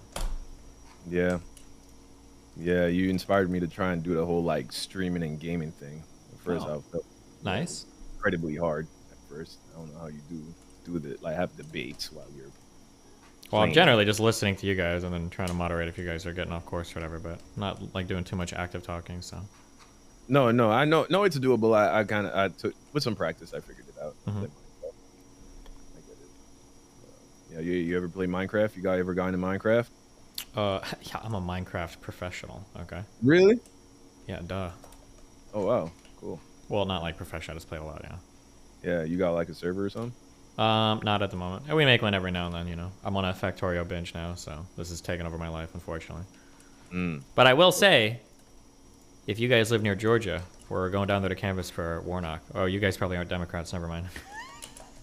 I heard you said you're going to Dallas soon. You're going to Dallas soon? On the 18th, I think. Yeah. On the 18th, that's in 2 days. I mean, well, I live in Houston, so that's like a quick drive for me. There's an event called DebateCon that I'm debating at, but I'm literally going to be in Dallas for like 16 hours. I think I land at 4 a.m. and I fly out at like 9 p.m. So I'm not going to be there for too long. Okay. Be around smelly white people at DebateCon. I'm sorry. Wow. Okay. Do you know what? But that you typecasted us as Republicans, so. Well, I'm saying that you guys are all super religious people, and you were all like anti-abortion and shit earlier. I don't know if that doesn't. I voted Democrat because she's the Democrat in I forgot the midterms. Got her name. She's going to prosecute Trump. She still wants to uphold prosecutions for Trump in New York. So that's why I voted Democrat. Okay. Trump is never going to prison. Just so you know. Uh-oh. What'd you say? Trump is never going to prison. I don't know about that. Uh-oh. Why you think that? Because it's just not. I feel it's gut feeling. It's in my gut.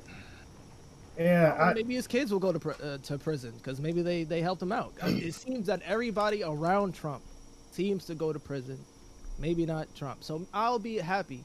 Everybody who colluded with Trump goes to prison because y'all helped the cabal, and maybe he'll just be the fallen king, you know, outside with no money, just broke, and nobody likes him. If history tells the correct story. Like, why? Yo, he'll never be broke. Isn't he like funneling money for Herschel Walker, like 10-1 to himself or some shit like that? It's nasty. Oh no. Damn. No. Didn't Herschel Walker lose? No, it's a runoff. That's what we're going to Georgia for. Hell yeah. Oh. When's the? I might pull up. I'm not doing nothing. The third is it the 3rd and 4th of December? I think. Yeah, it's sometime next month. I'm not sure. I don't want to lie to you. Yeah, I'll pull up if I can. Okay. But the BayCon is in Texas, right? Yeah. I'm going to DreamCon. I'm sorry, I have plans. What is DreamCon? The Minecrafter? Wow. It's for black nerds, man. How you not heard of DreamCon, man? Where you been? I thought you wanted to know more about black people. I don't know what the fuck Dream. What is Dream? Like MLK had a dream or what? I don't know. RDC, you know RDC World, right? You don't know RDC World? I don't know any of that shit. Sorry. No, you do. Get out of.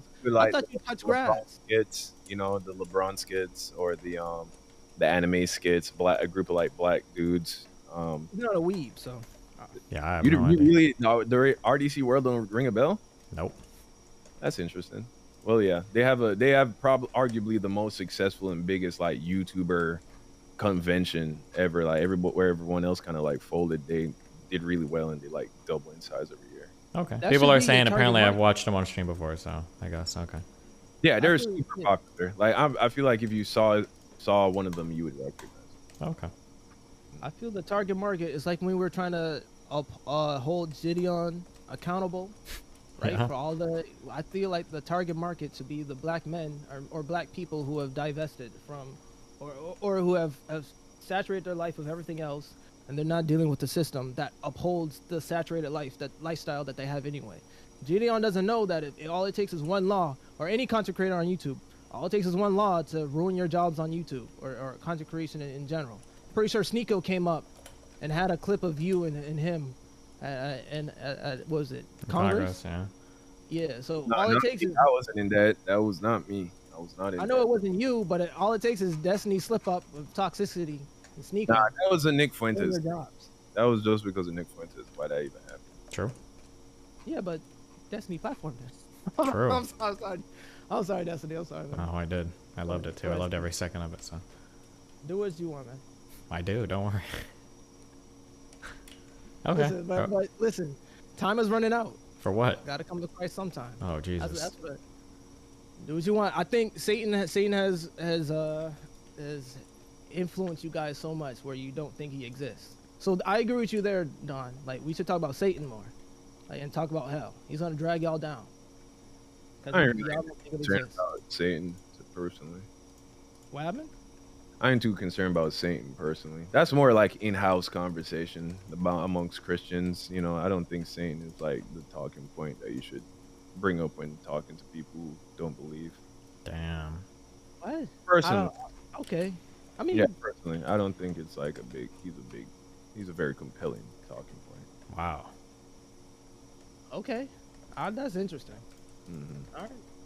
All right. Yeah, but that's crazy. Destiny wants to go attack red pill people, but he doesn't want to hang out with cool black people, and like Dawn. Yep, true. Yeah. But there's more red pill content? Yeah, I live for that, bro. We'll see. Okay. That gets me through my days at work, dog. I need it. Where's it at? Y'all are druggies. Y'all are druggies. Hey, man, yo, I'll be honest. When Anna was in here, I kind of wanted to come in, but not really. I'll be living off that negativity sometimes, bro. Y'all fucked on this red pill stuff, man. Y'all need to be purple pill, red blue pill, man. Come on. Come on, man. That's what Erudite and Molina wants you to be. Blue pill. Come on, guys. Blue. Oh, yeah. That's not cool? Nah, man. Man, just Factorial and red pill all day. It's all black pill my way, bro. That's the only pill. Ooh, what's the black? Break down the black pill for me. White pill all the way, man. Come on. Damn. I guess I'm too corny, man. White pill too corny, man. Well, isn't that the Fuentes pill for white people, or the white pill? Don't call me. Fuentes doesn't have a beard no more. He ain't. He's not cool. What? He needed the beard. Here's the thing. So I do have people in my audience that try to convince me to entertain a conversation with Nick Fuentes, but have you labeled him a white supremacist? I think he's a white. I don't know if he's a white supremacist. That's a complicated conversation. I don't want to listen. The last time I had a conversation with a guy about that, he ended up calling me a pedophile and trying to get like 400 women to turn against me. So okay, we're not going down that road. Wait. I'm sorry, not a pedophile, a sex offender. My bad. Like, I don't want to talk about that. But bro, as an outsider looking in, like I got hip to you, bro, like maybe like 3 weeks ago, right? I've been hip to you for a minute, but like I became a fan like 3 weeks ago. Oh but boy. I got in right before like everything hit the fan with that, and all I was thinking is like, why is Destiny friends with this dude? Like this dude is like different. You feel me? And so that's kind Mr. Girl, right? Ever in a million years insinuate that I would do something like a dude like that, man. That guy was crazy, Nick bro. I think Nick is taking away. He's making you corny, Destiny. Come on now. Gotcha. All right. Forget it's political. Okay. It's corny. What are you doing? I love you Tell me guys. what's I'm gonna take off. It's been fun. All right, bro. I appreciate all of you. Peace and love, man. Yeah. God bless. Thanks. Later, a lot. man. Have a good one. Thanks for having me. Thanks bro. for stopping by too, Josh. Sorry that the conversation was such an insane shit show today, but I appreciate it. It's all good, man. Maybe next time. Yeah. All right, peace out, brother. Have a good one, guys. Bye. Jesus fuck. Okay, I'm gonna go do shit. Yeah, I'm gonna go do shit. Fuck, dude. I have a fucking lame flight. It's like at fucking 6 a.m. So. Movie streams? If you guys want to, yeah, knock yourselves out.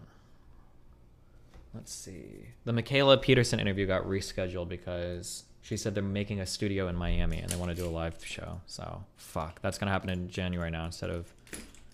And I'm staying a whole... Oh, no, that's okay, guys. Hang out with Nathan more at Omaha. Boom, boom, boom. On Sunday. Okay. I'm going to be in LA on Thursday, Friday. I do the PragerU show on Friday. Saturday, I do DebateCon. And then Sunday, Monday, I'm in Omaha hanging out with Nathan. Then I'm back on Tuesday for you guys. All right. I love you guys. It's been fun.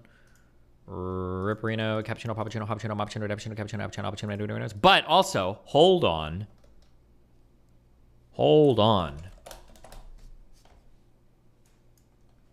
You guys, if you want to be part of our canvassing operation in Georgia, we might have the largest canvassing operation in the state because we're God tier. Oh, wait, hold on.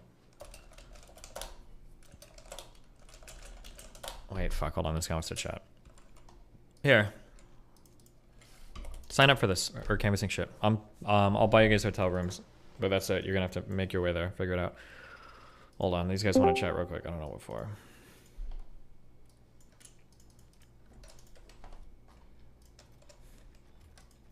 Okay, I can make cryo slush out of the granite rods. Actually, this is making the liquid ice actually way easier than I thought it would be. If you're not sleeping, split VOD. Just give me 1 sec. Yeah, go for it.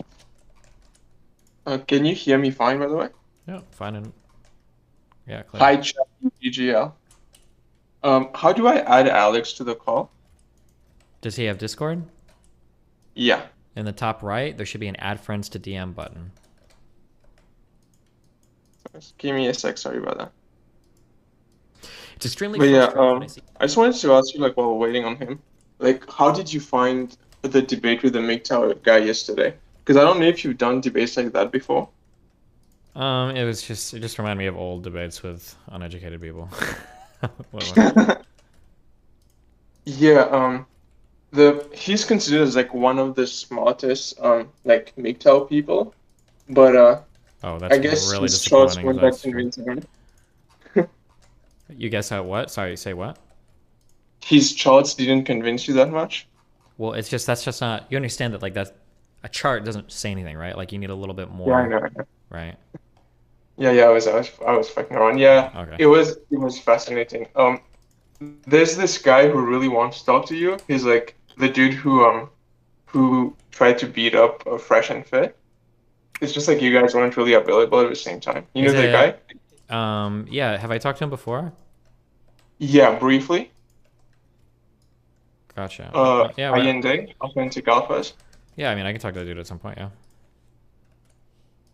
Yeah, but yeah, just wanted to know like when you went into the conversation, the biggest criticism that Alex's side had of you was that you came in super kind of not super, but like you came in more aggressive than you usually did.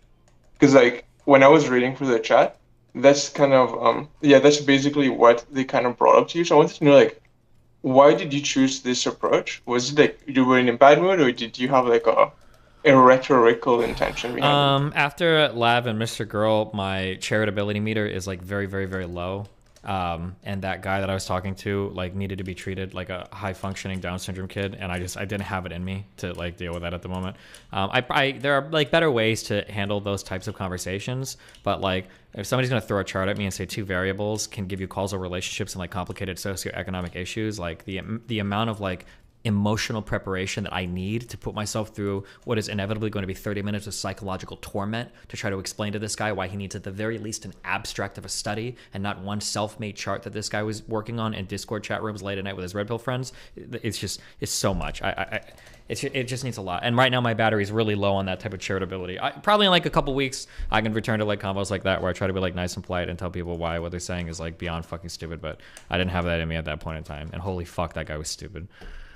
Sorry. Yeah, no worries. Yeah, when it comes to red pill people, he's not red pill, he's a MGTOW, but when it comes to red pill, the biggest issue I have, which is why like I try to avoid talking to them that much, because it's like when you recognize realities of the world, but then you come up with prescriptions that are kind of weird. Like if the descriptive stuff you point out are true, how could I convince you out of the prescriptions that you make? Yeah, that's why you have to start sometimes with the descriptions, right? Yeah. So yeah, but I mean, a lot of his like descriptions were just completely and totally fucked. Like his whole analysis on like world economy stuff was like so dumb. But like that's it's a lot of other conversations we need to have. Like if someone like not him, but like if a red pillar asks you like, let's look at the dating scene. Female hypergamy is real. If the dating scene is highly dominated by women own the sexual marketplace. So why?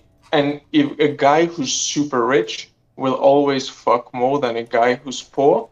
So why not, I guess, become red pill?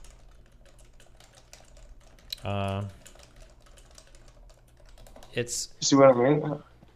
Okay, so here's the first thing that needs to happen. We need to disaggregate talking about dating and talking about fucking. That's the first thing that needs to happen that never changes, okay? Like the marketplace definitely favors like rich and wealthy and Chad guys or whatever when it comes to fucking, but that's probably always been the case. But when it comes to dating, like it might be that 80% of women chase 20% of men or whatever, but it's not like 20% of men are dating 80% of women. That's not true, right? If without getting too deep into this, like this is the ultimate. This is what actually has to happen. Okay, if people want to give real advice to real men to make them successful in life, here's what actually has to happen. This is the problem. The problem is that men are socially retarded, but they've gotten away with being socially retarded for a long time because traditionally they had all of the access to labor. If you wanted to be like a person that could live in a house and have a family, you had to go and find a guy because men were the only ones that could work. Now that women have had the ability to work, there's a whole different like dynamic that's starting to evolve where women are choosing men based on more than just the fact that the guy has a job at 7-Eleven. That might have been enough like 20, 30, 40 years ago, but it's not anymore. And men haven't done a lot of work when it comes to being able to communicate, to have emotions, to be a partner in a relationship, to share chores in a household, to not be egotistical fucking morons. Like these are a lot of issues that men traditionally have never had to work on ever. A really good example of this is I've gotten only two, so maybe it's bullshit, but I've gotten 2 emails from women that live in 2 different Middle Eastern countries, and they talk talk to me about how this dynamic is playing out like in ultra real time. For instance, in Middle Eastern societies, when boys are born into households, I don't want to say they're treated like kings, but it's like, this is the boy, this is the man of the house. Like, he goes out, he plays games with his father, maybe they prepare to like work and all of that, and that's so cool, that's what they do. Well, women are trained from very early ages in Middle Eastern countries to be able to cook, clean, take care of everything in the household, take care of little siblings, like do all the things they need to do to run a household, and they're working. So what's happening is women are going into the workplace in some of these markets. They go into the workplace, they get a job, they're engineers, they're making money, and then when they find men are worthless. Yeah, they work, but they can't do any household chores. They can't fucking clean. They're disgusting. They're schizo fucks when it comes to communicating emotions. And there was that one study that I pulled out yesterday that showed in the United States, when women are dating men and they earn more than men, they're still doing more than 10 hours of household chores in a week on average than the men are, even though they out-earn their husbands, because men are like so fucking brain dead when it comes to like functioning in a household. So to wrap that all up, the long and short of it is that men have to learn how to be better partners in relationships when traditionally they haven't had to, so that they just haven't had any of that training yet. That's my opinion. That's my takeaway for it. Or the black pill is you can say, well, every guy needs to earn $500K a year, otherwise he's fucked. That's what I look at. Yeah. Yeah. No, you're right on that. The answer that I know, like the big red pill guys give, is that for a society to be ideal. Okay, I don't believe this. This is just what they believe. It's that a woman needs to be led and let the men elect each other and like take control of society, because a woman's nature is to be led and a man's nature is to be the leader. Yeah, that's cap and cringe, because the reality is 98% of men are followers. I'm sorry, but like men are not natural leaders. They just absolutely aren't. Anybody that's played games knows this. Anybody that's worked in a managerial environment knows this. Anybody that's been the CEO of a business knows this. Most men are sheep followers. That's just a fact. Most women are too, but there are probably some women that can lead, very few of them, and there are some men that can lead, very few of them. But most people are followers. Not that there's anything wrong with that. That's totally fine. That society doesn't function, too many chiefs, not enough Indians is a saying for a reason. But yeah, the idea that men are natural born leaders, that's just absolutely cap and not true. But I mean, men don't want to hear that, because all men need are constant fucking ego inflation. Nothing is more cringe to me, and I'm sorry, I'm not trying to sound like mean. I am, I guess. Nothing is more cringe to me than like these like 320-pound, 5'9" dudes sitting at their computers talking about how like their stock is that of like the alpha leader who needs like a woman to be subservient to him, when like this guy can't even like wash his own fucking ass, but he thinks he's gonna be like the leader of his household and the leader of society, when he would be fucking lost without mom and dad to do like the laundry and cook dinner for him. Like, that's just not the case. And it's funny now, especially being friends with Lauren and talking to a whole bunch more conservative women. Oh my God, dude. Conservative women get so triggered because conservative men talk all this shit about how like women are sluts, women are promiscuous, blah, blah, blah, blah, blah. And a lot of these conservative women are like, okay, well, where are the good conservative men at? They're not out there. And when they are, those guys are getting chicks, right? If you're a guy, you've got your shit together, you've got a good personality, you're ready to be like faithful and loyal to a wife, you work at a business or whatever, like there are women for you, but most people aren't like this. It's just a bunch of schizoid, autistic internet guys that are complaining that there are no good women left, but they're not good men, right? That's just, sorry, fuck, I'm being mean, but like, yeah. Anyways, that's right. I'm adding Alex. Yeah. And while he's coming, like another question I had was about your take on university education. Mm-hmm. So I have a degree in marketing, but in university, I learned almost nothing about search engine optimization, how to edit thumbnails, how to maintain audience retention and all that. All that stuff I learned from watching YouTube videos and maybe a bit on Skillshare. So why spend thousands of dollars on a university education when you can just go on Skillshare or watch a YouTube video and spend maybe a couple of months learning that stuff and just practicing on your own? I mean, I don't know what you learned for marketing degree. I don't know. What classes do you take? I have no idea. That's not a slight. I just have no idea. I truly have no idea. I just use it as an example. It's like, you could use other courses as well as examples, but it was like consumer behavior, which is basically psychology stuff, like operant conditioning, classical conditioning, and stuff like that. There's marketing research, which is like, research methodology, how to do statistics and like regression from a mean, all that stuff. But it's like in almost like every opportunity I've had, every YouTube video I've worked on, all that stuff, not once did I need to do like a statistical analysis or like all the econ stuff they made me learn. I never use any of that stuff, Okay. Yeah. I mean, you might not, but I can't. It's hard to speak to your particular degree and your Yeah, no, be I'm a bit using driving. me as an example, but I mean more like in general, you'll pay thousands of dollars in university where most of the courses are going to be irrelevant to the job you want to get later on. I mean, I don't know if that's true for a lot of like engineering jobs. Like, I think the courses you take in university are generally pretty important. Like, there's going to be on-the-job training too, but Yeah. Could I send you Alex's stuff? I'm a boomer when it comes to Discord, and you can just add him in. yeah, sure. All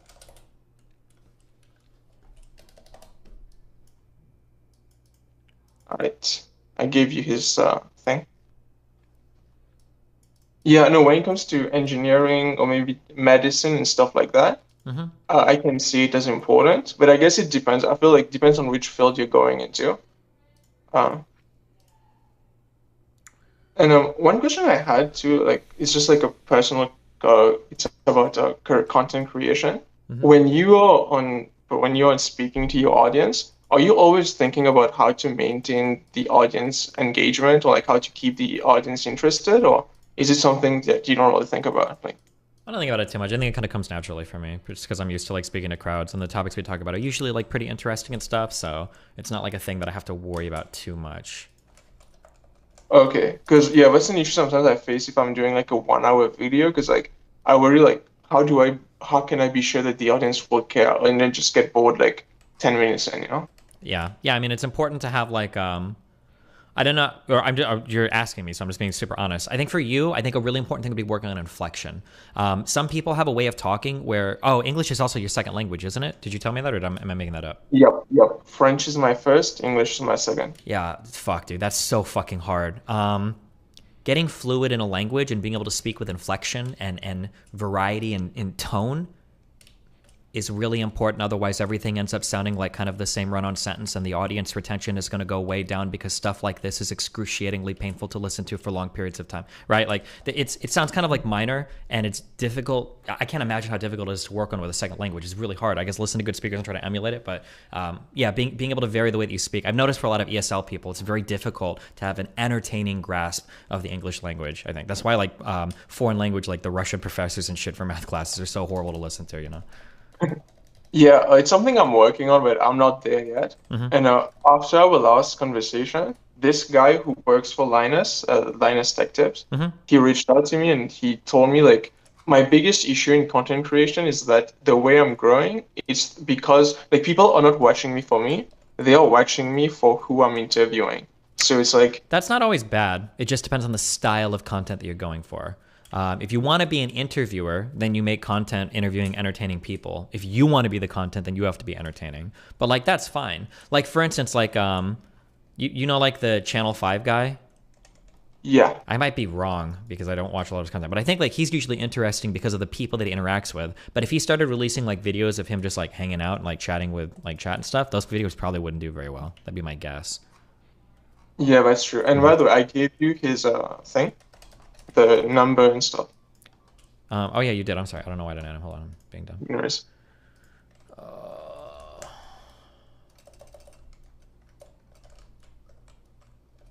Yeah. Wait, I feel like I don't think did he accept my friend request? Let me tell him to accept. No, he didn't. He needs to.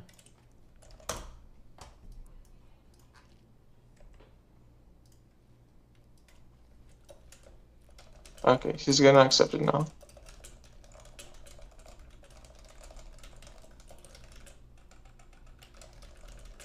But yeah, when it comes to, like, so I was listening to your conversation with Dylan Burns about that, where you told him that the issue with him is that people didn't come to Dylan Burns to listen to Dylan Burns, rather just like to watch the characters he had on, like whether it's the left wing guy or the right wing guy or whatever. And I'm working on like I'm trying to do more. Okay, he sent you a friend request. He says, Alex says. Nope, I sent him a friend request. He hasn't accepted it yet. If he would have sent me one, it would have auto added us. So.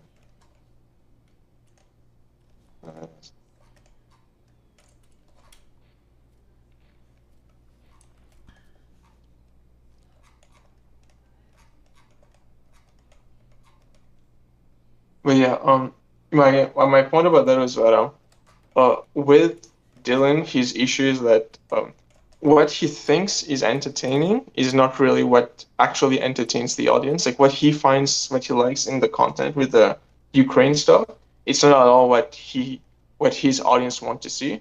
And I'm trying to work on that right now. I'm kind of testing out different stuff on my own. But how long did it take you to figure out, like, sorry, Alex is messaging me saying he doesn't see it. Like, do you know where he should go to find the Yeah, you gotta click requested friends. You gotta click on the friends tab. There should be like a pending or something at the top. Like I see my outgoing friend request. It's sent to him. I know I've sent it, so I'm just waiting for him to accept it. Okay.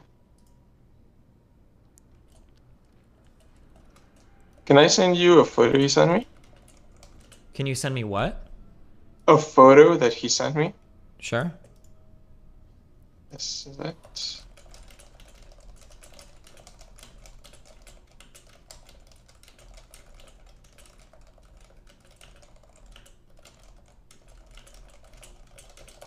Yeah, here it is.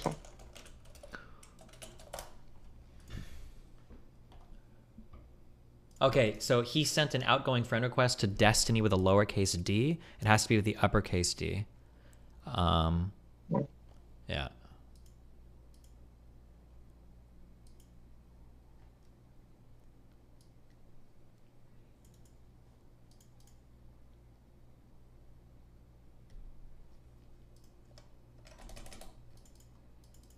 All right, I told him that. Yeah, so right now I'm trying to do more like TikTok content where like I'm doing like more short form content because the guy, the Linus Tech guy, he told me that nowadays the audience retention is not the audience attention to what you do. It's really low, so it's better to keep it short form. And but I mean I feel like I kind of suck right now, but I'm just trying to get better slowly. How long did it take for you to get good at streaming? The problem is that like oftentimes we're preparing for the jobs we're going to work for our entire lives without realizing it.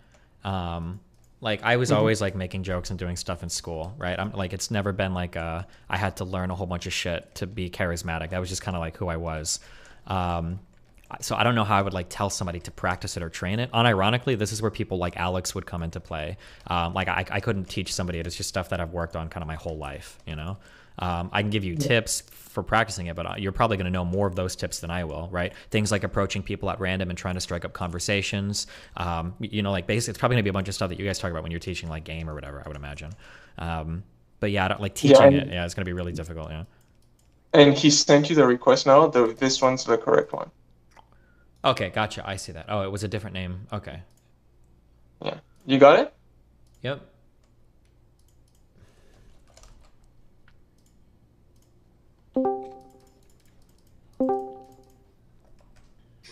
Yo, what up? Hey, what's up? Hi. Not much. This is my first time using Discord, so I'm popping my Discord cherry. But yeah, man, I was listening to a little bit of what you guys were discussing. Are you open to a little bit of constructive criticism? Me? Yeah. Yeah, go for it. I always like to ask that question because sometimes people... Yeah, people get super ass mad about it. Yeah, I'm always open to feedback. Yeah, for sure. So I'm gonna preface what I'm saying by saying that like 99% of the time I agree with you when you do debates. So this is not coming from like some like anti-Destiny. In fact, I'm definitely more of like a Destiny fan than the opposite. But this has kind of been the feedback of my audience and myself as well. And I think it's important to understand there's like two parts to the debate we had last night. There was the one that you had with TFM, and then there was the second part with Annalise, where you were kind of more taking a moderation role and jumping in here or there. But for the first part, it felt like at times you were not really engaging with what he was saying and just trying to basically chip away at the sources thing. And like it seemed like your main argument was like, well, you don't have any sources, right? And that's fine, but just felt like you were really harping on that. And at the same time, you weren't really presenting any sources of yourself. So it's like, okay, well, Destiny's saying that, you know, you have no sources, but he's not presenting any sources himself. But then at like some point, it just felt like, okay, like we get it. This guy doesn't have a good source, but like engage with the idea. The second thing that a lot of people were saying, which I also kind of agree with, it did feel like at times you were a little bit condescending. And I think like I'm down to be condescending to people. The problem with the MGTOW people, they already feel like the whole world is against them. So when you start being condescending to them, they just like kind of shut down. They're like, oh, here we go. Another person who doesn't understand my struggle. Yeah, last night was definitely like that was a brutal debate. Yeah, Yeah, I would normally never conduct myself in debate like that, but like that guy was like so exceptionally stupid. I didn't even know. The problem is that like he started off by saying just like 20 things about macro econ that just didn't make any sense. Like it was very obvious that he had absolutely no ability to grapple with that subject. And then off of those really bad macro econ claims, he started to land a whole bunch of societal claims that were supported by charts that didn't come from any study or make any attempt to analyze or explore the relationship between those variables. And then from all of that, he built off prescriptions. So I'm left at the end of dealing with this giant like shitburger of an argument from a guy that I don't know if he can even like grapple with any of the underlying things that he wants to discuss. That sounds really mean and rude. And like I asked my stream afterwards, like I truly don't know how to deal with a guy like that who is that condescending. Like the only other time I can think of experiences like that are like when I argue with like Gold League players in StarCraft that would try to like educate me on like what build is better or if I could have played a game better. And it's like, bro, I'm Grandmaster. Like I could literally beat like two of you combined. Like there's no way that you can tell me anything that's going to be worthwhile. And I disagree, but you're on like such a lower level, I can't even communicate with you. Even this sounds condescending and I know it is, but like I don't know how else to put it across. When somebody shows you a chart and they say this chart with two variables proves this really complicated sociological phenomenon, you are so far behind that you're not worth having a conversation with. Like if I would have known who that guy was, the only strategy for me is I would have never engaged with that person. I had no idea. I really didn't. And that might be my bad, that like even if it's because I know there was one debate that was going to happen and then it got canceled. I probably should have done research first into who the guy was, but if I would have known who that guy was, like I'm never talking to that guy again. There's nothing of value that would come from a conversation with somebody with that background. I'm sorry that sounds really harsh, but like holy fuck, that guy is really stupid. Sorry. Dude, that's interesting because I feel like you have conversations with people who are like way more gone than him all the time. Like, do you really think that guy's dumb? Because I agree with you. He has some really kooky ideas and some weird notions. Like, there's things you don't even know about him. Like, for example, that he's in a relationship with a literal sex doll, right? So, like, this is not like your standard human being. But I think it's kind of, you know, a stretch to say that he's not smart. Like clearly this guy's intelligent. And during the debate, you were saying one intelligent person to another like several times. So yeah, that's me trying to understand a bridge. I'm not saying that he's not intelligent. What I'm saying is he doesn't understand the proper, like, he seems like a decently smart guy to talk about all the things he's talking about. He's probably a decently smart guy, but he didn't understand the methodological flaws in his analysis, right? It would literally be like, imagine if some guy comes up to you and he says that like, I think that 90% of women have BBLs and like lip injections. And you're like, bro, that's not true. And the guy's like, I live on Miami Beach. Like, I know that's true. And you're like, okay, but you can't extrapolate that to the whole world. And he's like, yes, I can. And you're like, well, no, because girls are different in other places. And he's like, no, they're not. I haven't seen them. Well, it's like, okay, but do you think they could be different? No, they're all the same. Like, how would you even have a conversation with somebody? Like, and that guy might even be like a decently smart guy, but like that other dude was like, that was the level that conversation was on. Like, and he's even bringing up like things like anytime somebody, not to be mean, but like when somebody references the petrodollar, like that's like a whole like Pandora's box of weird conspiratorial nonsense about the USD being like the reserve currency for why petroleum is priced in USD. Like, there's just like a whole bunch of like dumb shit that this guy, and then like going back to the 1700s and shit, and like, oh god. Sorry, hold on, I'm rambling. I don't think that guy was dumb, but there were severe methodological flaws with how he analyzed the world, and it was like impossible. Like, I don't know how I would ever break through to a person. Yeah, so how, like, I would personally proceed in a situation like that. I would be like, hey, listen, I'm extremely not convinced of your premise, but for the sake of argument, let's assume your premise is true. Here's what I think about your idea, blah, blah, blah, blah, blah. Well, like, have you, so if I say deduction, does that mean anything to you, or do you want me to explain real quick? I'm not calling you dumb. I just, in terms of, it's like using like, yeah, just explain it to me because I think I'm so in philosophy, deduction essentially talks about how a conclusion logically follows from the premises, right? So for instance, if I say, if A, then always B, right? And then if I say, if B, then always C, then I can deduce that given A, if A, then always C, right? That would be like a form of deduction, right? If I say something like, if every time dad comes home at 4 o'clock, he beats the shit out of me.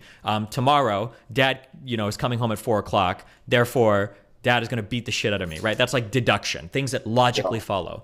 The problem is that a lot of arguments, in a way, they truly, if we're all rational beings, a lot of arguments hinge on deduction, right? And if you grant enough premises to somebody, then the conclusion will almost always logically follow. So you're not usually fighting over the validity of an argument, meaning,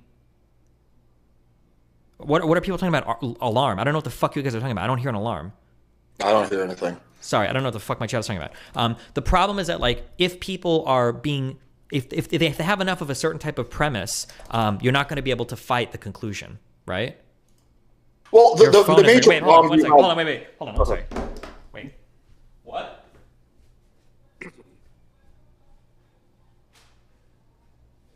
Yeah, I wonder if his apartment is on fire or something. That would suck. The TFM fans are getting to Destiny. They're like, oh, fuck this guy. He thinks our leader is has invalid conclusions. We're going to set his apartment on fire.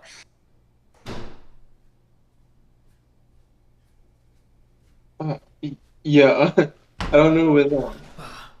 Okay, sorry. All right. Okay. You're good. You're not burning alive.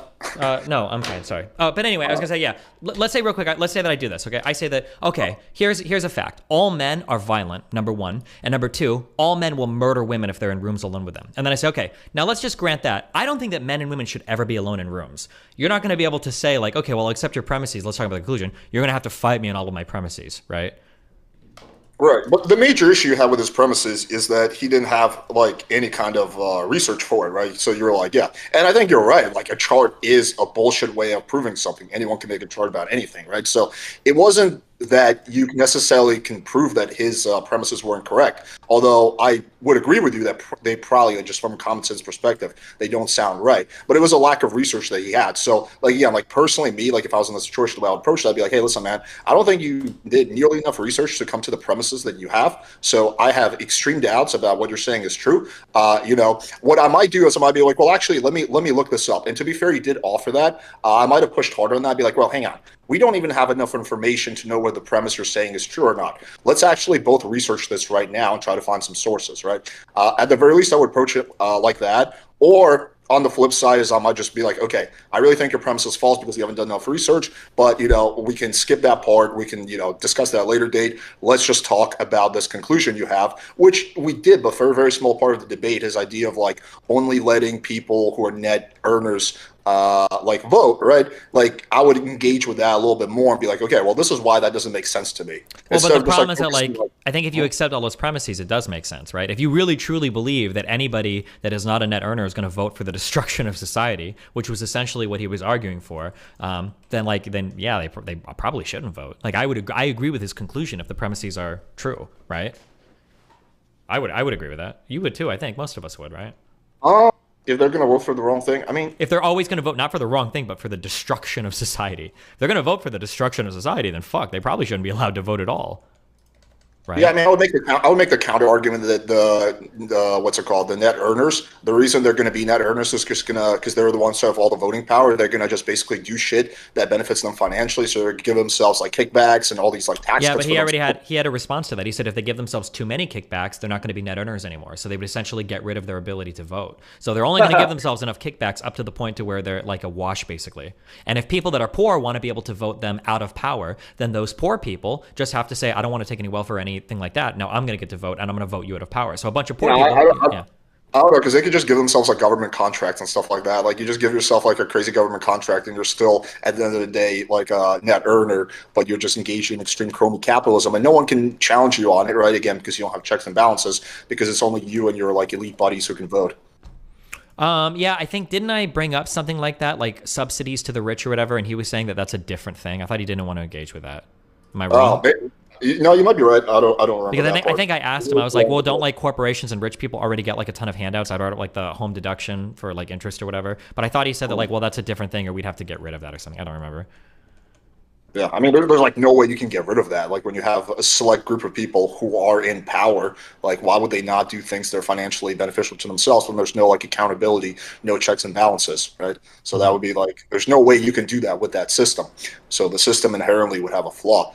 The second thing was the second part of the debate with the Annalise girl. That was an interesting one because I feel like she completely, like, my whole chat was saying this also, so I don't think it's just me being crazy. I feel like she completely changed her position to make it seem like it was exactly with mine. So she started off by saying that, I think that, what was her? It was something like, I think people make logical decisions. Women and men decide logically or primarily through logic who they date. Near the end, she was like, well, I think there's a little bit of logic that's being used, but I agree with you. It's primarily emotional. Yeah, but she is a wild card. I literally just brought her in to troll the fuck out of you guys. I'm sorry. Because she was asking to come in. I was like, okay, go for it. I'm sorry. Yeah, I was laughing at that. She's like, well, I think people should decide through logic. Well, duh, no fucking shit. You know, if you said that from the beginning, there's no debate. I would just agree with you. Sure. But yeah, I thought that was interesting. But yeah, man, I just wanted to jump on, give you my thoughts. I gotta start a stream as well. But yeah, dude, I'll talk to you later. Have a good trip. Yeah, have a good one, buddy. Bye. Take care. All right, thank you for having me on, man. I'll see you another time. Yeah, no problem. Good luck, dude. Before I leave, is it okay if I plug myself? Yeah, knock yourself out. Because I'm a nobody anyway. So if you guys want to hear more of me, I talk about dating stuff. You can find me on YouTube at VixLife, VIKSLIFE. If you want to find me on TikTok, I'm VIKSDATE, VixDate. Or you can add me on Instagram as I am Vixplan, VIKSPLAN. If you don't want to do any of that, to everyone doing the Nopers emote in chat, it's all good. Just tag me in DGG. I'm Vixplan as well. All right. All right. Man. Yeah, thanks a lot. Have a good one, dude. Bye-bye. Bye.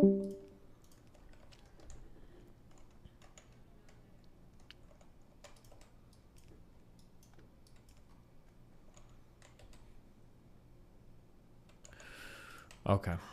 I love you guys. I'm gonna go to LA now.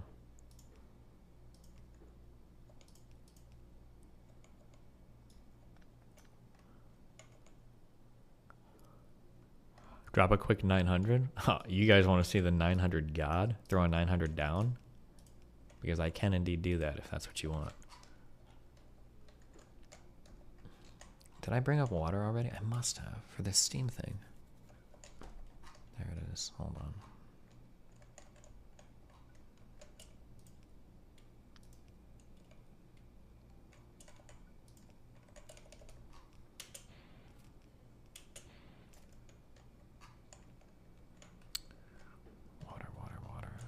Oh wait, hold on.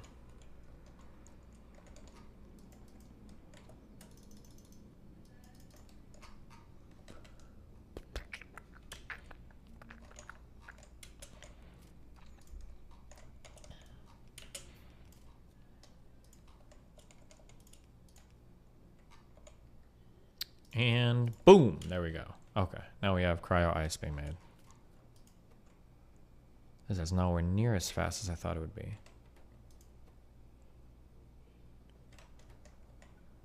That's fast enough, fuck it.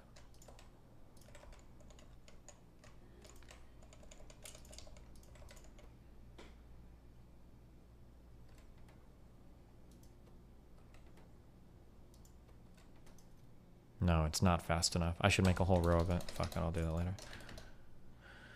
What's your opinion on the FCC fairness doctrine? Also, do you think it should be brought back to control media by it? I don't know enough about the fairness doctrine to talk about it. I know I've heard people argue like in favor of and against, so. But I wouldn't be able to tell you.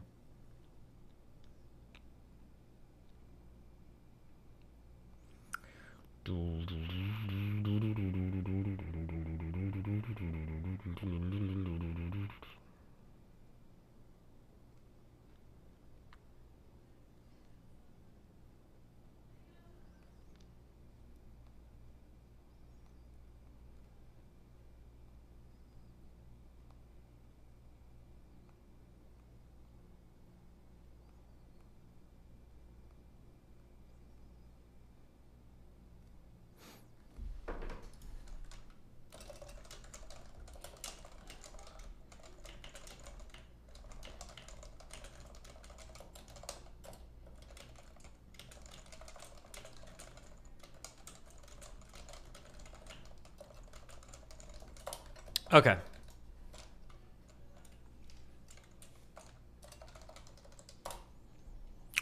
Seems have you ever thought about teaching a class on how to debate? Yeah, I'm teaching class every day. Right here. Ready?